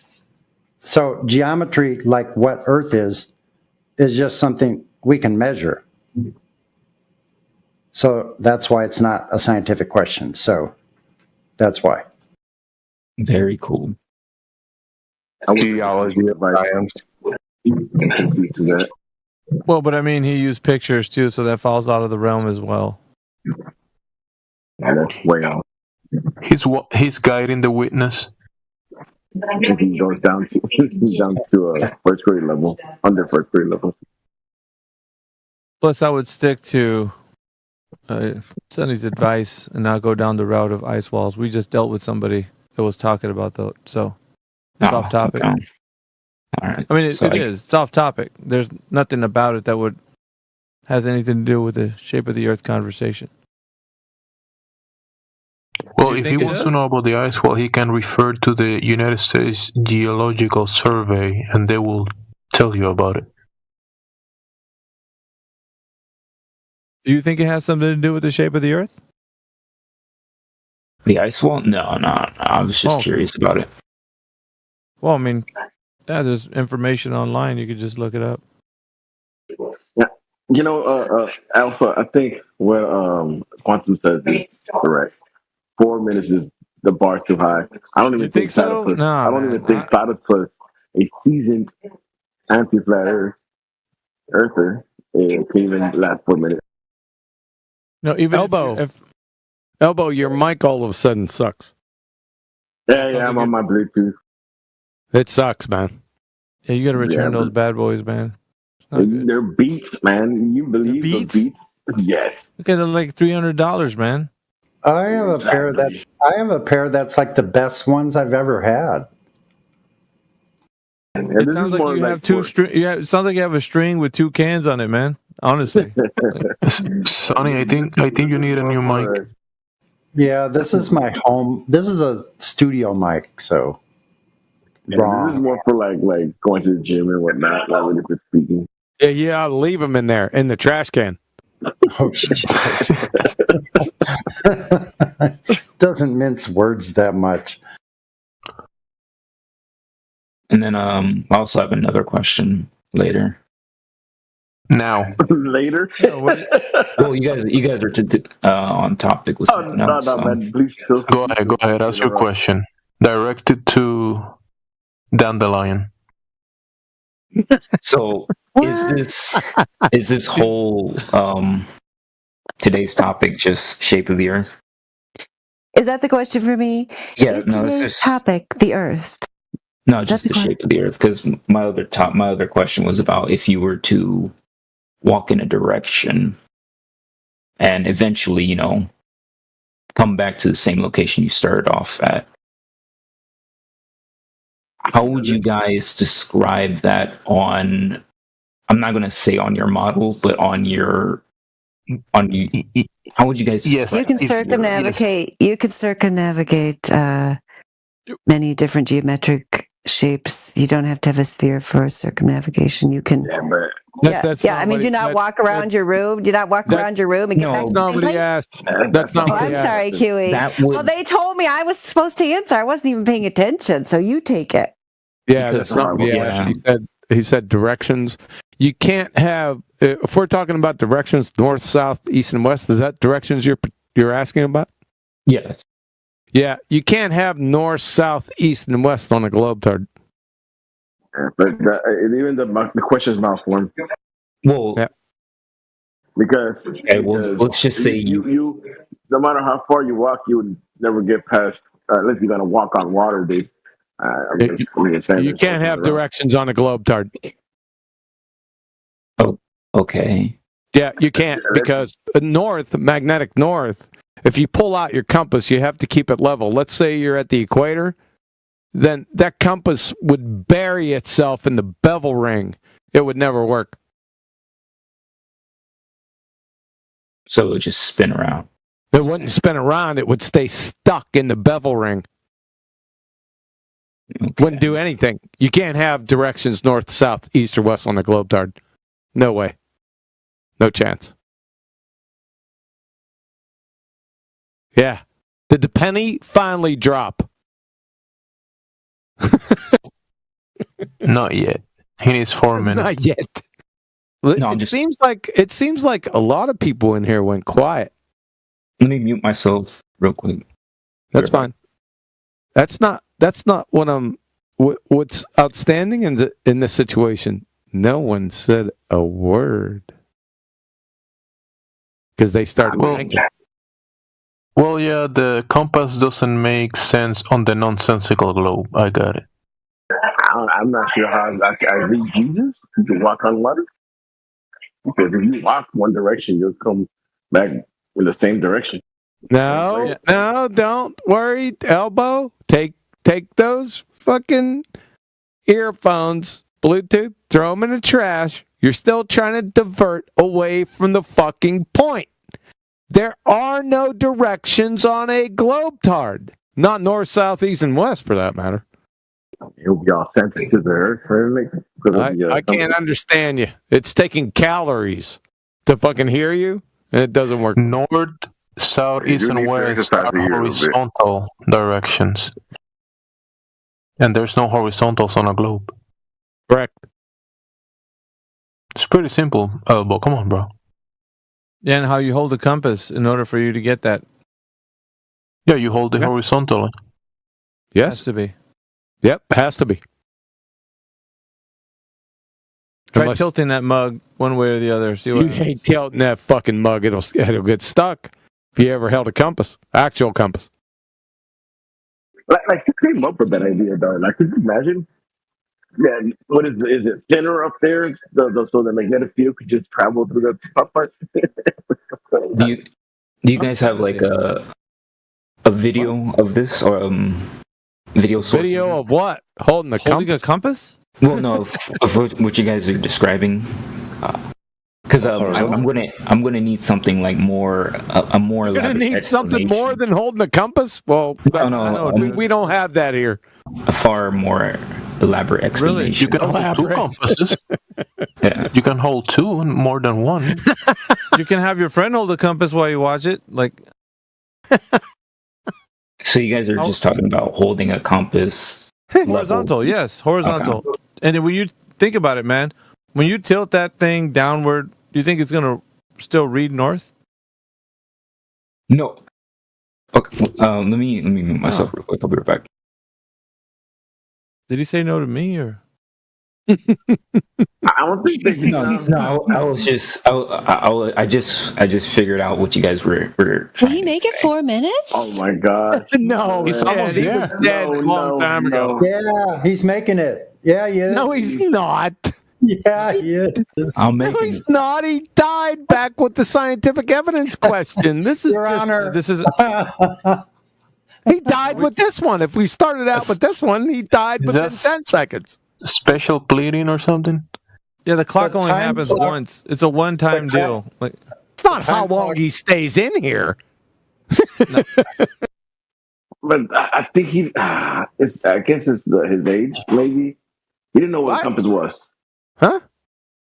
He didn't know what a compass was. No, I do know what a compass is. I just didn't know what you guys were explaining to me. So I had... Yeah. When you guys told me again, I finally got it, and then I was like, "Oh, okay." Oh, good. Well, doesn't it make sense though?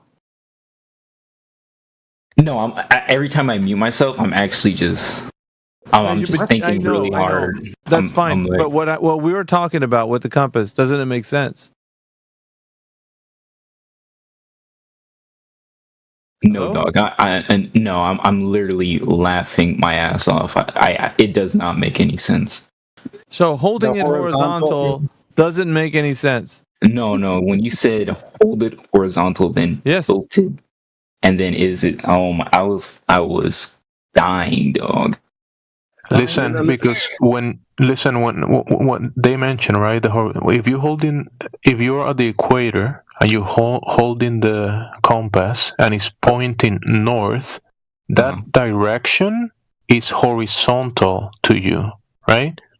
So in a globe dart, the north is not horizontal, but in reality it is. That needle would point down and get caught in the bevel ring. Yeah, exactly. It's not the way it works. Yeah, that is the way it fucking works. That's the funny part, though. That's why I'm. That's the real hilarious. We got Rob Noxious, dumb fuck, who's never held a compass in his life. I got one in my hand right now. Yeah. I know what you got in your hand right now, and let me tell you something. It's pointing towards you. Pointing towards you. Left wanting. Yeah, you can't have north, south, east, and west on a globe dart. It's impossible. I know, man. Never can happen. We only use can't happen. You got that right. I'm not talking to you, Rob. Dumb fuck. I'm not talking to you. I'm talking to the other duck. Dumb fuck. So you can laugh your ass off all you want. Ignorance is bliss, and you've reached the fucking upper echelon of ignorance. Ironic, but I have another question. It is sure ironic. Let's see. There was another. Do you know what a horizontal is? Yes, there was another question. But there's another question. There was another question. I've got a question for you before you move to the other question. Sure, go ahead. That north, south, east, and west directions, are those parallel? Oh shit! North, south, east, and west. Are they parallel? No. Oh shit! No, they're perpendicular. You were on. Your ships come in, but your piers collapse, Jimsy. Yeah, they collapse. I'm saying that if you're going, they're horizontal. They are horizontal. Just stop and prosecution rest with that. Yeah, rest with that. Okay. Okay, go on with your question. So I've heard another topic in here. I don't know who said it, but someone said that volcanic eruptions. Jetty. Okay. Yeah. Okay. Yeah. Always talking about volcanoes, me. Yep. Okay. Never mind then. I just picked a random person. Jetty didn't say shit. Oh. We want to hear it. Go ahead, the duck. Just continue. So, I wanted to know about what's your guys' viewpoints on meteorites. What are they? Well, there is a difference between the actual phenomena that we observe called sporadic meteors that are sourced from specific locations in the sky called radians. And then there is the cartoon version or the globe version that is just cartoons. And then you think those are meteorites, the cartoon thing.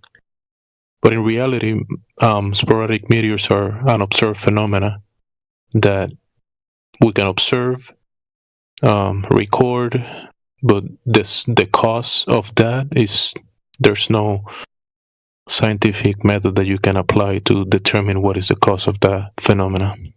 It's just an observation. And it happens in a timely manner, like the sun, the moon, they move in cycles. Also the sporadic meteors, even though they're called sporadic, it happens also like clockwork. Like the other luminaries.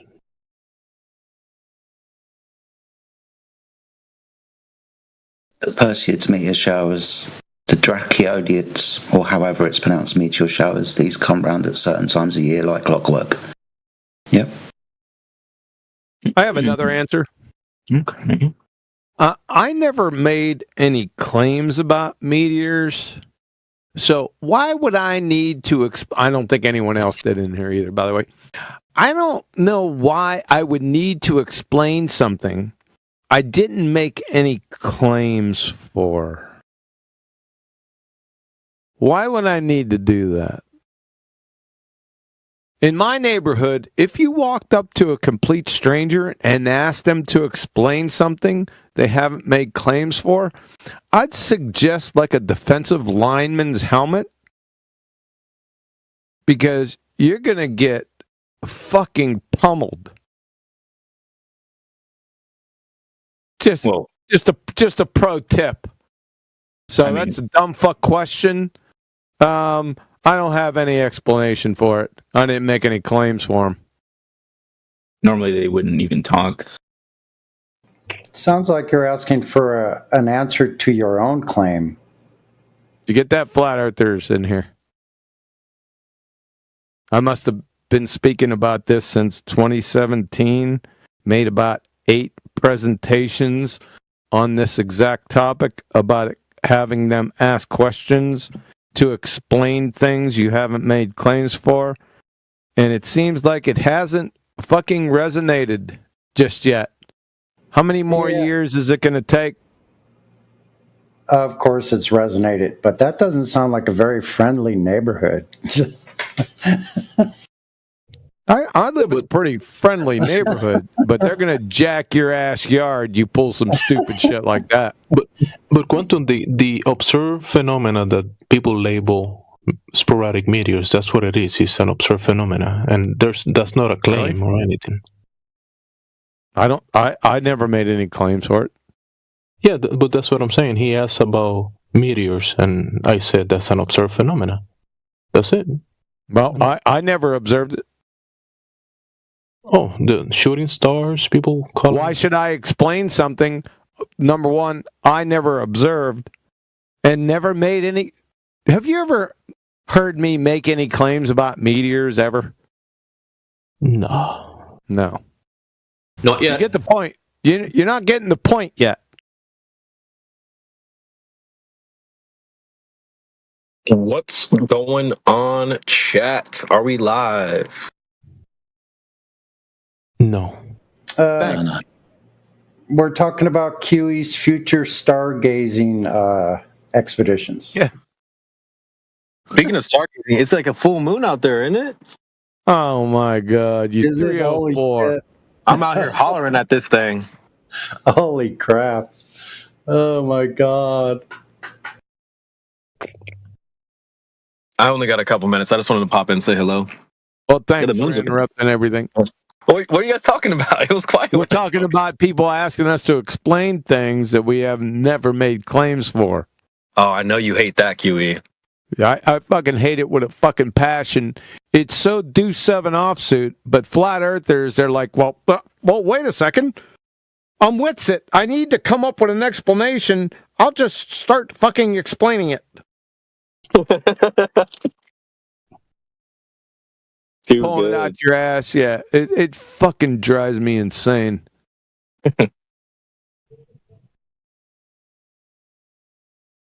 Offline for maintenance. Then I'm out of here, Mike.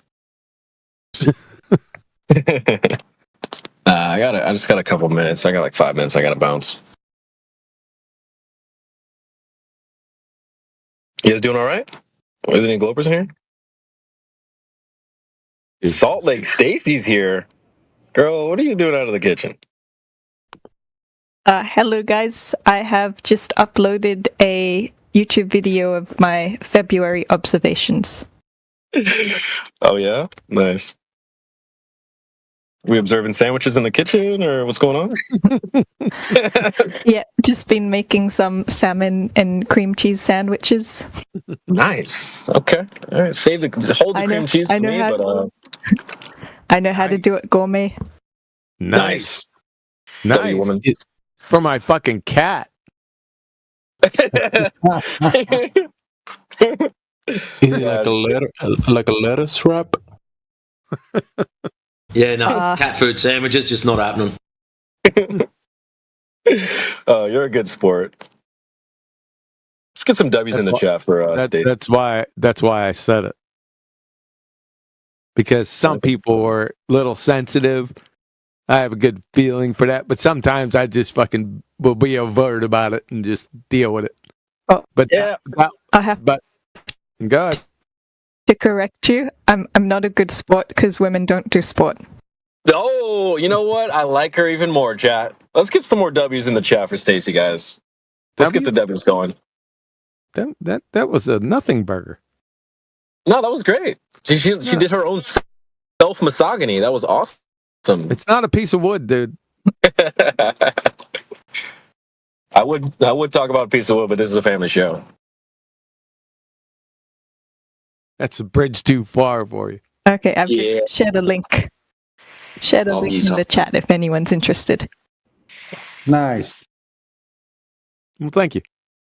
But basically what the observations show is that I've walked 3 kilometers, which I think is 1.86 miles, and I'm 1.66 centimeters tall, and I disappear, but with a camera height of like even as low as 0.5 meters, then at 3 kilometers, you should only have 1 centimeter of me obscured due to curvature drop. So I'm disappearing, and it's not because of curvature drop. So that's all the observation is doing. Because of what? Curvature drop, the supposed theory. Theory? Uh-oh. We got problems. Uh-oh. I feel angular perspective lesson coming on. No, I'm not going to do it. She's a friendly. She needs to be corrected by the group. Hey, I'm just challenging curvature. Curvature? What's curvature? It's a theory based on the idea that the radius is... No. Oh, okay. Okay, it yes, wouldn't be a I'm theory, jumping ahead of myself. It will be a baseless assertion.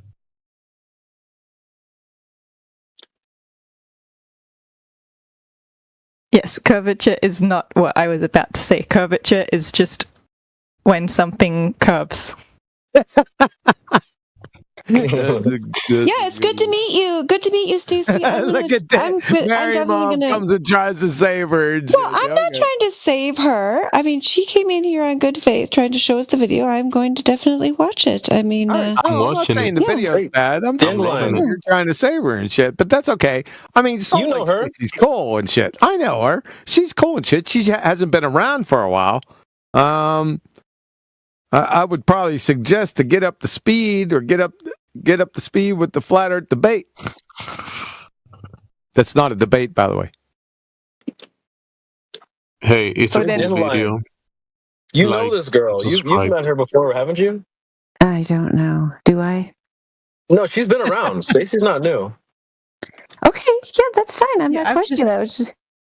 She's cool. I haven't been here in ages. I know. Yeah. We've been tracking. That's all right. That's all right. Within the next, I would say, the Globers have about 4, maybe max 5 months before Joe Coffey and Betty Breadmaker put them right up against the wall. And they ain't going to have any way out. Because you in my sights. Exactly. Joe Coffey and Betty Breadmaker armed with the book. That's right. The book is coming. I know we keep saying it. It sounds like, crying wolf, but it's coming. And when it gets there, it's fucking over. Bro, look out. I'm telling you. That's right, baby. Welcome to Flat Earth. The ultimate Flat Earth reference is coming. And it's all over. Do we have a timeline on that or just I said 4, maybe 5 months. Damn, that's a long time. Ain't a long time. That should have go by like friggin' light speed. All right, sweet.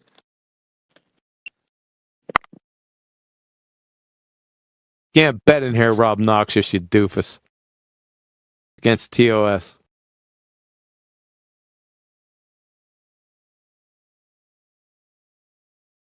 And I have some good news. I've moved closer to the beach, so now I'll be able to do all the boat observations I could dream about. Uh-oh. Nice. The beach is where it's at. When you're doing, sorry, CB, when you're doing your observations, are you going to be using any mathematics to know what should disappear when, like an Earth curve model or something like that?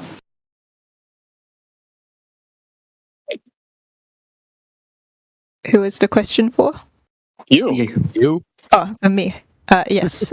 It's based on it's taking the globe curvature claim, and it's just saying, well, if the globe asserts that it should happen at this point, then let's see, does it happen at this point? And then that's the basis of it. Gotcha. And so Chad, I gotta roll up out of here. Have a good one. Thank you. Cheers, man. Thank you. See you. So that's. Now I was just I don't override you. I just want to add something very simple. And guess what their rebuttal is going to be to you? Refraction. You got that shit right. And what would your rebuttal be, by the way, to their rebuttal? I'd say that they can just refraction just gives it the excuse for anything. You can see anything and just blame it on refraction. So no, not what you do. Save yourself. No, we're gonna save your money up. We're gonna need more cowbell. Save your money up, Stacey. You got Banhammer. He's coming to your defense, and I can understand that. No, just wait. Save your money up and buy yourself an infrared camera. And then when you do the exact same thing that what you just posted up, put them side by side, and then when one of these doormats comes in and goes, refraction, you can go, oh, I'm sorry, I forgot to post up the infrared one. There's your refraction, gone. But my video does have infrared and visible light and full spectrum. You gave her an out. Now I'm on the Banhammer. Really? What's refraction? Do I have to read that shit out halfway through a game? Wait, how can you say refraction was gone if it wasn't even there? Yeah. It's their claim. It's you removing their claim. Not their claim, what in actuality it is. Is it inferior mirage, superior mirage? No, what's the effect that's there? That's not... What? Define refraction. Oh, he's going to go off when you say it's a bending of a wave of fucking particles shit. Wait for it. No, don't anticipate what I'm going to do. I know what you're going to say because you've said it every fucking time someone reads it out. Does refraction exist in the Atmo? No. There you go. Welcome to Flat Earth. Snacks are in the back. Bathrooms on the left. DJ spinning request. You know the last one. Smoke them if you got them. That's my point. Why would you need infrared? Right? You're cowering. But the problem is, QE, we understand your point, but globetards don't. That doesn't matter. That doesn't matter. It does matter because you're not in here all the time. It's not to make your point. It's not that I'm not in here all the time. It's regardless of whether I'm here or not. It's what refraction is and ain't. You've been all right, I'll give you the example. I'll give you the example I was given this morning. Someone with a laser pointer, they point the laser pointer off into the distance. Then someone will get a cigarette lighter and wave that cigarette lighter underneath the laser pointer. And it bends the light. What is that classed as? Really? Not fucking refraction. Excellent. What is it classed as? I don't know, but it's not. I know what it's not classed as. Refraction. How you like that? Because that's the type of stuff that they'll come in here and just go, yes, it's refraction, because refraction's defined as the difference in density of two isotropic mediums side by side. Wrong. That's not refraction. That's how they reword it. Well, see, this is the stuff that you don't hear all the time. This is the shit that we get on a daily basis. Really? You don't think I've heard that? Refraction happens at the barrier. You don't right? think that I've heard Correct. that in 9 years? Really? What does it matter what they say? So if I say invisible three-toed gnomes, that's because the Globetard said that invisible three-toed gnomes exist and they can invoke it. No. They can't invoke it. Well, they invoke all sorts of shit. You've been around long enough to know that. I have too. Yeah, you're missing my point. I get your point. I think you're missing mine, mate. The issue is your arguments through FED have been built over a long period of time for very specific purposes, razor-sharp purposes. Now, a lot of the newer persons, myself included, it's all well and good for us just to go, here's the end, razor cut, shawing, fuck off, game over. But a lot of the guys don't know the build-up and the lead-up to it. Like, I know a fair bit of it, and I also know that refraction is a very defined thing. These guys that come in here don't know that. That's the problem. We're trying to knock them out with these knockout blows, but these dumbasses coming into the place don't get it. They're the ones that don't know it, and quite honest with you, I don't want to spend here for the next 4.5 hours per slave trying to get that information across. So how do we, as a collective, get that information that takes some people a very long time? How do we get that through their heads in a very short time without just telling them to shut the fuck up and listen and then watch them run away anyways? Not my problem. They have to define it. And once they do, it's over. And well, it mightn't be your problem if you're not here. It's my problem because I am didn't here. do it through FED, by the way. I had this argument from the beginning. Well, it's before my time anyways. So 5 years before FED, by the way. They will have to define it and then stick to the definition and not just change it. Define it and then demonstrate it, which they can never do. So you go off, you're chasing the chair and chasing the tail of morons that make shit up. I don't chase it. I just drop infrared straight on them. Here's infrared. Refraction gone. Game over. Let them have it, then just take it straight off them. Just burn it. Infrared, game over. Really? So, does refraction, let me ask you again, does refraction happen in the Atmo? Like I said, and this is the bit you're missing, they don't know that. I can tell them it doesn't happen. It doesn't matter. It doesn't matter. I can say it doesn't exist, and they'll just go, nah, the light still bends. That's it. Nah, the light still bends. And that's it. Okay. QE, round and round in circles. This is your typical bloke side. Or yes, I can make up invisible three-toed gnomes, right? As a ball. Around in circles it goes. Light still bends. You fucking kill them. It's not. That's why you need something practical that you can show. Words doesn't mean stuff to some of these guys. You need something practical. You can go get an infrared camera and fuck it off altogether. Done. Why infrared? Because it reduces it. And allows you to see further, and the reason for it is I can point them to a site like Jates Holland Media, and they can see exactly what happens at long range. It reduces what? You want me to say it again, don't you? It reduces what? Refraction? Changes the light spectrum. It changes the light spectrum? Yep. Or uses a very particular part of it. What changes? What light changes? It uses a very particular part of the light spectrum. Really? That's amazing. Yeah, really. Is that fucking refraction? Did I say that? That's what we're talking about. And now you can see the circular shit that we go through. Now you're starting to understand it. We don't need just a sledgehammer approach where it's this ends it. We need to explain it to these guys, QE. That's what I'm trying to get the point across. I do explain it. Then why is it every single day we get at least 5 refractions? Because they're from the same guys. Morons. So they're not getting it then. Again. So I'm going to come in as a baller and say invisible three-toed gnomes and not define the motherfucker. And then you have to explain their fucking claim. Really? That's a unique take on things. He's missing the point. I'm not missing the point. I'm all over the fucking point. I was all over it in 2016. You're just not fucking getting it.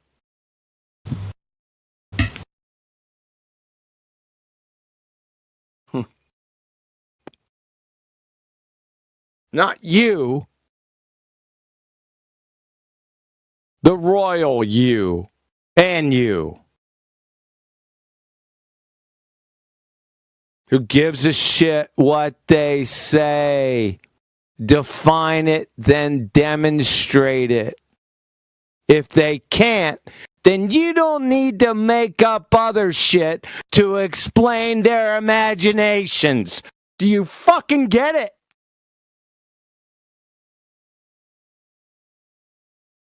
Yeah, that hit home. Hopefully. As I stated before, it's not me, QE. It's these other numpties that you have explained stuff to before.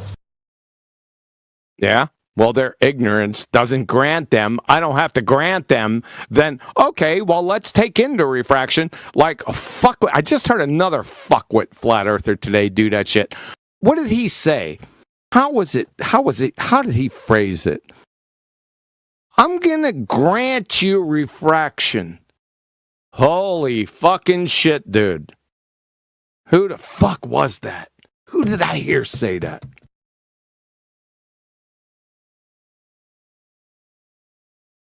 I could see his face.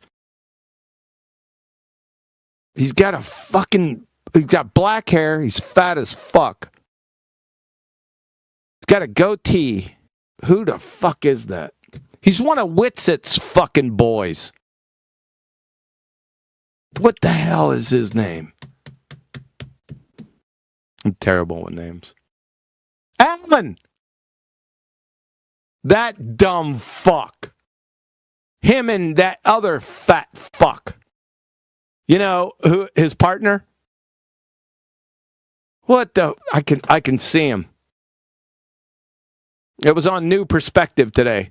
Before I entered here, I pulled that up. He had it like at 78 speed. It was fucking him. Yes. Was it Shane? I don't know. I don't know that. I don't know St. Pierre.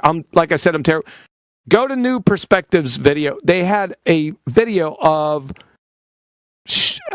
Alan and some other fat fuck against McBooger Eater and Globy McGlobeface. And they were on the Idiot Debate channel. A New Perspective speeded it up. Yeah, go and listen to that. Fucking clowns.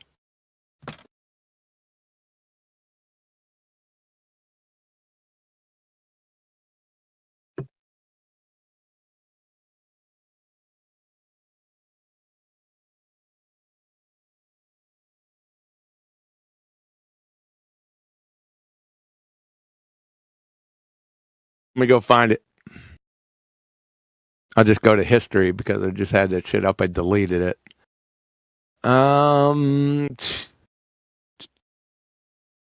There we go. Get that history up. Should be right at the top. Nope. Tornadoes, fantasy football. There. Yeah. Shane. Whoever the fuck he is. I never talked to these guys before. I've heard them. Copy link address. Here you go.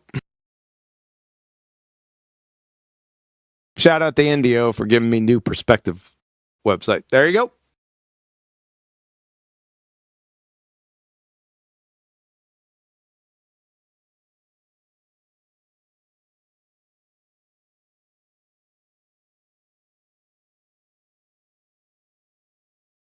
I paraphrased it. He said something to the effect that, let me grant you refraction. It was something on that. I immediately deleted it. Not because of that, because they spoke some other two-faced horse shit. Pretender clown flat earthers.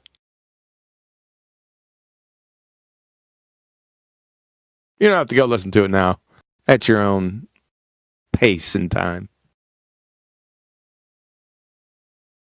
They're part of the land of misfit toys. That's where this comes from.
Right all of a sudden.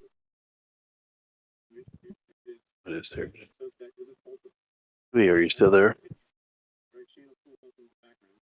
I think you're hot miking, Raiden. Am I? Well, I don't know. Are you meaning to be talking? Yeah, I didn't know if do I have background noise or. Did you have a question?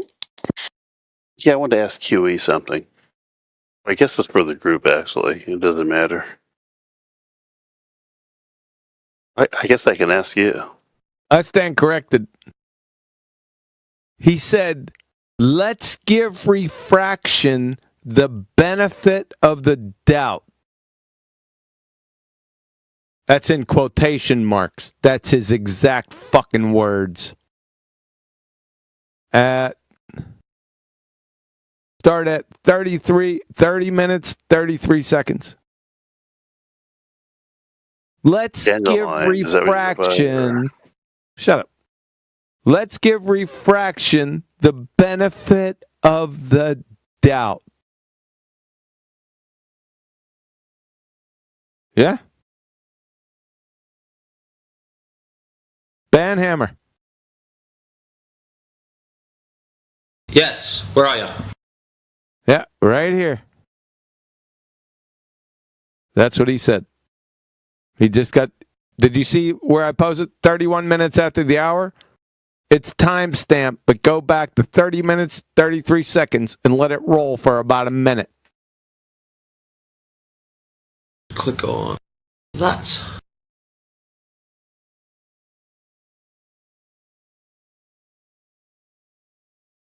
QE, are you still there?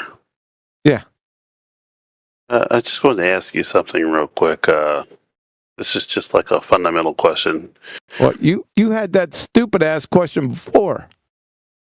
Yeah. If you were wrong about something, another dumbass question. If you were wrong about something, how would you know it? If I was wrong about something, how would I know it? Yeah. Yeah, how would wrong. How would you figure it out? How would I figure it out? Everything goes through my crucible. Every fucking thing. That's how I know it would be wrong, or I wouldn't state it. Good answer? Also, you would determine yourself whether or not I would determine it, yes. Use something outside of you. That's right. You bet your ass that's right. Your crucible isn't anywhere in the vicinity of mine. Okay, so you would tell yourself whether or not it was Shut up. wrong or... Shut up. It's nothing burger. Are you drunk? Let's give refraction the benefit of the doubt. It's like Kiwi might be drunk, but... I'm not drunk. Even if I was drunk, I'd tear your ass up in less than fucking 10 seconds. I could be in a coma and render your ass null. At which do you most can't the least? At which do I most can't? Good English. At which do you most can't the least? That's fucking stupid. I bet you could Shut the fuck up. You could make a full sentence I'm without waiting using for... profanity, Shut the could fuck you? up. I'm waiting for Banhammer Can you do to come that? off of it. Stop asking me dumbass retard questions. Prove your globe for once.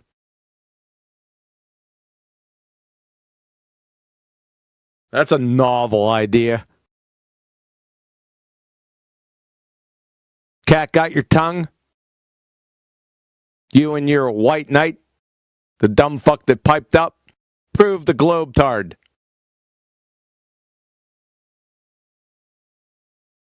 That's what I thought. Sensible question, right? No, but what do you think? It's a deep question, isn't it? No globe. How could I prove a globe to you? That's on you. No, you asked a dumb question, right? I asked a dumb question that's your fucking main belief, so you got nothing. Do 7 offsuit. Shut the fuck up. If you ask me that question, on the other hand, I could sit here for the next 2 hours going proof by proof of a flat earth without fucking even thinking about it. Why only 2? I have a challenge 2 hours. for you, Kiwi. Well, I could talk pretty fast. I have a challenge for you, Kiwi. Shut the fuck up. Can you say 5 words Shut without up. using profanity or no? Shut up, Nancy. 9. You're fucking Nancy. You're a dumbass. It was already demonstrated. Shut your fucking mouth. There you go. Thanks, Platter. There you go. Sextant, Black Swan, Flight, Bolivian Salt Flats, ESSM Block 1, Coriolis Effect. Big words, continue. No vacuum of space. That's just off the cuff. That's on the website. I'm quite eclectic. There's no vacuum in space. No. You know why? No. Because you're still breathing. Because space is a vacuum. What? What?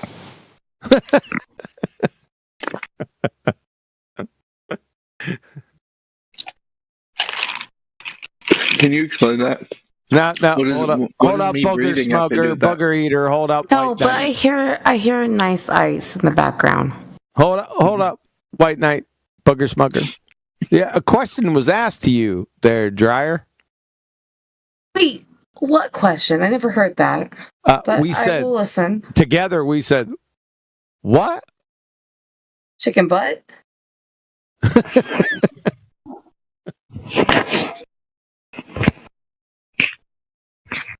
Somebody said there's no vacuum of space. But space is a vacuum. That's correct. And according to the Globetard, according to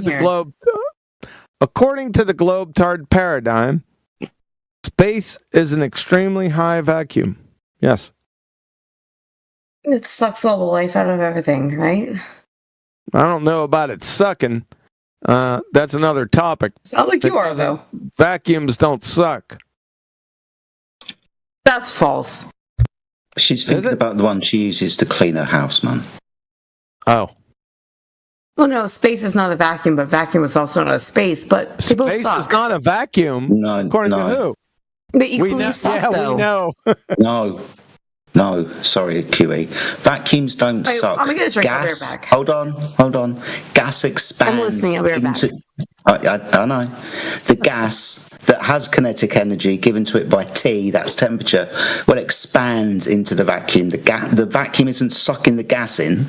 The gas, if uncontained, will expand into the vacuum. Just understand that's the law of nature. She said she'd be back. Wait, are you nice, Ice? Huh? He can shake his cup again. What?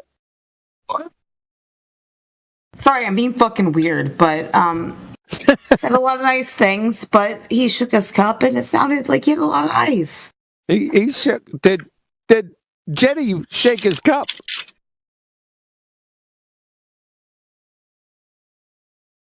I heard no cup shaking.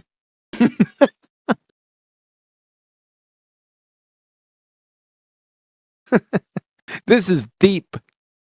Can you answer Jetty in his brief description? Hold on, Booger Smoker. We're going to get back to you. You're back feeding. We'll get back to you in a second. Just be patient. We're on dryer. So Jetty told you that vacuums don't suck. He told me a lot of like scientistical shit. I don't understand. Did the middle of my sentence interrupt the beginning of yours? Okay, I will back the fuck off. Sorry. Well, thank you for that. Just let me finish. It'll be short.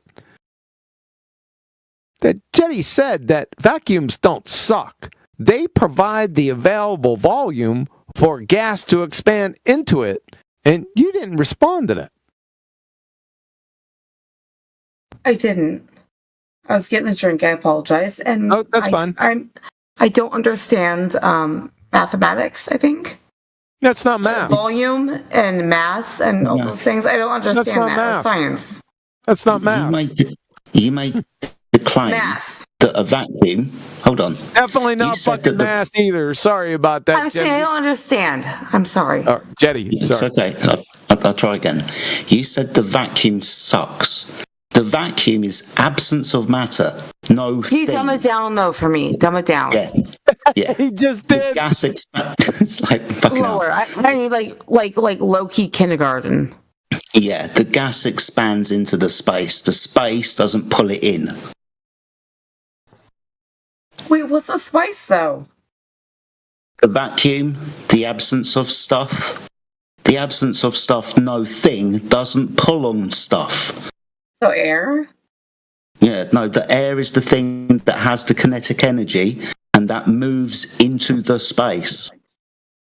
The vacuum isn't pulling the gas in, the gas has the energy and moves into the space. I'm just going to take an L at this point. I'm backing off. All right. What's your favorite color? Yeah, I had more faith in Dryer. I feel like you could understand it. Were you really concentrating as best as you could, Dryer? I was trying, but not today. Maybe tomorrow. All right, good. Bugger Smoker, just you're up, stick man. to making sandwiches. Thanks, Jemsy. Bugger Smoker, sorry for all the interruptions. Very worthy. Thank you for that.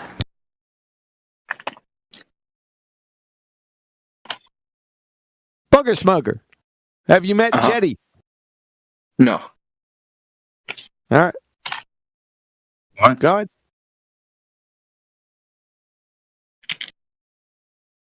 What does he want? I told you I'd get back to you, Booger Smoker. Oh, I don't remember what I was commenting on. All right. I think somebody said something about the vacuum of space. I made some kind of comment on that, but it's not that big a deal.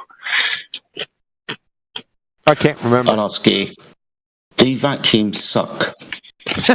Do vacuums suck? No. High pressure systems move into low pressure systems, so it's the high pressure that's pushing it into the vacuum or whatever. There we go. What are you eating, Captain Crunch? French fries. Did you say Spanish rice? No, French fries. French rice? Did you cook that shit? Yeah, earlier. Rice should not be crunchy. They're frozen French fries.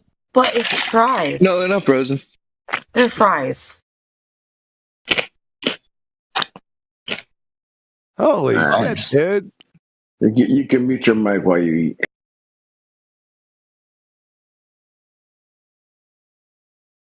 While you're chomping on that French rice, think up the question that you were going to ask.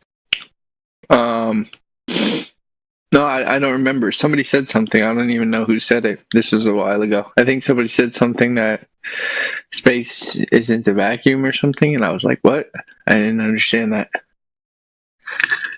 Oh, space is a vacuum. You got to establish what paradigm you're talking. If you're talking about the heliocentric ball-tard spinning space monkey religion, then they claim that they're in outer space, it's a vacuum from high to extremely high, depending on the elevation. What's the alternative paradigm? There is no fucking vacuum. Oh, okay. The alternative paradigm, the second law of thermodynamics. I guess. That's the alternative gas expands paradigm. into space. Gas expands into space unless contained. Sorry, So Jedi. what happens if you fucking fart? Sorry, Dryer, you were done. Sorry, Jedi, I stepped all over you. Could you say that again, please? Sorry. No. Awesome. So wait, in the alternative paradigm, is there no gravity? Gravity? What's that? Jedi, you got this? Yeah. Do you remember when we asked you earlier if vacuums suck, and you said no, the gas expands into the vacuum? Was there any high gravity pressure there? moves into low pressure. Yeah. Yeah. Was there any gravity there in the explanation of the second law of thermodynamics? Wait, there's gravity on Earth, Not in the explanation, no. No. Because it's not relevant, right? Gas expands into a vacuum. That's what happens always on Earth. I presume the gravity is where the Earth is, right? Well, it doesn't seem to be affecting this law of nature that happens always. I thought it did affect it, though, doesn't it? Only when you believe that up there is a space vacuum and the gas isn't expanding into it. But what about so wait, so then is that implying that the Earth is like in a container or something? Yeah, we have gas pressure. The definition and antecedent to gas pressure is a physical boundary for the gas to press against. If there's no container, there's nothing to press against, and the gas is available to expand into the next available system. Gas expansion, right? You can't stop it with a container. But why is it that we see, like, for example, like if you go up in altitude, you see immense drops in air pressure? Again, I'd just ask you what the cause of pressure is.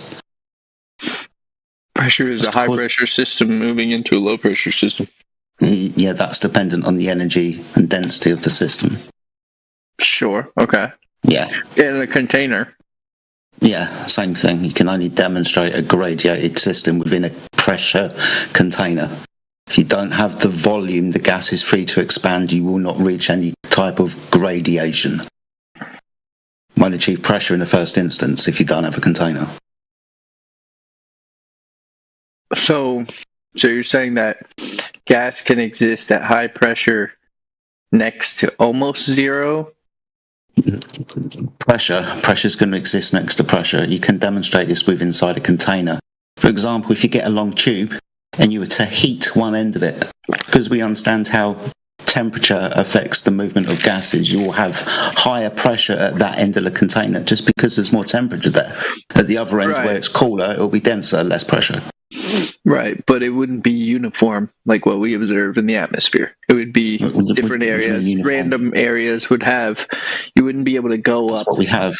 That's what we have. No, if you go up, I mean, pretty much around the world, wherever you go, atmospheric pressure is pretty consistent. You might see some slight variability, but like overall, it's. How do you have gas pressure gradients without gas pressure initially? How do you have gas pressure gradient without having gas pressure initially? No. See, what you're on is a red herring fallacy. I'm asking you what your question was. I didn't understand it. Shut up. So I'm going to explain it to you. So what we're asking is, how can you have gas pressure X without a container? You keep appealing to delta X. The change in gas pressure, that's an incoherent red herring fallacy. How do you have gas pressure X without a container? In the modern model, they say it's because of gravity. You don't have a model, and gravity doesn't exist. And even if it did, okay. Well, then I guess my question to you would be: how do you have a high pressure system next to an almost zero level? Even if it did exist, gravity, it would have no effect on the entropy of gases, 1 iota. Okay, how do you have a high pressure system next to almost welcome to Flat Earth. Zero level pressure system? You still continue to go down this. I told you it was an idiot red herring fallacy. We're talking about X. Shut the fuck up. So I'm asking Shut up. You fucking how do you have high pressure next to low pressure? You're just repeating what I debunked 3 fucking times. But you haven't answered it. Shut the fuck. Yes, I have. No, you haven't. Yes, I have. Okay, yes, go ahead and answer it again then. Yes, I have. Yes. You're appealing to gas pressure gradients. That's delta X. The change in gas pressure, that has nothing to do with our fucking claim of gas pressure X. Without a container. You have to have gas pressure first to have gas pressure gradients, delta X, which you're appealing to. Do you get it? So how does the gas pressure that you observe exist? It's not okay. It's not okay. Nope, that's the wrong fucking response. It's not okay. Do you have an answer for any of these questions without a fucking container? Shut the fuck up. I guess Shut up. I'm done talking. You don't have any answers to any of this You're a stuff. fucking moron. I already answered you 4 fucking times. Not really. You didn't answer. You just keep obfuscating and I answered. Spurging out. Shut the fuck up. Spurging? No, you're just a denier of the second law of thermodynamics. You're a fucking idiot. Yeah, you have emotional problems. Stop eating those fucking French rice shit. French rice? It's fucking impacting your cerebellum. No. Shut up. French fries, buddy. Shut the French fuck fries. up. What the hell? You're weird, man. Shut the fuck up. You're a second law of thermodynamics violating. Is that why you're so upset? Just overtalk me. That's the way to do. Is that why you're so upset? It's not going to work because I have compression, and that will just drown your dumb ass out. You fucking retard. What is the second law of thermodynamics? I want an equation and a brief description within 10 seconds. Do you have history? I want a description and the equation within 10 seconds. 10. Are you 9. Do you have any 8. 7. Anything okay at home? 5. 4. 3. 2. 1. You're a booger eater. Get the fuck out of here. Go back to your cake decorating threads.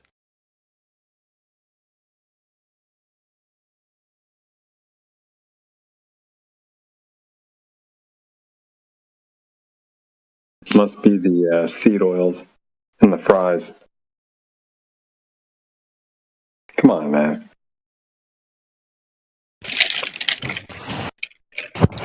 Oh, shit, he's back. I can hear him.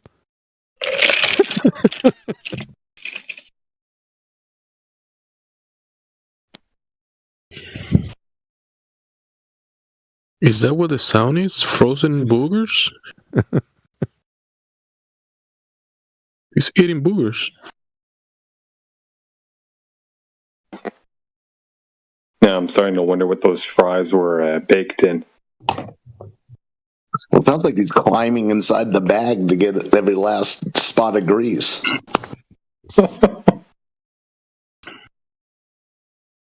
Or spot of something, for all we know. Oh, that's a good one, guys. Super funny. If you Very funny eat, stuff. If you eat again while your mic is unmuted, you're banned. All right.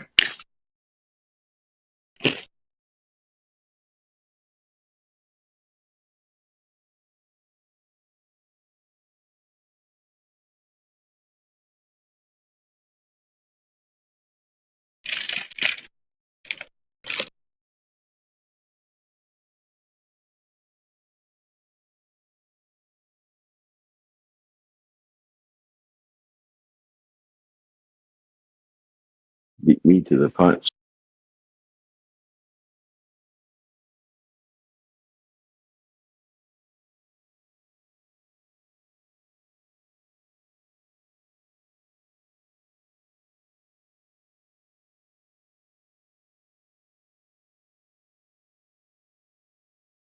Well, your mic's better now, Elbow.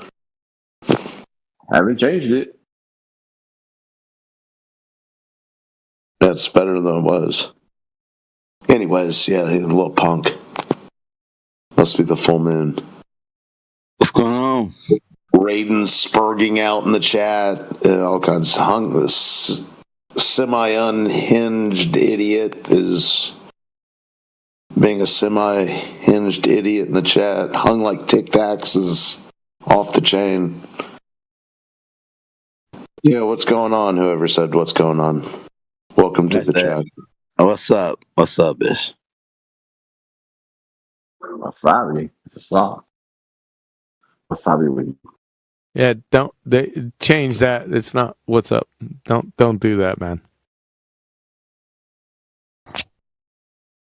Who said that?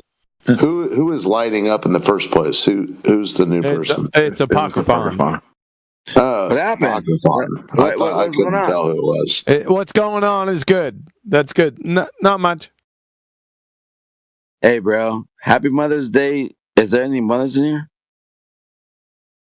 Act Glover. Well, yes, your sister. Yeah, your sister.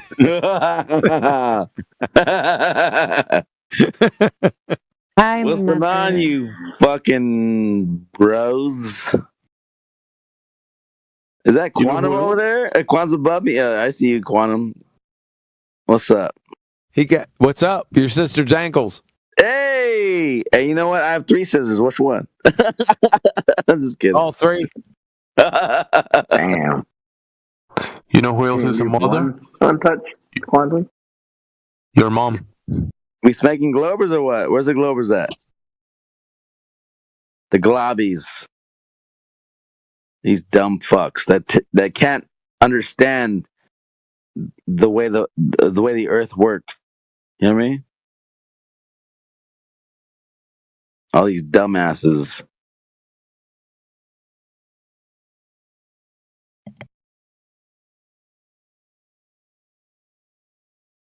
Did you all see that debate with Ellen and Shane versus McToon dumbass and McGloby face? Y'all see that debate? That's funny you should mention that. I brought that up to Banhammer. Yeah. But I didn't see it. I listened to it was like at 78 speed on New Perspectives channel, and I just caught enough of it to show that they're abject crayon munching retards. I'm talking about the flat earthers here, by the way. Did you see the whole no. what do they call that? They call it fuck, what was it? I'm kind of drunk right now. It was called a celestial. No. Well,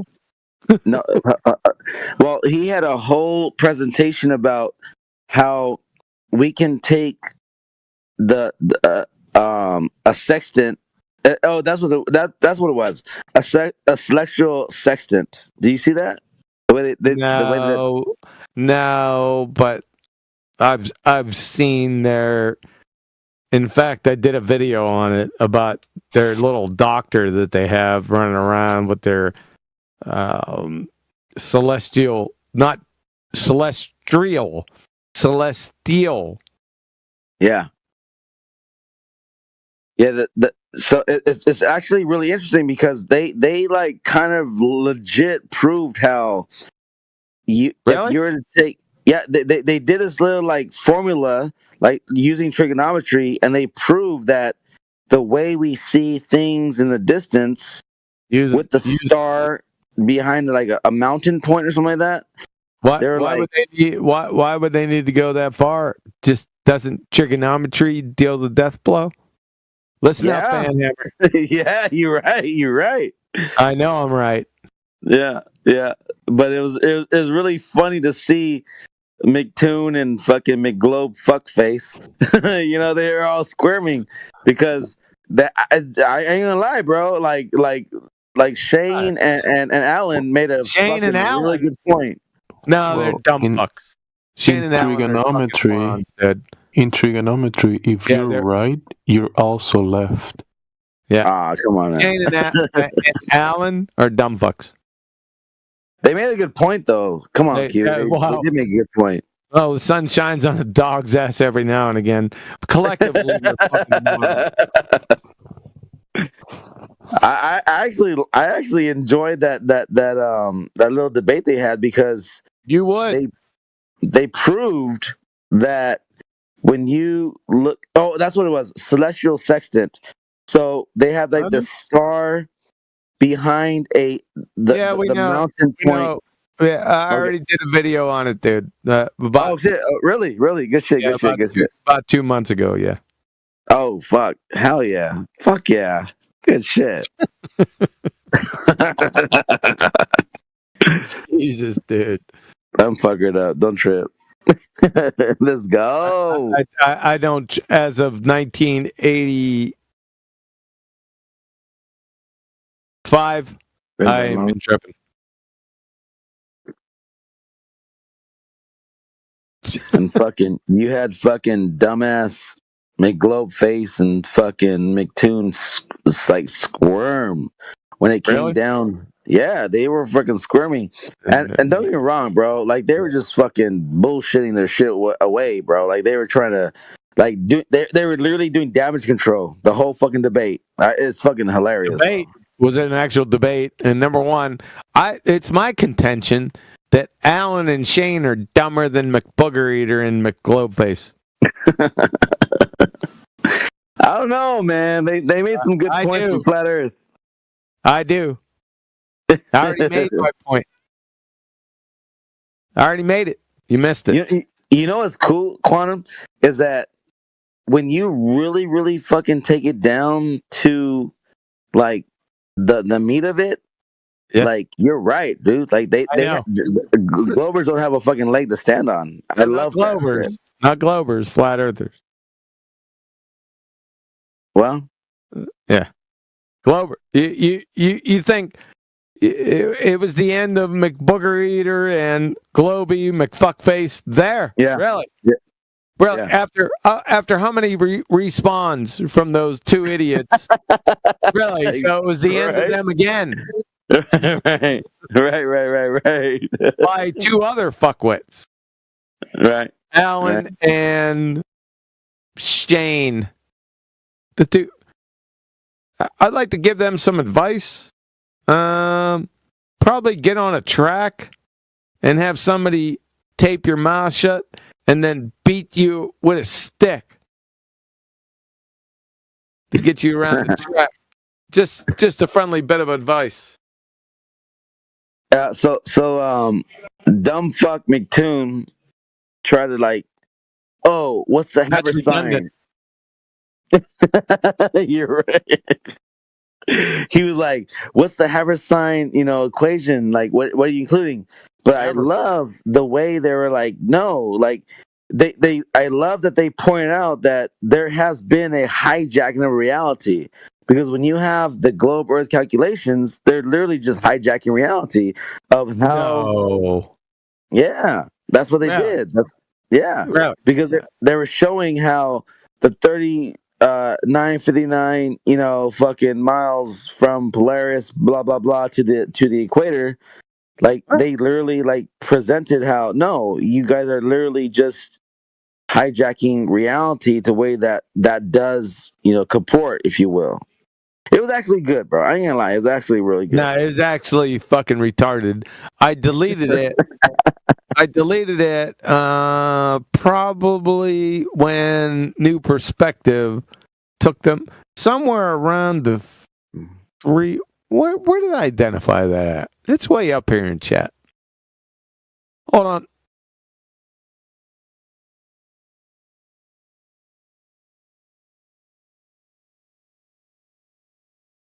It was the death of the globe. That's what it was, it's bro. Way up there too. Shit.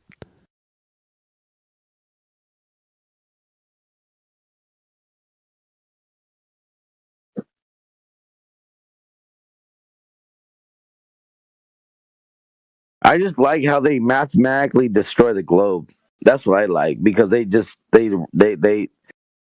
present it to where it's a hijacking of reality, of perspective. They're fucking retards.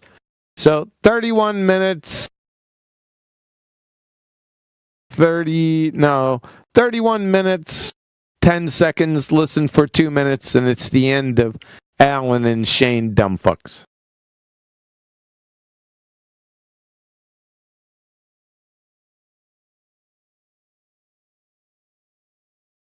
And he doesn't know what a null hypothesis is, by the way. Actually, that was the argument in the debate. You're right.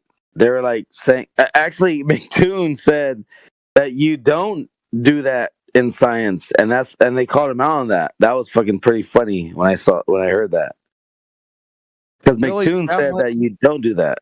I wasn't really that much interested in what McBooger and Globy McBluffface said. Wasn't interested in that. Just the flat earthers. I focused myself on those because I really don't have to focus on glue sniffers to the right. Don't really need that. Why? Because they died in 2016. So I just focus on flat earthers and their fucking horseshit. The end doesn't justify the means.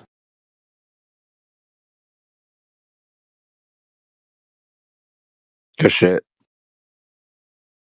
Isn't horse shit right flat there, man, on the bottom?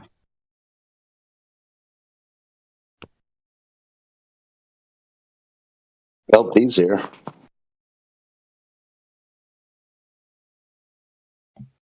Who? No, LT. Lieutenant, maybe. Lawrence Taylor. Hope not. In trouble. Hey, don't fuck with Lawrence Taylor, bro. That's a legend right there. I told you, I went through this discussion a couple nights ago before I was muted. Jack Lambert would fucking eat Lawrence Taylor's coked ass liver out of his body. Oh, wow. Yo, LT was the man, bro. What are you talking about? Yeah, they'd be playing on the same side of the ball, so, I mean, yeah, he was I say again, Jack Lambert would eat LT's coked cake liver out of his own fucking body. Damn, like that? God damn, that's what you got. Mel Blunt would probably smack the shit out of LT. But the new Giants draft pick asked LT for his number, and LT said, "It's retired." About that. Retired, son. He shouldn't have asked him for that. Nah. You can't do that, bro. You can't do that. He's a bad son of a bitch, though. That linebacker from Penn State. He's a bad motherfucker. There's this new kid. I forgot. Is he from Ohio? I forgot what his name or where he's from. But god damn, this motherfucker! Holy shit! Like, watch for this, bro. He's coming up. Oh. I think he's out of Fuck, what college he's out of? I forgot. I just watched a whole clip about him yesterday. Damn, what? I can't even remember. I'm a little too drunk. I ain't gonna lie. I'm a little too drunk right now. that helps out the room. Thanks. It does not help at all. Just stop lying, Q. It doesn't help. My stupidness doesn't help. But there's this one dude out of college. I think he's out of Ohio. Is it Ohio? Yeah, you already said that. Thanks. Why don't you go get his fucking name and then come back and speak to it? God damn. You okay? Let me leave. We don't want to hear again. There's this one dude at college. I think he comes from. Just go fucking find his name. All I know is that motherfucker's a beast. He's gonna. Yeah, but Jack Lambert would. You know what? What? Do what he did to LT. Eat his coke cake liver right out of his body. That you wouldn't. No one fuck with Lambert. Nobody. Nobody. Not in their right mind, anyway.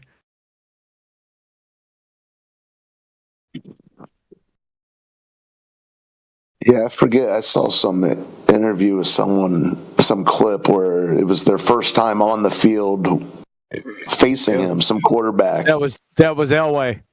It was and he said at that moment, he goes, "I just know I did not want to be there."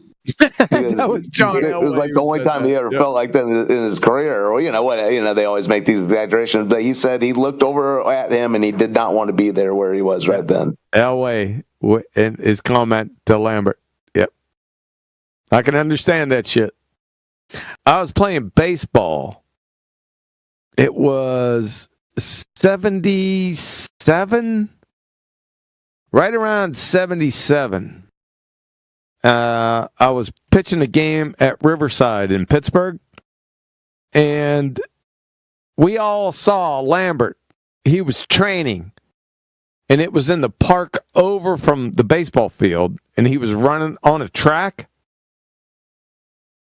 I'll tell you what, that motherfucker, I looked at him and I said, holy shit. Now, he was a skinny son, but I'll tell you what, that motherfucker was cut. Hey, QE. I'm talking about Walker from Georgia. Jalon Walker from Georgia. He's fucking like a beast right now. That's the guy I was talking about. No, he's not a beast.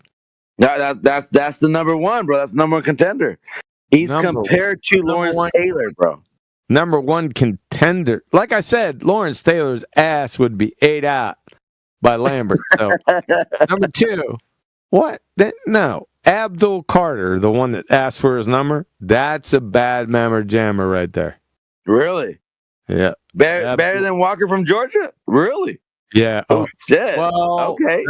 That's what everyone voted since this motherfucker was picked with the third pick. Yeah, really? Okay. He should have been the first fucking pick. Damn. So Abdul Carter, that's the one that asked for LT's number out of Penn State. So we'll see. Well, LT deafened.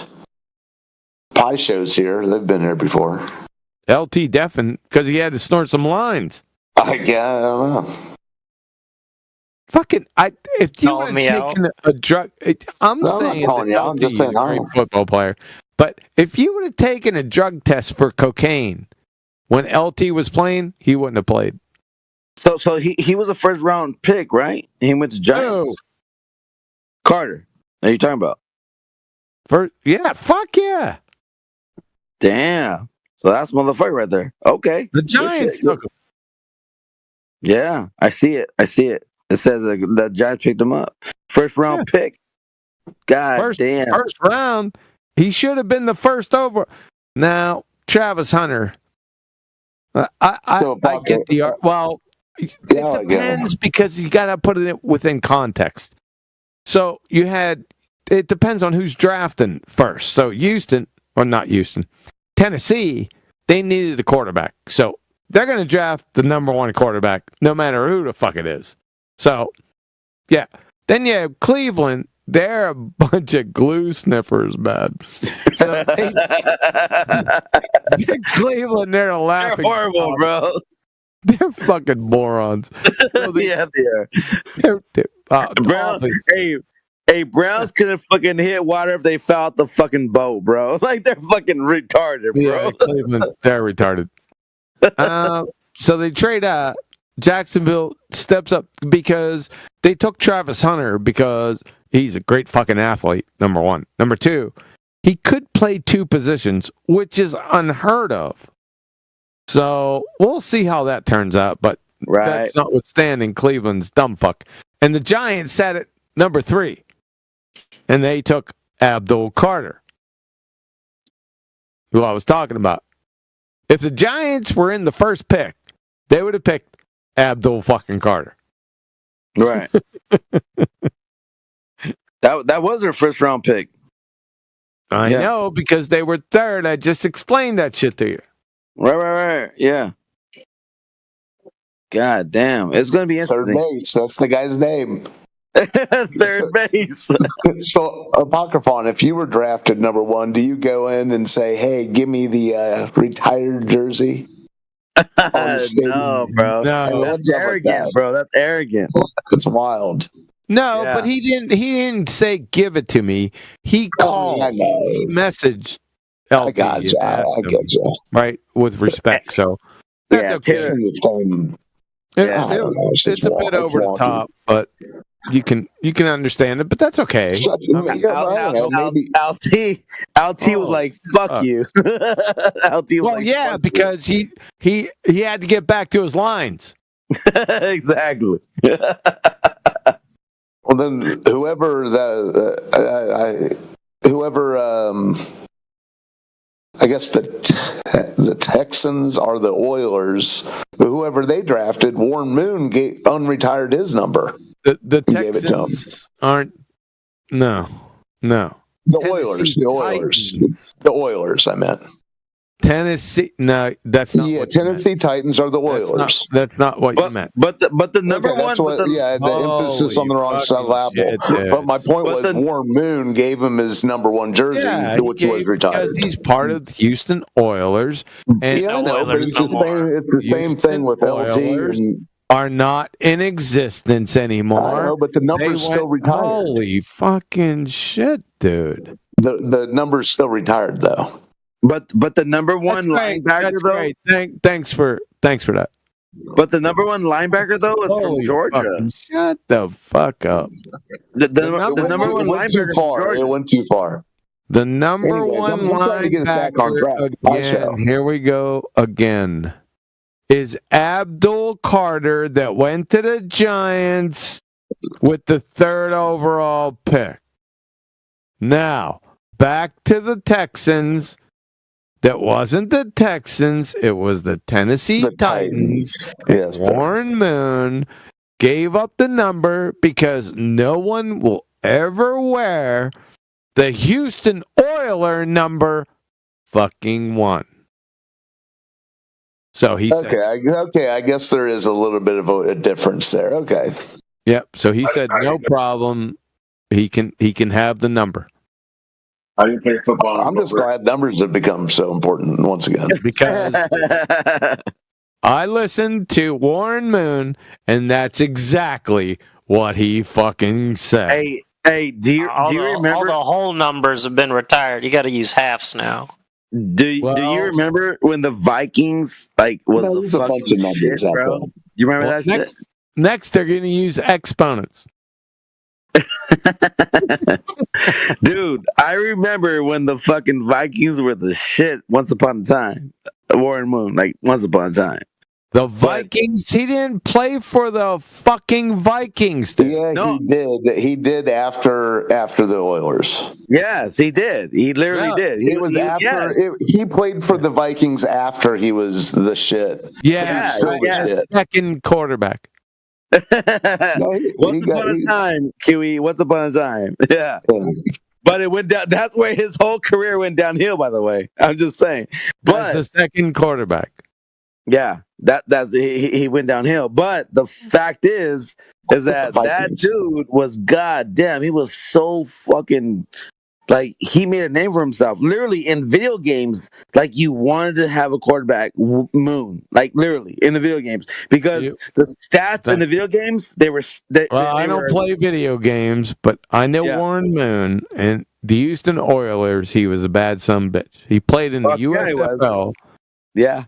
Holy shit. He played in the USL before they saw this son bitch, and then Houston grabbed him, which was brilliant. Yep.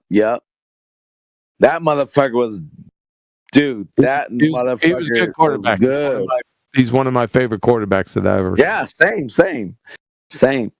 That motherfucker. Let's be honest. All those '80s quarterbacks were legends. Dan Marino.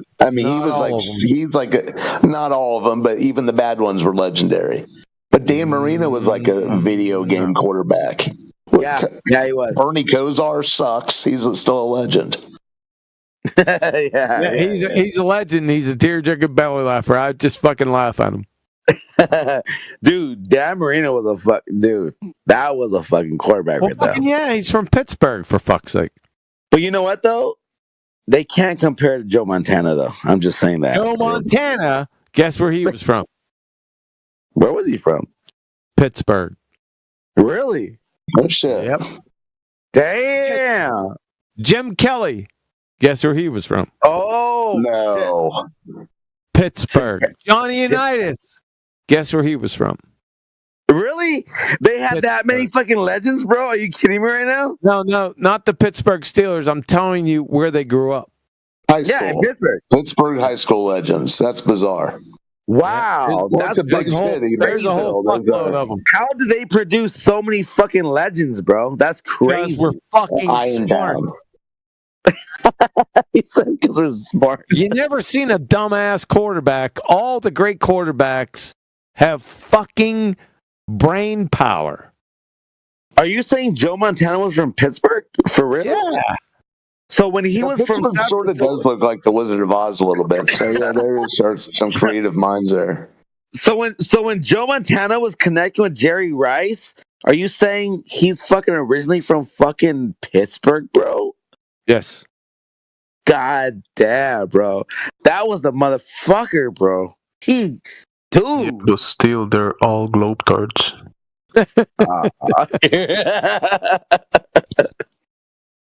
Wow. Yeah, Joe Montana and Jerry Rice connected. Back then, I was actually a 49ers fan. When Jerry Rice, because I was a receiver in high school, so I admired fucking Jerry Rice. So whenever did you account for Coriolis when you were running your route? Right. I had to run to the left to account for Coriolis, bro. Yeah, all quarterback. That should be on every broadcast. Yeah, right. Golf events. Yeah, that's fucking total bullshit. Let's get it real.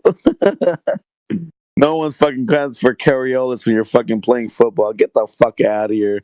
Fucking dumbass Globers will tell you, though, that, yeah, we have to account for it. Get the fuck out of here, you dumb shit. You're about as fucking smart as a fucking bag of fucking nails. God damn. But I'll tell you what. Hey, check it out. So I was a huge fan of Jerry Rice, right? 49ers. I was a 49ers fan. All my family was Raiders fans, right? But then when Jerry Rice went to the Raiders, that was a fucking whopper, bro. Like I was on fire, bro. Like that was a good connection right there.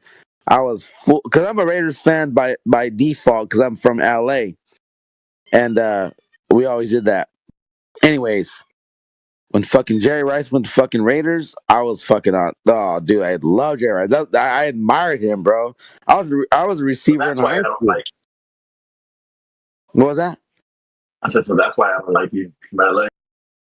That's right. I don't give a fuck. So all the famous NFL quarterbacks born in Pittsburgh: Johnny Unitas, Joe Namath, Joe Montana, Dan Marino, Jim Kelly. God damn! Hey, QE. I never fucking even knew that, bro. That's crazy, bro. Yep. What are the fucking odds, bro? Every fucking great, and let me say great to the second power. Dude, like when I say great, they're like great, bro. Like, god damn, they were all from Pittsburgh. Wow, that's crazy. I was playing in a pickup game one time back in we were playing in Germany. It was the Sniper Platoon and Ford Deuce against Scouts and Headquarters Company, right? And I'm playing there, and our fucking lieutenant, this short, dumpy sumbitch, was playing quarterback. He was fucking everything up. I said, sit your ass down. Give me the fucking ball. Right? I said, this is how you play quarterback, you dumbass. Scored 4 fucking touchdowns, passing touchdowns, in less than 3 minutes and won the fucking... We took the whole thing. Nice. You know why? Because I wasn't the best. Because I was the fucking smartest. That's right. I had a rocket for an arm. Hold on, you were a Pittsburgh quarterback? I didn't play in high school. I didn't play football. I played baseball. You know what I hated about football high school is there's too many fucking rules that they didn't let you play, bro. That's why I hated organized sports. Because I felt like that's not the topic. If you look at quarterbacks, you gotta look at their intelligence. Because most don't have the talent, the arm talent. You have to look at how fucking smart they are. Right? Now, it's not, you don't have to be a genius, but you have to be able to think on your feet, for fuck's sake. Right. And if you can identify any dumb fuck quarterbacks, like Brock Purdy, he doesn't have athletic talent. He doesn't. But he's got a fucking brain. Right? Brady, the same thing. I would argue and say that he has a lot of athletic talent. Who? Purdy. I don't. No, not at the last pick in the draft. No. I mean, he's in the NFL. Holy fucking shit. Okay, I'm out. Hey, listen. Have a good evening, folks. Catch you on the flip side. Later. Yeah. That's fucking hilarious. Well, yeah, semi-unhinged idiot. That was the first thing you said that at least was in touch with some sort of reality. I mean, I've never seen the guy play or any. I don't even know. I know he's bought Purdy. But yeah, I remember when I was in 9th grade. One of our classmates, he was fucking like 6'4", and the varsity team, they like begged for him to be their quarterback. And I remember the first game when they they literally like put him in varsity. He was a freshman in varsity playing. This motherfucker, bro, I'll never forget it. I was at Apple Valley High, and this motherfucker, dude, he was like, I honestly like wonder what happened to this guy, bro, because he was fucking the best fucking quarterback, dude. Like he was 6'4". Yeah. It's a weird position because it's quarterback's a strange position because for whatever reason there's more to it than something, and people either can do it or they can't, and when they can't do it, the other team will just destroy them. You know, whether it's the NFL or Pee Wee football, if the quarterback can't do the quarterback thing, the other team will just the game's over. Yeah, it's weird. But here's the thing, though. This dude that was the quarterback, like he was about the business, bro. Like he can hit a motherfucker on target, and he was able to run the ball like a motherfucker. That dude, he moved the yards, bro. He moved the chains, right? He moved the chains. Like he was so good. And this was way back. He was a freshman, and he just understood the game. And by the time we got to like, at a varsity level, like, bro, like he was a shit. I always wonder what happened to that guy. Cause I didn't play after a freshman year. I was like, fuck football. I hated it because there was too many rules. But that dude, I always wondered, like, what happened to that guy? Because he was fucking good, bro. Like, he was really good at the position. I forgot his name. Brock Purdy? I don't know. No, his name was Brock. That was good. It's a strange thing. Like I've seen. Anyways, I'm trying to get it back, but QE left. But the whole football quarterback thing is because there's so many guys in the NFL who they just I don't know. I don't even think a lot of them can remember all the damn plays. Right. Well, you know what I'm saying? Just to begin with, let alone what happens on the field. You know, I mean, it's weird. I mean, then some of these guys, you know, like the Peyton Mannings. You go through the name of the Drew Breeses, the guys who can call these plays. That calling the play takes 20 seconds, and they know exactly what everything in that means. Right, like they can read the defense. Not everyone can do that, and even on the high school level, even on the high school level, they can't. The quarterback can't like spatially know what's going on. Sometimes they don't have the time. Right. It's a weird thing. You know what's crazy?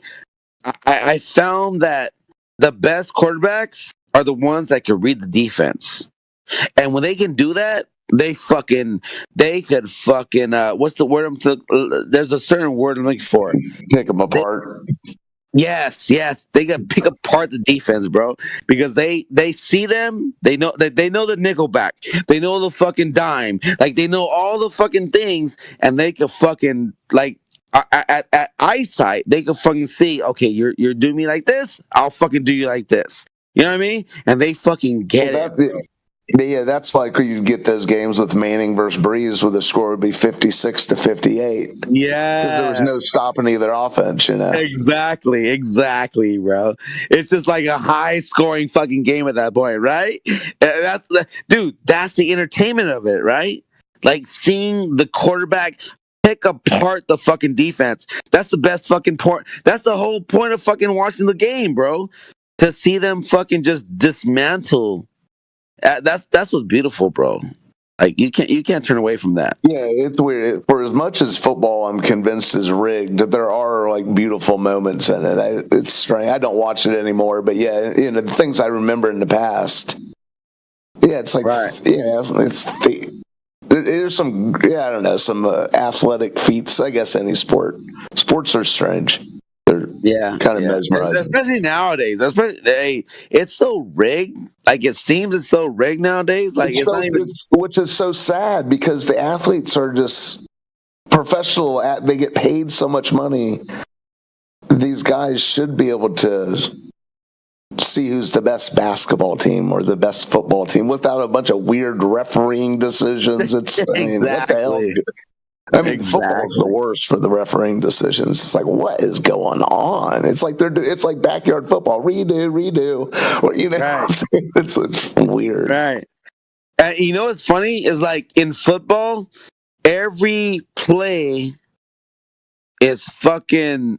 There's a foul. Every play, there's holding. Every fucking play. It just depends if the refs are gonna call it. You know what I mean?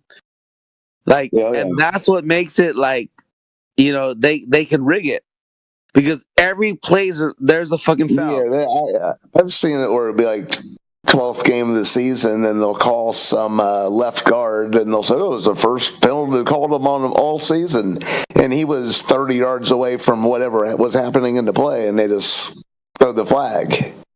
You know, and the guy like throws his hands up in the air. What's going on here? But yeah, it's weird. It's weird how the hands of the game are in the referee. I mean, they throw late flag. They throw flags 3 seconds after the play's over. Exactly. It's strange. It's kind of anyways. It's almost like all the officiating in all the sports are kind of interesting. Baseball, they're trying to replace them with computers and the strike zones. It's all. Basketball seems all right, but they do some weird. I don't know. Technicals after games and that end up suspending players for important games. It's like what? Anyways. How the hell did we get here? How did it all start? Jack Lambert and LT. Oh, someone's name was LT. That's crazy, bro.